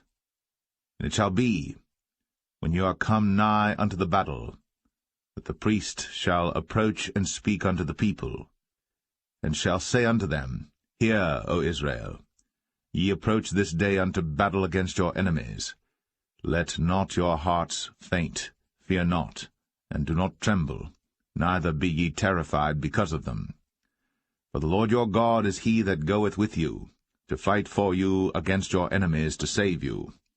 And the officers shall speak unto the people, saying, What man is there that hath built a new house, and hath not dedicated it? Let him go and return to his house, lest he die in the battle, and another man dedicate it. And what man is he that hath planted a vineyard, and hath not yet eaten of it? Let him also go and return unto his house, lest he die in the battle, and another man eat of it. And what man is there that hath betrothed a wife, and hath not taken her? Let him go and return unto his house, lest he die in the battle, and another man take her. And the officers shall speak further unto the people, and they shall say, What man is there that is fearful and faint-hearted? Let him go, and return unto his house, lest his brethren's heart faint as well as his heart. And it shall be, when the officers have made an end of speaking unto the people, that they shall make captains of the armies to lead the people. When thou comest nigh unto a city to fight against it, then proclaim peace unto it. And it shall be, if it make thee answer of peace, and open unto thee, then it shall be that all the people that is found therein shall be tributaries unto thee, and they shall serve thee. And if it will make no peace with thee, but will make war against thee, then thou shalt besiege it. And when the Lord thy God hath delivered it into thine hands, thou shalt smite every male thereof with the edge of the sword. But the women, and the little ones, and the cattle, and all that is in the city, even all the spoil thereof, shalt thou take unto thyself, and thou shalt eat the spoil of thine enemies, which the Lord thy God hath given thee. Thus shalt thou do unto all the cities which are very far off from thee, which are not of the cities of these nations, but of the cities of these people, which the Lord thy God doth give thee for an inheritance. Thou shalt save alive nothing that breatheth, but thou shalt utterly destroy them, namely, the Hittites, and the Amorites, the Canaanites, and the Perizzites, the Hivites, and the Jebusites, as the Lord thy God hath commanded thee, that they teach you not to do after all their abominations which they have done unto their gods. So should ye sin against the Lord your God. When thou shalt besiege a city a long time, in making war against it to take it, thou shalt not destroy the trees thereof by forcing an axe against them, for thou mayest eat of them, and thou shalt not cut them down, for the tree of the field is man's life, to employ them in the siege. Only the trees which thou knowest that they be not trees for meat, thou shalt destroy and cut them down, and thou shalt build bulwarks against the city that maketh war with thee, until it be subdued.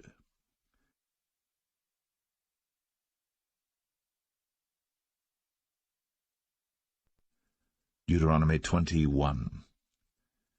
If one be found slain in the land which the Lord thy God giveth thee to possess it, lying in the field, and it be not known who hath slain him, then thy elders and thy judges shall come forth, and they shall measure unto the cities which are round about him that is slain. And it shall be, that the city which is next unto the slain man, even the elders of that city shall take an heifer, which hath not been wrought with, and which hath not drawn in the yoke. And the elders of that city shall bring down the heifer unto a rough valley, which is neither eared nor sown, and shall strike off the heifer's neck there in the valley. And the priests, the sons of Levi, shall come near. For them the Lord thy God hath chosen to minister unto him, and to bless in the name of the Lord, and by their word shall every controversy and every stroke be tried. And all the elders of that city that are next unto the slain man shall wash their hands over the heifer that is beheaded in the valley. And they shall answer and say, Our hands have not shed this blood, neither have our eyes seen it. Be merciful, O Lord, unto thy people Israel, whom thou hast redeemed, and lay not innocent blood unto thy people of Israel's charge, and the blood shall be forgiven them. So shalt thou put away the guilt of innocent blood from among you, when thou shalt do that which is right in the sight of the Lord.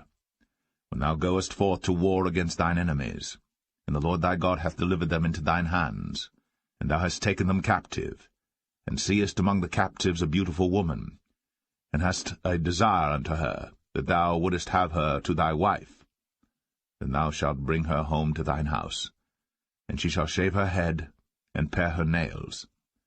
And she shall put the raiment of her captivity from off her, and shall remain in thine house, and bewail her father and her mother a full month. And after that thou shalt go in unto her, and be her husband, and she shall be thy wife. And it shall be, if thou have no delight in her, then thou shalt let her go whither she will, but thou shalt not sell her at all for money. Thou shalt not make merchandise of her, because thou hast humbled her. If a man have 2 wives, one beloved, and another hated, and they have borne him children, both the beloved and the hated, and if the firstborn son be hers that was hated, then it shall be, when he maketh his sons to inherit that which he hath, that he may not make the son of the beloved firstborn before the son of the hated, which is indeed the firstborn.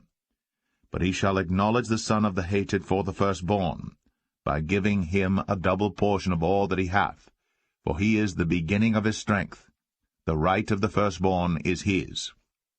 If a man have a stubborn and rebellious son, which will not obey the voice of his father, or the voice of his mother, and that, when they have chastened him, will not hearken unto them, then shall his father and his mother lay hold on him, and bring him out unto the elders of his city, and unto the gate of his place.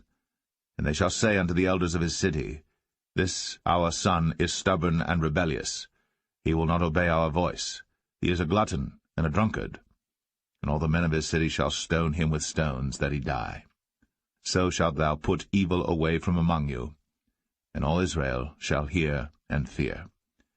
And if a man have committed a sin worthy of death, and he be put to death, and thou hang him on a tree, his body shall not remain all night upon the tree, but thou shalt in any wise bury him that day. For he that is hanged is accursed of God, that thy land be not defiled, which the Lord thy God giveth thee for an inheritance.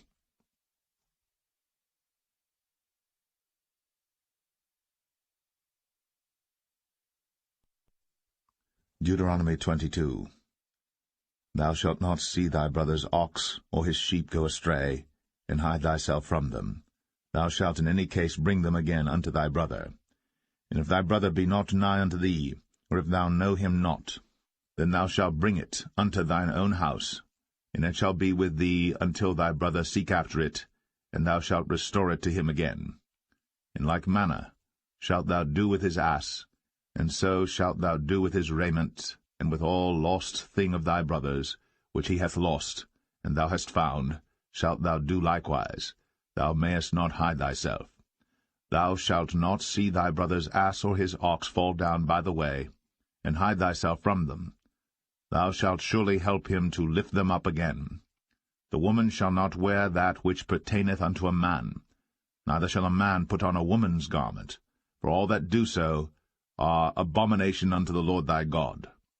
If a bird's nest chance to be before thee in the way, in any tree, or on the ground, whether they be young ones or eggs, and the dam sitting upon the young, or upon the eggs, thou shalt not take the dam with the young. But thou shalt in any wise let the dam go, and take the young to thee, that it may be well with thee, and that thou mayest prolong thy days. When thou buildest a new house, and thou shalt make a battlement for thy roof, that thou bring not blood upon thine house, if any man fall from thence, thou shalt not sow thy vineyard with divers seeds, lest the fruit of thy seed, which thou hast sown, and the fruit of thy vineyard be defiled. Thou shalt not plough with an ox and an ass together.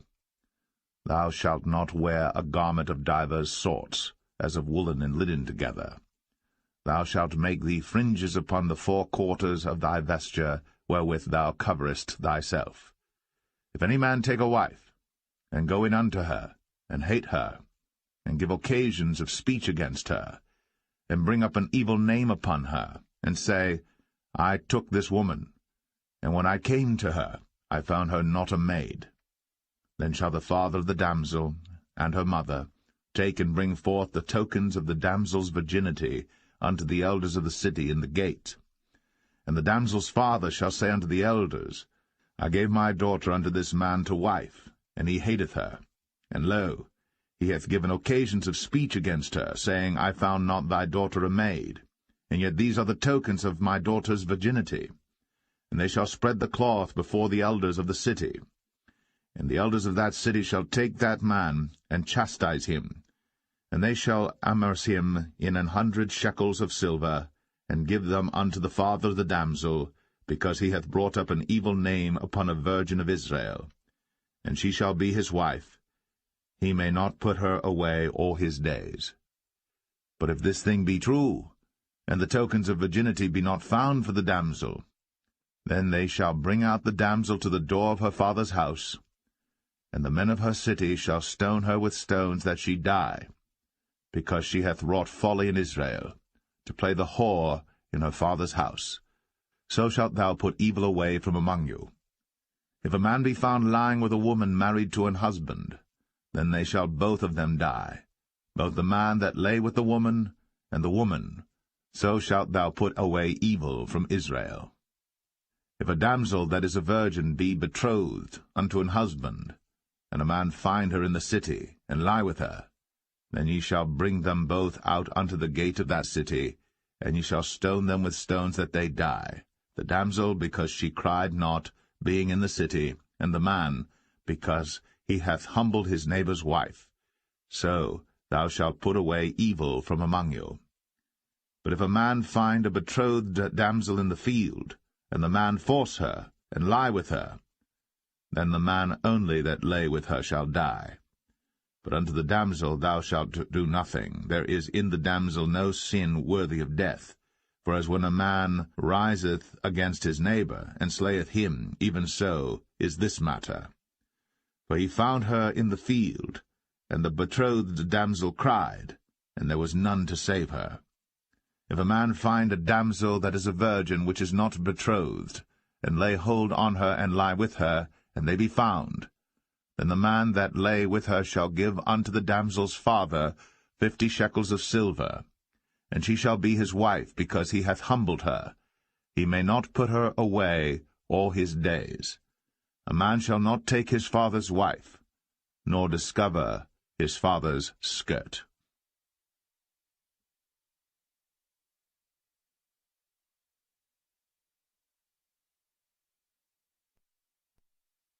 Deuteronomy 23. He that is wounded in the stones, or hath his privy member cut off, shall not enter into the congregation of the Lord.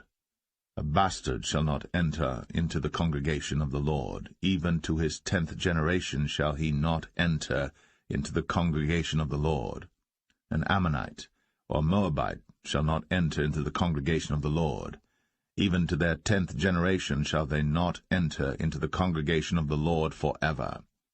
Because they met you not with bread and with water in the way when ye came forth out of Egypt, and because they hired against thee Balaam the son of Beor of Pethor of Mesopotamia to curse thee. Nevertheless the Lord thy God would not hearken unto Balaam, but the Lord thy God turned the curse into a blessing unto thee, because the Lord thy God loved thee. Thou shalt not seek their peace nor their prosperity all thy days for ever. Thou shalt not abhor an Edomite, for he is thy brother. Thou shalt not abhor an Egyptian, because thou wast a stranger in his land. The children that are begotten of them shall enter into the congregation of the Lord in their 3rd generation. When the host goeth forth against thine enemies, then keep thee from every wicked thing. If there be among you any man that is not clean by reason of uncleanness, that chanceth him by night, then shall he go abroad out of the camp. He shall not come within the camp. But it shall be, when evening cometh on, he shall wash himself with water, and when the sun is down, he shall come into the camp again. Thou shalt have a place also without the camp, whither thou shalt go forth abroad. Thou shalt have a paddle upon thy weapon.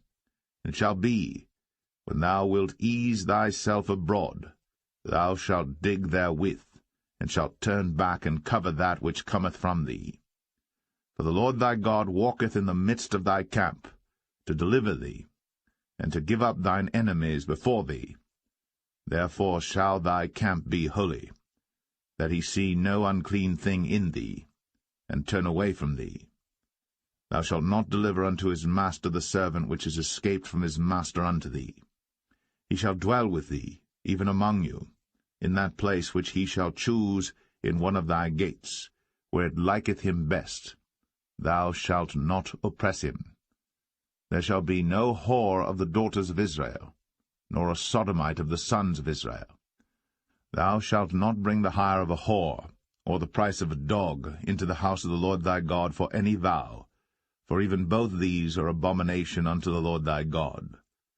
Thou shalt not lend upon usury to thy brother, usury of money, usury of victuals, usury of anything that is lent upon usury. Unto a stranger thou mayest lend upon usury, but unto thy brother thou shalt not lend upon usury, that the Lord thy God may bless thee in all that thou settest thine hand to in the land whither thou goest to possess it. When thou shalt vow a vow unto the Lord thy God, thou shalt not slack to pay it, for the Lord thy God will surely require it of thee, and it would be sin in thee. But if thou shalt forbear to vow, it shall be no sin in thee. That which is gone out of thy lips thou shalt keep and perform, even a freewill offering, according as thou hast vowed unto the Lord thy God, which thou hast promised with thy mouth. When thou comest into thy neighbour's vineyard, then thou mayest eat grapes thy fill at thine own pleasure, but thou shalt not put any in thy vessel. When thou comest into the standing corn of thy neighbour, then thou mayest pluck the ears with thine hand, but thou shalt not move a sickle unto thy neighbour's standing corn.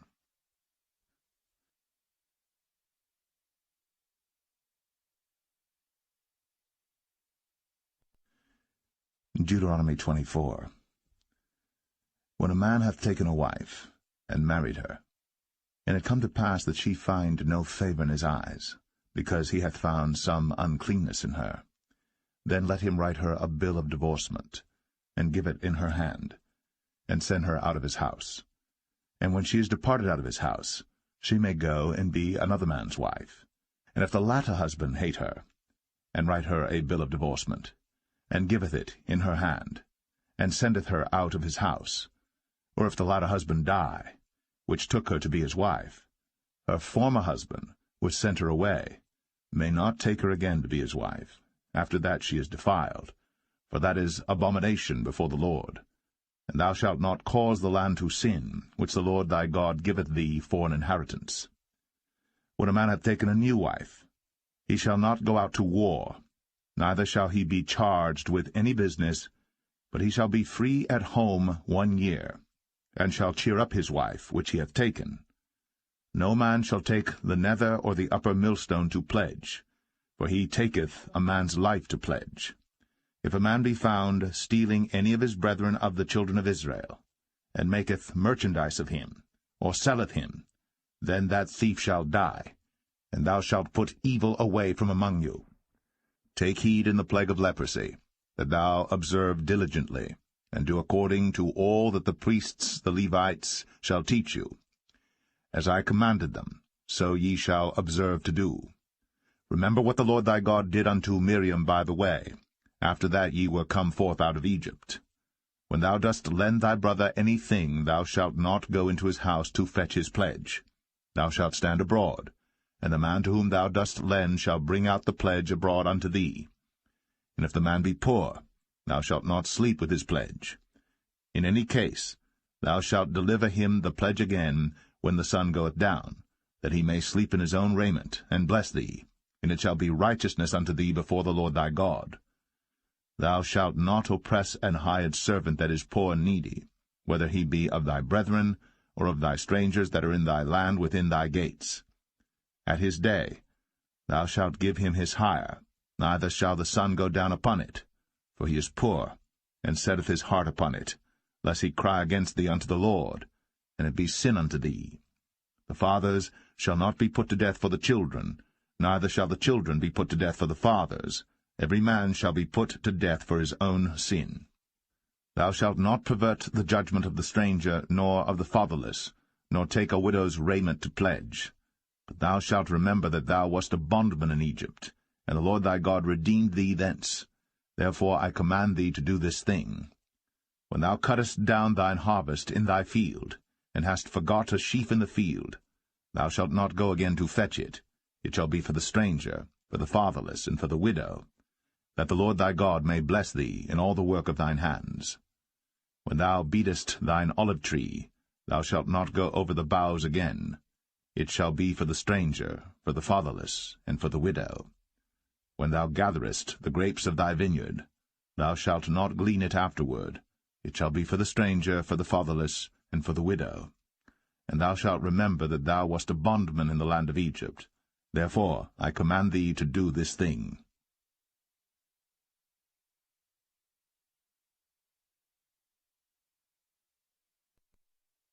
Deuteronomy 25.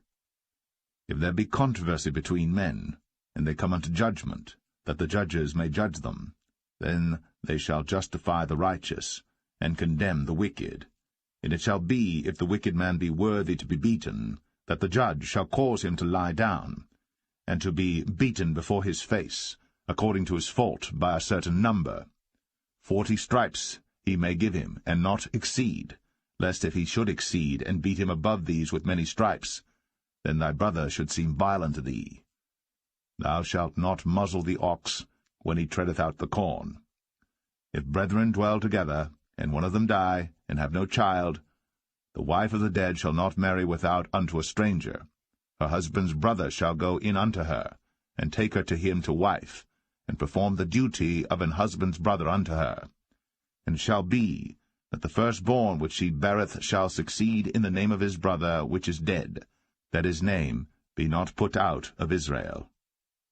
And if the man like not to take his brother's wife, then let his brother's wife go up to the gate unto the elders, and say, My husband's brother refuseth to raise up unto his brother a name in Israel.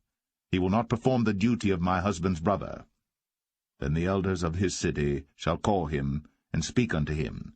And if he stand to it, and say, I like not to take her, then shall his brother's wife come unto him in the presence of the elders, and loose his shoe from off his foot, and spit in his face, and shall answer and say, So shall it be done unto that man that will not build up his brother's house. And his name shall be called in Israel, the house of him that hath his shoe loosed. When men strive together one with another, and the wife of the one draweth near for to deliver her husband out of the hand of him that smiteth him, and putteth forth her hand, and taketh him by the secrets, then thou shalt cut off her hand. Thine eye shall not pity her. Thou shalt not have in thy bag divers weights, a great and a small. Thou shalt not have in thine house divers measures, a great and a small. But thou shalt have a perfect and just weight, a perfect and just measure shalt thou have, that thy days may be lengthened in the land which the Lord thy God giveth thee. For all that do such things, and all that do unrighteously, are an abomination unto the Lord thy God. Remember what Amalek did unto thee by the way when ye were come forth out of Egypt, how he met thee by the way, and smote the hindmost of thee, even all that were feeble behind thee, when thou wast faint and weary, and he feared not God. Therefore it shall be, when the Lord thy God hath given thee rest from all thine enemies round about, in the land which the Lord thy God giveth thee for an inheritance to possess it, that thou shalt blot out the remembrance of Amalek from under heaven. Thou shalt not forget it.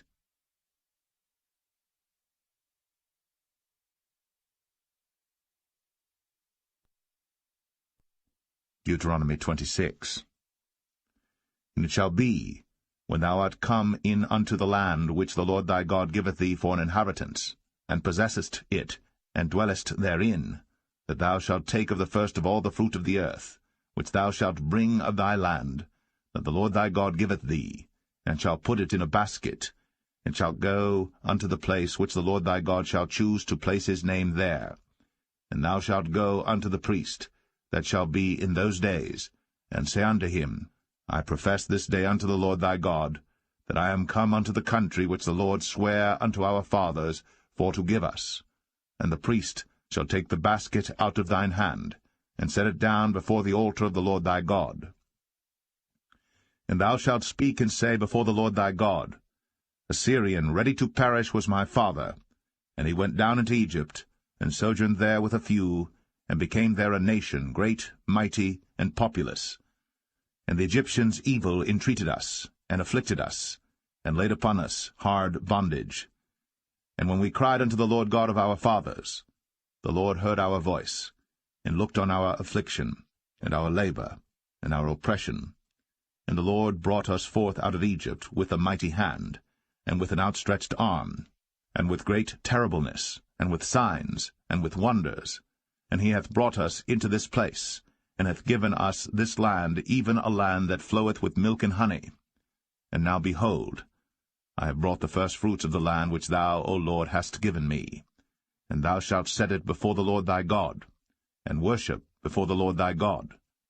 And thou shalt rejoice in every good thing which the Lord thy God hath given unto thee, and unto thine house, thou, and the Levite, and the stranger that is among you. When thou hast made an end of tithing all the tithes of thine increase the 3rd year, which is the year of tithing, and hast given it unto the Levite, the stranger, the fatherless, and the widow, that they may eat within thy gates and be filled, then thou shalt say before the Lord thy God, I have brought away the hallowed things out of mine house, and also have given them unto the Levite, and unto the stranger, to the fatherless, and to the widow, according to all thy commandments which thou hast commanded me. I have not transgressed thy commandments, neither have I forgotten them. I have not eaten thereof in my mourning, neither have I taken away aught thereof for any unclean use, nor given aught thereof for the dead. But I have hearkened to the voice of the Lord my God, and have done according to all that thou hast commanded me. Look down from thy holy habitation from heaven, and bless thy people Israel, and the land which thou hast given us, as thou swarest unto our fathers, a land that floweth with milk and honey. This day the Lord thy God hath commanded thee to do these statutes and judgments. Thou shalt therefore keep and do them with all thine heart, and with all thy soul.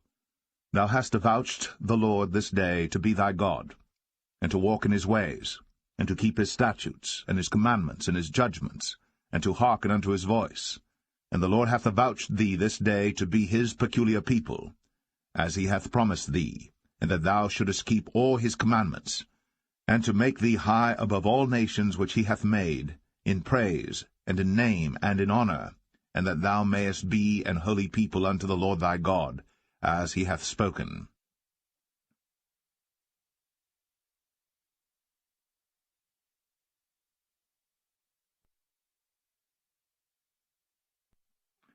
Deuteronomy 27.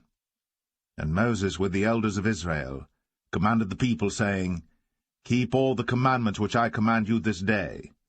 And it shall be on the day when ye shall pass over Jordan unto the land which the Lord thy God giveth thee, that thou shalt set thee up great stones, and plaster them with plaster. And thou shalt write upon them all the words of this law, when thou art passed over, that thou mayest go in unto the land which the Lord thy God giveth thee, a land that floweth with milk and honey, as the Lord God of thy fathers hath promised thee. Therefore it shall be, when ye be gone over Jordan, that ye shall set up these stones, which I command you this day, in Mount Ebal, and thou shalt plaster them with plaster. And there shalt thou build an altar unto the Lord thy God, an altar of stones. Thou shalt not lift up any iron tool upon them. Thou shalt build the altar of the Lord thy God of whole stones, and thou shalt offer burnt offerings thereon unto the Lord thy God. And thou shalt offer peace offerings, and shalt eat there, and rejoice before the Lord thy God. And thou shalt write upon the stones all the words of this law very plainly.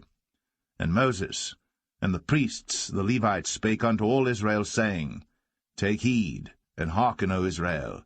This day thou art become the people of the Lord thy God. Thou shalt therefore obey the voice of the Lord thy God, and do his commandments and his statutes, which I command thee this day. And Moses charged the people the same day, saying, These shall stand upon Mount Gerizim to bless the people, when ye are come over Jordan, Simeon and Levi and Judah and Issachar and Joseph and Benjamin. And these shall stand upon Mount Ebal to curse, Reuben, Gad, and Asher, and Zebulun, Dan, and Naphtali. And the Levites shall speak, and say unto all the men of Israel with a loud voice, Cursed be the man that maketh any graven or molten image, an abomination unto the Lord, the work of the hands of the craftsman, and putteth it in a secret place. And all the people shall answer and say, Amen. Cursed be he that setteth light by his father or his mother. And all the people shall say, Amen. Cursed be he that removeth his neighbour's landmark. And all the people shall say, Amen. Cursed be he that maketh the blind to wander out of the way. And all the people shall say, Amen. Cursed be he that perverteth the judgment of the stranger, fatherless, and widow. And all the people shall say, Amen. Cursed be he that lieth with his father's wife, because he uncovereth his father's skirt. And all the people shall say, Amen. Cursed be he that lieth with any manner of beast. And all the people shall say, Amen. Cursed be he that lieth with his sister, the daughter of his father, or the daughter of his mother. And all the people shall say, Amen. Cursed be he that lieth with his mother-in-law. And all the people shall say, Amen. Cursed be he that smiteth his neighbor secretly. And all the people shall say, Amen. Cursed be he that taketh reward to slay an innocent person. And all the people shall say, Amen. Cursed be he that confirmeth not all the words of this law to do them. And all the people shall say, Amen.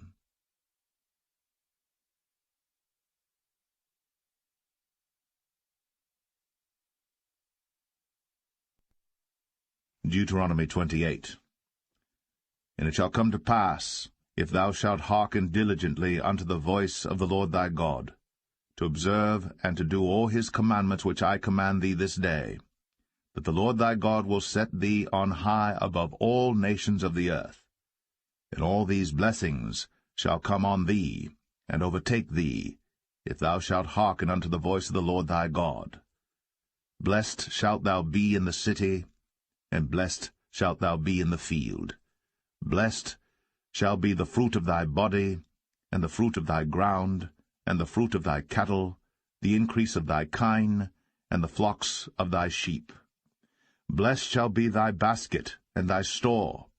Blessed shalt thou be when thou comest in, and blessed shalt thou be when thou goest out. The Lord shall cause thine enemies that rise up against thee to be smitten before thy face. They shall come out against thee one way, and flee before thee 7 ways. The Lord shall command the blessing upon thee in thy storehouses, and in all that thou settest thine hand unto, and he shall bless thee in the land which the Lord thy God giveth thee.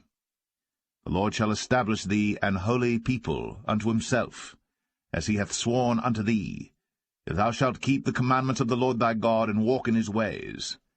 And all people of the earth shall see that thou art called by the name of the Lord, and they shall be afraid of thee.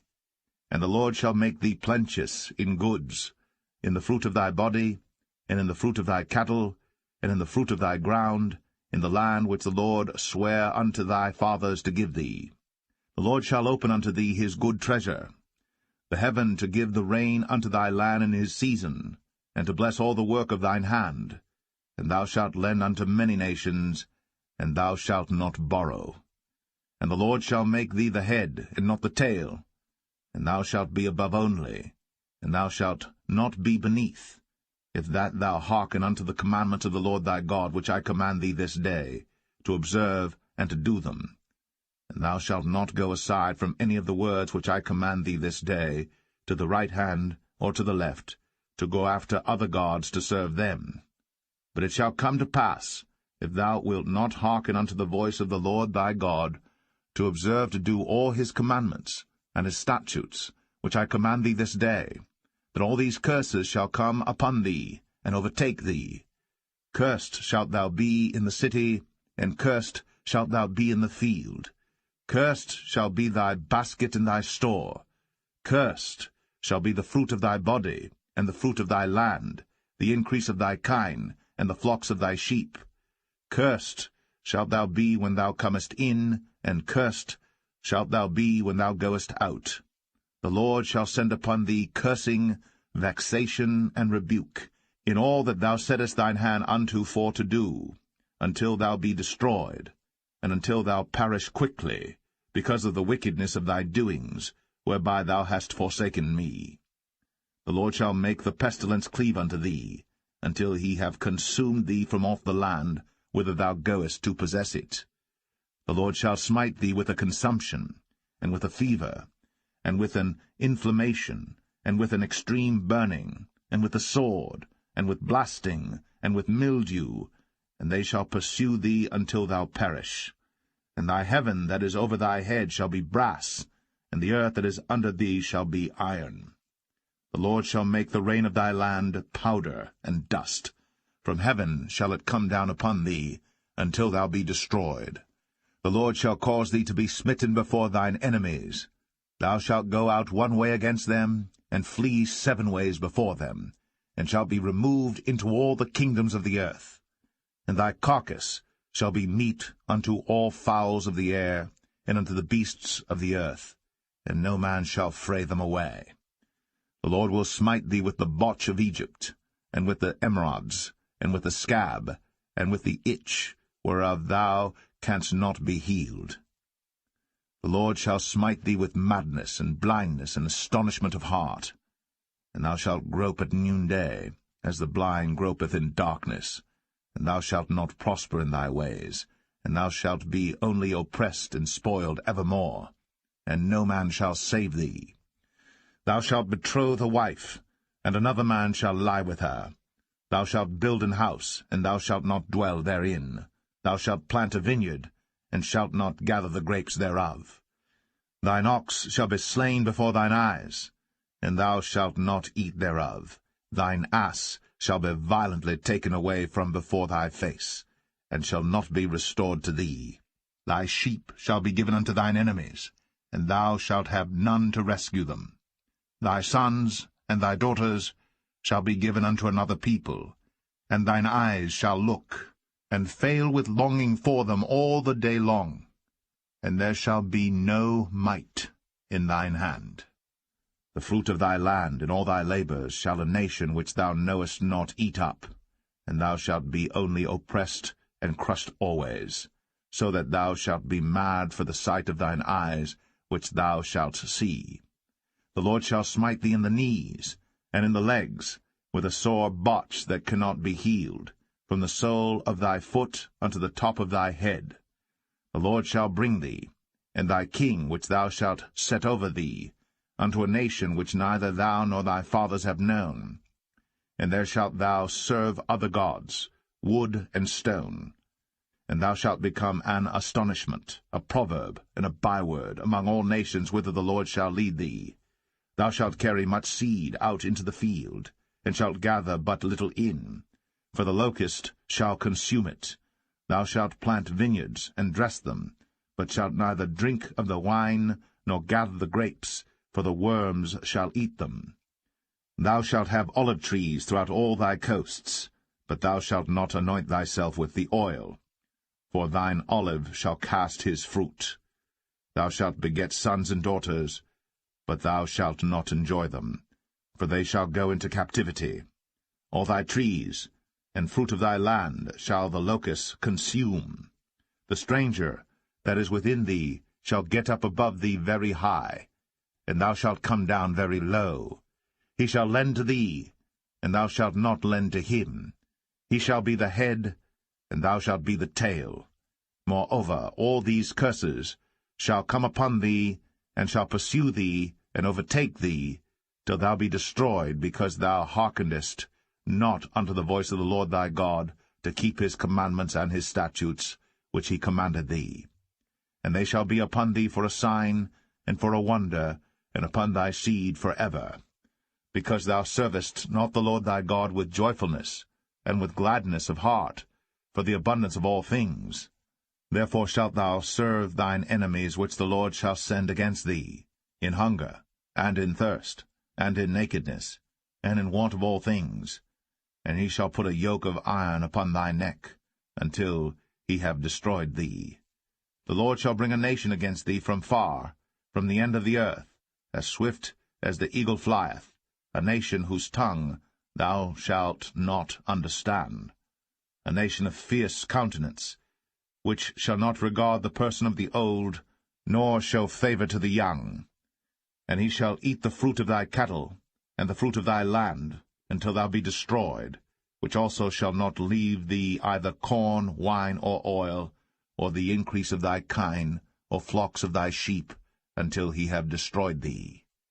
And he shall besiege thee in all thy gates, until thy high and fenced walls come down, wherein thou trustest, throughout all thy land.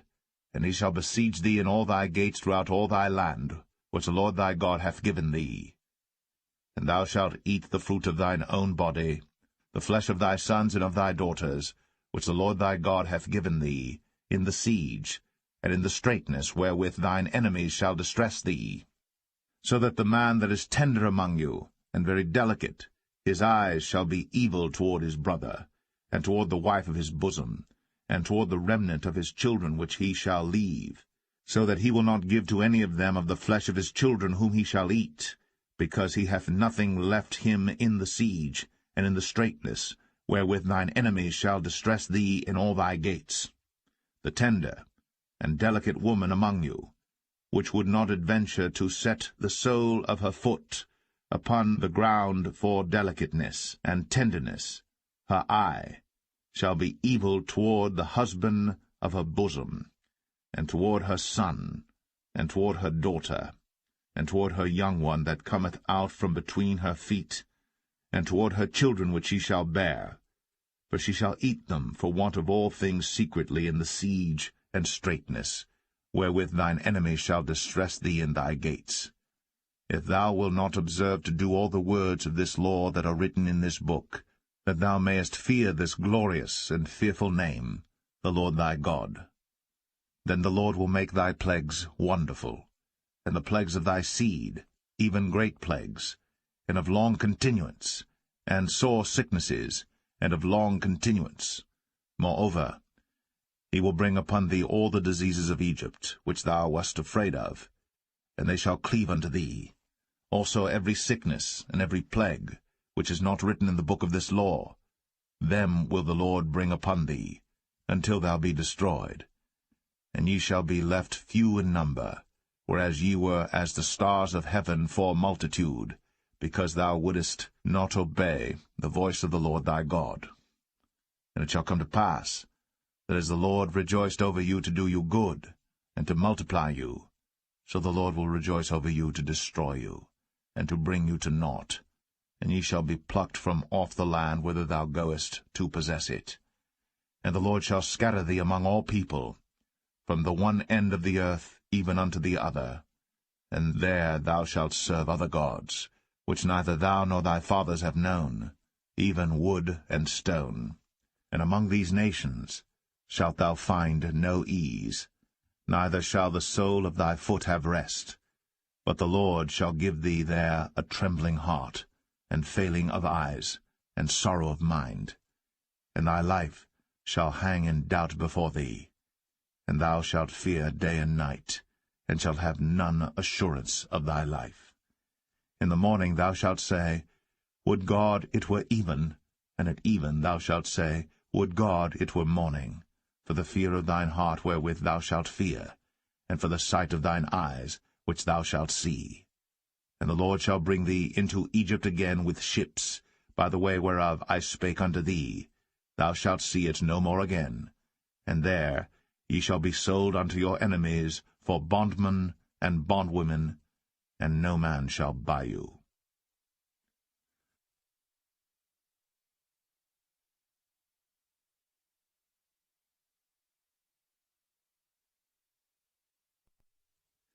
Deuteronomy 29.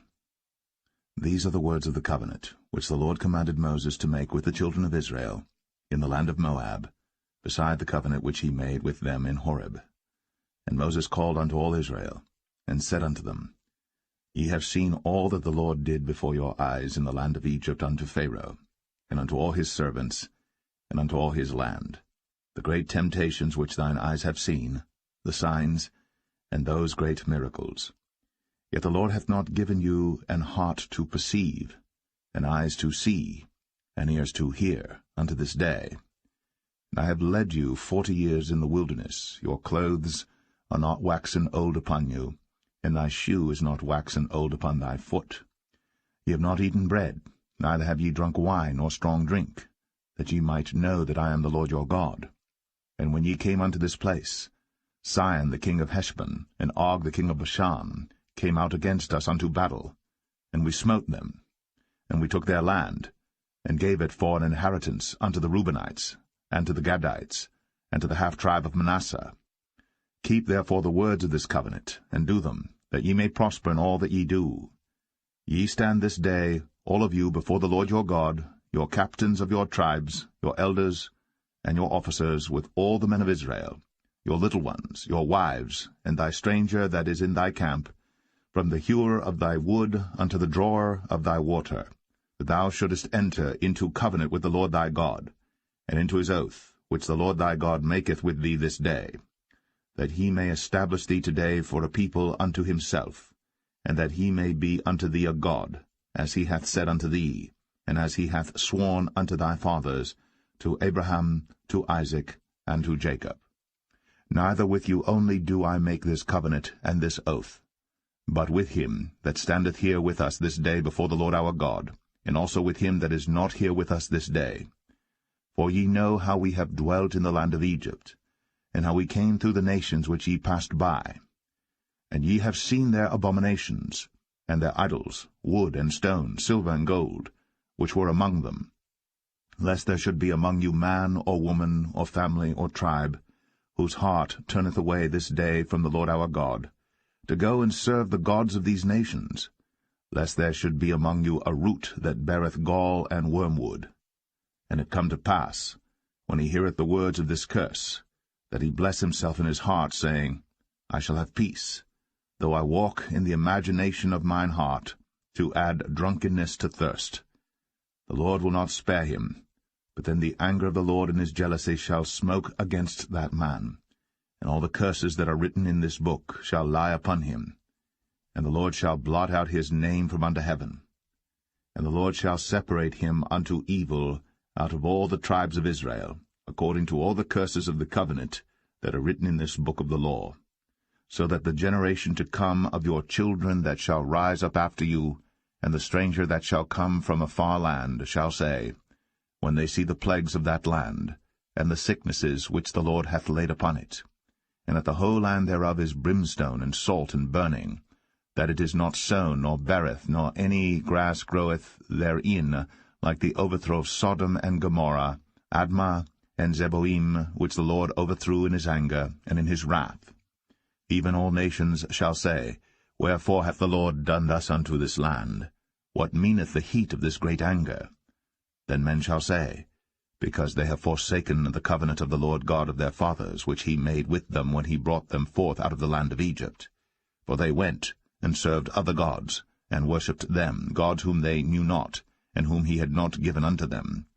And the anger of the Lord was kindled against this land, to bring upon it all the curses that are written in this book. And the Lord rooted them out of their land in anger, and in wrath, and in great indignation, and cast them into another land, as it is this day. The secret things belong unto the Lord our God, but those things which are revealed belong unto us, and to our children forever, that we may do all the words of this law.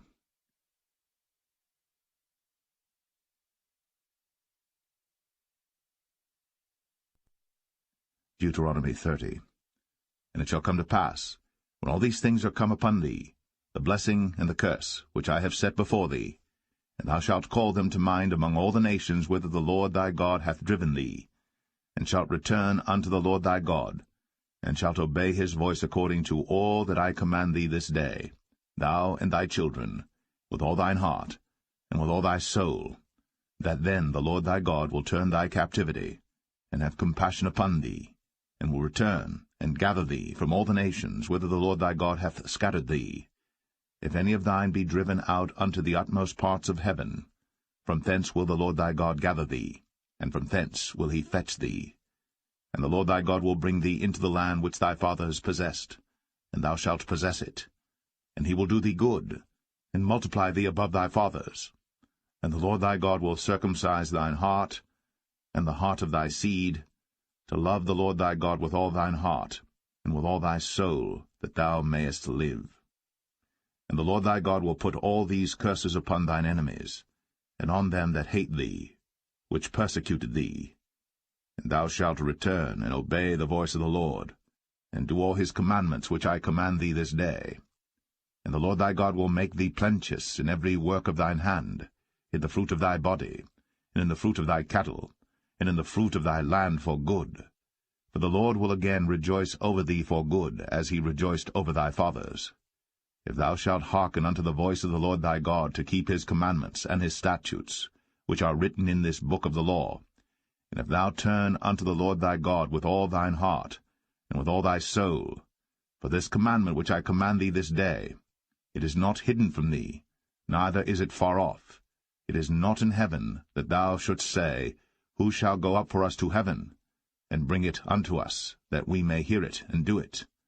Neither is it beyond the sea, that thou shouldst say, Who shall go over the sea for us, and bring it unto us, that we may hear it and do it? But the word is very nigh unto thee, in thy mouth, and in thy heart, that thou mayest do it. See, I have set before thee this day life and good, and death and evil. In that I command thee this day to love the Lord thy God, to walk in his ways, and to keep his commandments and his statutes and his judgments, that thou mayest live and multiply. And the Lord thy God shall bless thee in the land whither thou goest to possess it. But if thine heart turn away, so that thou wilt not hear, but shalt be drawn away, and worship other gods, and serve them, I denounce unto you this day, that ye shall surely perish, and that ye shall not prolong your days upon the land whither thou passest over Jordan to go to possess it. I call heaven and earth to record this day against you, that I have set before you life and death, blessing and cursing.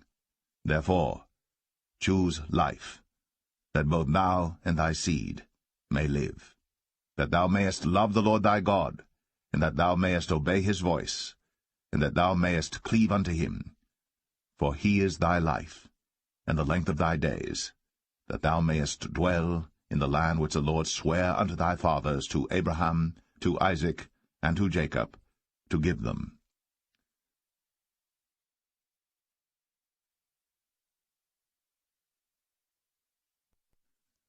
Deuteronomy 31. And Moses went and spake these words unto all Israel. And he said unto them, I am 120 years old this day. I can no more go out and come in. Also the Lord hath said unto me, Thou shalt not go over this Jordan. The Lord thy God, he will go over before thee, and he will destroy these nations from before thee.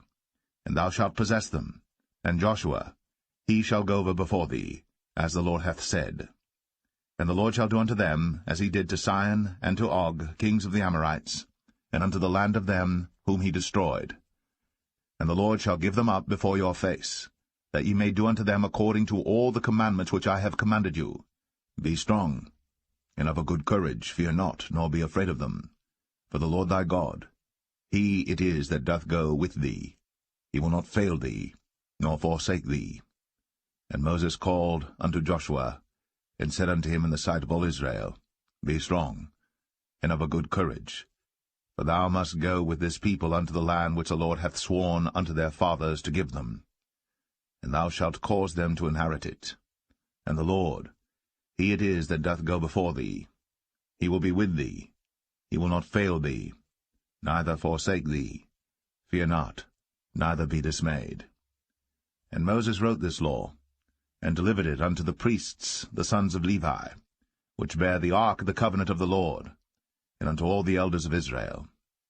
And Moses commanded them, saying, At the end of every 7 years, in the solemnity of the year of release, in the Feast of Tabernacles, when all Israel is come to appear before the Lord thy God, in the place which he shall choose, thou shalt read this law before all Israel in their hearing. Gather the people together, men and women and children, and thy stranger that is within thy gates, that they may hear, and that they may learn, and fear the Lord your God, and observe to do all the words of this law, and that their children which have not known any thing may hear, and learn to fear the Lord your God, as long as ye live in the land whither ye go over Jordan to possess it. And the Lord said unto Moses, Behold, thy days approach that thou must die. Call Joshua, and present yourselves in the tabernacle of the congregation, that I may give him a charge. And Moses and Joshua went, and presented themselves in the tabernacle of the congregation. And the Lord appeared in the tabernacle in a pillar of a cloud, and the pillar of the cloud stood over the door of the tabernacle. And the Lord said unto Moses, Behold, thou shalt sleep with thy fathers, and this people will rise up and go a-whoring after the gods of the strangers of the land, whither they go to be among them, and will forsake me, and break my covenant which I have made with them.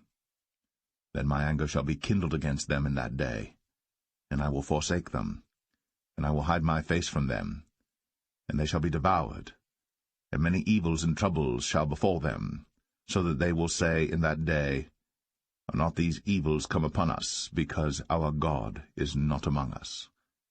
And I will surely hide my face in that day, for all the evils which they shall have wrought, in that they are turned unto other gods.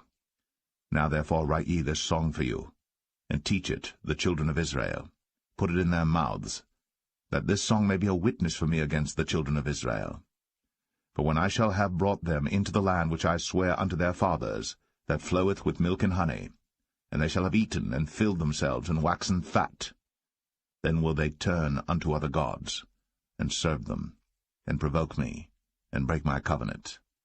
And it shall come to pass, when many evils and troubles are befallen them, that this song shall testify against them as a witness. For it shall not be forgotten out of the mouths of their seed.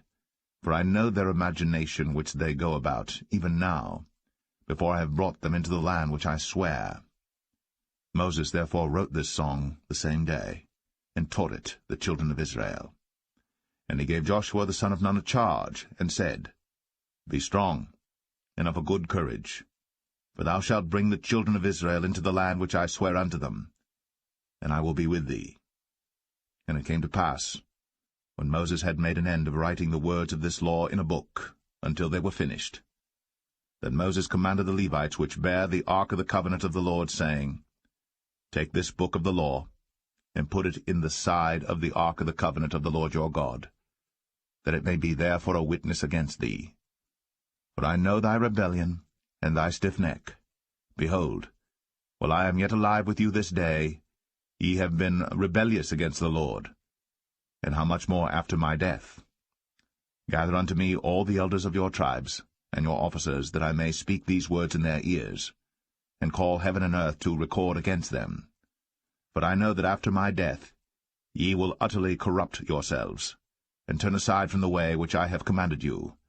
And evil will befall you in the latter days, because ye will do evil in the sight of the Lord, to provoke him to anger through the work of your hands. And Moses spake in the ears of all the congregation of Israel the words of this song, until they were ended.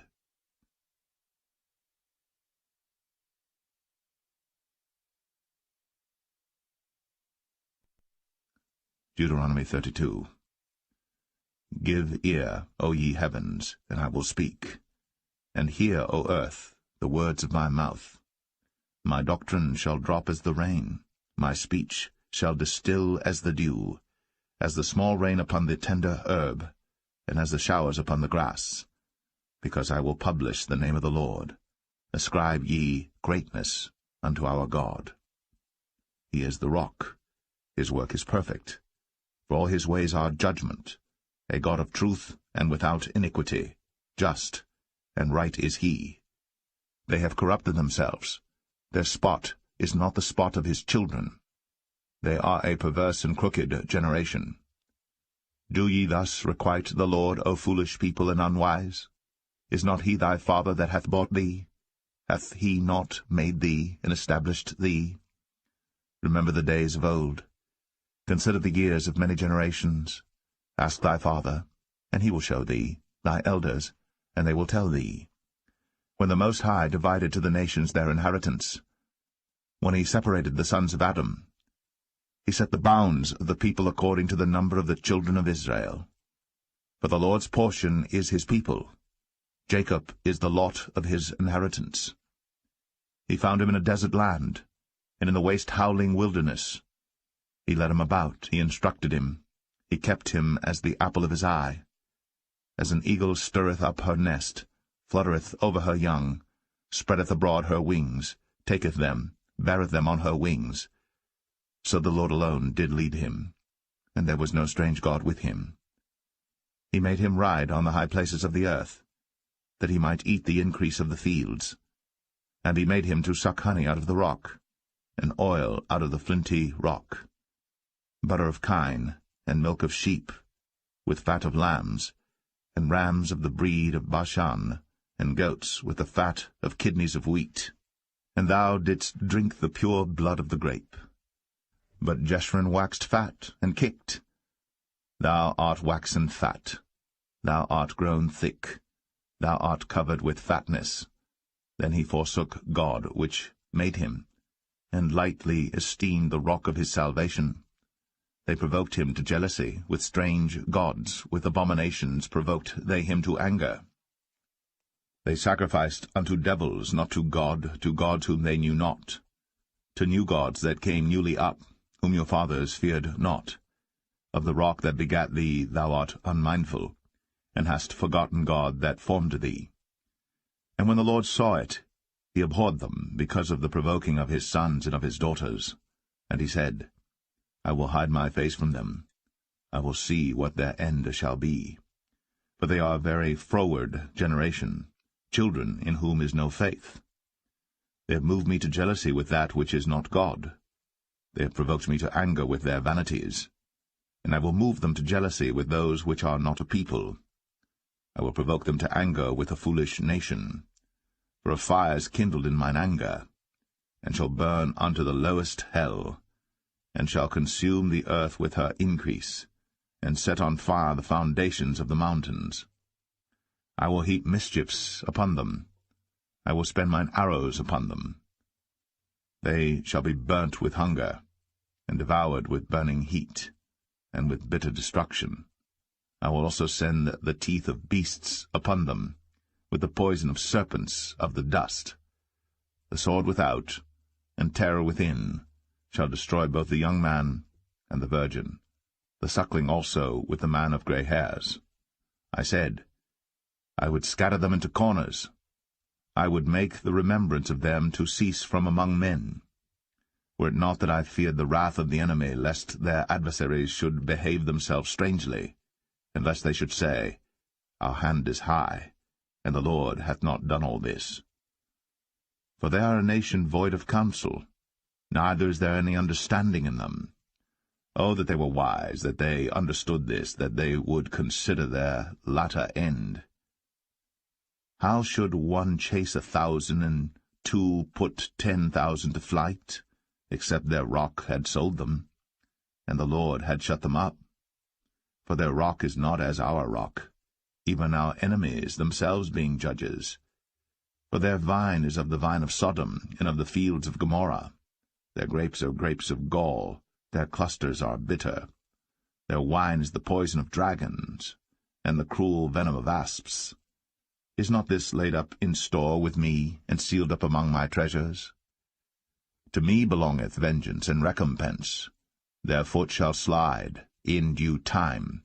For the day of their calamity is at hand, and the things that shall come upon them make haste. For the Lord shall judge his people, and repent himself for his servants, when he seeth that their power is gone, and there is none shut up or left. And he shall say, Where are their gods, their rock, in whom they trusted, which did eat the fat of their sacrifices, and drank the wine of their drink offerings? Let them rise up and help you, and be your protection. See now that I, even I, am he, and there is no God with me. I kill, and I make alive. I wound, and I heal. Neither is there any that can deliver out of my hand. For I lift up my hand to heaven and say, I live forever. If I whet my glittering sword, and mine hand take hold on judgment, I will render vengeance to mine enemies, and will reward them that hate me. I will make mine arrows drunk with blood, and my sword shall devour flesh, and that with the blood of the slain and of the captives, from the beginning of revengers upon the enemy. Rejoice, O ye nations, with his people, for he will avenge the blood of his servants, and will render vengeance to his adversaries, and will be merciful unto his land and to his people.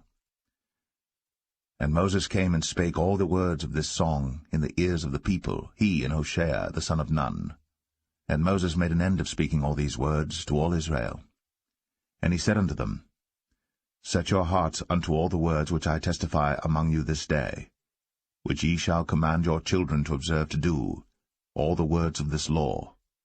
For it is not a vain thing for you, because it is your life, and through this thing ye shall prolong your days in the land, whither ye go over Jordan to possess it. And the Lord spake unto Moses that selfsame day, saying, Get thee up into this mountain Abarim, unto Mount Nebo, which is in the land of Moab, that is over against Jericho, and behold the land of Canaan, which I give unto the children of Israel for a possession, and die in the mount whither thou goest up, and be gathered unto thy people, as Aaron thy brother died in Mount Or, and was gathered unto his people, because ye trespassed against me among the children of Israel, at the waters of Meribah Kadesh, in the wilderness of Zin, because ye sanctified me not in the midst of the children of Israel. Yet thou shalt see the land before thee, but thou shalt not go thither, unto the land which I give the children of Israel.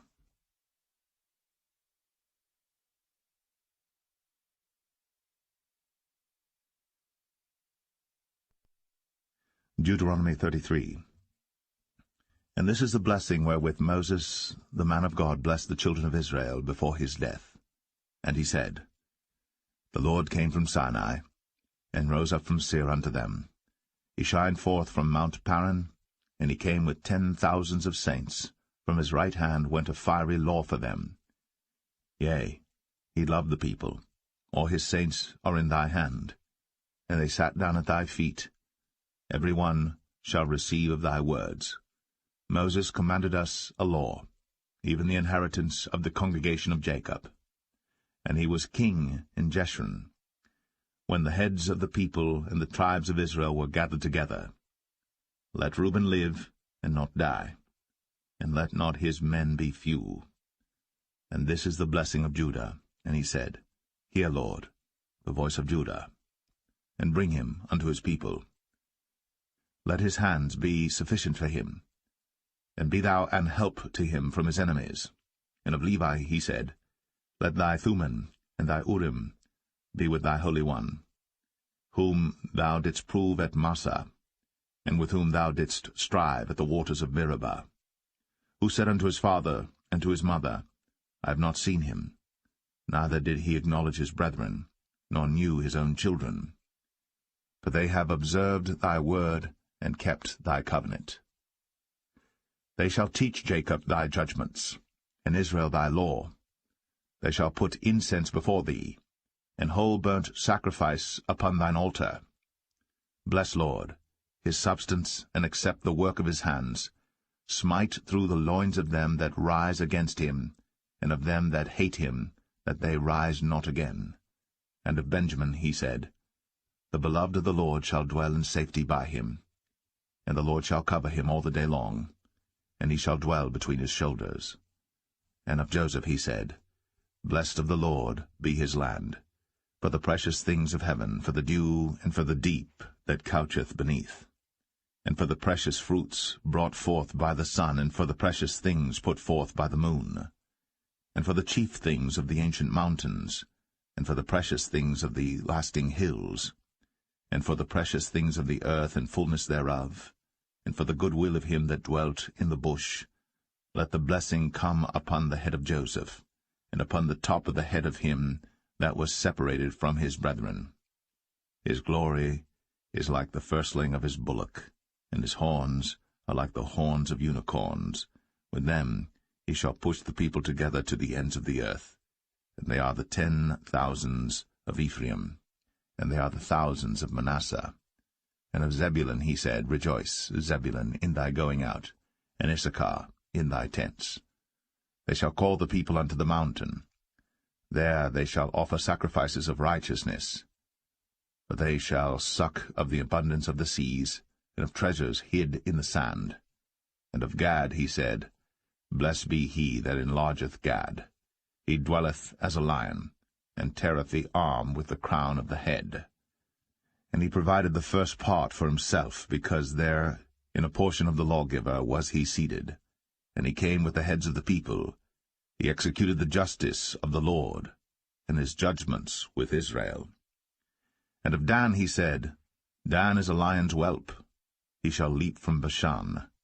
And of Naphtali he said, O Naphtali, satisfied with favor, and full with the blessing of the Lord, possess thou the west and the south. And of Asher he said, Let Asher be blessed with children. Let him be acceptable to his brethren, and let him dip his foot in oil. Thy shoes shall be iron and brass, and as thy days, so shall thy strength be.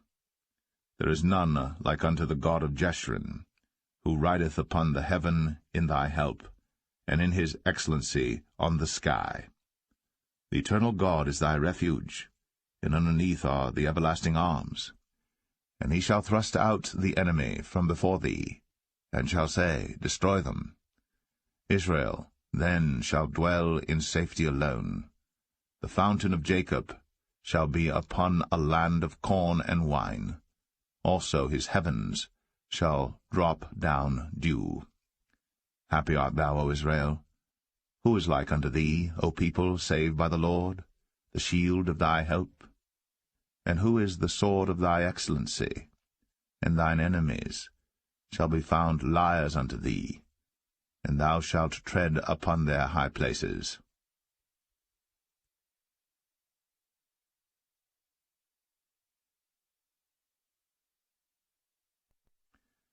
Deuteronomy 34. And Moses went up from the plains of Moab unto the mountain of Nebo, to the top of Pisgah, that is over against Jericho. And the Lord showed him all the land of Gilead unto Dan, and all Naphtali, and the land of Ephraim and Manasseh, and all the land of Judah, unto the utmost sea, and the south, and the plain of the valley of Jericho, the city of palm trees, unto Zoar. And the Lord said unto him, This is the land which I swear unto Abraham, unto Isaac, and unto Jacob, saying, I will give it unto thy seed. I have caused thee to see it with thine eyes, but thou shalt not go over thither. So Moses, a servant of the Lord, died there in the land of Moab, according to the word of the Lord. And he buried him in a valley in the land of Moab, over against Beth-peor. But no man knoweth of his sepulchre unto this day. And Moses was 120 years old when he died. His eye was not dim, nor his natural force abated. And the children of Israel wept for Moses in the plains of Moab 30 days. So the days of weeping and mourning for Moses were ended. And Joshua, the son of Nun, was full of the spirit of wisdom, for Moses had laid his hands upon him, and the children of Israel hearkened unto him, and did as the Lord commanded Moses. And there arose not a prophet since in Israel, like unto Moses, whom the Lord knew, face to face. In all the signs and the wonders which the Lord sent him to do in the land of Egypt to Pharaoh, and to all his servants, and to all his land, and in all that mighty hand, and in all the great terror which Moses showed in the sight of all Israel.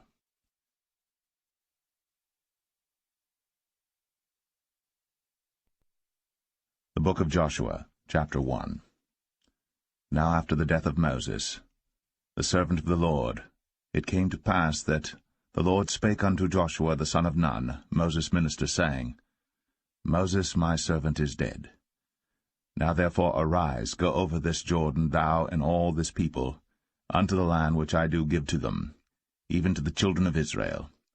Every place that the sole of your foot shall tread upon, that have I given unto you, as I said unto Moses, from the wilderness and this Lebanon even unto the great river, the river Euphrates, all the land of the Hittites, and unto the great sea toward the going down of the sun, shall be your coast.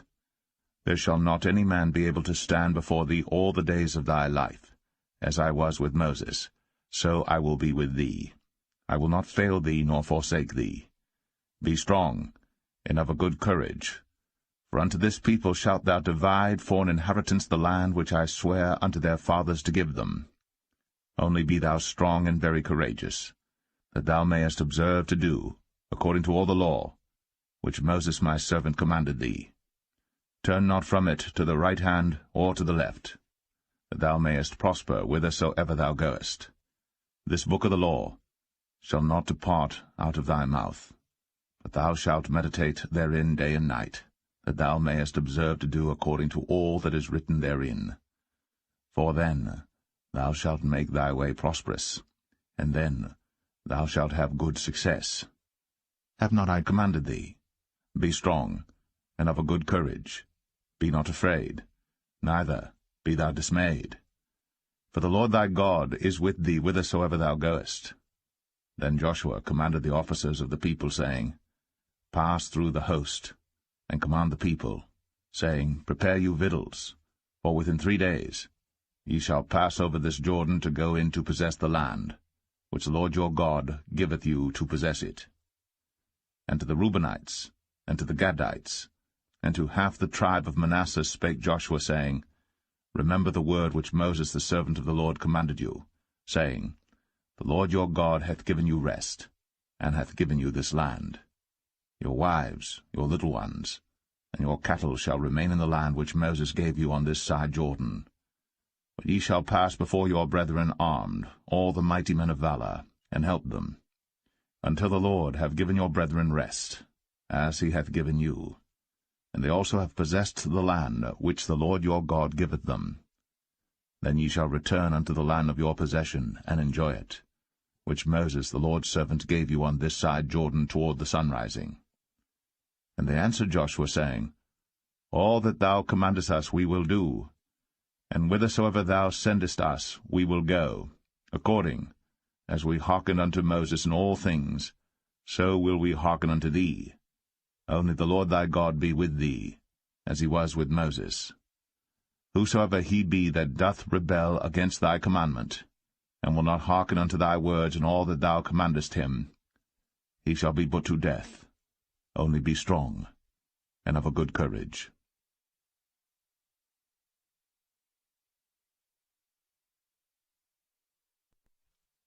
Joshua 2. And Joshua the son of Nun sent out of Shittim 2 men to spy secretly, saying, Go view the land, even Jericho. And they went, and came into an harlot's house, named Rahab, and lodged there. And it was told the king of Jericho, saying, Behold, there came men in hither tonight, of the children of Israel, to search out the country. And the king of Jericho sent unto Rahab, saying, Bring forth the men that are come to thee, which are entered into thine house, for they be come to search out all the country. And the woman took the 2 men, and hid them, and said thus, There came men unto me, but I wist not whence they were. And it came to pass about the time of shutting of the gate, when it was dark, that the men went out. Whither the men went, I wot not. Pursue after them quickly, for ye shall overtake them. But she had brought them up to the roof of the house, and hid them with the stalks of flax, which she had laid in order upon the roof. And the men pursued after them the way to Jordan unto the fords. And as soon as they which pursued after them were gone out, they shut the gate. And before they were laid down, she came up unto them upon the roof. And she said unto the men, I know that the Lord hath given you the land, and that your terror is fallen upon us, and that all the inhabitants of the land faint because of you. For we have heard how the Lord dried up the water of the Red Sea for you, when ye came out of Egypt, and what ye did unto the 2 kings of the Amorites that were on the other side Jordan, Sihon and Og, whom ye utterly destroyed. And as soon as we had heard these things, our hearts did melt. Neither did there remain any more courage in any man, because of you. For the Lord your God, he is God in heaven above, and in earth beneath. Now therefore, I pray you, swear unto me by the Lord, since I have shown you kindness, that ye will also show kindness unto my father's house, and give me a true token, and that ye will save alive my father, and my mother, and my brethren, and my sisters, and all that they have, and deliver our lives from death. And the men answered her, Our life for yours, if ye utter not this our business. And it shall be, when the Lord hath given us the land, that we will deal kindly and truly with thee. Then she let them down by a cord through the window, for her house was upon the town wall, and she dwelt upon the wall. And she said unto them, Get you to the mountain, lest the pursuers meet you, and hide yourselves there 3 days, until the pursuers be returned, and afterward may ye go your way. And the men said unto her, We will be blameless of this thine oath, which thou hast made us swear. Behold, when we come into the land, thou shalt bind this line of scarlet thread in the window which thou didst let us down by. And thou shalt bring thy father, and thy mother, and thy brethren, and all thy father's household home unto thee. And it shall be, that whosoever shall go out of the doors of thy house into the street, his blood shall be upon his head, and we will be guiltless. And whosoever shall be with thee in the house, his blood shall be on our head, if any hand be upon him. And if thou utter this our business, then we will be quit of thine oath, which thou hast made us to swear. And she said, According unto your words, so be it. And she sent them away, and they departed. And she bound the scarlet line in the window.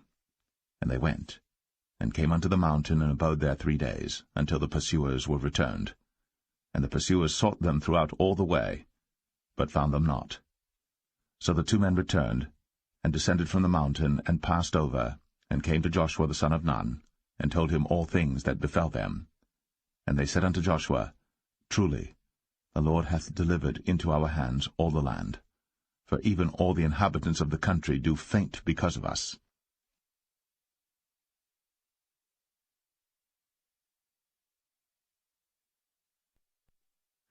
Joshua 3. And Joshua rose early in the morning, and they removed from Shittim, and came to Jordan, he and all the children of Israel, and lodged there before they passed over. And it came to pass after 3 days that the officers went through the host. And they commanded the people, saying, When ye see the ark of the covenant of the Lord your God, and the priests the Levites bearing it, then ye shall remove from your place, and go after it.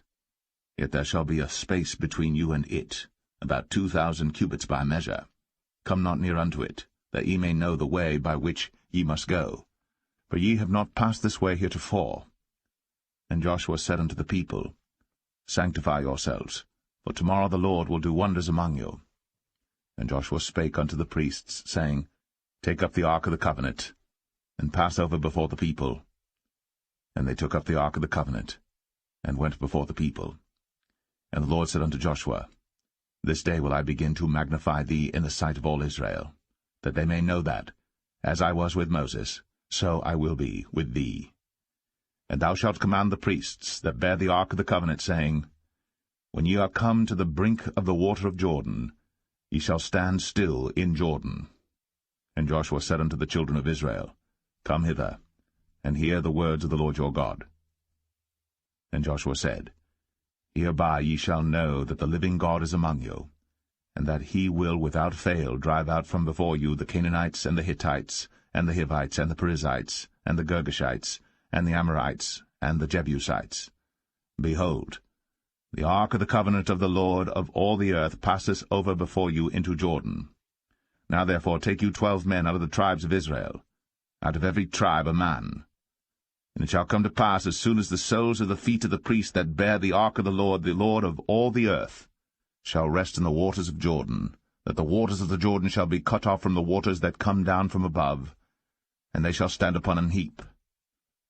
And it came to pass, when the people removed from their tents, to pass over Jordan, and the priests, bearing the ark of the covenant before the people, and as they that bear the ark were come unto Jordan, and the feet of the priests that bear the ark were dipped in the brim of the water, for Jordan overfloweth all his banks all the time of harvest, that the waters which came down from above stood and rose up upon an heap very far from the city Adam, that is beside Zaratan, and those that came down toward the sea of the plain, even the salt sea, failed, and were cut off, and the people passed over right against Jericho. And the priests that bear the ark of the covenant of the Lord stood firm on dry ground in the midst of Jordan, and all the Israelites passed over on dry ground, until all the people were passed clean over Jordan.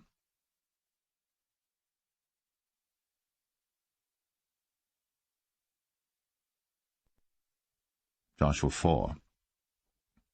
And it came to pass, when all the people were clean passed over Jordan, that the Lord spake unto Joshua, saying, Take you 12 men out of the people, out of every tribe a man, and command ye them, saying, Take you hence out of the midst of Jordan, out of the place where the priests' feet stood firm, 12 stones, and ye shall carry them over with you, and leave them in the lodging place, where ye shall lodge this night.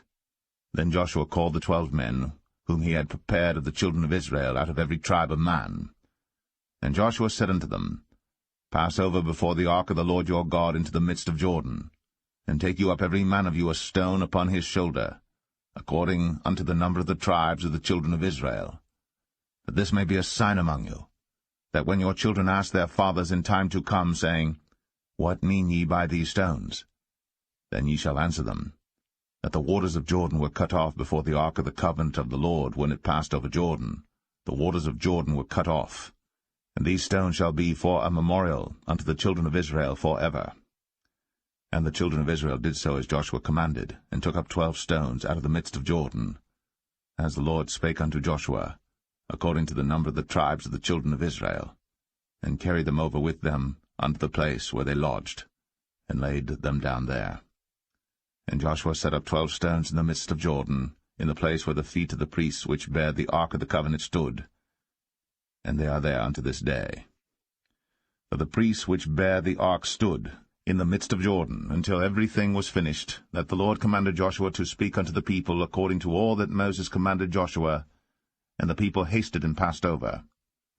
And it came to pass, when all the people were clean passed over, that the ark of the Lord passed over, and the priests, in the presence of the people, and the children of Reuben, and the children of Gad, and half the tribe of Manasseh passed over armed before the children of Israel, as Moses spake unto them.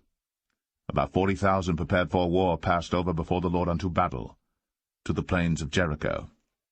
On that day the Lord magnified Joshua in the sight of all Israel, and they feared him, as they feared Moses, all the days of his life. And the Lord spake unto Joshua, saying, Command the priests that bear the ark of the testimony, that they come up out of Jordan. Joshua therefore commanded the priests, saying, Come ye up out of Jordan. And it came to pass, when the priests that bear the ark of the covenant of the Lord were come up out of the midst of Jordan, and the soles of the priests' feet were lifted up unto the dry land. But the waters of Jordan returned unto their place, and flowed over all his banks as they did before. And the people came up out of Jordan on the 10th day of the 1st month, and encamped in Gilgal, in the east border of Jericho. And those 12 stones which they took out of Jordan did Joshua pitch in Gilgal. And he spake unto the children of Israel, saying, When your children shall ask their fathers in time to come, saying, What mean these stones?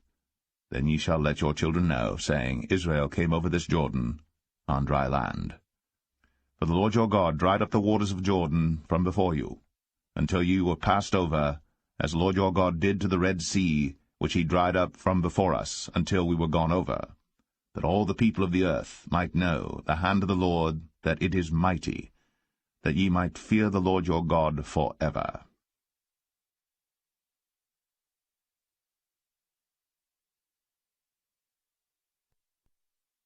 Joshua 5. And it came to pass, when all the kings of the Amorites which were on the side of Jordan westward, and all the kings of the Canaanites which were by the sea, heard that the Lord had dried up the waters of the Jordan from before the children of Israel, until we were passed over, that their heart melted, neither was their spirit in them any more because of the children of Israel. At that time the Lord said unto Joshua, Make thee sharp knives, and circumcise again the children of Israel the second time. And Joshua made him sharp knives, and circumcised the children of Israel at the hill of the foreskins. And this is the cause why Joshua did circumcise all the people that came out of Egypt that were males, even all the men of war, died in the wilderness by the way, after they came out of Egypt. Now all the people that came out were circumcised, but all the people that were born in the wilderness by the way, as they came forth out of Egypt, them they had not circumcised. For the children of Israel walked 40 years in the wilderness, till all the people that were men of war, which came out of Egypt, were consumed, because they obeyed not the voice of the Lord, unto whom the Lord sware that he would not show them the land, which the Lord sware unto their fathers that he would give us, a land that floweth with milk and honey. And their children whom he raised up in their stead, them Joshua circumcised, but they were uncircumcised, because they had not circumcised them by the way.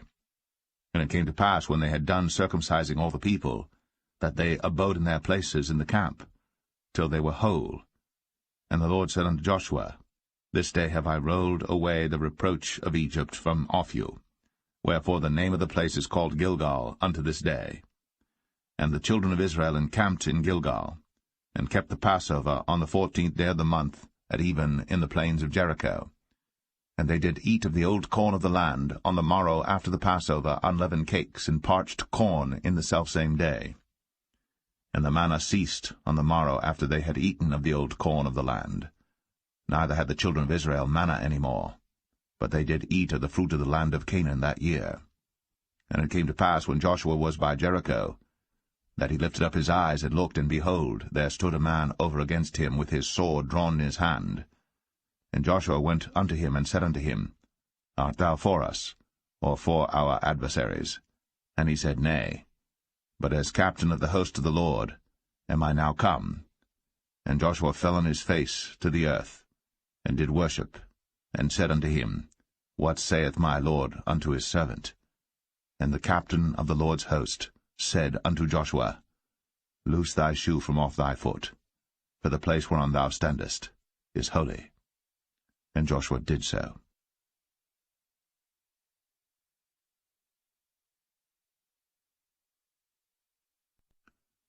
Joshua 6.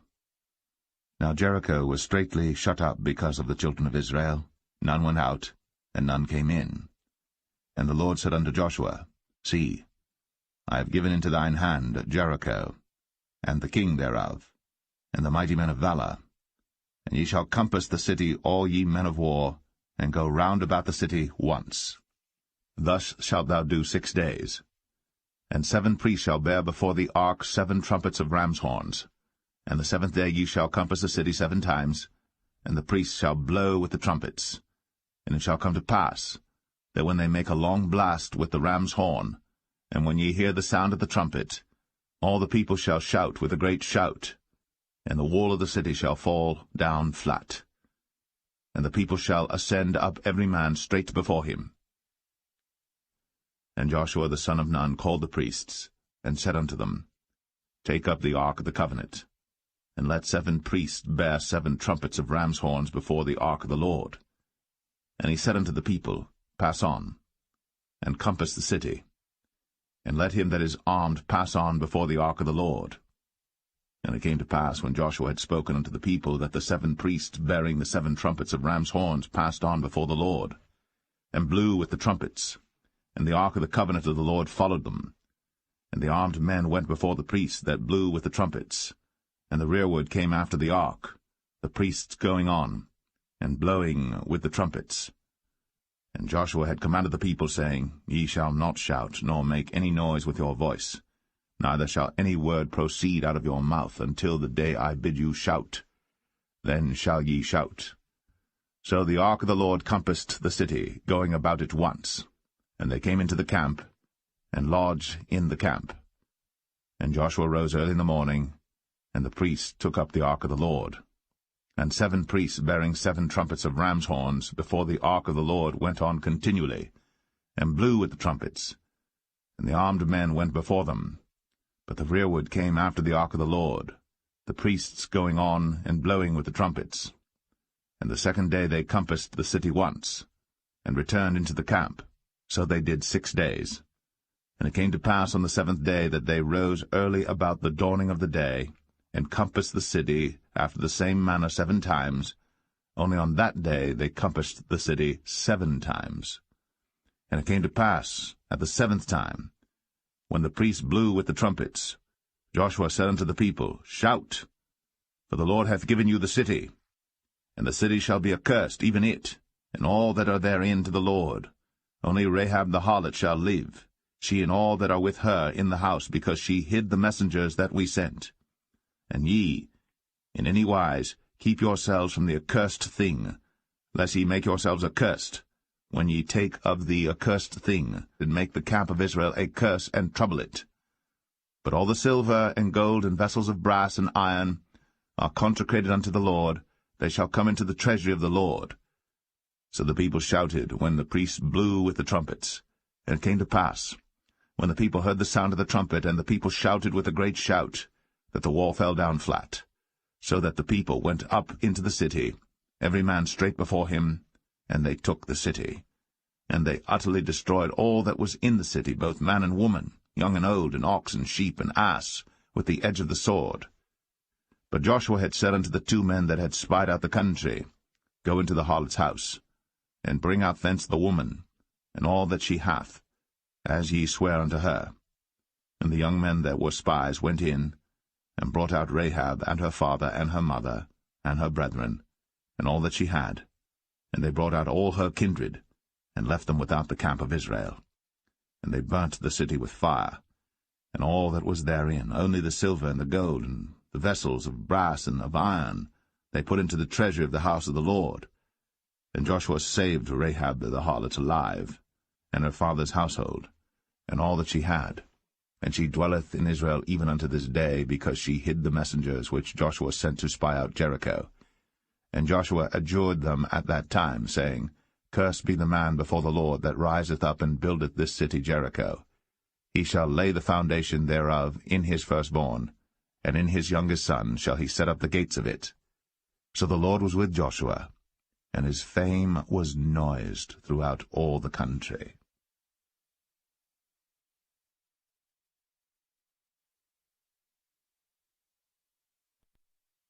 Joshua 7. But the children of Israel committed a trespass in the accursed thing. For Achan the son of Carmi, the son of Zabdi, the son of Zerah, of the tribe of Judah, took of the accursed thing, and the anger of the Lord was kindled against the children of Israel. And Joshua sent men from Jericho to Ai, which is beside Bethaven, on the east side of Bethel, and spake unto them, saying, Go up, and view the country. And the men went up and viewed Ai. And they returned to Joshua, and said unto him, Let not all the people go up, but let about 2,000 or 3,000 men go up and smite Ai. And make not all the people to labor thither, for they are but few. So they went up thither, of the people about 3,000 men, and they fled before the men of Ai. And the men of Ai smote of them about 36 men. For they chased them from before the gate even unto Shebarim, and smote them in the going down, wherefore the hearts of the people melted, and became as water. And Joshua rent his clothes, and fell to the earth upon his face before the ark of the Lord until the eventide, he and the elders of Israel, and put dust upon their heads. And Joshua said, Alas, O Lord God, wherefore hast thou at all brought this people over Jordan to deliver us into the hand of the Amorites to destroy us? Would to God we had been content and dwelt on the other side Jordan. O Lord, what shall I say when Israel turneth their backs before their enemies? For the Canaanites and all the inhabitants of the land shall hear of it, and shall environ us round, and cut off our name from the earth. And what wilt thou do unto thy great name? And the Lord said unto Joshua, Get thee up. Wherefore liest thou thus upon thy face? Israel hath sinned, and they have also transgressed my covenant which I commanded them. For they have even taken of the accursed thing, and have also stolen, and dissembled also, and they have put it even among their own stuff. Therefore the children of Israel could not stand before their enemies, but turned their backs before their enemies, because they were accursed. Neither will I be with you any more, except ye destroy the accursed from among you. Up, sanctify the people, and say, Sanctify yourselves against tomorrow. For thus saith the Lord God of Israel, There is an accursed thing in the midst of thee, O Israel. Thou canst not stand before thine enemies, until ye take away the accursed thing from among you.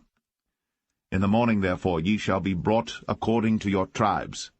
And it shall be, that the tribe which the Lord taketh shall come according to the families thereof.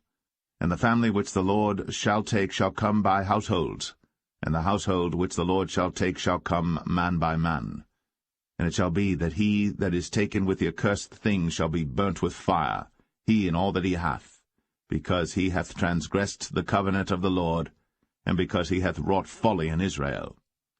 So Joshua rose up early in the morning, and brought Israel by their tribes, and the tribe of Judah was taken. And he brought the family of Judah, and he took the family of the Zarhites, and he brought the family of the Zarhites man by man, and Zabdi was taken, and he brought his household man by man, and Achan the son of Carmi, the son of Zabdi, the son of Zerah, of the tribe of Judah was taken. And Joshua said unto Achan, My son, give, I pray thee, glory to the Lord God of Israel, and make confession unto him, and tell me now what thou hast done, hide it not from me. And Achan answered Joshua, and said, Indeed, I have sinned against the Lord God of Israel, and thus have I done. When I saw among the spoils a goodly Babylonish garment, and 200 shekels of silver, and a wedge of gold of 50 shekels weight, then I coveted them, and took them, and behold, they are hid in the earth in the midst of my tent, and the silver under it. So Joshua sent messengers, and they ran into the tent, and behold, it was hid in his tent, and the silver under it. And they took them out of the midst of the tent, and brought them unto Joshua, and unto all the children of Israel, and laid them out before the Lord. And Joshua, and all Israel with him, took Achan, the son of Zerah, and the silver, and the garment, and the wedge of gold, and his sons, and his daughters, and his oxen, and his asses, and his sheep, and his tent, and all that he had. And they brought them unto the valley of Achor. And Joshua said, Why hast thou troubled us? The Lord shall trouble thee this day. And all Israel stoned him with stones, and burned them with fire, after they had stoned them with stones. And they raised over him a great heap of stones unto this day. So the Lord turned from the fierceness of his anger, wherefore the name of that place was called the Valley of Achor unto this day.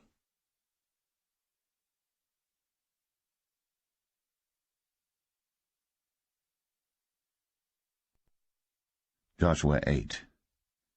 And the Lord said unto Joshua, Fear not, neither be thou dismayed. Take all the people of war with thee, and arise, go up to Ai. See, I have given into thy hand the king of Ai, and his people, and his city, and his land. And thou shalt do to Ai and her king, as thou didst unto Jericho and her king. Only the spoil thereof, and the cattle thereof shall ye take for a prey unto yourselves. Lay thee an ambush for the city behind it. So Joshua rose, and all the people of war, to go up against Ai. And Joshua chose out 30,000 mighty men of valor, and sent them away by night. And he commanded them, saying, Behold, ye shall lie in wait against the city, even behind the city.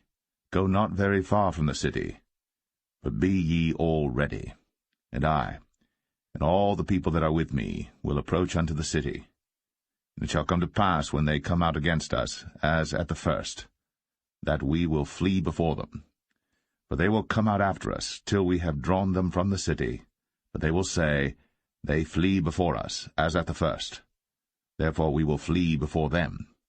Then ye shall rise up from the ambush, and seize upon the city, for the Lord your God will deliver it into your hand.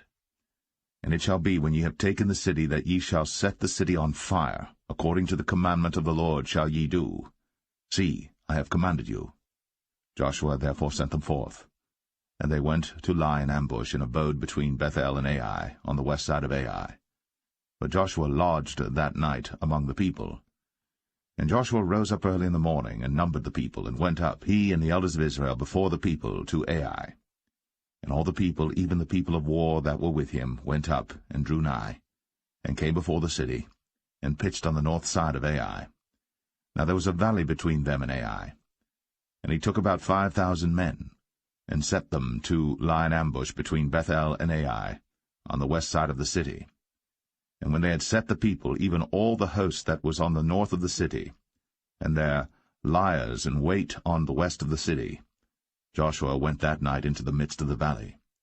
And it came to pass, when the king of Ai saw it, that they hasted and rose up early. And the men of the city went out against Israel to battle, he and all his people, at a time appointed, before the plain. But he wist not that there were liers in ambush against him behind the city. And Joshua and all Israel made as if they were beaten before them, and fled by the way of the wilderness. And all the people that were in Ai were called together to pursue after them. And they pursued after Joshua, and were drawn away from the city. And there was not a man left in Ai or Bethel that went not out after Israel. And they left the city open, and pursued after Israel. And the Lord said unto Joshua, Stretch out the spear that is in thy hand toward Ai, for I will give it into thine hand. And Joshua stretched out the spear that he had in his hand toward the city. And the ambush arose quickly out of their place. And they ran as soon as he had stretched out his hand. And they entered into the city, and took it, and hasted, and set the city on fire. And when the men of Ai looked behind them, they saw, and behold, the smoke of the city ascended up to heaven. And they had no power to flee this way or that way. And the people that fled to the wilderness turned back upon the pursuers. And when Joshua and all Israel saw that the ambush had taken the city, and that the smoke of the city ascended, then they turned again and slew the men of Ai. And the other issued out of the city against them, so they were in the midst of Israel, some on this side and some on that side. And they smote them, so that they let none of them remain or escape. And the king of Ai they took alive, and brought him to Joshua. And it came to pass, when Israel had made an end of slaying all the inhabitants of Ai in the field, in the wilderness wherein they chased them, and when they were all fallen on the edge of the sword until they were consumed, that all the Israelites returned unto Ai, and smote it with the edge of the sword. And so it was, that all that fell that day, both of men and women, were 12,000, even all the men of Ai. For Joshua drew not his hand back, wherewith he stretched out the spear, until he had utterly destroyed all the inhabitants of Ai. Only the cattle and the spoil of that city Israel took for a prey unto themselves, according unto the word of the Lord which he commanded Joshua. And Joshua burnt Ai, and made it an heap for ever, even a desolation unto this day. And the king of Ai he hanged on a tree until eventide, and as soon as the sun was down, Joshua commanded that they should take his carcass down from the tree, and cast it at the entering of the gate of the city, and raise thereon a great heap of stones that remaineth unto this day. Then Joshua built an altar unto the Lord God of Israel in Mount Ebal, as Moses, a servant of the Lord, commanded the children of Israel, as it is written in the book of the law of Moses, an altar of whole stones, over which no man hath lift up any iron. And they offered thereon burnt offerings unto the Lord, and sacrificed peace offerings. And he wrote there upon the stones a copy of the law of Moses, which he wrote in the presence of the children of Israel. And all Israel, and their elders and officers, and their judges, stood on this side the ark, and on that side before the priests the Levites, which bear the ark of the covenant of the Lord, as well the stranger, as he that was born among them, half of them over against Mount Gerizim, and half of them over against Mount Ebal, as Moses the servant of the Lord had commanded before, that they should bless the people of Israel. And afterward he read all the words of the law, the blessings and cursings, according to all that is written in the book of the law. There was not a word of all that Moses commanded which Joshua read not before all the congregation of Israel, with the women and the little ones, and the strangers that were conversant among them.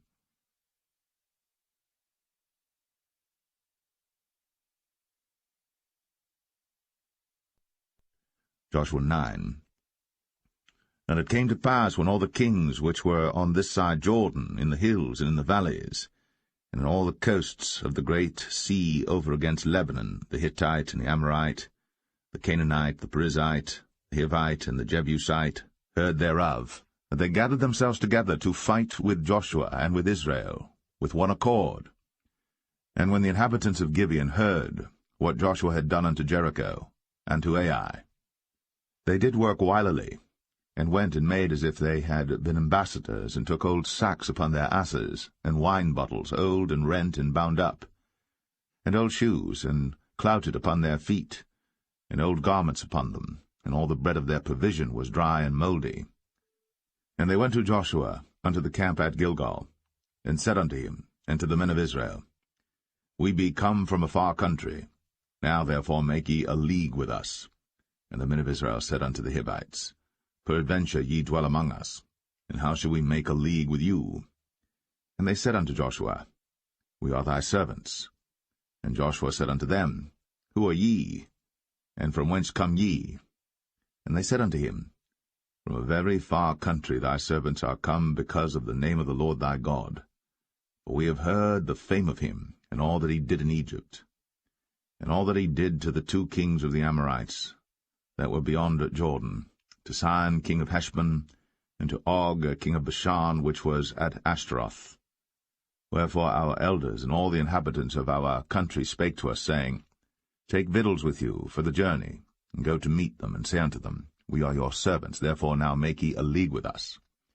This our bread we took hot for our provision out of our houses on the day we came forth to go unto you. But now, behold, it is dry, and it is mouldy.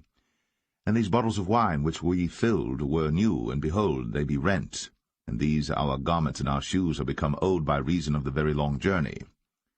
And the men took of their victuals, and asked not counsel at the mouth of the Lord. And Joshua made peace with them, and made a league with them, to let them live. And the princes of the congregation sware unto them. And it came to pass at the end of 3 days, after they had made a league with them, that they heard that they were their neighbors, and that they dwelt among them. And the children of Israel journeyed, and came unto their cities on the 3rd day. Now their cities were Gibeon, and Shephirah, and Beeroth, and Kirjath-jearim. And the children of Israel smote them not, because the princes of the congregation had sworn unto them by the Lord God of Israel. And all the congregation murmured against the princes.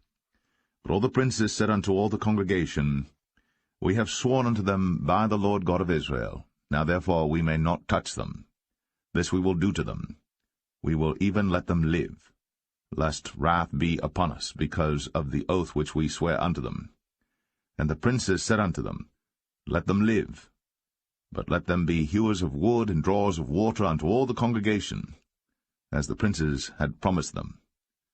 And Joshua called for them, and he spake unto them, saying, Wherefore have ye beguiled us, saying, We are very far from you, when ye dwell among us?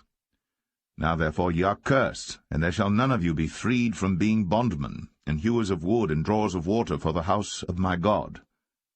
And they answered Joshua and said, Because it was certainly told thy servants how that the Lord thy God commanded his servant Moses to give you all the land, and to destroy all the inhabitants of the land from before you. Therefore we were sore afraid of our lives because of you, and have done this thing. And now, behold, we are in thine hand, as it seemeth good and right unto thee to do unto us, do. And so did he unto them, and delivered them out of the hand of the children of Israel, that they slew them not. And Joshua made them that day hewers of wood, and drawers of water for the congregation, and for the altar of the Lord, even unto this day, in the place which he should choose.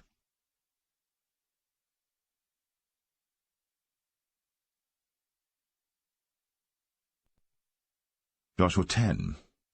Now it came to pass, when Adonizedek, king of Jerusalem, had heard how Joshua had taken Ai, and had utterly destroyed it, as he had done to Jericho and her king, so he had done to Ai and her king, and how the inhabitants of Gibeon had made peace with Israel, and were among them, that they feared greatly, because Gibeon was a great city, as one of the royal cities, and because it was greater than Ai, and all the men thereof were mighty. Wherefore Adonizedek, king of Jerusalem, sent unto Hoam, king of Hebron, and unto Piram, king of Jarmuth, and unto Japhia, king of Lachish, and unto Debir, king of Eglon, saying, Come up unto me, and help me, that we may smite Gibeon, for it hath made peace with Joshua and with the children of Israel. Therefore the 5 kings of the Amorites, the king of Jerusalem, the king of Hebron, the king of Jarmuth, the king of Lachish, the king of Eglon, gathered themselves together, and went up, they and all their hosts, and encamped before Gibeon, and made war against it. And the men of Gibeon sent unto Joshua to the camp to Gilgal, saying, Slack not thy hand from thy servants. Come up to us quickly, and save us and help us, for all the kings of the Amorites that dwell in the mountains are gathered together against us. So Joshua ascended from Gilgal, he and all the people of war with him, and all the mighty men of valor. And the Lord said unto Joshua, Fear them not, for I have delivered them into thine hand. There shall not a man of them stand before thee. Joshua therefore came unto them suddenly, and went up from Gilgal all night. And the Lord discomfited them before Israel, and slew them with a great slaughter at Gibeon, and chased them along the way that goeth up to Beth-horon, and smote them to Azekah and unto Makkedah. And it came to pass, as they fled from before Israel, and were in the going down to Beth-horon, that the Lord cast down great stones from heaven upon them unto Azekah, and they died. There were more which died with hailstones than they whom the children of Israel slew with the sword. Then spake Joshua to the Lord in the day when the Lord delivered up the Amorites before the children of Israel. And he said in the sight of Israel, Sun, stand thou still upon Gibeon, and thou, moon, in the valley of Ajalon. And the sun stood still, and the moon stayed, until the people had avenged themselves upon their enemies. Is not this written in the book of Jasher? So the sun stood still in the midst of heaven, and hasted not to go down about a whole day. And there was no day like that before it or after it, that the Lord hearkened unto the voice of a man, for the Lord fought for Israel. And Joshua returned, and all Israel with him, unto the camp to Gilgal. But these 5 kings fled, and hid themselves in the cave at Makkedah. And it was told Joshua, saying, The 5 kings are found hid in a cave at Makkedah. And Joshua said, Roll great stones upon the mouth of the cave, and set men by it for to keep them. And stay ye not, but pursue after your enemies, and smite the hindmost of them. Suffer them not to enter into their cities, for the Lord your God hath delivered them into your hand. And it came to pass, when Joshua and the children of Israel had made an end of slaying them with a very great slaughter, till they were consumed, that the rest which remained of them entered into fenced cities. And all the people returned to the camp to Joshua at Makkedah in peace. None moved his tongue against any of the children of Israel. Then said Joshua, Open the mouth of the cave, and bring out those 5 kings unto me out of the cave. And they did so, and brought forth those 5 kings unto him out of the cave, the king of Jerusalem, the king of Hebron, the king of Jarmuth, the king of Lachish, and the king of Eglon.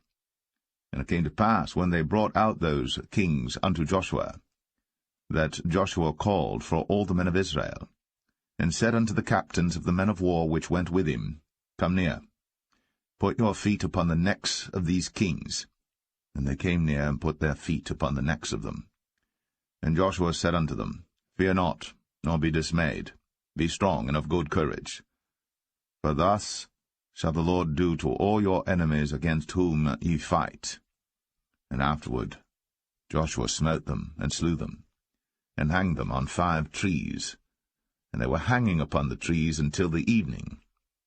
And it came to pass at the time of the going down of the sun, that Joshua commanded, and they took them down off the trees, and cast them into the cave wherein they had been hid, and laid great stones in the cave's mouth, which remain until this very day. And that day Joshua took Makkedah, and smote it with the edge of the sword. And the king thereof he utterly destroyed them, and all the souls that were therein. He let none remain. And he did to the king of Makkedah as he did unto the king of Jericho. Then Joshua passed from Makkedah, and all Israel with him, unto Libnah, and fought against Libnah. And the Lord delivered it also, and the king thereof, into the hand of Israel. And he smote it with the edge of the sword, and all the souls that were therein. He let none remain in it, but did unto the king thereof as he did unto the king of Jericho. And Joshua passed from Libnah, and all Israel with him, unto Lachish, and encamped against it, and fought against it. And the Lord delivered Lachish into the hand of Israel, which took it on the 2nd day, and smote it with the edge of the sword, and all the souls that were therein, according to all that he had done to Libnah. Then Oram, king of Gezer, came up to help Lachish. And Joshua smote him and his people until he had left him none remaining.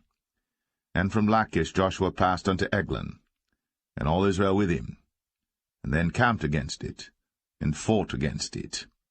And they took it on that day, and smote it with the edge of the sword, and all the souls that were therein he utterly destroyed that day, according to all that he had done to Lachish. And Joshua went up from Eglon, and all Israel with him, unto Hebron, and they fought against it. And they took it, and smote it with the edge of the sword, and the king thereof, and all the cities thereof. And all the souls that were therein he left none remaining, according to all that he had done to Eglon, but destroyed it utterly, and all the souls that were therein. And Joshua returned, and all Israel with him, to Debir, and fought against it. And he took it, and the king thereof, and all the cities thereof, and they smote them with the edge of the sword, and utterly destroyed all the souls that were therein. He left none remaining, as he had done to Hebron, so he did to Debir, and to the king thereof, as he had done also to Libnah, and to her king. So Joshua smote all the country of the hills, and of the south, and of the vale, and of the springs, and all their kings. He left none remaining, but utterly destroyed all that breathed, as the Lord God of Israel commanded. And Joshua smote them from Kadesh-barnea, even unto Gaza, and all the country of Goshen, even unto Gibeon. And all these kings and their land did Joshua take at one time, because the Lord God of Israel fought for Israel. And Joshua returned, and all Israel with him, unto the camp to Gilgal.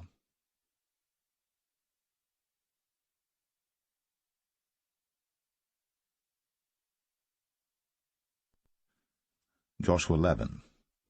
And it came to pass, when Jabin, king of Hazor, had heard those things, that he sent to Jobab, king of Madon, and to the king of Shimron, and to the king of Achshaph, and to the kings that were on the north of the mountains, and of the plains south of Chinneroth, and in the valley, and in the borders of Dor on the west, and to the Canaanite on the east and on the west, and to the Amorite, and the Hittite, and the Perizzite, and the Jebusite in the mountains, and to the Hivite, under Hermon, in the land of Mizpeh.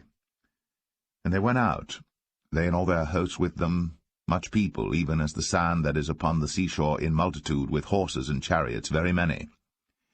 And when all these kings were met together, they came and pitched together at the waters of Merom, to fight against Israel.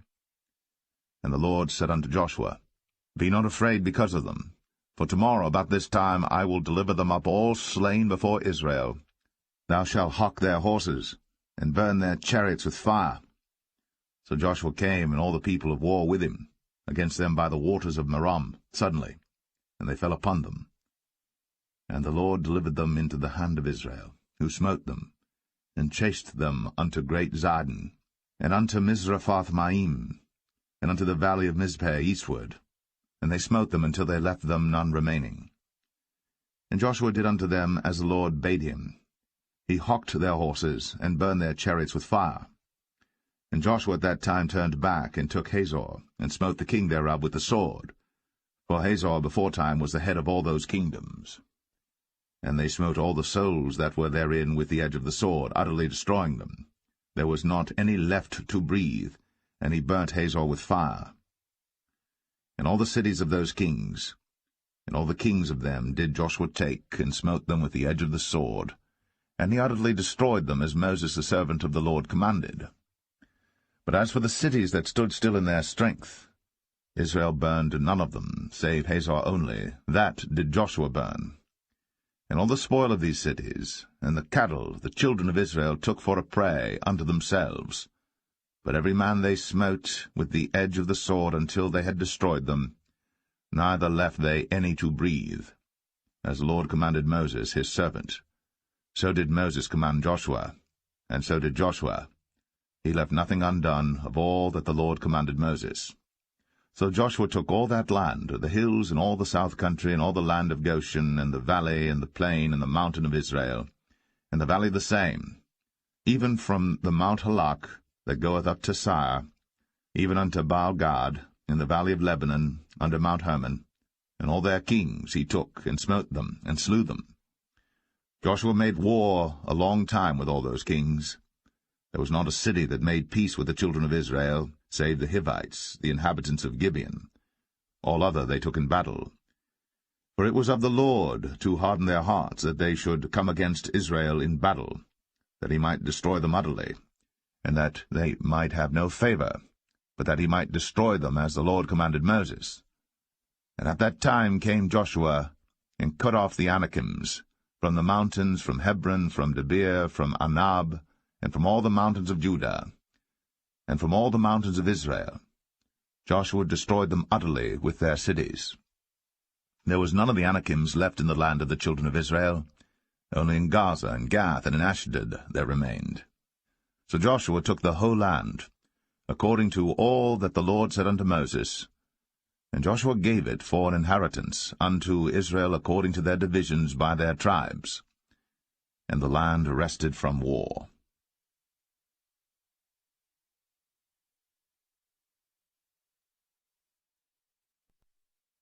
Joshua 12.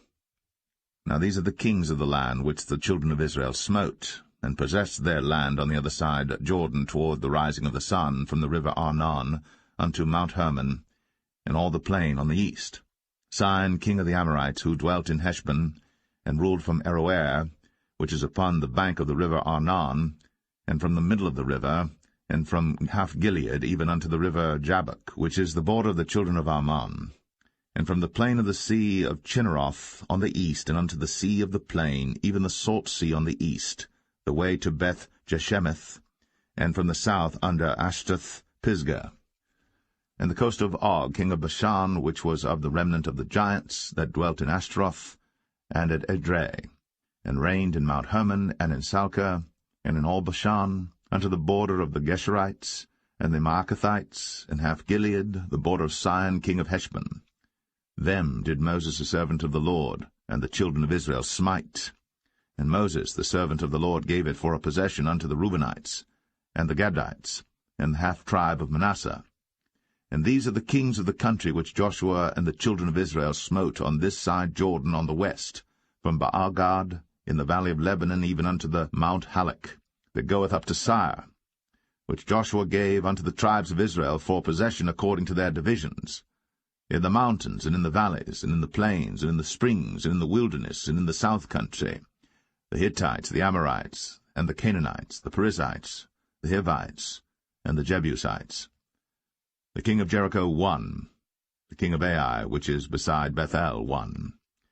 The king of Jerusalem won, the king of Hebron won, the king of Jarmuth won, the king of Lachish won, the king of Eglon won, the king of Gezer won, the king of Debir won, the king of Geder won, the king of Hormah won, the king of Arad won, the king of Libnah won, the king of Adullam, 1, the king of Makkedah, 1, the king of Bethel, 1, the king of Tappuah, 1, the king of Hepher, 1, the king of Aphek, 1, the king of Lasharon, 1, the king of Madon, 1, the king of Hazor, 1, the king of Shimron, Meron, 1, the king of Akshaph, 1, the king of Tanakh, 1, the king of Megiddo, 1, the king of Kadesh, 1, the king of Jokneam of Carmel, 1, the king of Dor in the coast of Dor, 1, the king of the nations of Gilgal, 1, the king of Tirzah, 1, all the kings 30 and 1.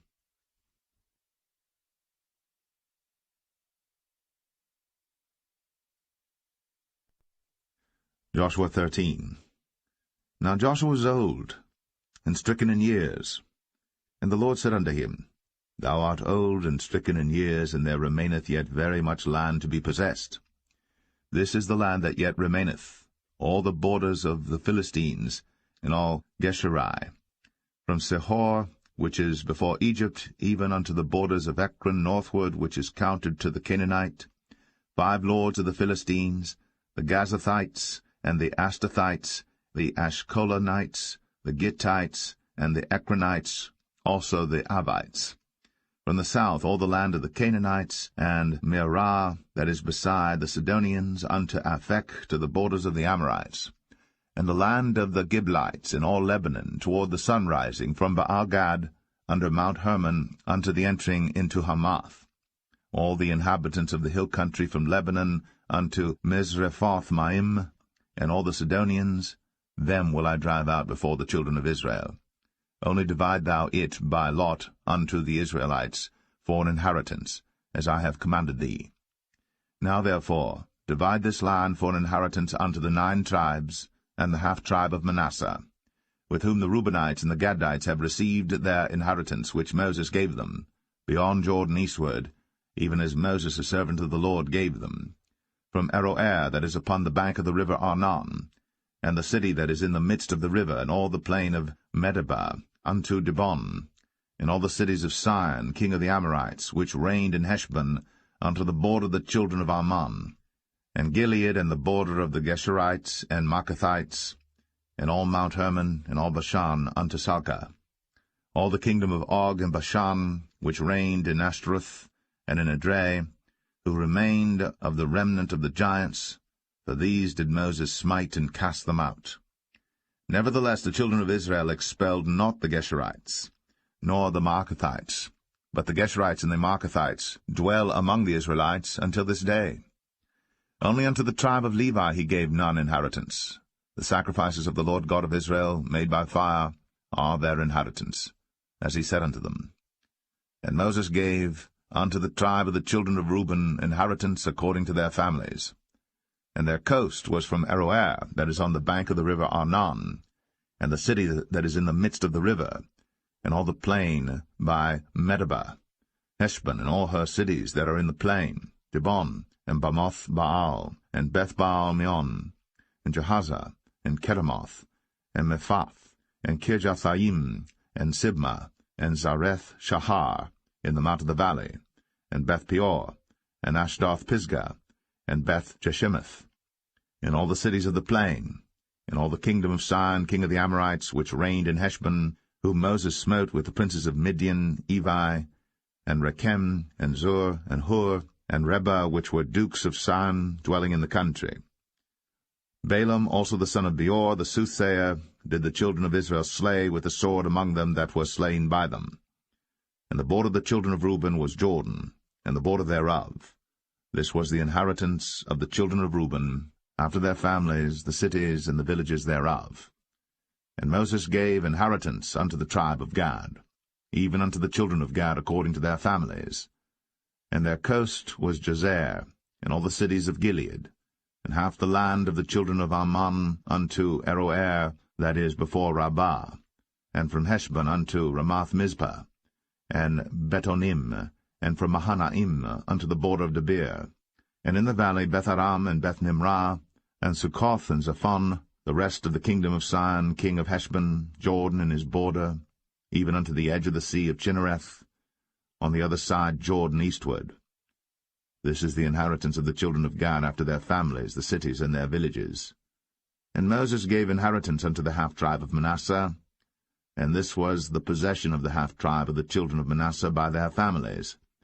And their coast was from Mahanaim, all Bashan, all the kingdom of Og, king of Bashan, and all the towns of Jair, which are in Bashan, 80 cities, and half Gilead, and Ashtaroth, and Edrei, cities of the kingdom of Og and Bashan, were pertaining unto the children of Machir, the son of Manasseh, even to the 1/2 of the children of Machir by their families.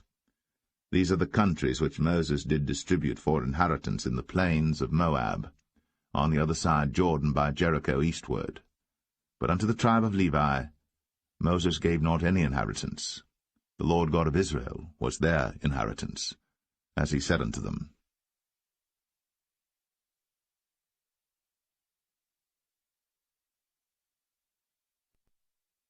Joshua 14. And these are the countries which the children of Israel inherited in the land of Canaan, which Eleazar the priest, and Joshua the son of Nun, and the heads of the fathers of the tribes of the children of Israel, distributed for inheritance to them. By lot was their inheritance, as the Lord commanded by the hand of Moses, for the 9 tribes and for the half-tribe. For Moses had given the inheritance of 2 tribes and an half-tribe on the other side Jordan, but unto the Levites he gave none inheritance among them. For the children of Joseph were 2 tribes, Manasseh and Ephraim. Therefore they gave no part unto the Levites in the land, save cities to dwell in, with their suburbs for their cattle and for their substance. As the Lord commanded Moses, so the children of Israel did, and they divided the land. Then the children of Judah came unto Joshua in Gilgal, and Caleb the son of Jephunneh the Kenizzite said unto him, Thou knowest the thing that the Lord said unto Moses, the man of God, concerning me and thee in Kadesh-barnea. 40 years old was I, when Moses, the servant of the Lord, sent me from Kadesh-barnea to espy out the land, and I brought him word again, as it was in mine heart. Nevertheless my brethren that went up with me made the heart of the people melt, but I wholly followed the Lord my God. And Moses sware on that day, saying, Surely the land whereon thy feet have trodden shall be thine inheritance, and thy children's for ever, because thou hast wholly followed the Lord my God. And now behold, the Lord hath kept me alive, as he said, these 45 years, even since the Lord spake this word unto Moses, while the children of Israel wandered in the wilderness. And now, lo, I am this day 85 years old. As yet I am as strong this day as I was in the day that Moses sent me. As my strength was then, even so is my strength now, for war, both to go out and to come in. Now therefore give me this mountain, whereof the Lord spake in that day. For thou heardest in that day how the Anakims were there, and that the cities were great and fenced. If so be the Lord will be with me, then I shall be able to drive them out, as the Lord said. And Joshua blessed him, and gave unto Caleb the son of Jephunneh Hebron for an inheritance. Hebron therefore became the inheritance of Caleb the son of Jephunneh the Kenizzite unto this day, because that he wholly followed the Lord God of Israel. And the name of Hebron before was Kirjath-Arba, which Arba was a great man among the Anakims, and the land had rest from war.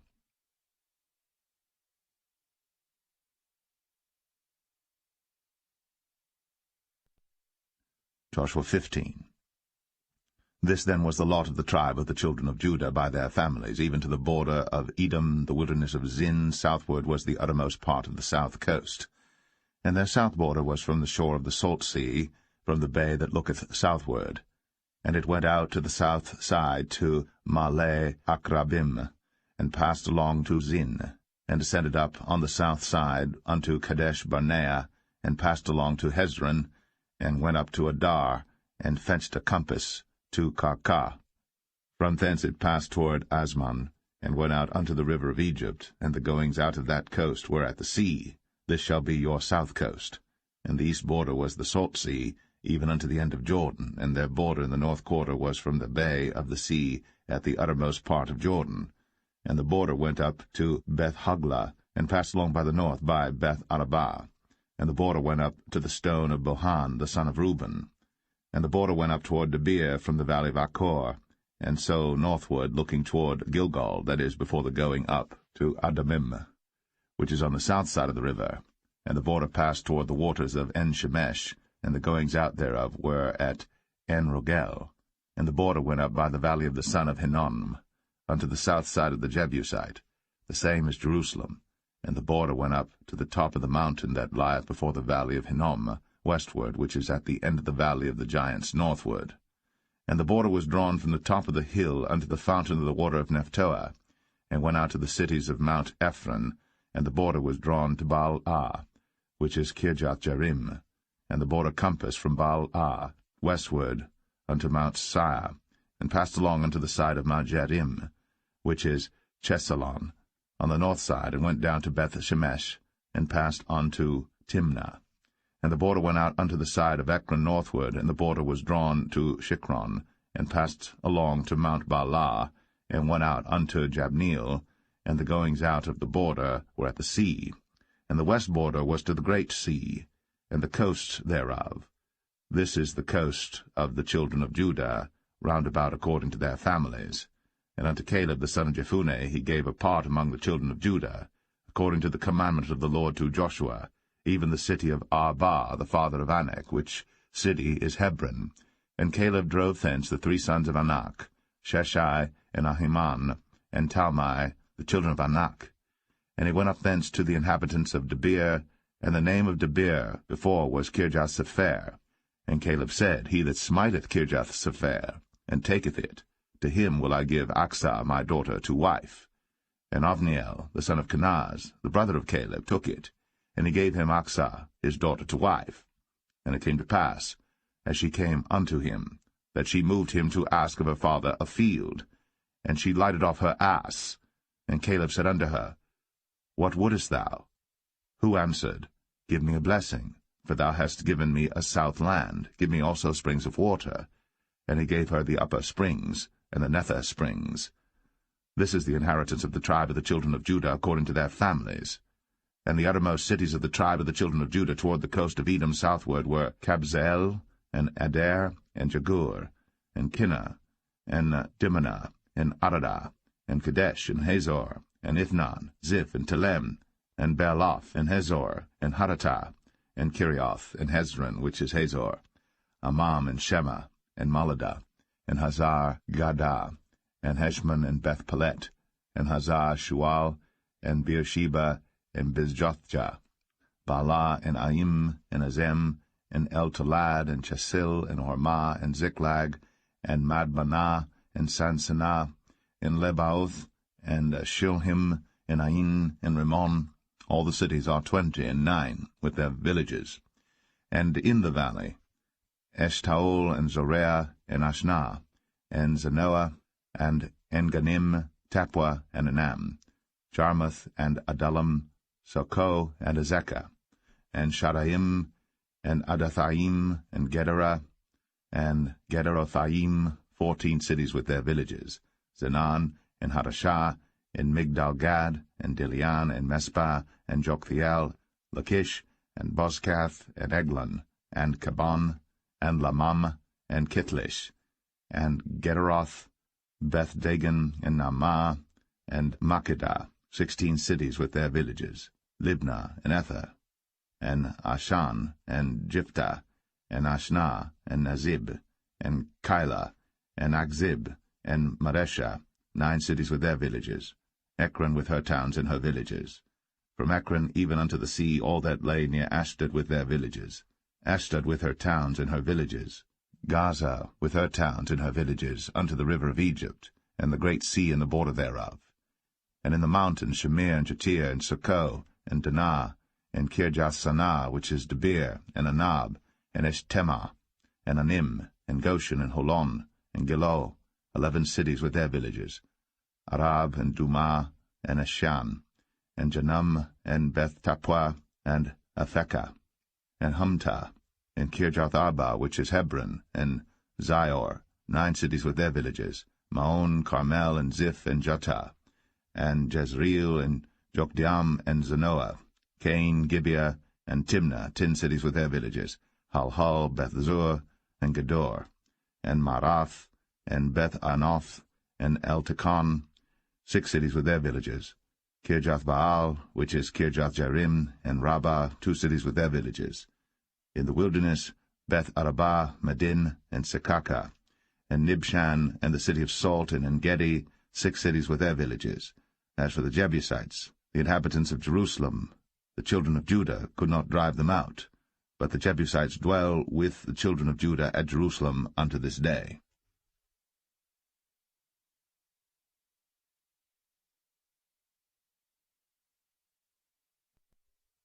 Joshua 16. And the lot of the children of Joseph fell from Jordan by Jericho unto the water of Jericho on the east, to the wilderness that goeth up from Jericho throughout Mount Bethel, and goeth out from Bethel to Luz, and passeth along unto the borders of Archi to Ataroth, and goeth down westward to the coast of Japhleti, unto the coast of Bethhoron, the Nether, and to Gezer, and the goings out thereof are at the sea. So the children of Joseph, Manasseh, and Ephraim took their inheritance. And the border of the children of Ephraim according to their families was thus. Even the border of their inheritance on the east side was Ataroth-adar unto Bethhoron the upper, and the border went out toward the sea to Michmethah on the north side, and the border went about eastward unto Taanath-shiloh, and passed by it on the east to Janoah. And it went down from Janoah to Ataroth, and to Naarath, and came to Jericho, and went out at Jordan. The border went out from Tappuah westward unto the river Kanah, and the goings out thereof were at the sea. This is the inheritance of the tribe of the children of Ephraim by their families. And the separate cities for the children of Ephraim were among the inheritance of the children of Manasseh, all the cities with their villages. And they drave not out the Canaanites that dwelt in Gezer. But the Canaanites dwell among the Ephraimites unto this day, and serve under tribute.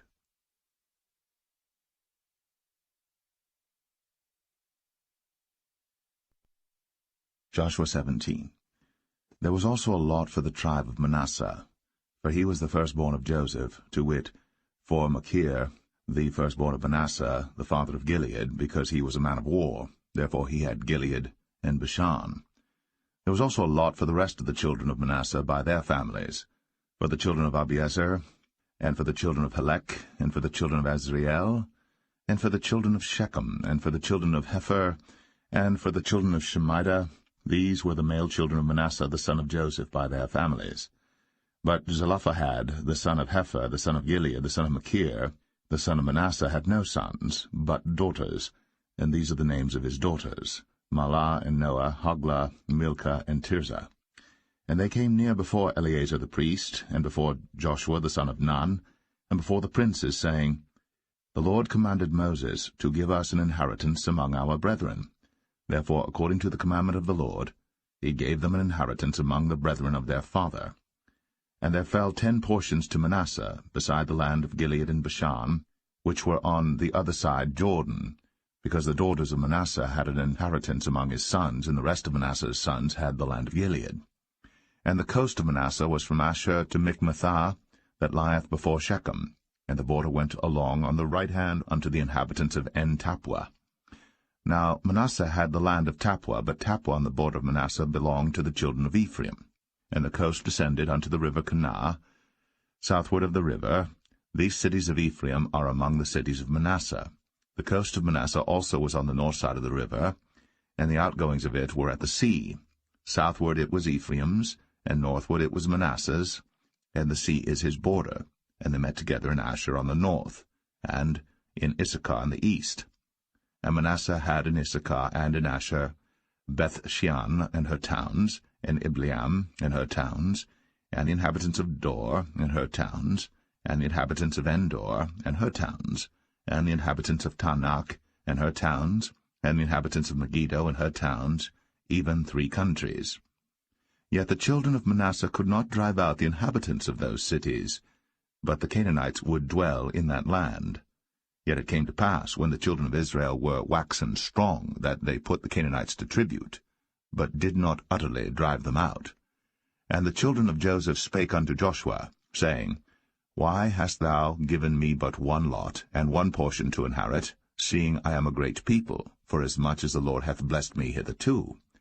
And Joshua answered them, If thou be a great people, then get thee up to the wood country, and cut down for thyself there in the land of the Perizzites, and of the giants, if Mount Ephraim be too narrow for thee. And the children of Joseph said, The hill is not enough for us. And all the Canaanites that dwell in the land of the valley have chariots of iron, both they who are of Bethshean and her towns, and they who are of the valley of Jezreel. And Joshua spake unto the house of Joseph, even to Ephraim and to Manasseh, saying, Thou art a great people, and hast great power. Thou shalt not have one lot only. But the mountain shall be thine, for it is a wood, and thou shalt cut it down, and the outgoings of it shall be thine. For thou shalt drive out the Canaanites, though they have iron chariots, and though they be strong.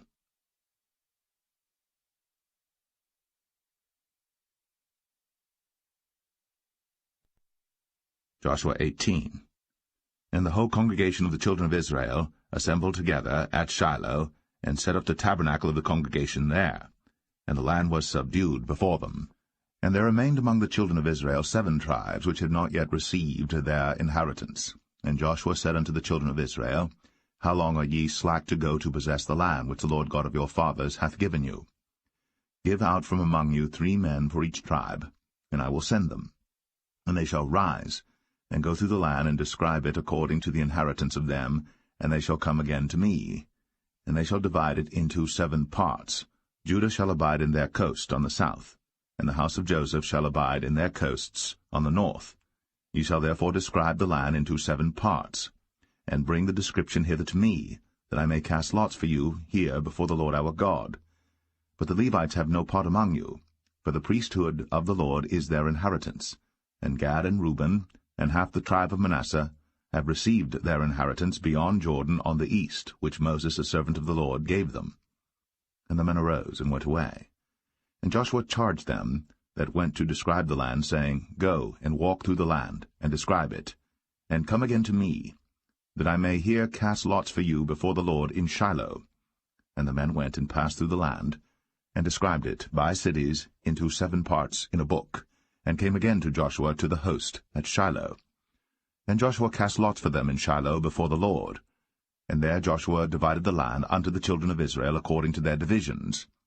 And the lot of the tribe of the children of Benjamin came up according to their families, and the coast of their lot came forth between the children of Judah and the children of Joseph. And their border on the north side was from Jordan, and the border went up to the side of Jericho on the north side, and went up through the mountains westward, and the goings out thereof were at the wilderness of Bethaven. And the border went over from thence toward Luz, to the side of Luz, which is Bethel southward, and the border descended to Adarothadar, near the hill that lieth on the south side of the nether Bethoron. And the border was drawn thence, and compassed the corner of the sea southward, from the hill that lieth before Bethoron southward, and the goings out thereof were at Kirjathbaal, which is Kirjathjearim, a city of the children of Judah. This was the west quarter.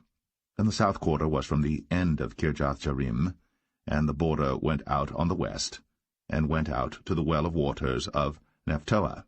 And the border came down to the end of the mountain that lieth before the valley of the son of Hinnom, and which is in the valley of the giants on the north, and descended to the valley of Hinnom, to the side of Jebusai on the south, and descended to En-Rogel, and was drawn from the north, and went forth to En-Shemesh, and went forth toward Gilaloth, which is over against the going up of Adumim, and descended to the stone of Boan, the son of Reuben, and passed along toward the side, over against Arabah northward, and went down unto Arabah. And the border passed along to the side of Beth-Hoglah northward, and the outgoings of the border were at the north bay of the Salt Sea, at the south end of Jordan. This was the south coast. And Jordan was the border of it on the east side. This was the inheritance of the children of Benjamin, by the coast thereof round about, according to their families.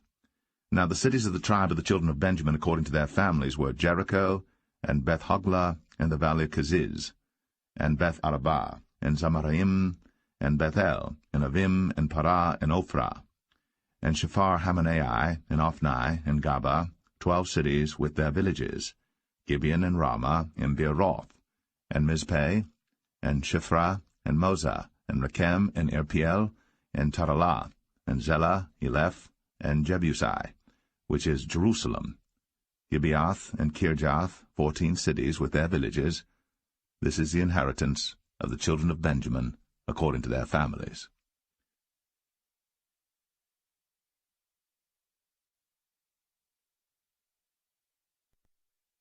Joshua 19. And the second lot came forth to Simeon, even for the tribe of the children of Simeon according to their families, and their inheritance was within the inheritance of the children of Judah. And they had in their inheritance Beersheba, or Sheba, and Moladah, and Hazar-Shual, and Bala, and Azem, and El-Talad, and Bethel, and Hormah, and Ziklag, and Beth-Makabath, and Hazar-Susa, and Beth-Lebaoth, and Sharuem, 13 cities and their villages, Ain, Rimmon, and Ether, and Ashan, 4 cities and their villages, and all the villages that were round about these cities to Balath-beer, Ramath of the south. This is the inheritance of the tribe of the children of Simeon according to their families. Out of the portion of the children of Judah was the inheritance of the children of Simeon, for the part of the children of Judah was too much for them. Therefore the children of Simeon had their inheritance within the inheritance of them. And the third lot came up for the children of Zebulun according to their families, and the border of their inheritance was unto Sarid, and their border went up toward the sea, and Maralah, and reached to Dabasheth, and reached to the river that is before Jokneam, and turned from Sarid eastward toward the sunrising unto the border of Chisloth-Tabor, and then goeth out to Daberath, and goeth up to Japhia, and from thence passeth on along on the east to Gittah-Hefer, to Ittah-Kazin, and goeth out to Rimmon-Methoar, to Nea, and the border compasseth it, on the north side to Hanathon, and the outgoings thereof are in the valley of Jiphthah-El, and Katath, and Nahalal, and Shimron, and Idalah, and Bethlehem, 12 cities with their villages. This is the inheritance of the children of Zebulun according to their families, these cities with their villages. And the fourth lot came out to Issachar, for the children of Issachar according to their families, and their border was toward Jezreel, and Chesuloth, and Shunem, and Ephraim, and Shan, and Anaharath, and Rabith, and Kishon, and Abez, and Rameth, and Enganim, and Enhadah, and Beth-Pazez. And the coast reacheth to Tabor, and Shahazimah, and Beth-Shemesh, and the outgoings of their border were at Jordan, 16 cities with their villages. This is the inheritance of the tribe of the children of Issachar according to their families, the cities and their villages. And the fifth lot came out for the tribe of the children of Asher according to their families, and their border was Helkath, and Halai, and Beten, and Akshaph, and Alamelech, and Amad, and Mishiel, and reacheth to Carmel westward, and to Shihor-Libnath, and turneth toward the sunrising to Beth-Dagon, and reacheth to Zebulun, and to the valley of Jiphthah-El, toward the north side of Beth-Emek, and Neiel, and goeth out to Kabul on the left hand, and Hebron, and Rehob, and Hammon, and Cana, even unto great Zidon. And then the coast turneth to Ramah, and to the strong city Tyre, and the coast turneth to Hosa, and the outgoings thereof are at the sea from the coast to Akzib, Umah also, and Aphek, and Rehob, 22 cities with their villages. This is the inheritance of the tribe of the children of Asher according to their families, these cities with their villages. The sixth lot came out to the children of Naphtali, even for the children of Naphtali according to their families, and their coast was from Heleph, from Alon to Zaananim, and Adamai, Nekeb, and Jabneel, unto Lacum, and the outgoings thereof were at Jordan. And then the coast turneth westward to Aznoth-Tabor, and goeth out from thence to Hukok, and reacheth to Zebulun on the south side, and reacheth to Asher on the west side, and to Judah upon Jordan toward the sunrising. And the fenced cities are Ziddim, Zer, and Hamath, Rakath, and Chinnereth, and Adamah, and Ramah, and Hazor, and Kadesh, and Edrei, and En-Hazor, and Aran, and Migdal-El, Horem, and Bethanath, and Beth-Shemesh, 19 cities with their villages. This is the inheritance of the tribe of the children of Naphtali according to their families, the cities and their villages. And the seventh lot came out for the tribe of the children of Dan according to their families, and the coast of their inheritance was Zorah, and Eshtaol, and Ir-Shemesh, and Sha'alabim, and Ailan, and Jedlah, and Elon, and Thimnathah, and Ekron, and Eltekah, and Gibbethon, and Baalath. and Jehud, and Bene Barak, and Gath-Rimmon, and Mejarkon, and Rakkon with the border before Japho. And the coast of the children of Dan went out too little for them. Therefore the children of Dan went up to fight against Leshem, and took it, and smote it with the edge of the sword, and possessed it, and dwelt therein, and called Leshem Dan, after the name of Dan their father. This is the inheritance of the tribe of the children of Dan, according to their families, these cities with their villages. When they had made an end of dividing the land for inheritance by their coasts, the children of Israel gave an inheritance to Joshua the son of Nun among them. According to the word of the Lord they gave him the city which he asked, even Timnath-Serah, in Mount Ephraim. And he built the city, and dwelt therein. These are the inheritances which Eleazar the priest, and Joshua the son of Nun, and the heads of the fathers of the tribes of the children of Israel, divided for an inheritance by lot in Shiloh before the Lord, at the door of the tabernacle of the congregation. So they made